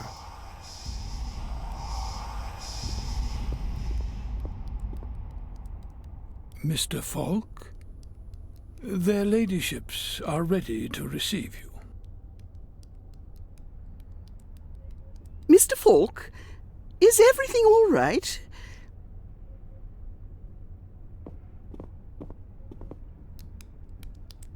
Yes, thank you. I didn't sleep well. Lady Victoria? Lady Eleanor. My name is Inspector Falk. I'm investigating a murder case. Bates said you had a photograph of the victim. That's right. Do you know her? What's her name? Angelina Morgan. I don't know her. If that's everything. I do have a few more questions. It's all right, Bates. Of course, we will be glad to cooperate with the police. Drive to the village and do the job I asked you to do. I'm sure the inspector will keep us company. Very well, Mom. So, how can we help you? You seem to be extremely keen to see the picture of the dead woman, and Bates had a noticeable reaction when I showed him the picture. You are sure that you don't know this young lady? Quite sure. Only we are concerned. The murder took place quite close to here. Not the first. Sadly, you're quite right. It's now. It's 12 years ago, you understand. So many years. And now there's another murder. Tell me about the series of murders 12 years ago. No. It doesn't have a thing to do with this crime. Leave all that alone. Please confine yourself to this murder case. This is quite bad enough already.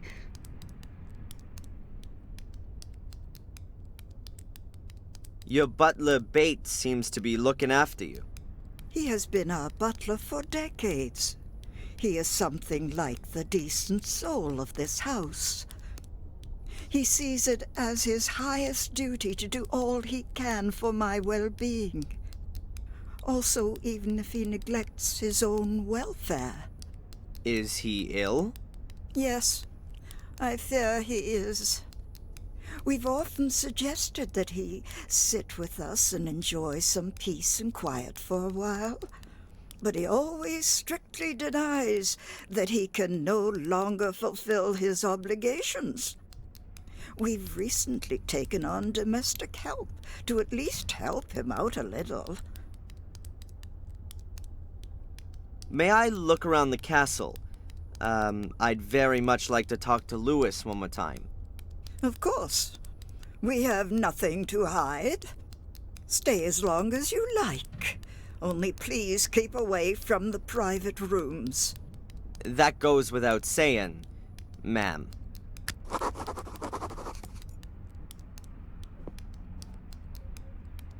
A basket of knitting gear.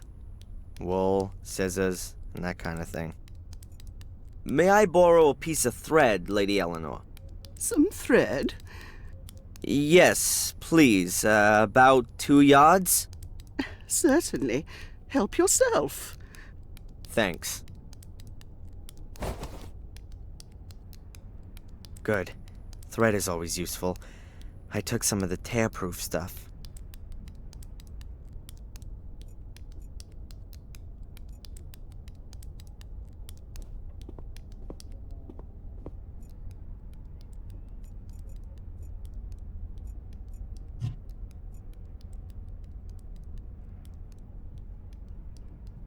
A huge metal globe.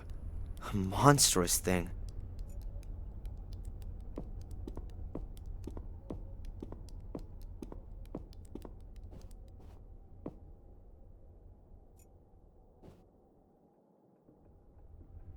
there's some letters engraved in the stone plate on the globe's pedestal.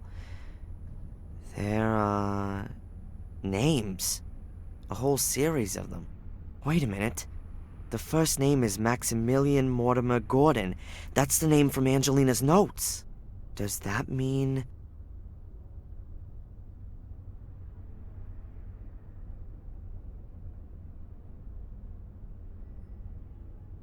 Huh. I can't hear anything. But the stone slab could be the lid of a secret compartment in the globe's pedestal. And it would be an ideal hiding place for a piece of mosaic.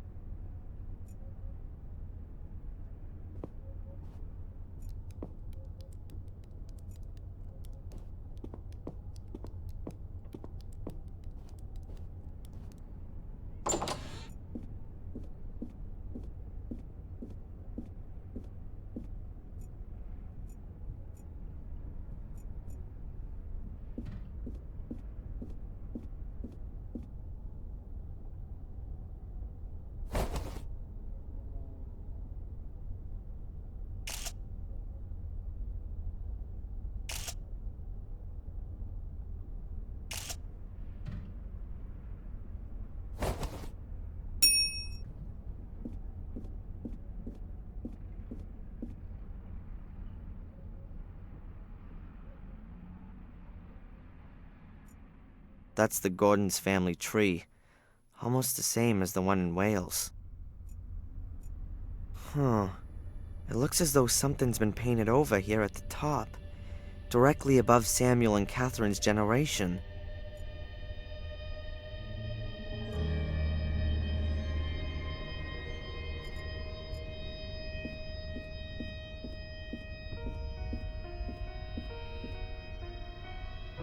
Stories, adventures, and fairy tales. Dickens, Defoe, Anderson, Jules Verne. These are probably the most modern books in this library.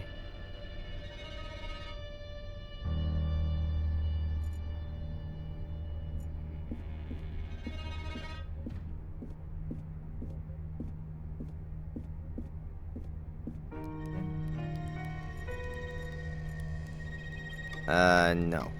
I don't want to look in there again.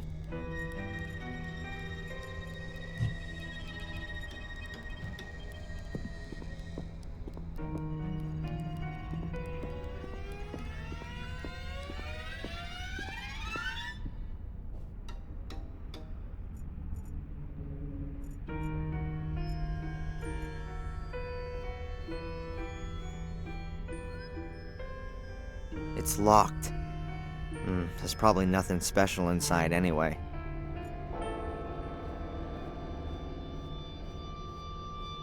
The door is locked.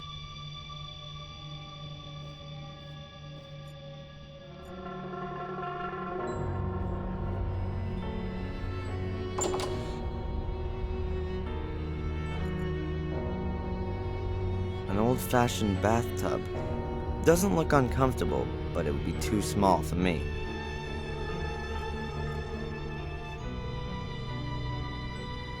What an effort it must take to keep this old tiled floor so clean. I can imagine Bates checking twice a day to see if any dirt accumulates in the nooks and crannies in the meantime.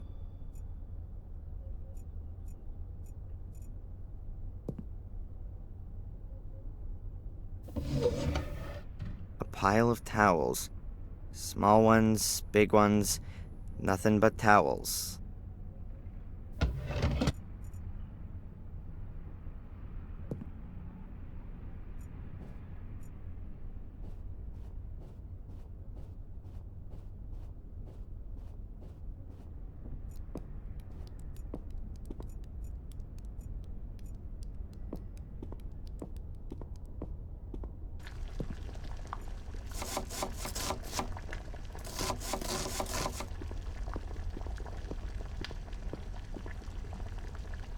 Hello. Oh, hello. A living soul. Here? My name is Falk, Inspector Falk. I'm a policeman. A copper? How exciting. I'm Sally. Do you know this woman?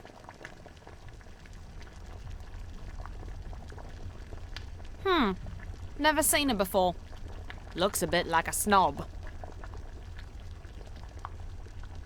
I don't suppose there are pictures of all the cooks who have worked here by any chance.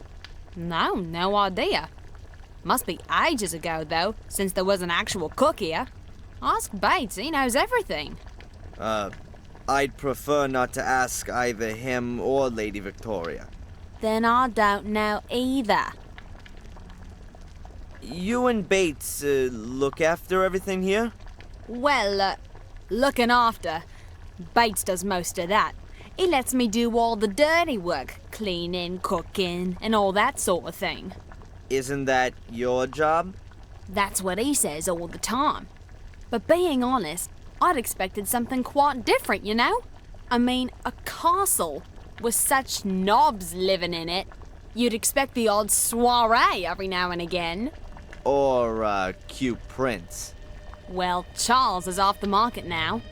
But anyone under 80 would do this place a world of good. Sometimes it really does seem like a grave here. What can you tell me about Lewis? A disgusting man. Ugh. I was hoping when I started he wouldn't be a snob like all the others are here. But he's just as boring and in a permanent bad mood. I never get more than 3 words out of him.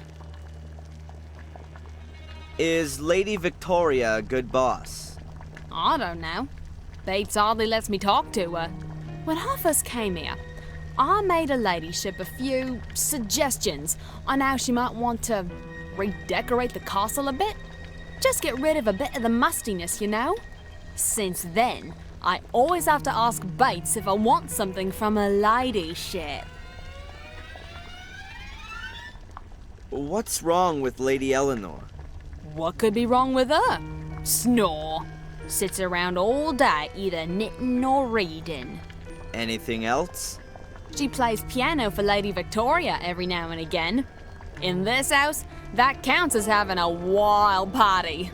You know, it's about time I got myself another position. You want to leave? Yeah, sooner rather than later. Maybe to a movie or a pop star's house. Somewhere where things are a bit lively at least. Can you tell me anything about Samuel's ghost? Apparently it's been seen by a few tourists. Oh yeah, I've seen it too. At one of the windows. It scared the living daylights out of me. A gruesome face. I hope I'll never see it again. Huh. That's true. At which window? I don't remember exactly. I think it was in the Forbidden Wing. Forbidden Wing? Yeah, you know. What's behind the locked door in the hall? Okay. I won't keep you from your work any longer. Ah, don't worry about it.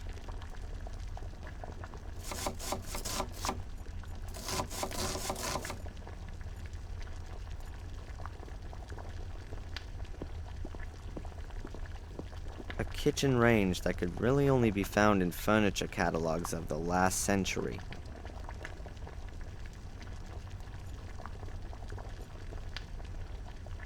A few teaspoons. They're all well polished and lined up in a neat row.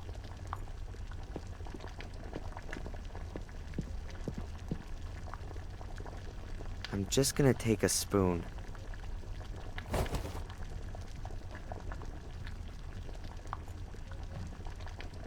A pair of old rubber boots. They're as clean as when they were made, though. Perhaps they belong to Lewis.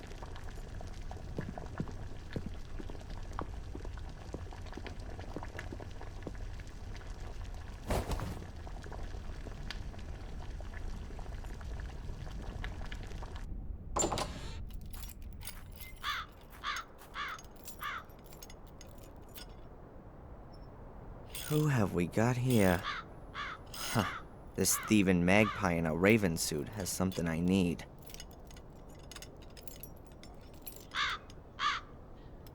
I've knotted the spoon to the thread. You're not gonna free that in a hurry.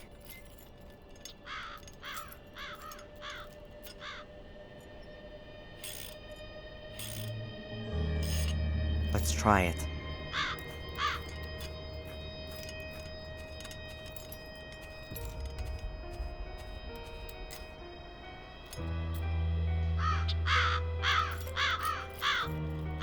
Look at this. A shiny spoon.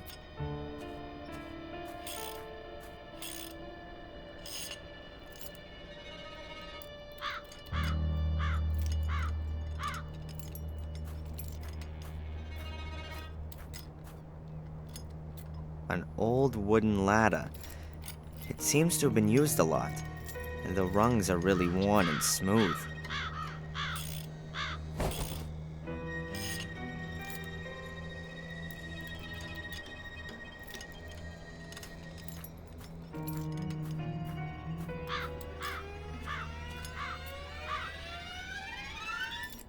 He doesn't like that at all.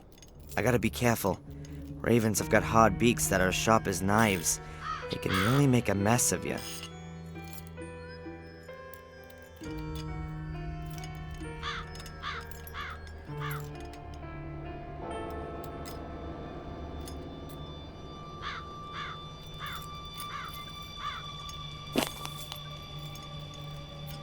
Excellent. Angelina's mosaic piece.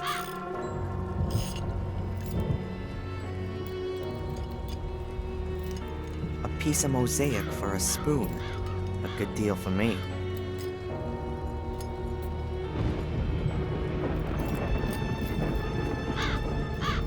Huh. Ralph was talking about a shiny black car. Is this the one he saw? But who drove from the castle to the crime scene this morning? What were they doing there?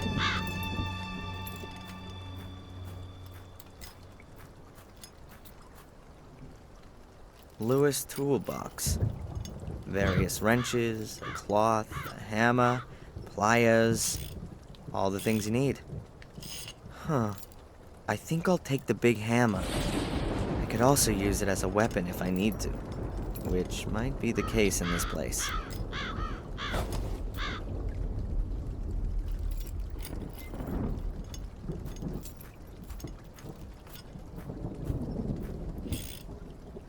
Hey, Lewis.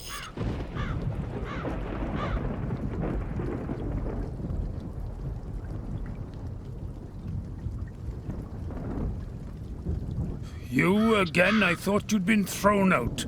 Lady Victoria gave me permission to have a look around the castle and the gardens.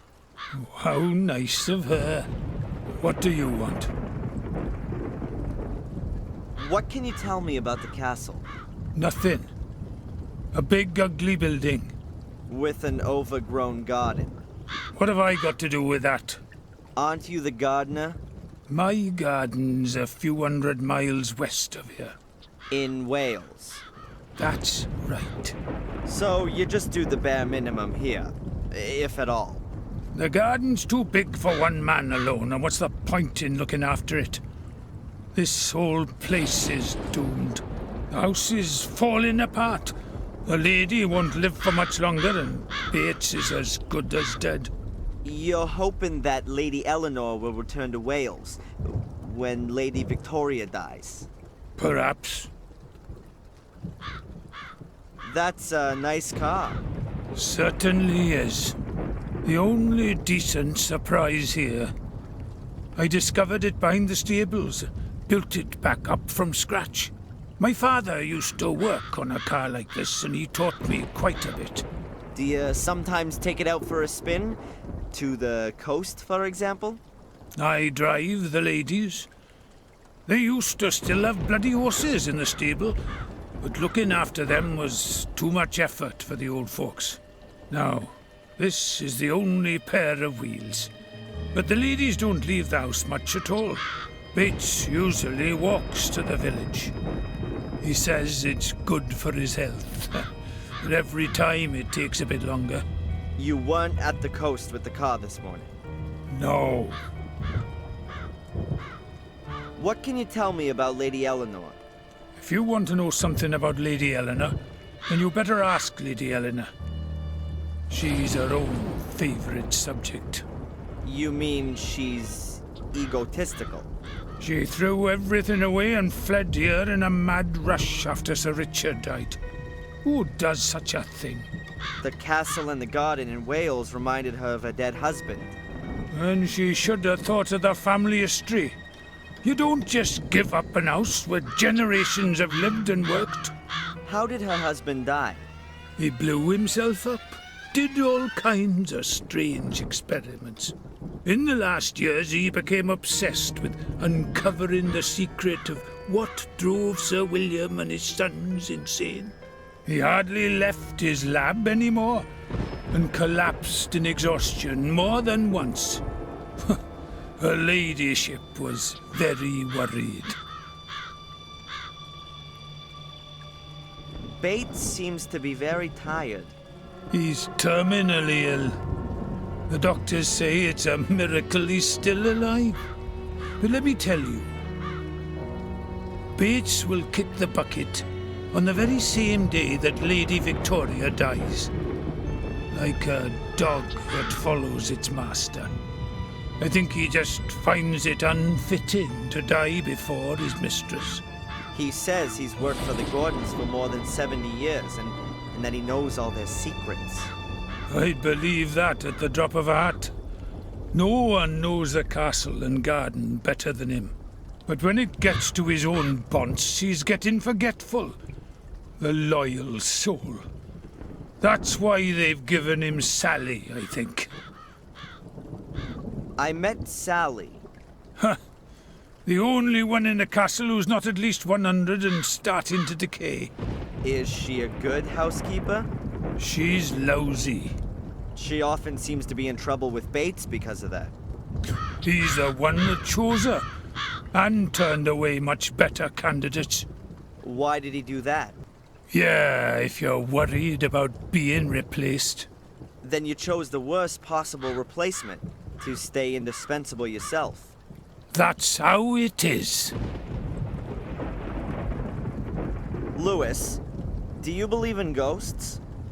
Some tourists claim they've seen some here. Oh, yeah, the reputed ghost. They besieged us for weeks on end after Murray planted that rumour. A whole pack of them completely trashed the garden. Well, see you later. Not if I see you first.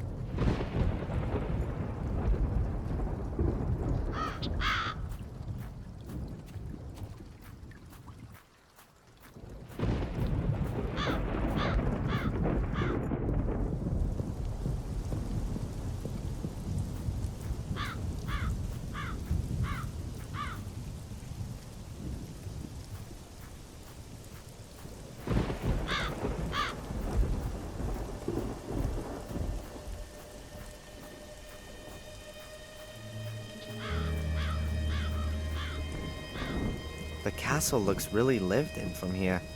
There's light coming from many of the windows.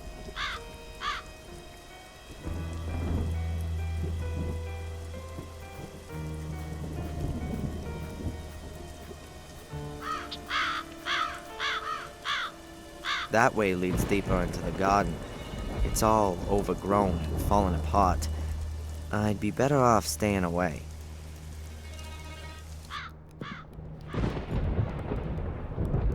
A large double-winged door. It's no different from the others.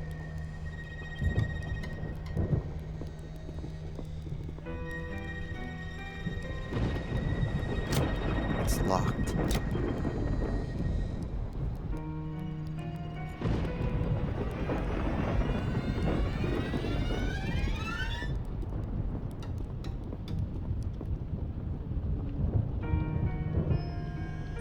You've only been living here a few years, Lady Eleanor? That's right. I didn't want to live alone in a big house after my husband died. So you moved in with your relatives in Willow Creek and brought Lewis with you? Lewis was our gardener in Wales. He is sometimes a bit difficult, but I didn't have the heart to lay him off. I offered him to come with me and look after the garden here. Which he doesn't seem to do. Well, he didn't cope very well with having to leave his garden and his home in Wales. Tell me about your estate in Wales. It's a lovely castle. Not as big or old as this one. I haven't been back since we left. I'm afraid it's probably in a terrible condition. And the marsh has probably spread even further. It's terrible. I couldn't stomach seeing our home like that. We had many happy years there. When did your husband die? A few years ago, Sir Richard, my husband, was a scientist. He did his experiments in a summer house. I used to joke that he would blow himself up one day. I didn't really believe that that's exactly what would happen. I'm willing to bet that I was imprisoned in Lady Eleanor's castle. It all fits together perfectly. And the phone call would suggest that it wasn't chosen at random. Did she make her old estate available for the Order to use? Lewis is here of his own free will. I don't understand why he doesn't give this new life a go. You are young, Mr. Falk. You don't know what it's like having to leave your home behind you. Lewis's roots are in Wales. A tree withers without roots. Why doesn't he go back then? I've suggested it to him. I promised him a small amount of money to start him off. First, I thought he would do it. But then he stayed after all. Strange. He's a complicated man. He's been working for me for over 20 years, but I still don't have the feeling that I actually know him. I think he blames me for his unhappiness. He only ever speaks to me if it can't be avoided, and I can see that hate in his eyes. What kind of research was Sir Richard doing? He had very diverse interests. After the tragedy 12 years ago, he was mainly concerned with, well, with blood. With blood? He was convinced that the Gordons' blood must somehow be different from that of other people. I think he was looking for a scientific explanation for all of the misery that has accompanied the family for hundreds of years. A curse in a test tube. Insanity is hereditary, as you may know. Why not misfortune? Or the misfortune is only the result of the hallucinations. That explains what Angelina was looking for in Wales. She was hoping that Richard had found out something interesting before he died. What's behind the closed door over there? There was a terrible fire here 24 years ago. Samuel's wife, Catherine, lost her life. That wing has been closed off since then. Too many memories, I think. Did the fire start on the ground floor? No, on the first floor. The ground floor was mostly spared, as far as I know. But even the rooms below those destroyed in the fire remain closed. Bates and Victoria make sure that no one goes into them. I see. Was anyone else injured or killed? One of the cooks was injured, as far as I know. She wanted to help and was badly burned. I'm going to have another look around. Goodbye, Lady Eleanor. It's nice to see another face in this house.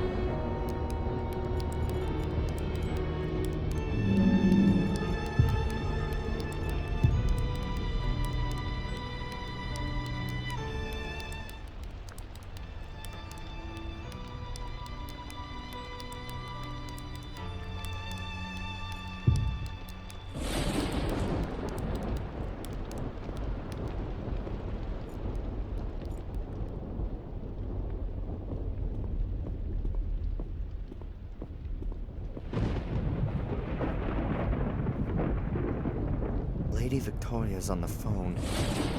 Let's see. I don't know if it's him. Don't we have a photograph? Young man. It's not befitting, even for a policeman, to eavesdrop behind closed doors. I didn't mean to. Pardon me. Were they talking about me? But why should Lady Victoria, of all people, cooperate with the Order? She's got more of a reason than anyone else to want to put an end to the curse.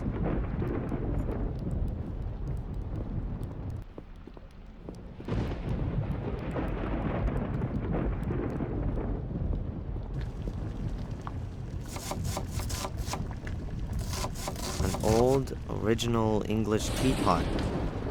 My mom used to have a similar one. Huh. I could ring for tea time. That would get the ladies out of the hall and leave me to have a good go at the stone slab by the globe.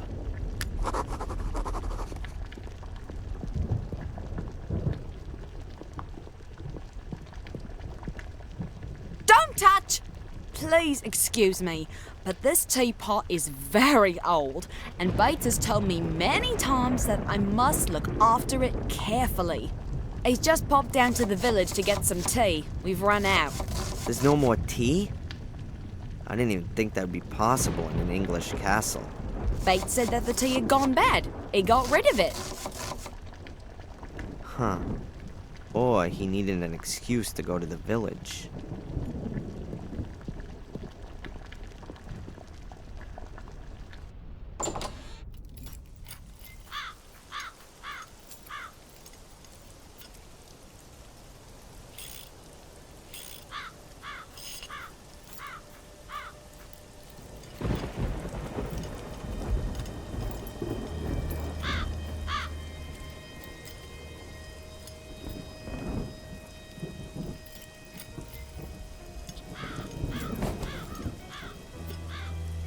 And now the boots look like boots should. Dirty.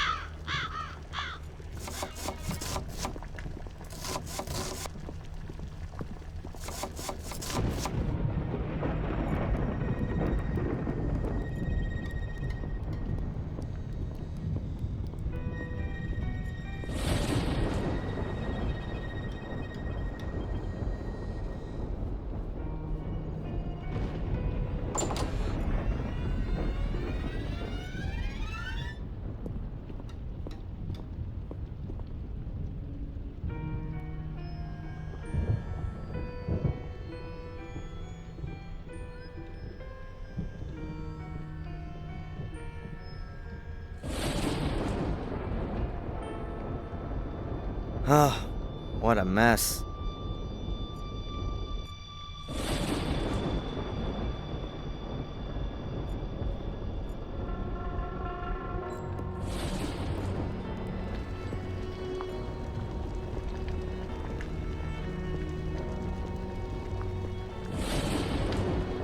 Good day, Sally. Yes? Lewis said that Bates selected you for the position, not her ladyship. Yeah, that's right. There were a few candidates. The cleverest ones made for the exit as soon as they reached the gate. But if I was being honest, I thought that out of those I met, there were a few of them who were better suited to the job than I was. I was a bit surprised when he chose me. He must have been impressed by your hidden qualities. Yeah, and so now, all he does is moan about everything. He spends the whole day creeping about after me. Sally, do this, do that, don't do that. Ugh, like being in school. Lewis seems to take care of his car rather better than the garden. That's for sure. Ever since I've been here, he's been doing something to it nearly every day. And when he's not fixing it, he's either polishing or driving around in it. Has he driven it this morning? This morning? Yeah, he did. I heard him starting it up. You can't help but hear that. But you didn't see him? I know exactly what that car sounds like. When he's working on it, he must start it something like 20 times a day. But you weren't able to see whether or not Lewis or somebody else was driving it? Lewis is the only one who drives that car. Okay. Do you know what's behind the locked door in the hall? I've asked myself that question too. but you can't get a thing out of Bates about it. Once, he got me listening at the door. He gave me such a telling off, like nothing I'd ever known before. He was so mad, he nearly collapsed. He was coughing blood and I had to hold him up. I've been giving the door a wide berth since then. I've got to find out what's behind that door. The rooms there would be an ideal hiding place for one of the mosaic tiles. I noticed that the bathroom floor up there is extremely dirty. What? Not again! It looks like boot prints. I've told Lewis a million times he shouldn't come through the house in his muddy boots. Damn it. I better clean that up before the old git notices it. Otherwise, he'll have me cleaning it again and again and again. Sally is distracted. Time to secretly take the teapot to the library.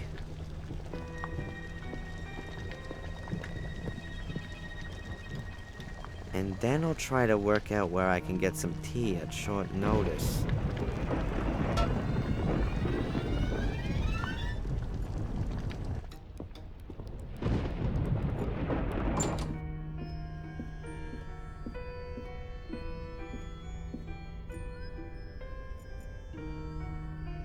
An old-fashioned telephone. But who should I call? An old-fashioned...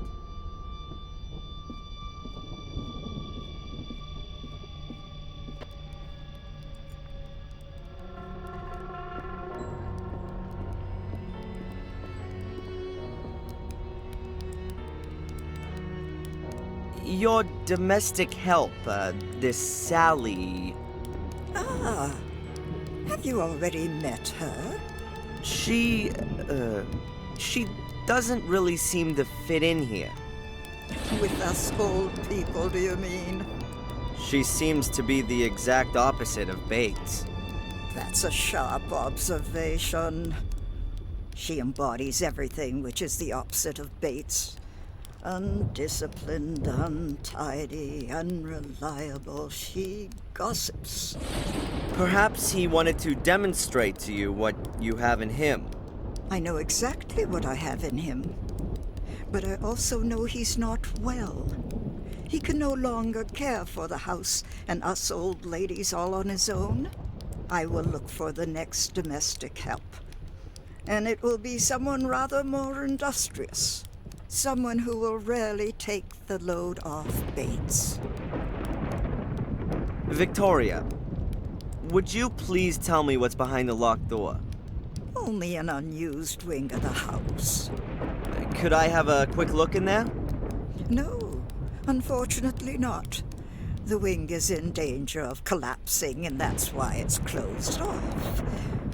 For your own sake, keep well away from that wing. Absolutely. I'll go and take a bit of a look around. Of course.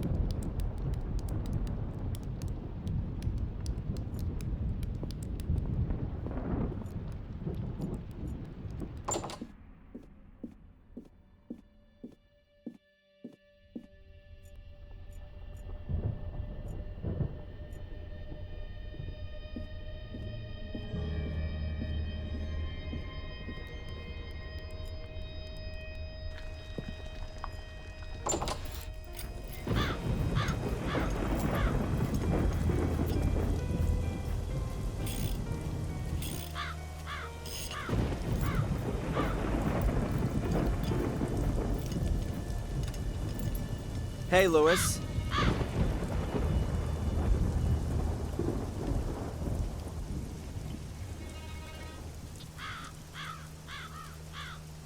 What is it now? Lady Eleanor said she gave you the option of going back home to Wales, and even offered some money to get you set up. I don't know what that's got to do with you. I just find it strange. You desperately want to go back, and are even offered some money, too. And then? Work as a caretaker in a new bloody housing estate? I've offered more than once to look after the castle in Wales. and keep it in working order. But apparently there's not enough money for that. So, it's not so much about going back to Wales. It's more about going back to your castle and your garden. That's right. What you really want is to turn back time. Unfortunately, that's never been possible. Sally says that you were out in the car this morning. Sally should keep her nose in her gossip magazines where it belongs. So, you didn't go out in the car this morning? I said that already. I don't believe it. Which of the old folks could have driven the car without Lewis noticing?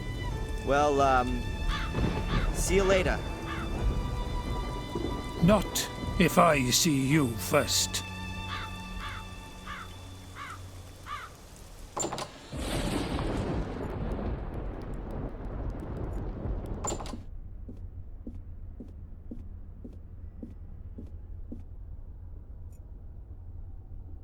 An old-fashioned telephone.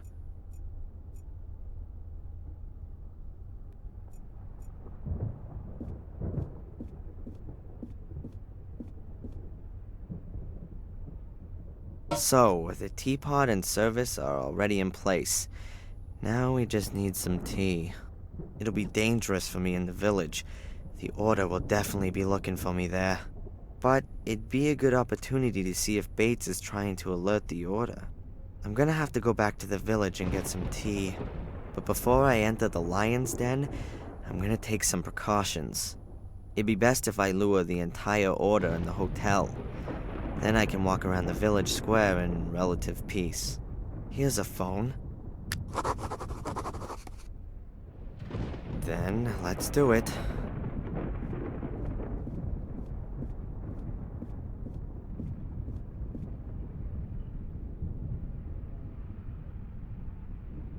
Murray? Hello.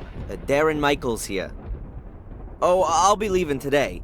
I'll be at the hotel in about half an hour. No, I just wanted to let you know so you can write the bill. Nothing to pay? Oh, right. I paid in advance. Never mind. Now you know. See you in half an hour, Murray. See you soon. Okay, so Murray knows. If I'm not completely mistaken, most of the Order will be waiting for me at the hotel in half an hour. To the village.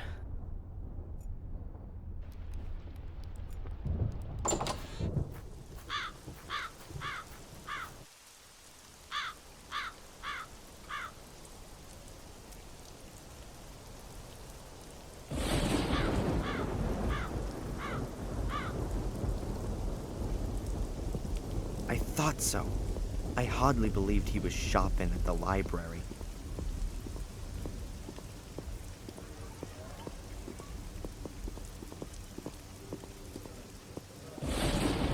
Damn it, Tom's here again. So Bates has got something to do with the Order. I've got to get closer, but better around the outside. Gopher. But you are generously compensated. Yeah. You know exactly how much I need this bloody compensation. I will not tolerate that tone of voice. You know... All right, man. I'll go and look for her. Thank you very much. Interesting.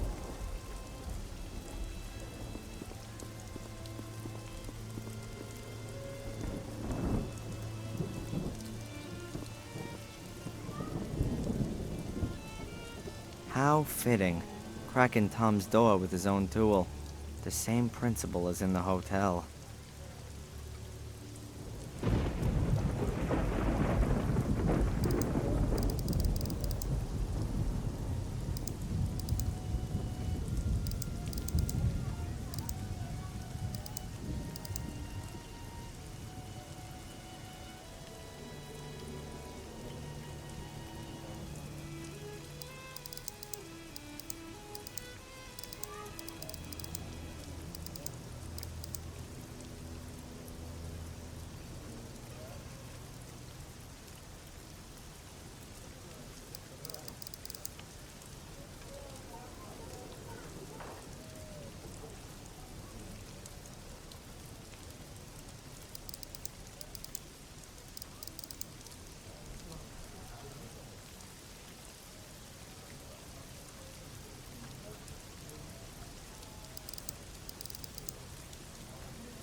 The wire snapped.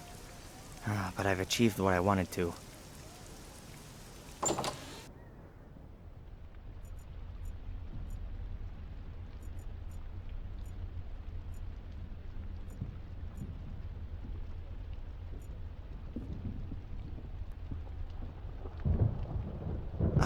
There's the tea I need. Now, quickly back to the castle. A card from the 5 murder locations a month.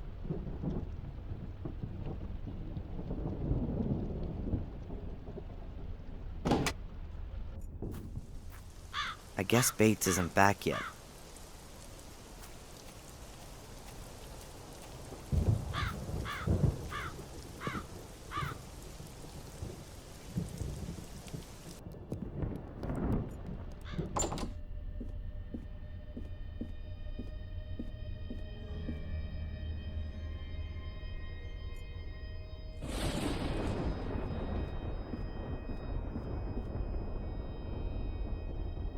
Everything's ready.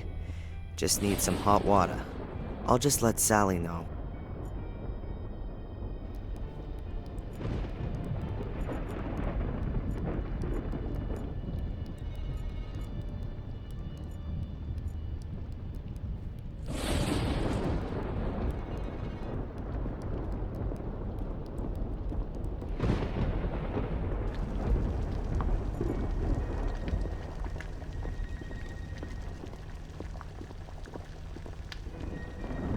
Good day, Sally.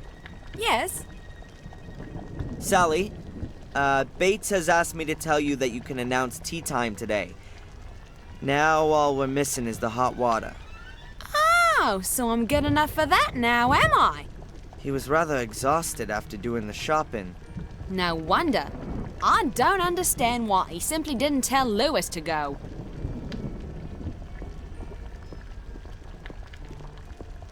I do.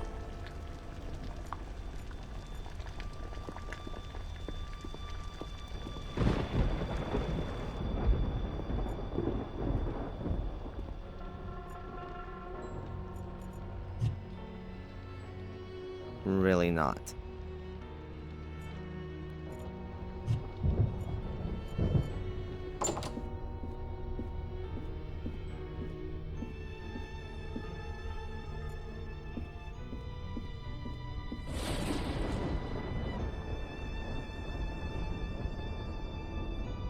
The castle is very beautiful, but, well, It's slowly falling down, you mean? I'm afraid you're right. And it's not the only thing here that's falling down. How do you mean that? The Gordon line. We've lived here in this area for centuries and have shaped it like no one else. Our family is going to die out, Mr. Falk. Soon, there won't be any more Gordons. And the worst thing is, I am no longer even sure that this will be a loss. You mean because of... Because of the misery for which some of us are responsible. Yes. I've just realized that if Angelina's right, then this woman is my grandmother. She doesn't seem to know anything about her grandson. Or maybe she does. Her look was somehow strange. I'll go and take a bit of a look. Of course.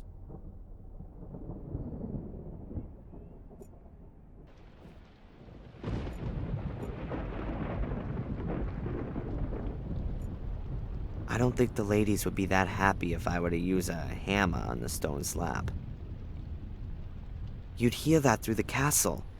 Well, the police would be straight on to me, and then things would get really complicated.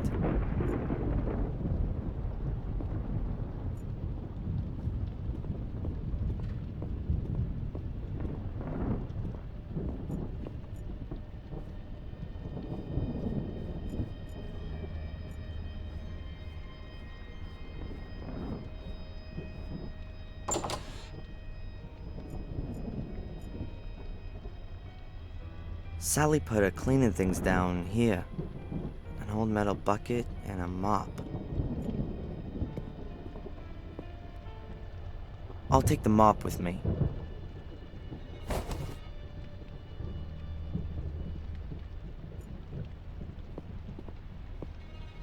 Ah!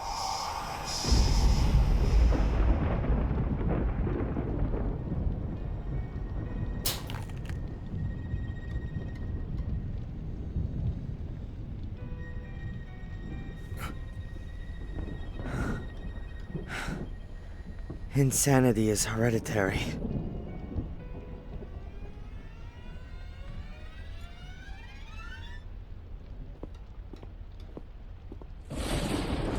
The apparition pointed to these tiles. It won't move at all.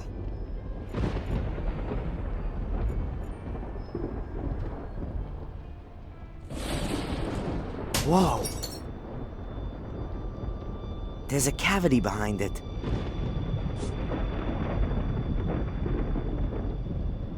A handwritten page from a book.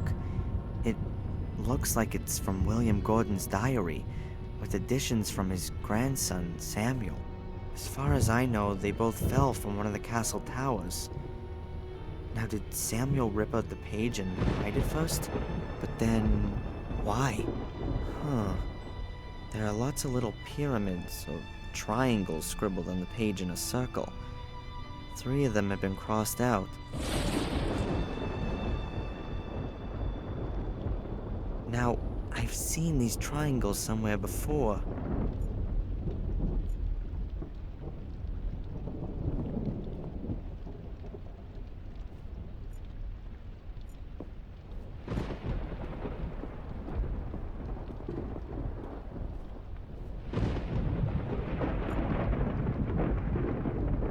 They seem to be the same pyramids that are in Samuel's diary. Let's see. You can push them in.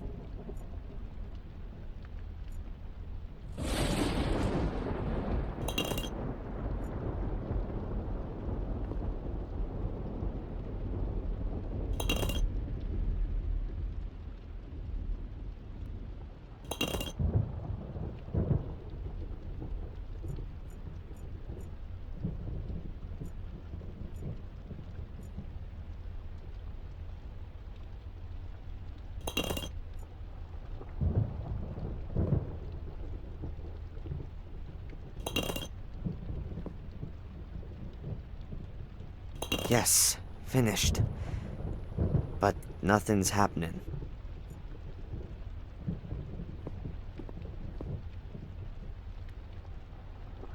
I knew it! A secret compartment. And inside there is... the second piece of mosaic! What are you doing there, sir? I was just looking at this space here. Unusual, isn't it? Indeed it is. There was always a stone slab there before. Perhaps someone removed it. I will ask Sally about that.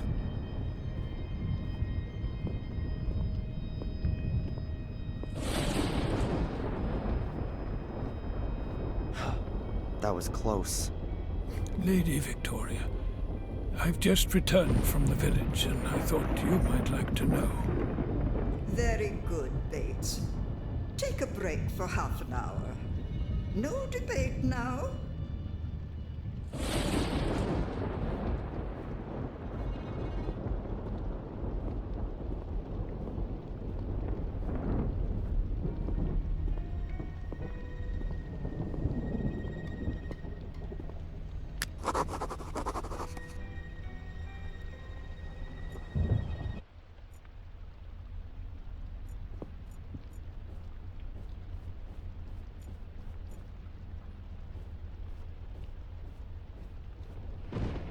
Mr. Bates? Yes?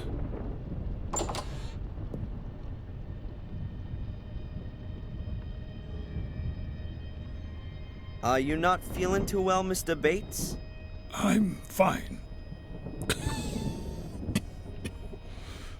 I'm fine. Perhaps you should have a lie down.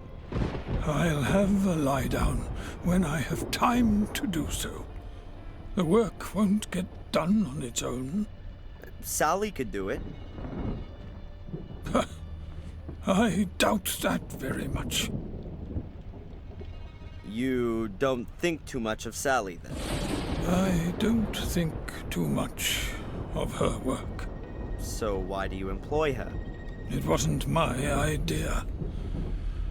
Her ladyship insisted that we should employ a relief. Not a great choice, apparently. It won't last long. She'll soon have enough and then disappear. Lady Victoria. Yes, sir?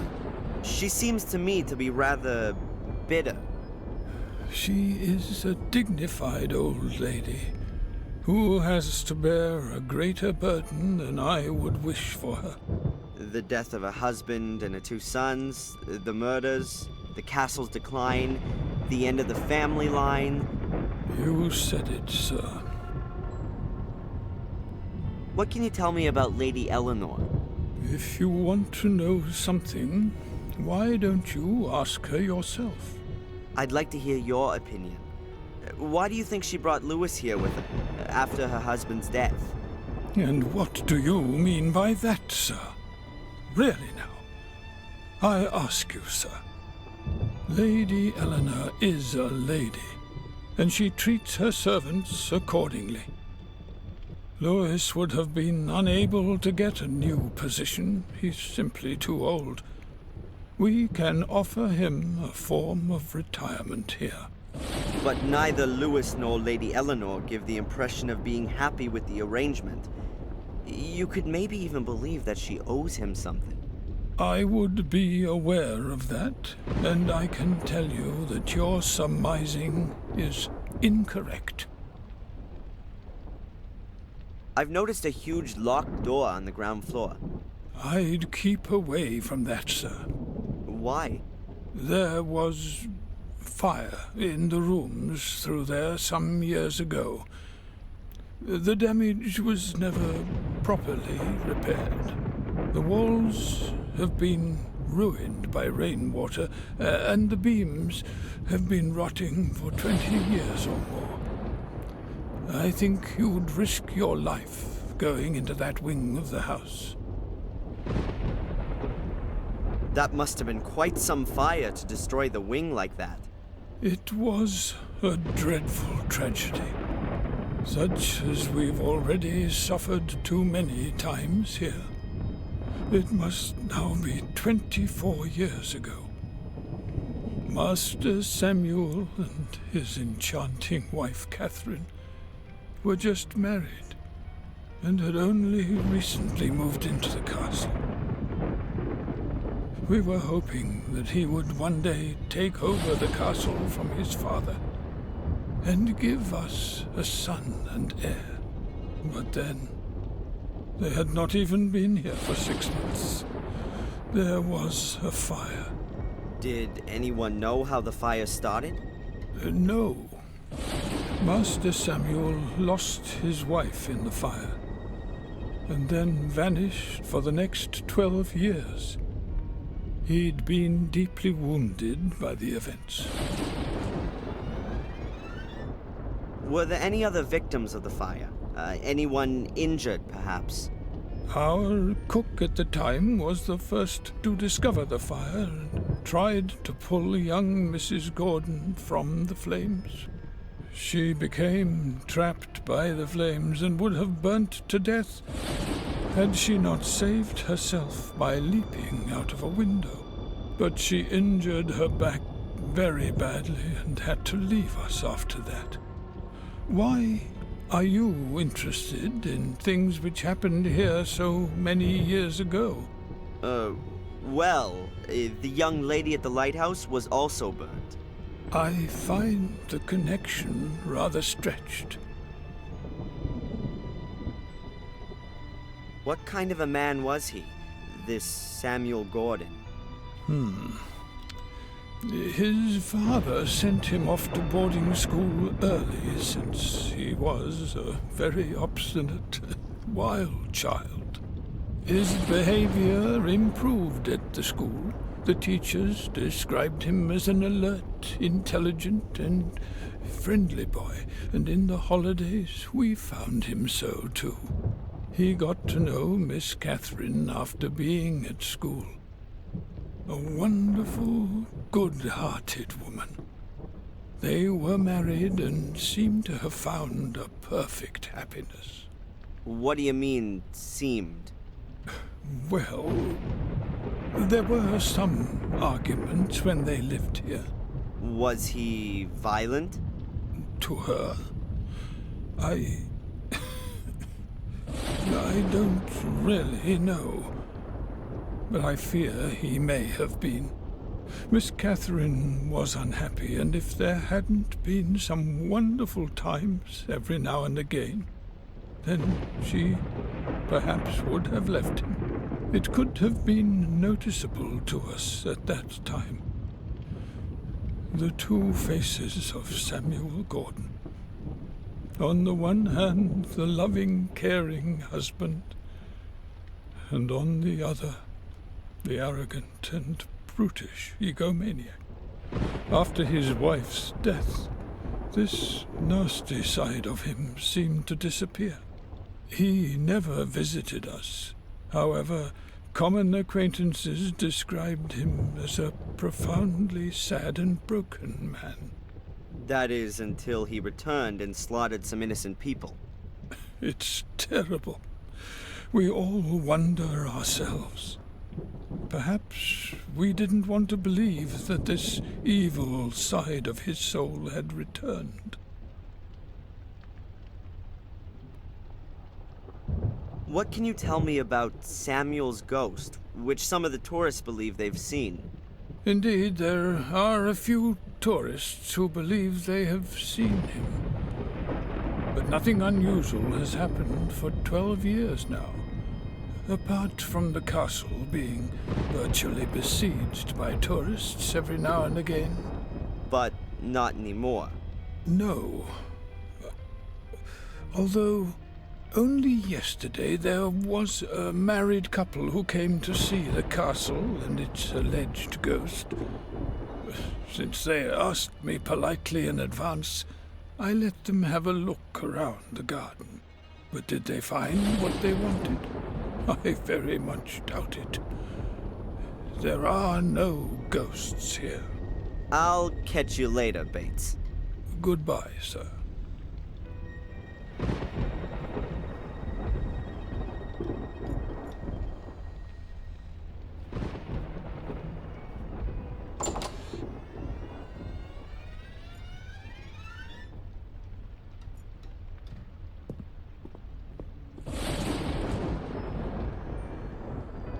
I'll lay the mop head directly over the plug hole. That should create a distraction.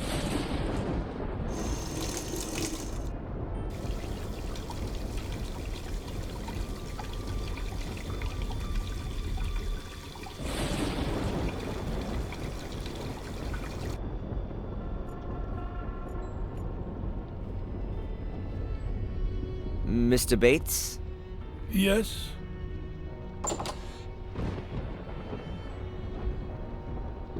Mr. Bates, the bathroom's underwater. Sorry? I was just going past the bathroom, and the water was already washing into the hall. Can you please get Sally, sir?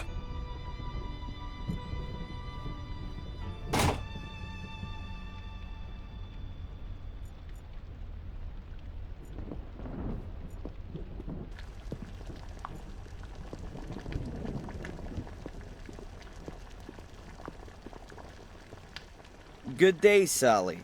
Yes? Sally, quick! The bathroom's underwater. What? Bates is really mad. You must have forgotten to turn the water off. Oh, me? No, no!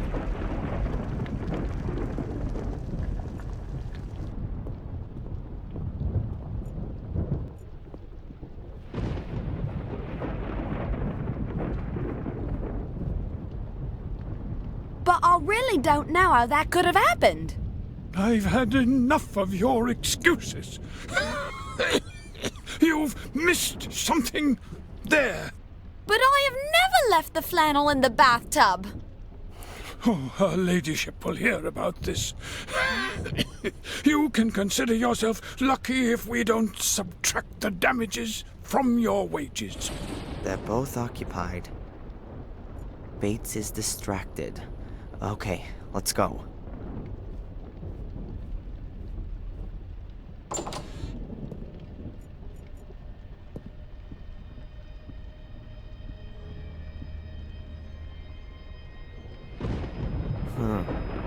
The drawer is locked. That could be interesting.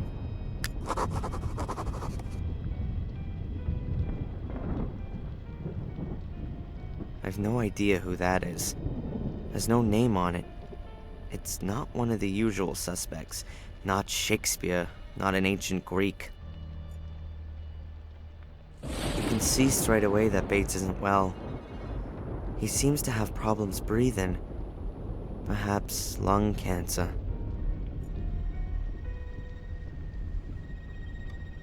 This bedpost looks more than a little strange. There's a slot in the side of the post. What have we got here? Hey, there's a little brass key inside.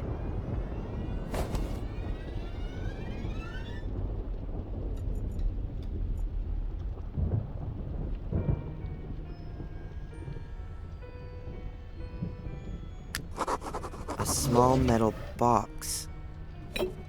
A few documents. And a photo.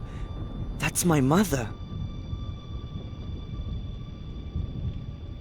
It's a picture of Mom, Bates, and a few other servants in the snow in front of the entrance portal. Underneath it says, "The Good Spirits of Black Mirror Castle, Christmas 1969. That doesn't add up. I was born in February 1970, and in this picture, my mother doesn't look at all like she's 7 months pregnant. Does that mean... No. The photo must have been labeled wrong.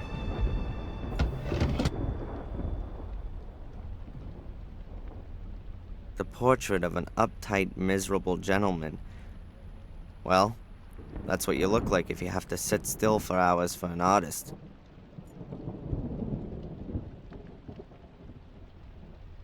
So what does Bates read then? Heinlein, Dick, Lem, Zalazny. Wow, the man really has taste. A checkbook, a few notifications, and transfer forms. These are exactly the same ones I found in my mom's desk. And the handwriting is an exact match too. So it was Bates who was regularly sending cash to my mom. But on whose behalf? And am I really just looking for my father? This thing here could still be interesting. There's a note here between the papers. It has a header which says combination. That looks like some kind of an aid memoir that Bates has written out. He must have conceded that his memory wasn't getting any better and wanted to play it safe. It says here, on Sir Egmont's portrait, the builder's eldest sister, my Christian name, the nymph's numbers.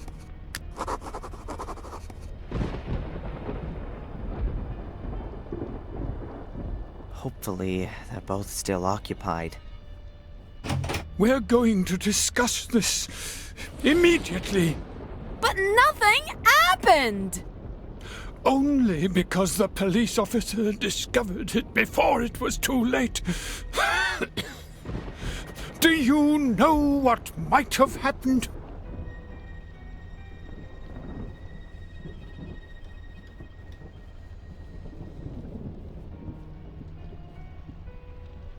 They're going downstairs.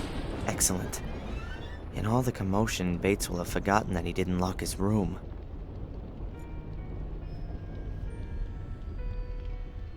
XVIII is written on the bottom corner. Ah, a Roman 18.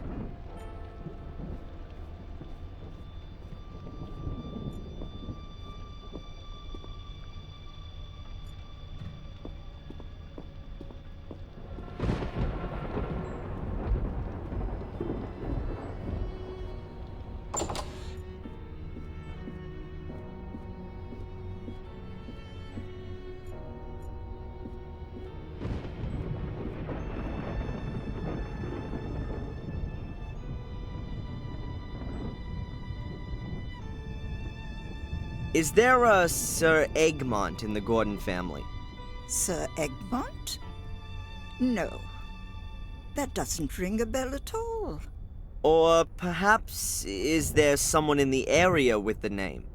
No. I'm sorry. Not that I know of. Strange.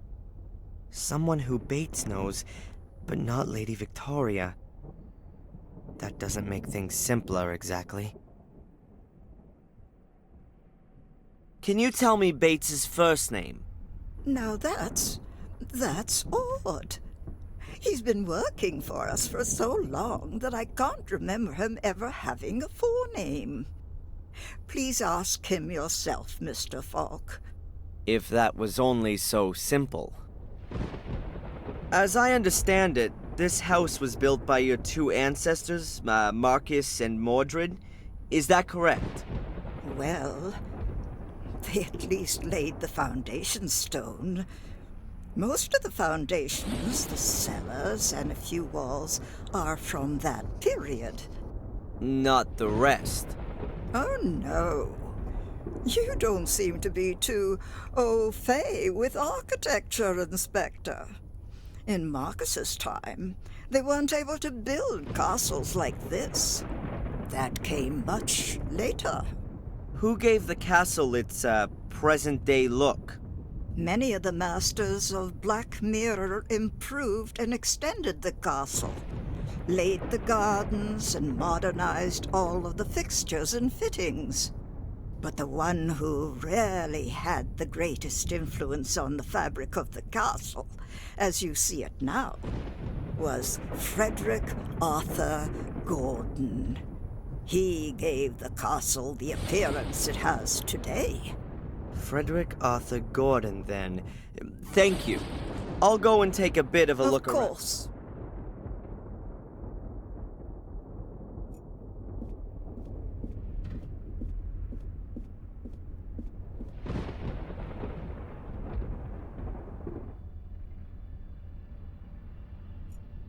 Unfortunately, it's been painted over.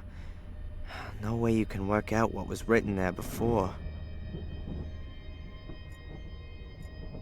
So, Frederick Arthur Gordon, where are you?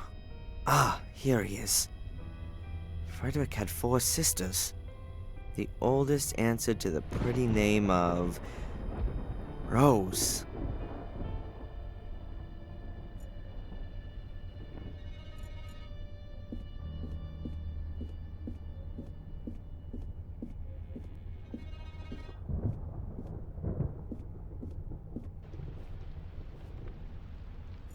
I'll give him a few minutes break from me.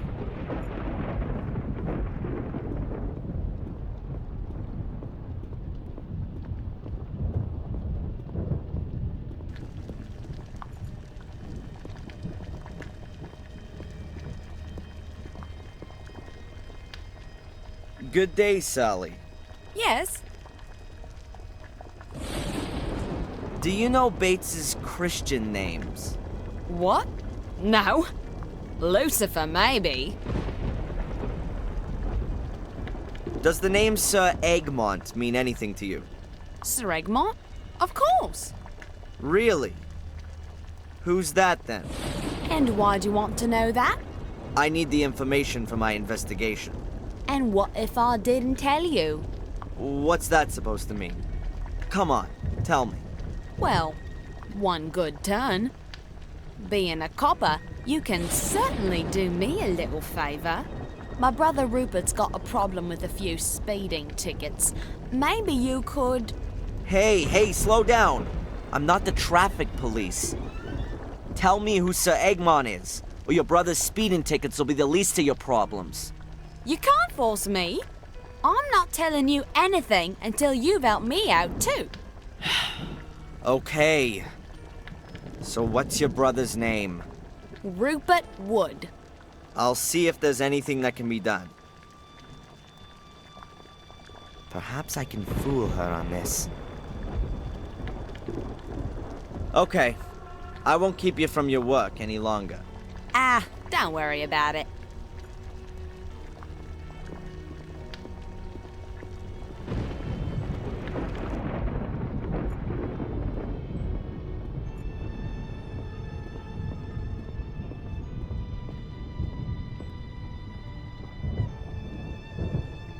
Can you tell me where Sally's from? Her family has a farm in Sussex. At least that's what she told me. Do you doubt that? Not really. Her behavior and the way she talks quite clearly point to farmyard origins. I'll catch you later, Bates. Goodbye, sir.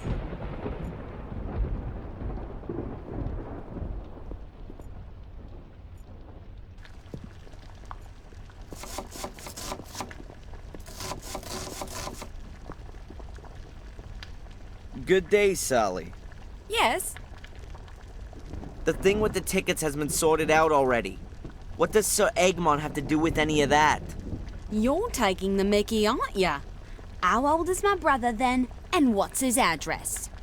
Look, the cancellation was done by our boys in Sussex. How old is your brother? I don't know.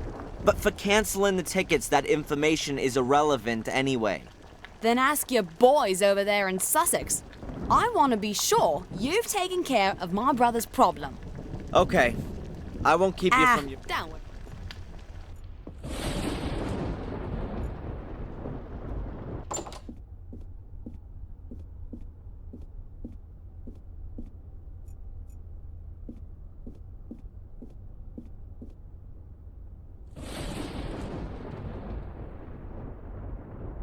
Do you know where Sally comes from?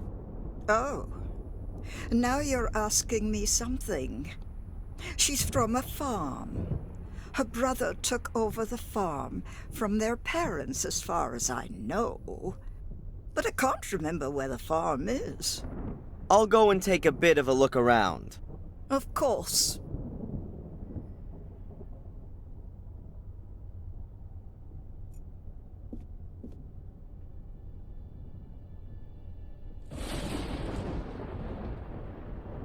Do you know Bates' first name?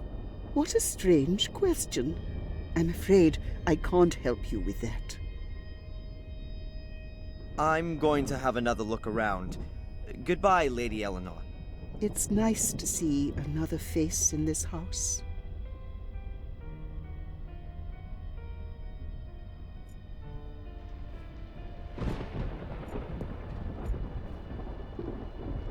Let's try it.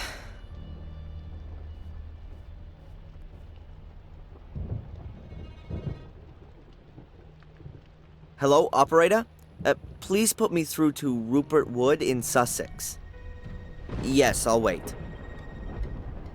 Mr. Wood, Mr. Rupert Wood. Do you have a sister named Sally? Yes, my name's Inspector Falk. I'm calling on behalf of the traffic police. Yes, calm down. No, listen.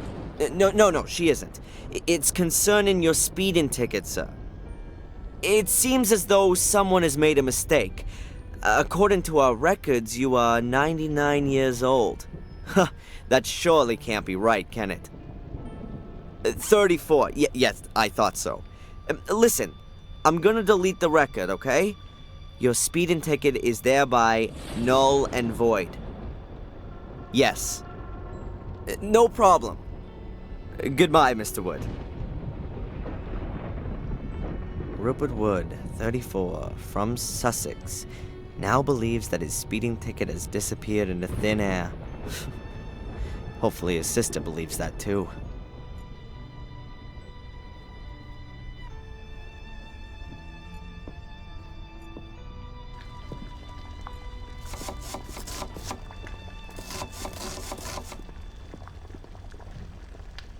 Good day, Sally. Yes? All right. The speeding tickets have been cancelled. Now, what's all this about Sir Egmont? So, where does my brother live and how old is he? Rupert Wood, 34, domiciled in Sussex, as of now, does not have any speeding tickets against him. You're a darling. Oh, okay, that's enough. Now, will you at last tell me who Sir Egmont is?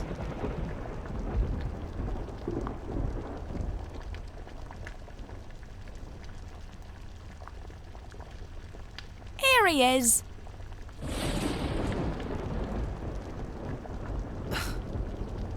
Breakfast cereal? Sir Egmont's finest breakfast flakes. They're Bates's favourite. They're very soft and easy to chew. Clever. And what does the old guy wear on his uniform? A medal in the shape of a cross. That's it. Okay. I won't keep you from your work any longer. Ah, don't worry about it.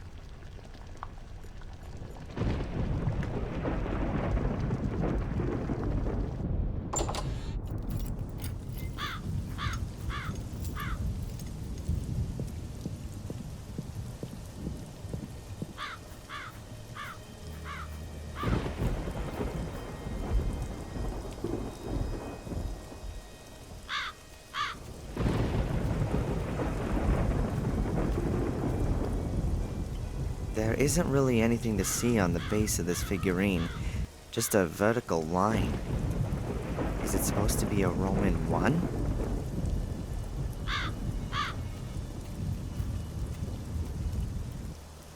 There's a Roman numeral carved into the base of the figurine. 19.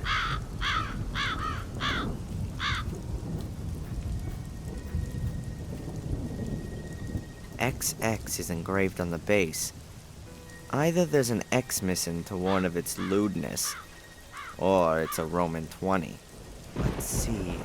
The nymphs have the numbers 1, 18, 19, and 20 on them. That would be 58 in total. But that doesn't help me with the symbols. What have these numbers got to do with the aid memoir? Maybe the numbers represent letters of the alphabet. What would that give us? A, R, S, T. Tars? No, star. Yes, of course. The symbol is a star.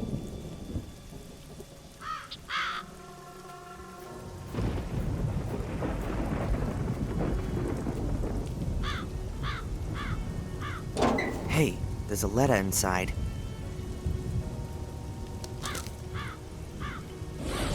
It's addressed to Mr. Bates, Blackmere Castle, Willow Creek.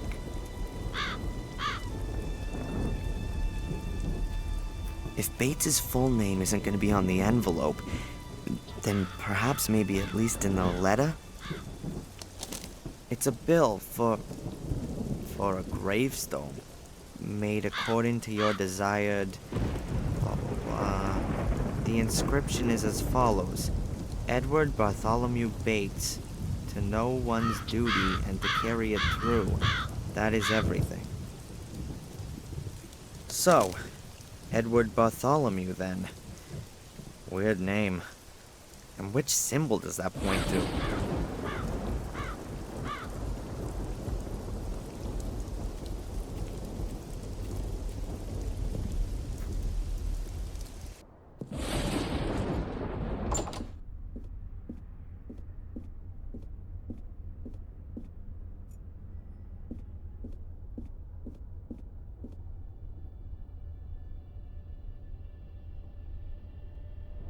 Do the names Edward or Bartholomew mean anything to you?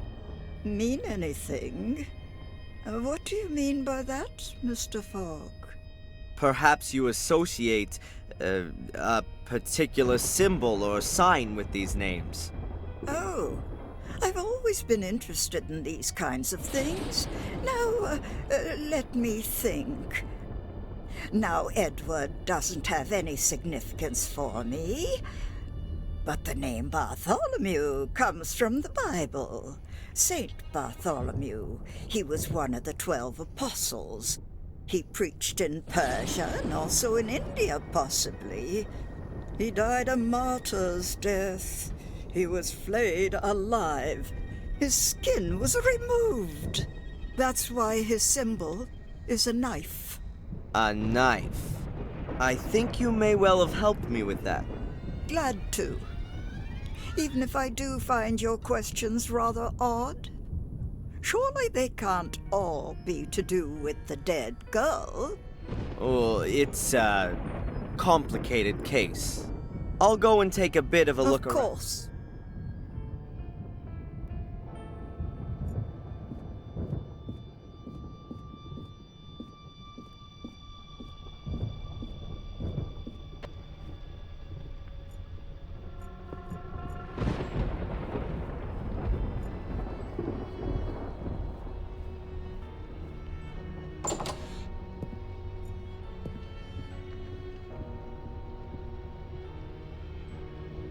It's too heavy for a jewelry box. I guess it's more like some kind of old-fashioned casket.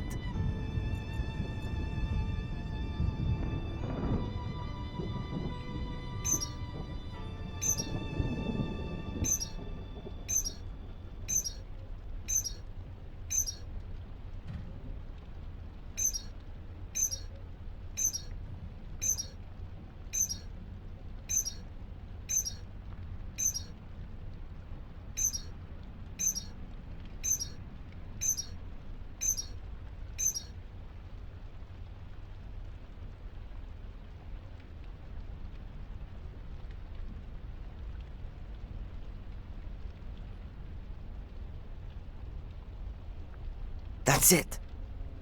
A big key.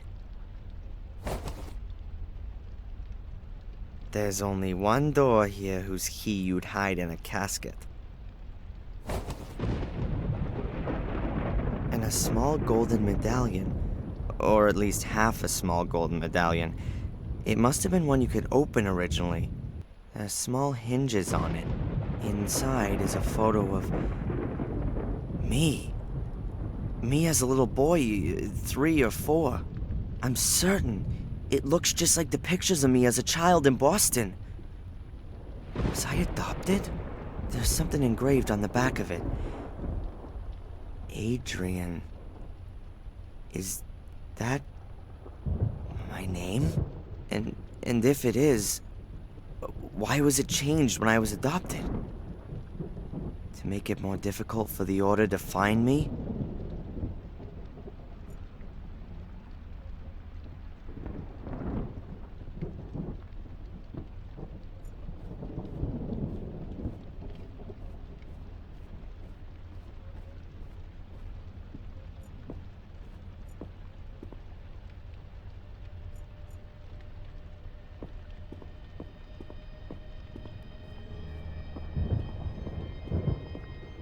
Time for a few answers.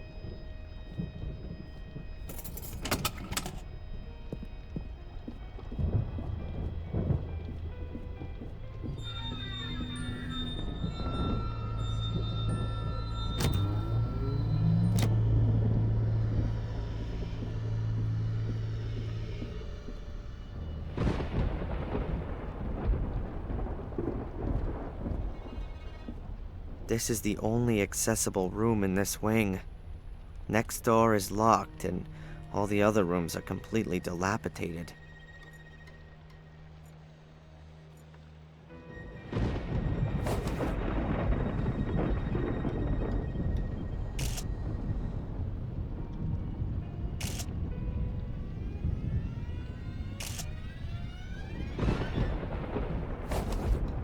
A very lovely theme. There's a huge mirror built into the wall.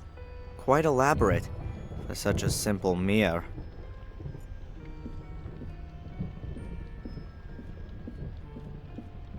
The mirror is very lavish and ornately framed.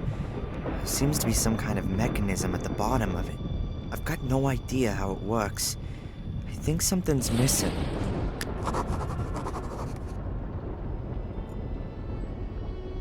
There hasn't been a fire in this fireplace for ages. There's some white ashes on the floor, but no wood.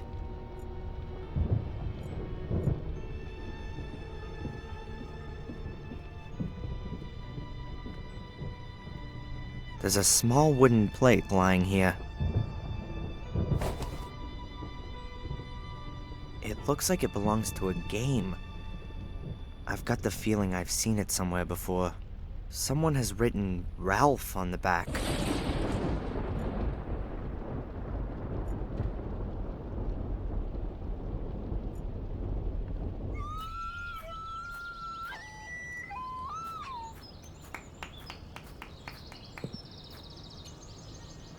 Hello, Ralph? Hi, Darren.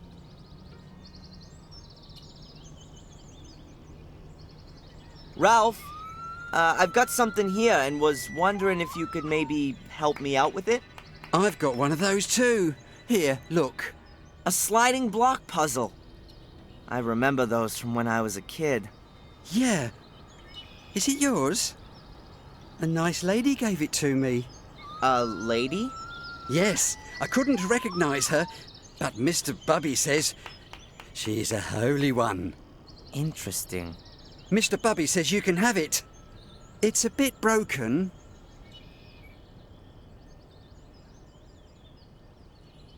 Well, that's very nice of Mr. Bubby. Thanks a lot. I need to get going, Ralph. See you. I remember this game from when I was a kid. I really liked playing it back then. There's something rattling inside when I shake it.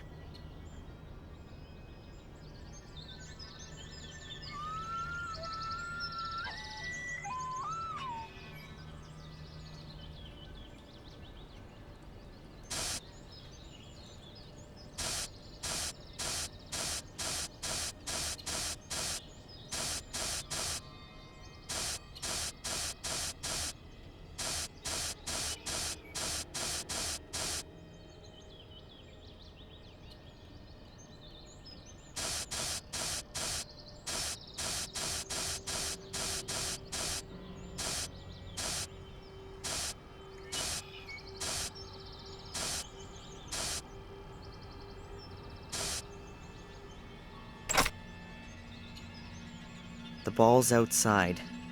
Now let's see what we can start with this.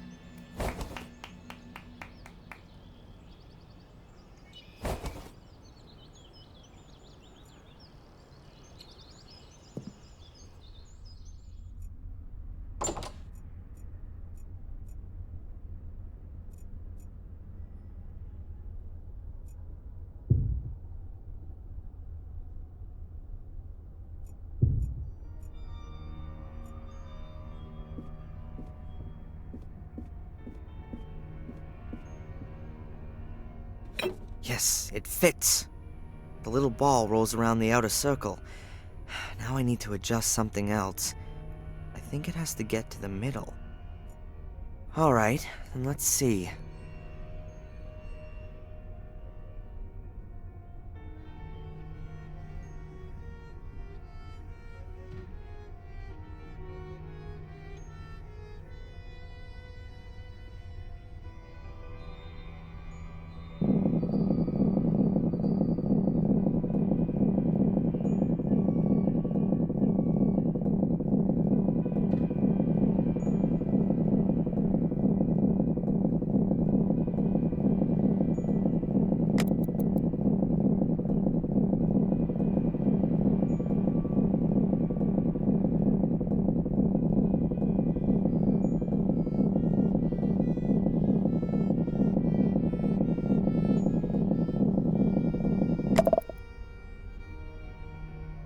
Got it.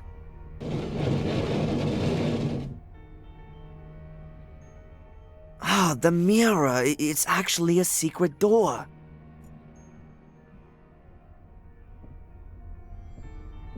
There isn't the slightest sign of decay. In fact, this is one of the most well-maintained rooms I've seen in the entire castle. It looks like a nursery in an old movie. A girl's room. Look at this. More little balls.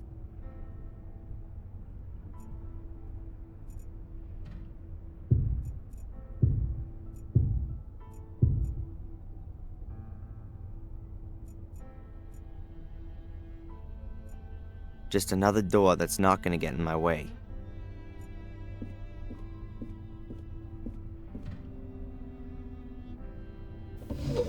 porcelain music box. And underneath it, the third piece of mosaic.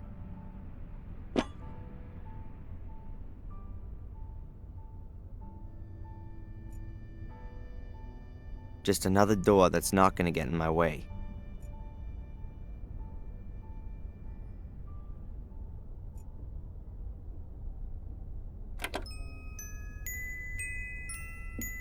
This melody.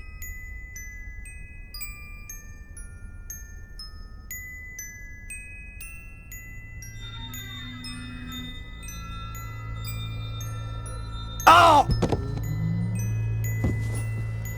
Oh! Ah! Ah!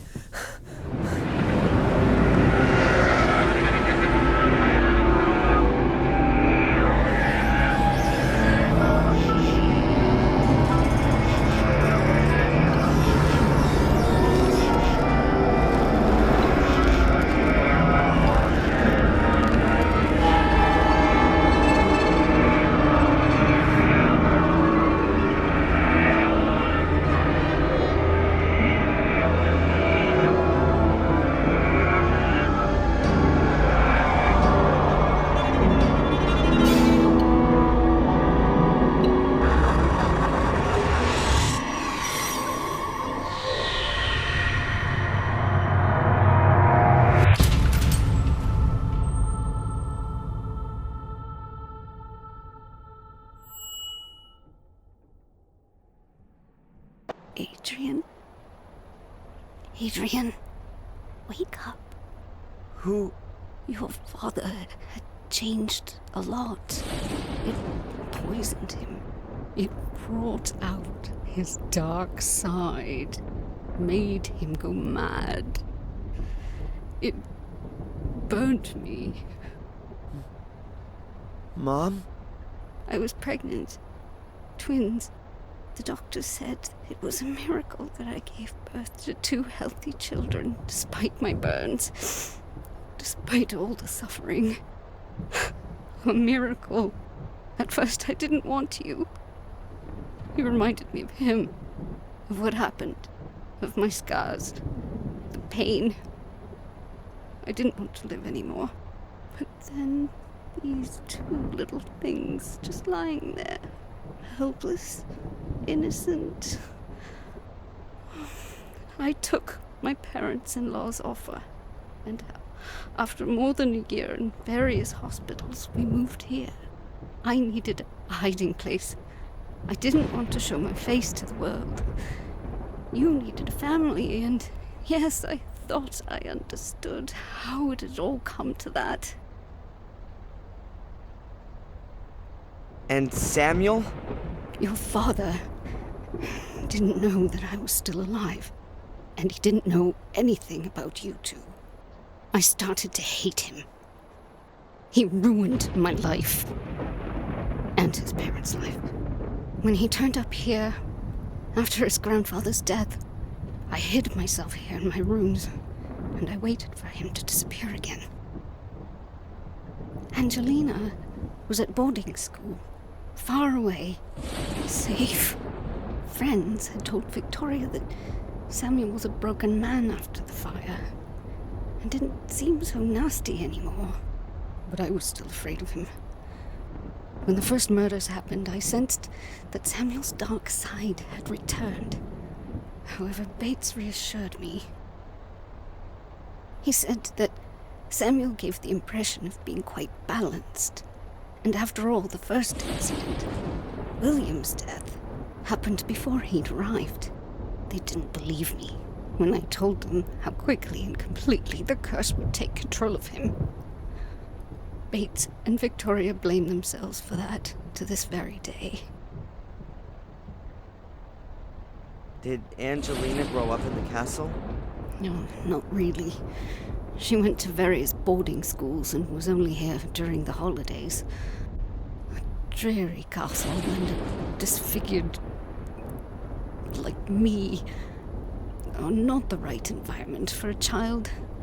I think she was always happy when the holidays were over. What happened then? Why did she look for me? 2 years ago, she came to visit the castle for a few weeks. She skulked around the place, read books. I didn't think she was in danger.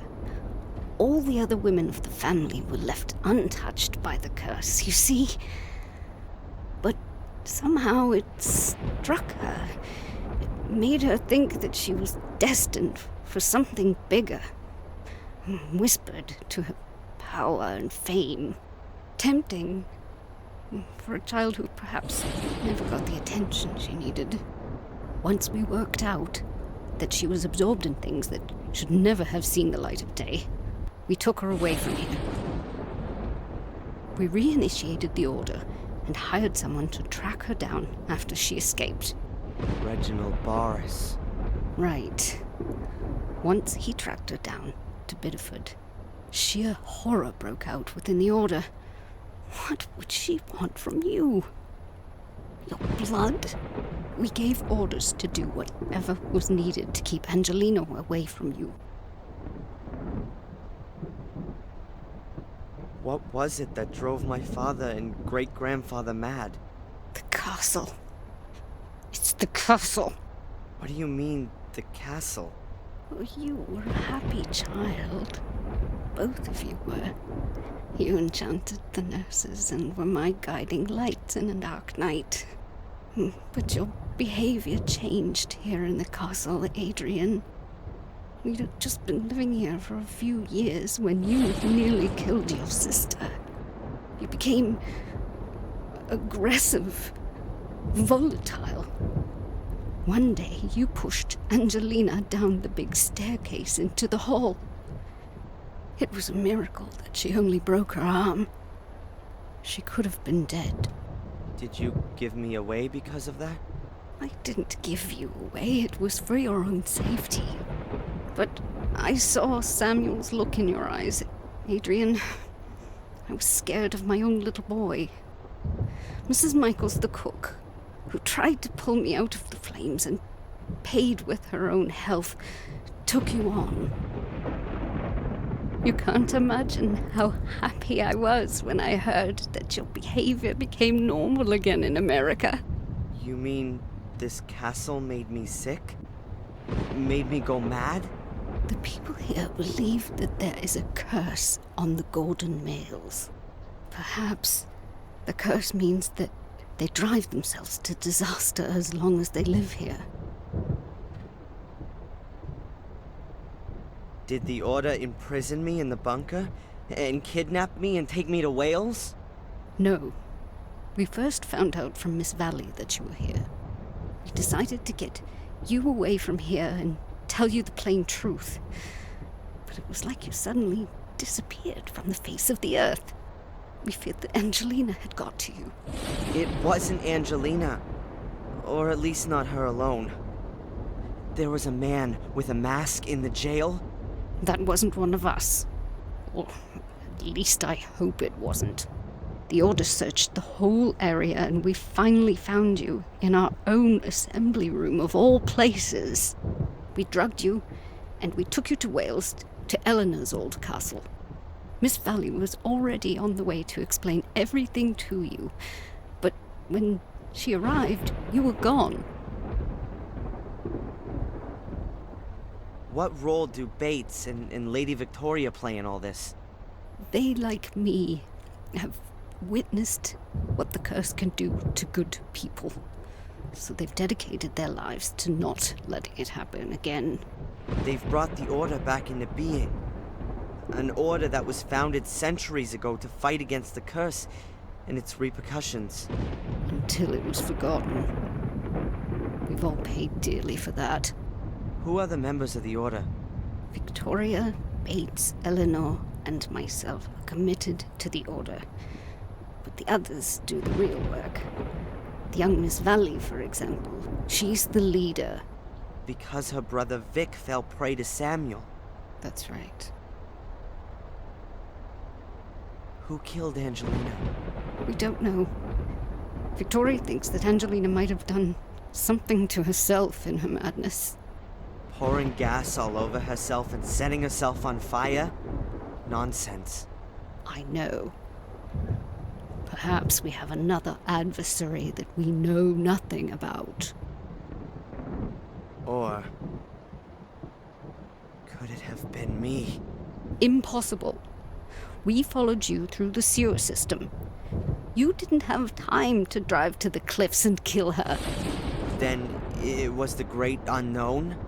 I doubt that we don't know him. It must be someone who knows about all the incidents in the castle and knows about the Order. One of us. Who? If I knew, then he would already be regretting what he has done. Angelina was a good child. She had recovered, just like you had. We should have just taken her away from here forever. And what happens to me now? You have to get away from here, as far as you possibly can. We don't know who killed Angelina. He could also be after you. You mean after my blood? That's why we have to get you out of here and organize a new identity for you. And secondly, you have to leave here under your own will. This castle, this whole area isn't good for you. I'm afraid that you would change again. If you stayed any longer, you'll hallucinate and maybe one day do things you don't want to. You mean I'll see things that aren't there at all? I don't know. I only know that it made your father capable of butchering a 12-year-old boy. All right then. I'll go. Mom? Will we see each other again? Talk to Bates. He'll arrange plane tickets for you. You fly to Florida. We'll see each other there again in a few weeks. It's all too much. I know. But one day you'll understand. We'll talk about it, and I'll explain it all as well as I can.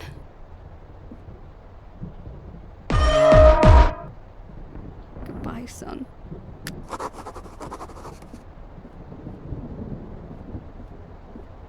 So, you know now, Master Adrian. Yes. Why didn't you say anything? When I heard your accent, I thought it might be you, Master Adrian. But I only knew you as a child, and from what your adoptive mother said, I was only sure once you showed me the photograph of Miss Angelina. You knew she was dead? Yes. Her ladyship and I drove to the scene early this morning. Our source in the police informed us. Why all the smoke and mirrors? Why didn't you just tell me what I needed to know? We didn't know how you'd react. I went to the village a short while ago to inform Miss Valley and the others, but I couldn't find anyone. Lady Victoria thought it would be best to keep you occupied and keep an eye on you until, well, yes, until reinforcements arrived. That won't be necessary. I'll go of my own will. I'm glad to hear that. Ask Lewis for the tickets. Sally should instruct him to collect the tickets from a travel agency in the next town. Thank you, Bates. Where are the ladies? They've retired. The last few days were very stressful for them. You know, there must still be an unknown antagonist. Yes, I believe someone was working with Miss Angelina. Someone from the castle? Or from the village. At least someone who really knows their way around. And ultimately cleared their partner out of the way.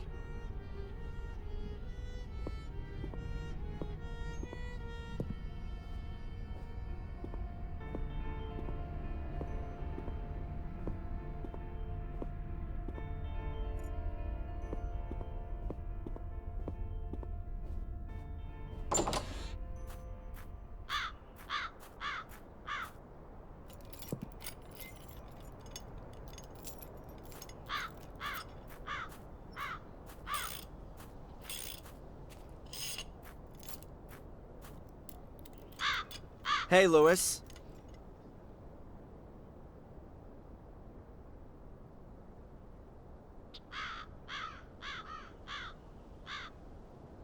What is it now? Are you back already? What are you talking about? Bates said he'd sent Sally to you, so you drive her to the travel agent. Why a travel agent? If he's thrown her out, it would be just as easy to put her on a train. You mean Sally wasn't here? I haven't seen her since this morning. What's going on? Is he lying? Or Sally? Or is it Bates? Are one of those three the murderer? Only one of them has left the ground since I got here. Well, see you later. Not if I see you first.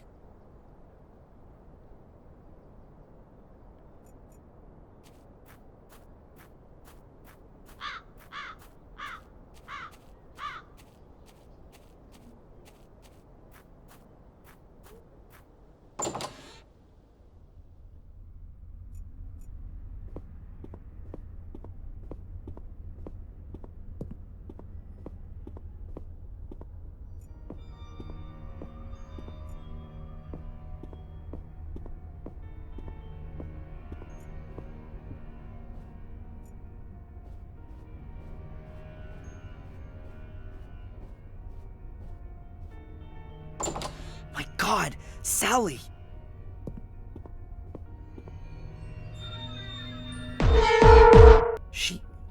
She's dead. Oh, come on. Think, Darren. Bates may have well told her to sort out the tickets. The unknown antagonist then murdered her before she could reach Lewis. That means all three of them could be innocent. Or better yet, anyone in the castle could still be after me. Yeah, well, apart from Sally. She's the second young woman that was getting in someone's way.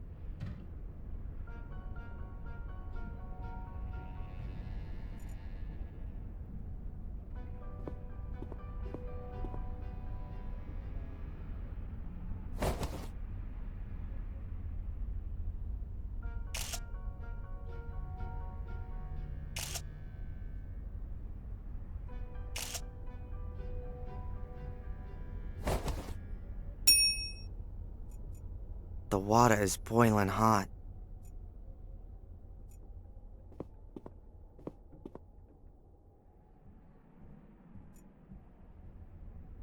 Her face is completely swollen. It looks as though she's been scalded. Oh, disgusting. Some bastard forced her face under the water. She either drowned or she died of shock.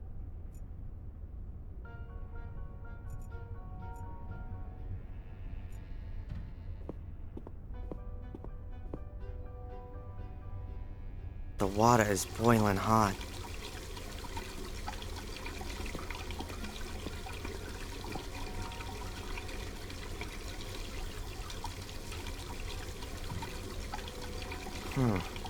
Is she pointing to something? What could she have been pointing to? Was something reflected there? I don't understand it. Is she pointing to something? What could she have been pointing to? Was something reflected there? I don't understand it.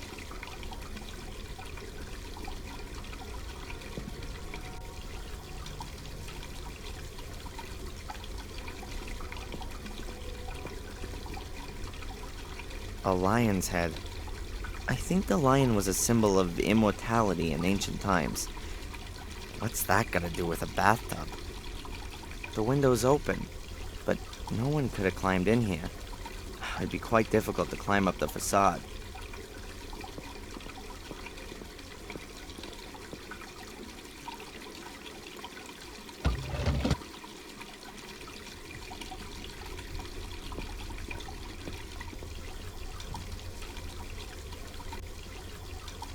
There really is something written on the tiles.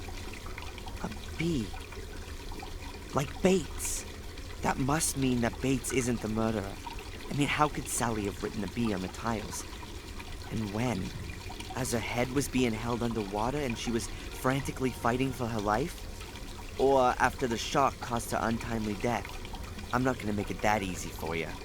You're gonna have to be a bit more creative to throw me off the scent.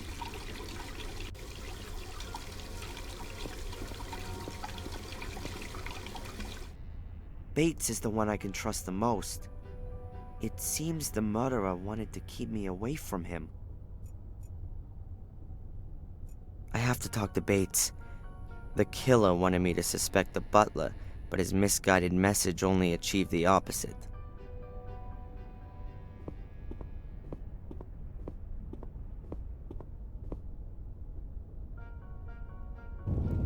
Oh no! The castle is burning!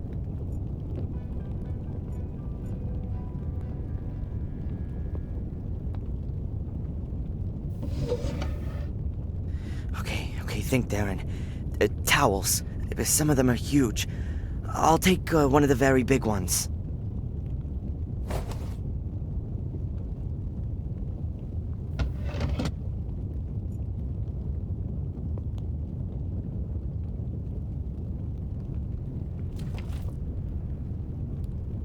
Excellent. It's dripping wet.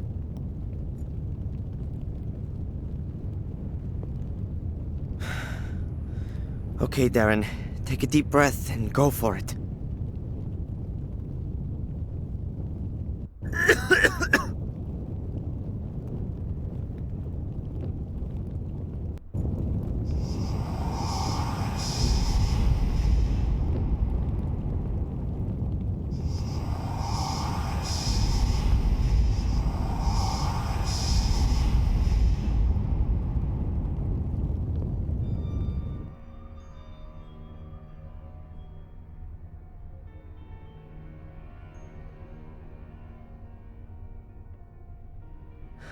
Bates! Can you hear me? Adrian, my boy, it's all over. The castle. Don't worry, I'll get you out of here. No. I've spent my whole life in this castle, and I want to die here. But you... Listen, boy.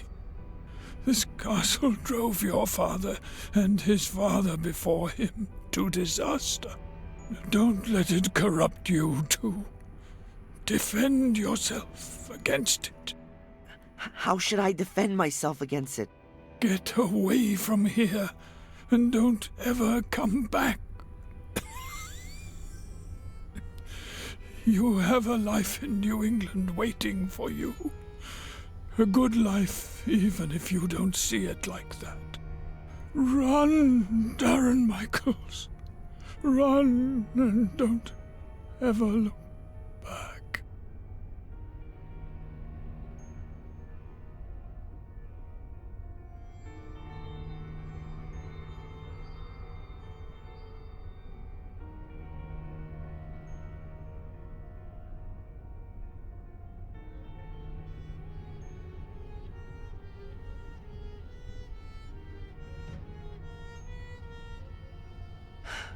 Okay, I'll go, but not before I found Angelina's murderer.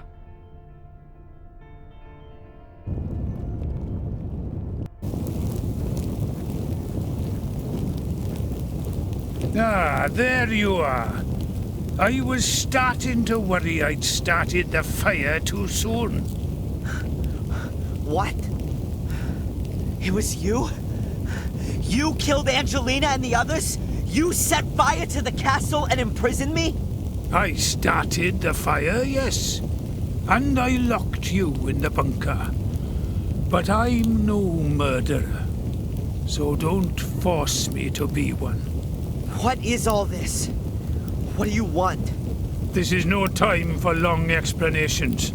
The car's waiting. We're going on a little trip.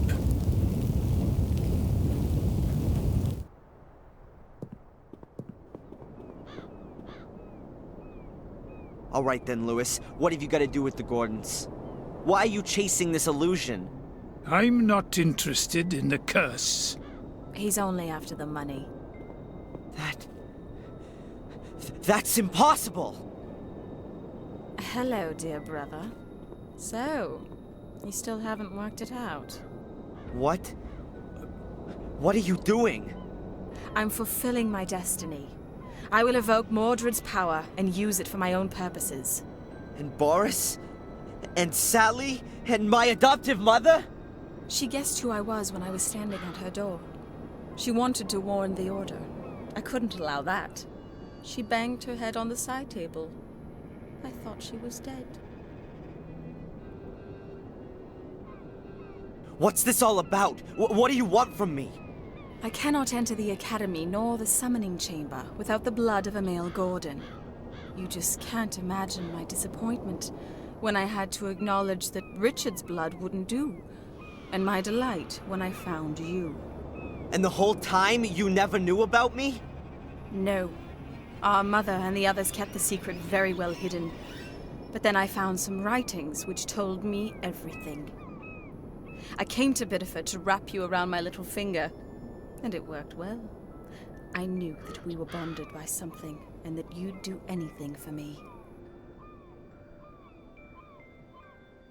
What was all that with Reginald Boris? The Order put him on my back, as I found out shortly after your mother's accident. Boris wanted to sideline me by putting me in the frame for Fuller's murder. My plan was to take you back with me to England, but as long as Boris was around, I was worried that he'd tell you all about me. So I flew back to England and called you up.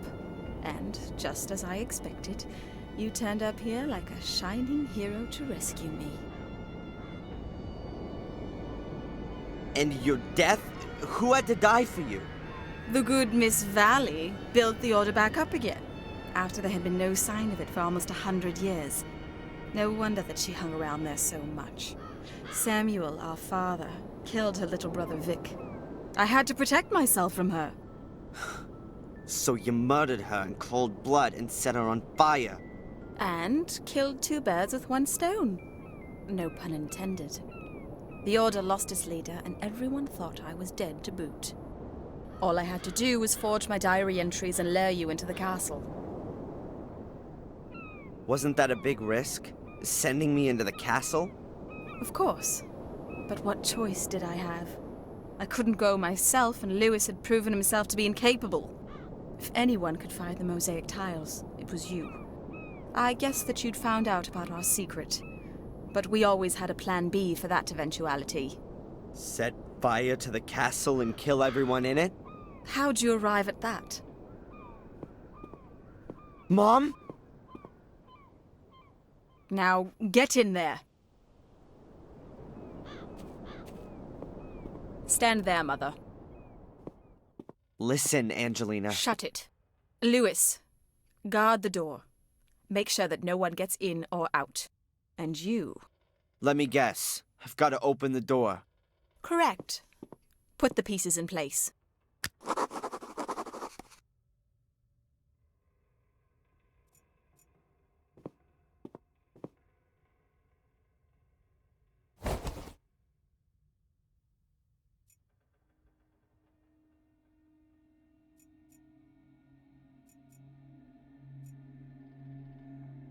That's strange. The candle on the plinth is burning. Who lit it?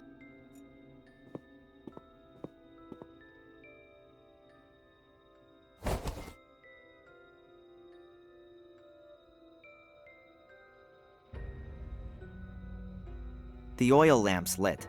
I don't need the candle anymore.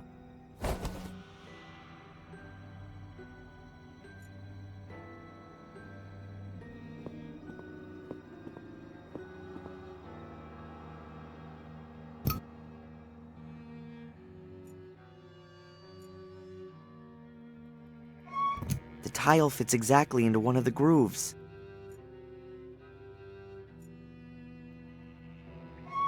The second tile fits too. There's just the last one missing.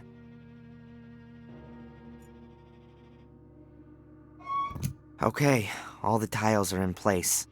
There has to be something about the lion head and the flare. Maybe I can press it. I don't think so. Cut open your hand on the wall. You want me to... Do it! Don't do it, Darren. You mustn't open the gate for her. I'll count to 3. 3. Stop! All right. I'll do it.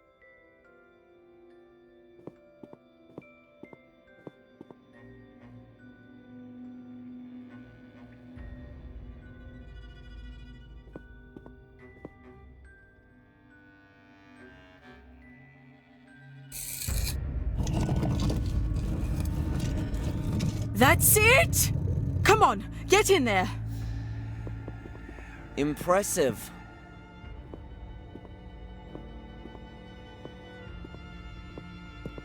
It looks like it's been a real long time since anyone has been in here. This is just the beginning. I can feel the power. Mordred is here. Very close. Crap. The Academy's builder picked 8 chosen ones who guard over the power. The gate should only be opened when all 8 are standing on these stone slabs. Otherwise, death will follow. So it says in the old writings. Oh well, I guess we can forget that. There's just 4 of us. Don't be stupid. You'll think of something, dear brother. She's completely nuts. It's no good. It seems like each of the 8 slabs has to be loaded with weight. But what if one of the 8 chosen ones suddenly and irreplaceably dies? They must have taken some precautions against that happening. I better take a look around.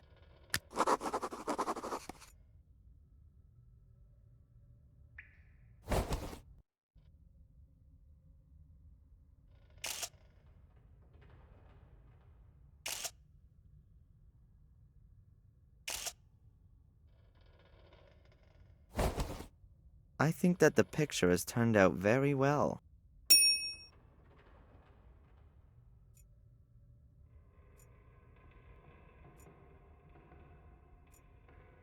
The stone door looks pretty heavy. I don't think I'll be able to open it that easily. A huge stone door without handles or anything like that.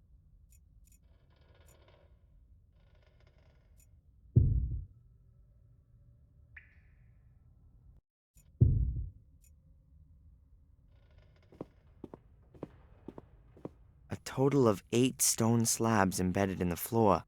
Let's see.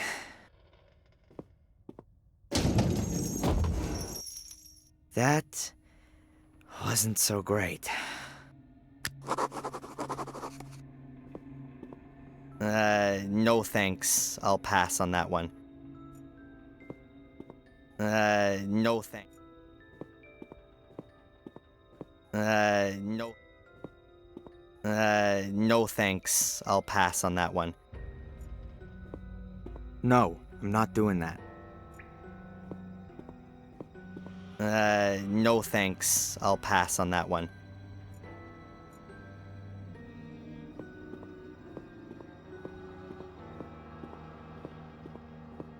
No. No.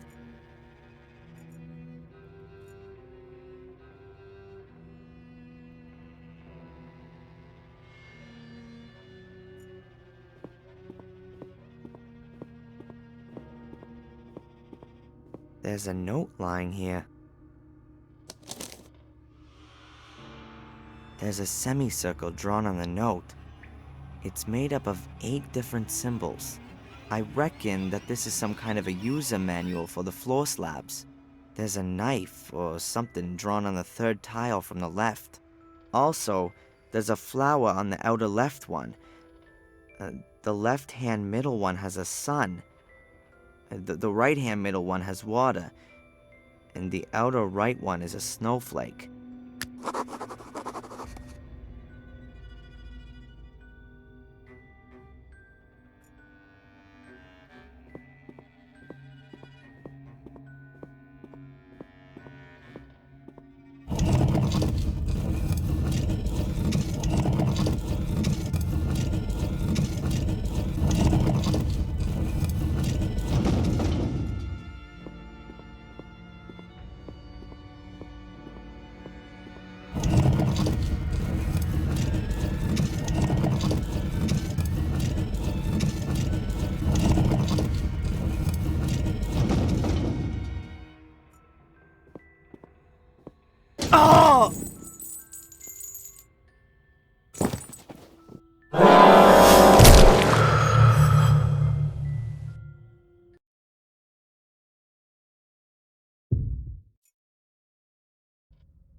Angelina?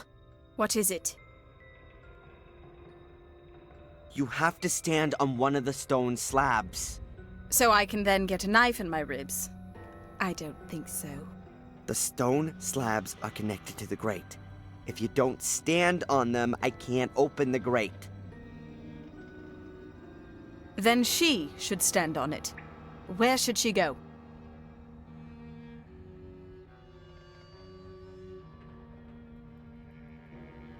Mom, can you please stand on the stone slab here?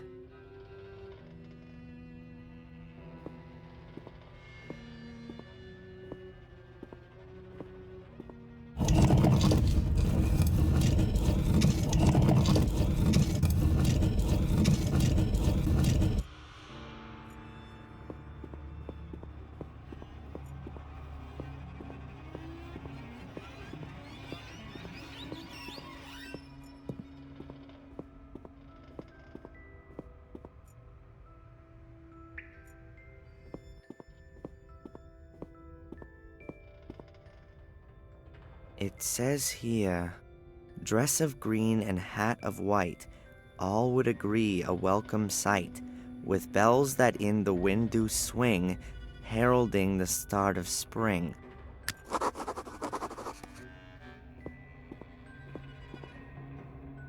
On this panel is written, make things harder, make things softer, make a rich man, make a pauper. Not too close, but love me true. Too close, and I'll devour you.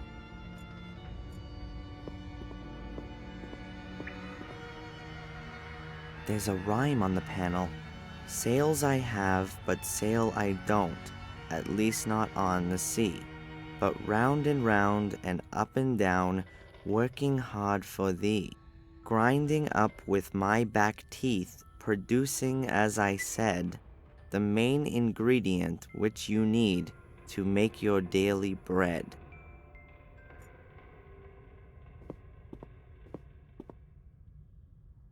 Here's written, in the air it flies, on the ground it lies. It adorns the trees, makes old men wheeze. On the stove it melts, from gray skies it pelts.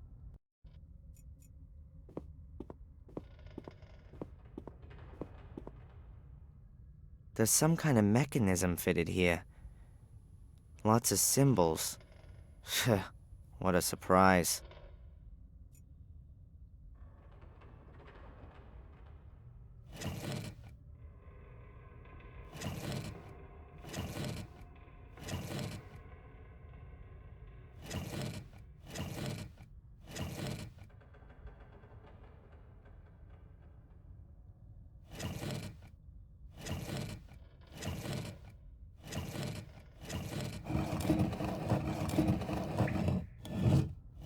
That's it.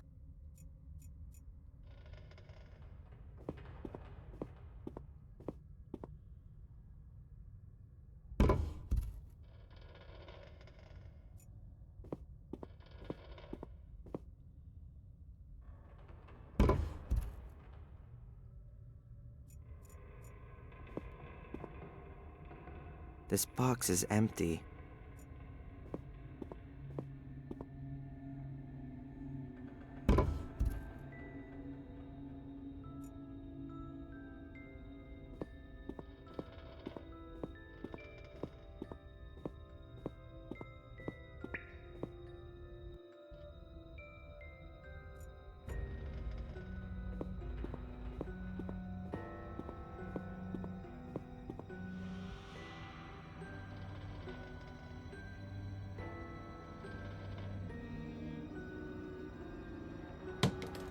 The stone slab is locked into place, but nothing else is happening.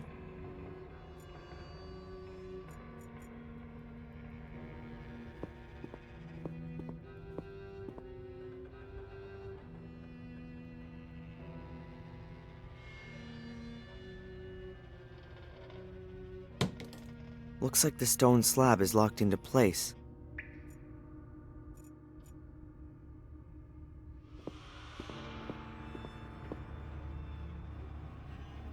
Somehow it doesn't fit properly.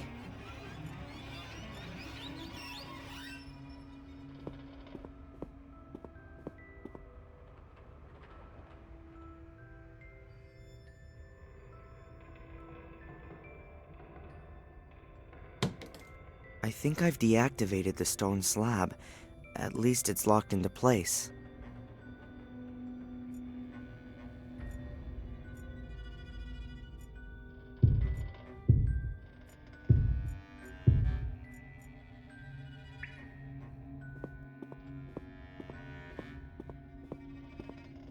Okay, very carefully now.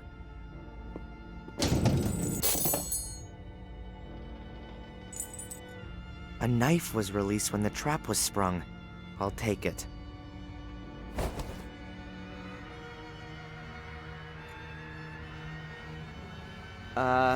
Mom? Yes, Adrian. Would you please stand on the stone slab right there? Is it safe? Yes. Trust me. Oh, all right then.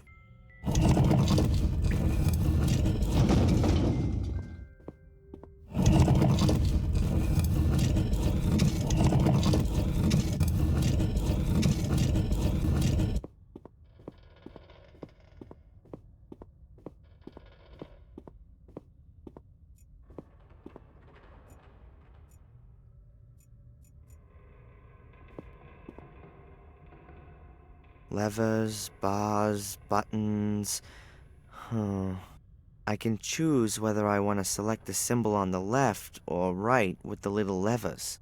The bars can be moved, and it seems like I can enter the answer with the big button.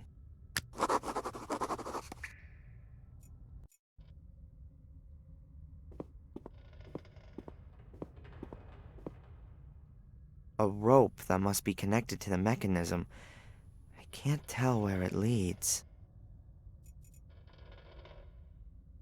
A huge block of stone. It's gotta weigh at least a ton. The weight must be keeping the big lattice gate down there closed.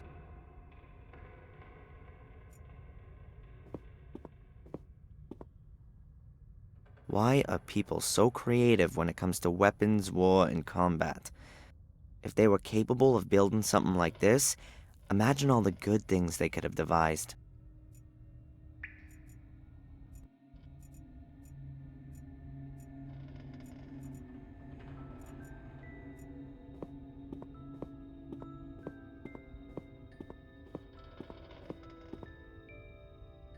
They're the same symbols here as on the big panel next to the stairs. I'm absolutely certain that they're connected. They're the same. I'm absolutely certain.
Okay, I think I know now which rope I have to cut to spring the right trap.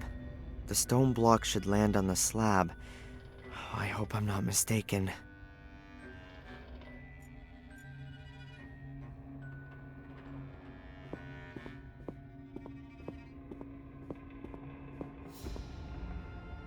Quickly now. Hopefully this is the right rope.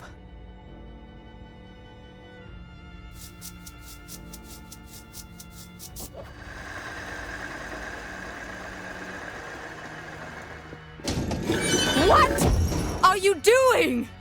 That was... One more slip up like that, and our mother gets it. Got it? Yes, all right. It won't happen again. That's what I thought. Okay, now 4 of the stone slabs are deactivated, and Catherine's standing on one of them.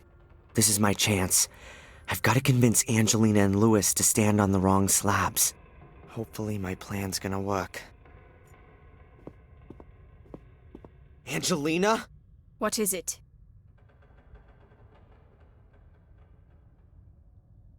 Listen, there's really no other way.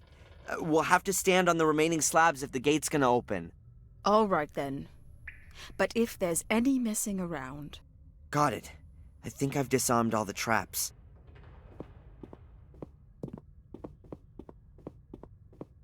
Mom, you stay there.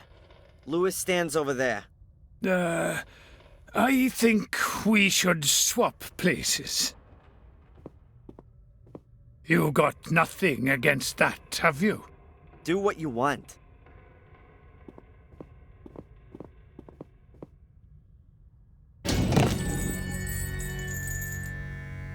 Oops.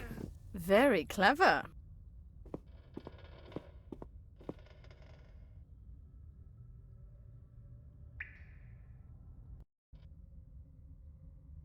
And so ruthless. Don't worry. You're next. The weight is on the slab. What are you waiting for? Louis is dead. Don't you care? He wouldn't have left these ruins alive anyway.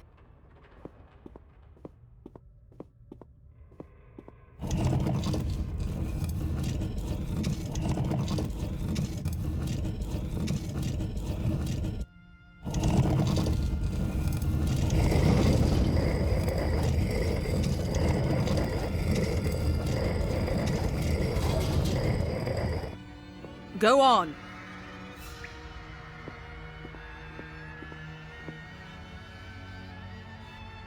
That's gotta be the gate to Mordred's prison. That's why my father finally went completely mad. That's gotta be the gate to Mordred's prison.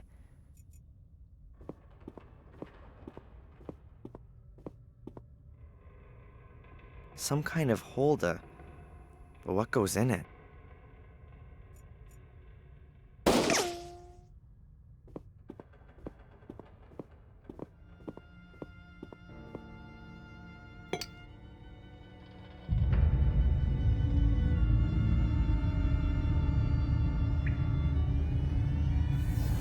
That's unbelievable.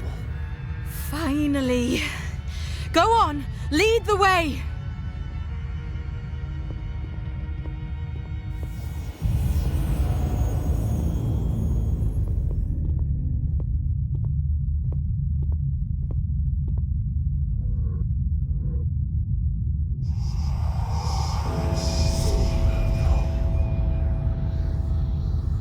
Yes, Master. What? Was that Mordred? Run! Ah! Oh, let's get out of here.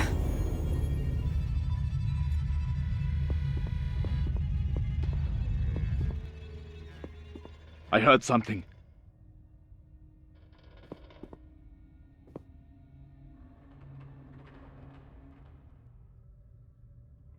The order. That must be the order. Stop him! He mustn't be allowed to evoke him! Calm down, people. Damn! I'm on your side. Damn idiots. Oh, they want to make sure.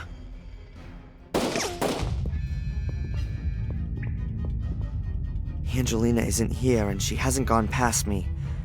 Either she's still in the summoning chamber, or got in the labyrinth some other way. Whoa! The side doors closed when the big gate opened.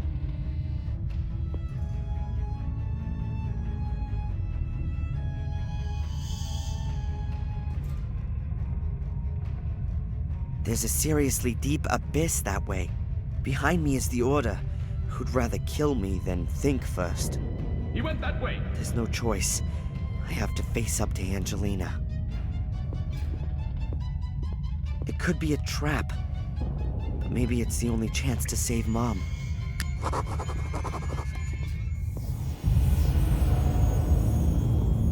Is she here? No. Come, let's get you out of here. No. Don't you understand, Adrian? It's not about me.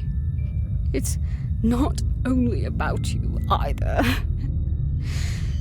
Your father caused a lot of suffering, and I don't want you to become guilty too. I don't intend to. That's not your decision. These are powers that are greater than a single person. Exactly. It's about infinite power. Divine power. Power that has been sleeping for too long. To the altar! Screw you. I don't like to repeat myself. Go to the altar and read from the book. I don't like to repeat myself either. Screw you. The next bullet is going through your kneecap. You won't get any further without me. You can't kill me. You need me. But I don't need her. And what can you do without an eye, a hand? There is no curse. It's a mental illness. It's passed down from generation to generation and causes delusions. Delusions? And what do you call this? Read. Sodakar Busadir Karakso Zodere Motarebi Vaxto Sabra Vei Malior Vaxto Sabra Malior im Ibute Amenya Vibusadir Amena Voxatakar. Yes. Yes!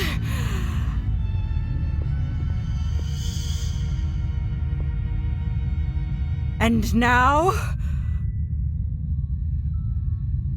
Angelina, it's lunacy! Even if there was a curse, then it'd only affect the male Gordons. No. No! Me too. I can hear them. The voices. They whisper to me. Always since you went. Angelina, please! I'm sorry, dear brother. I need your blood and no other.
Darren!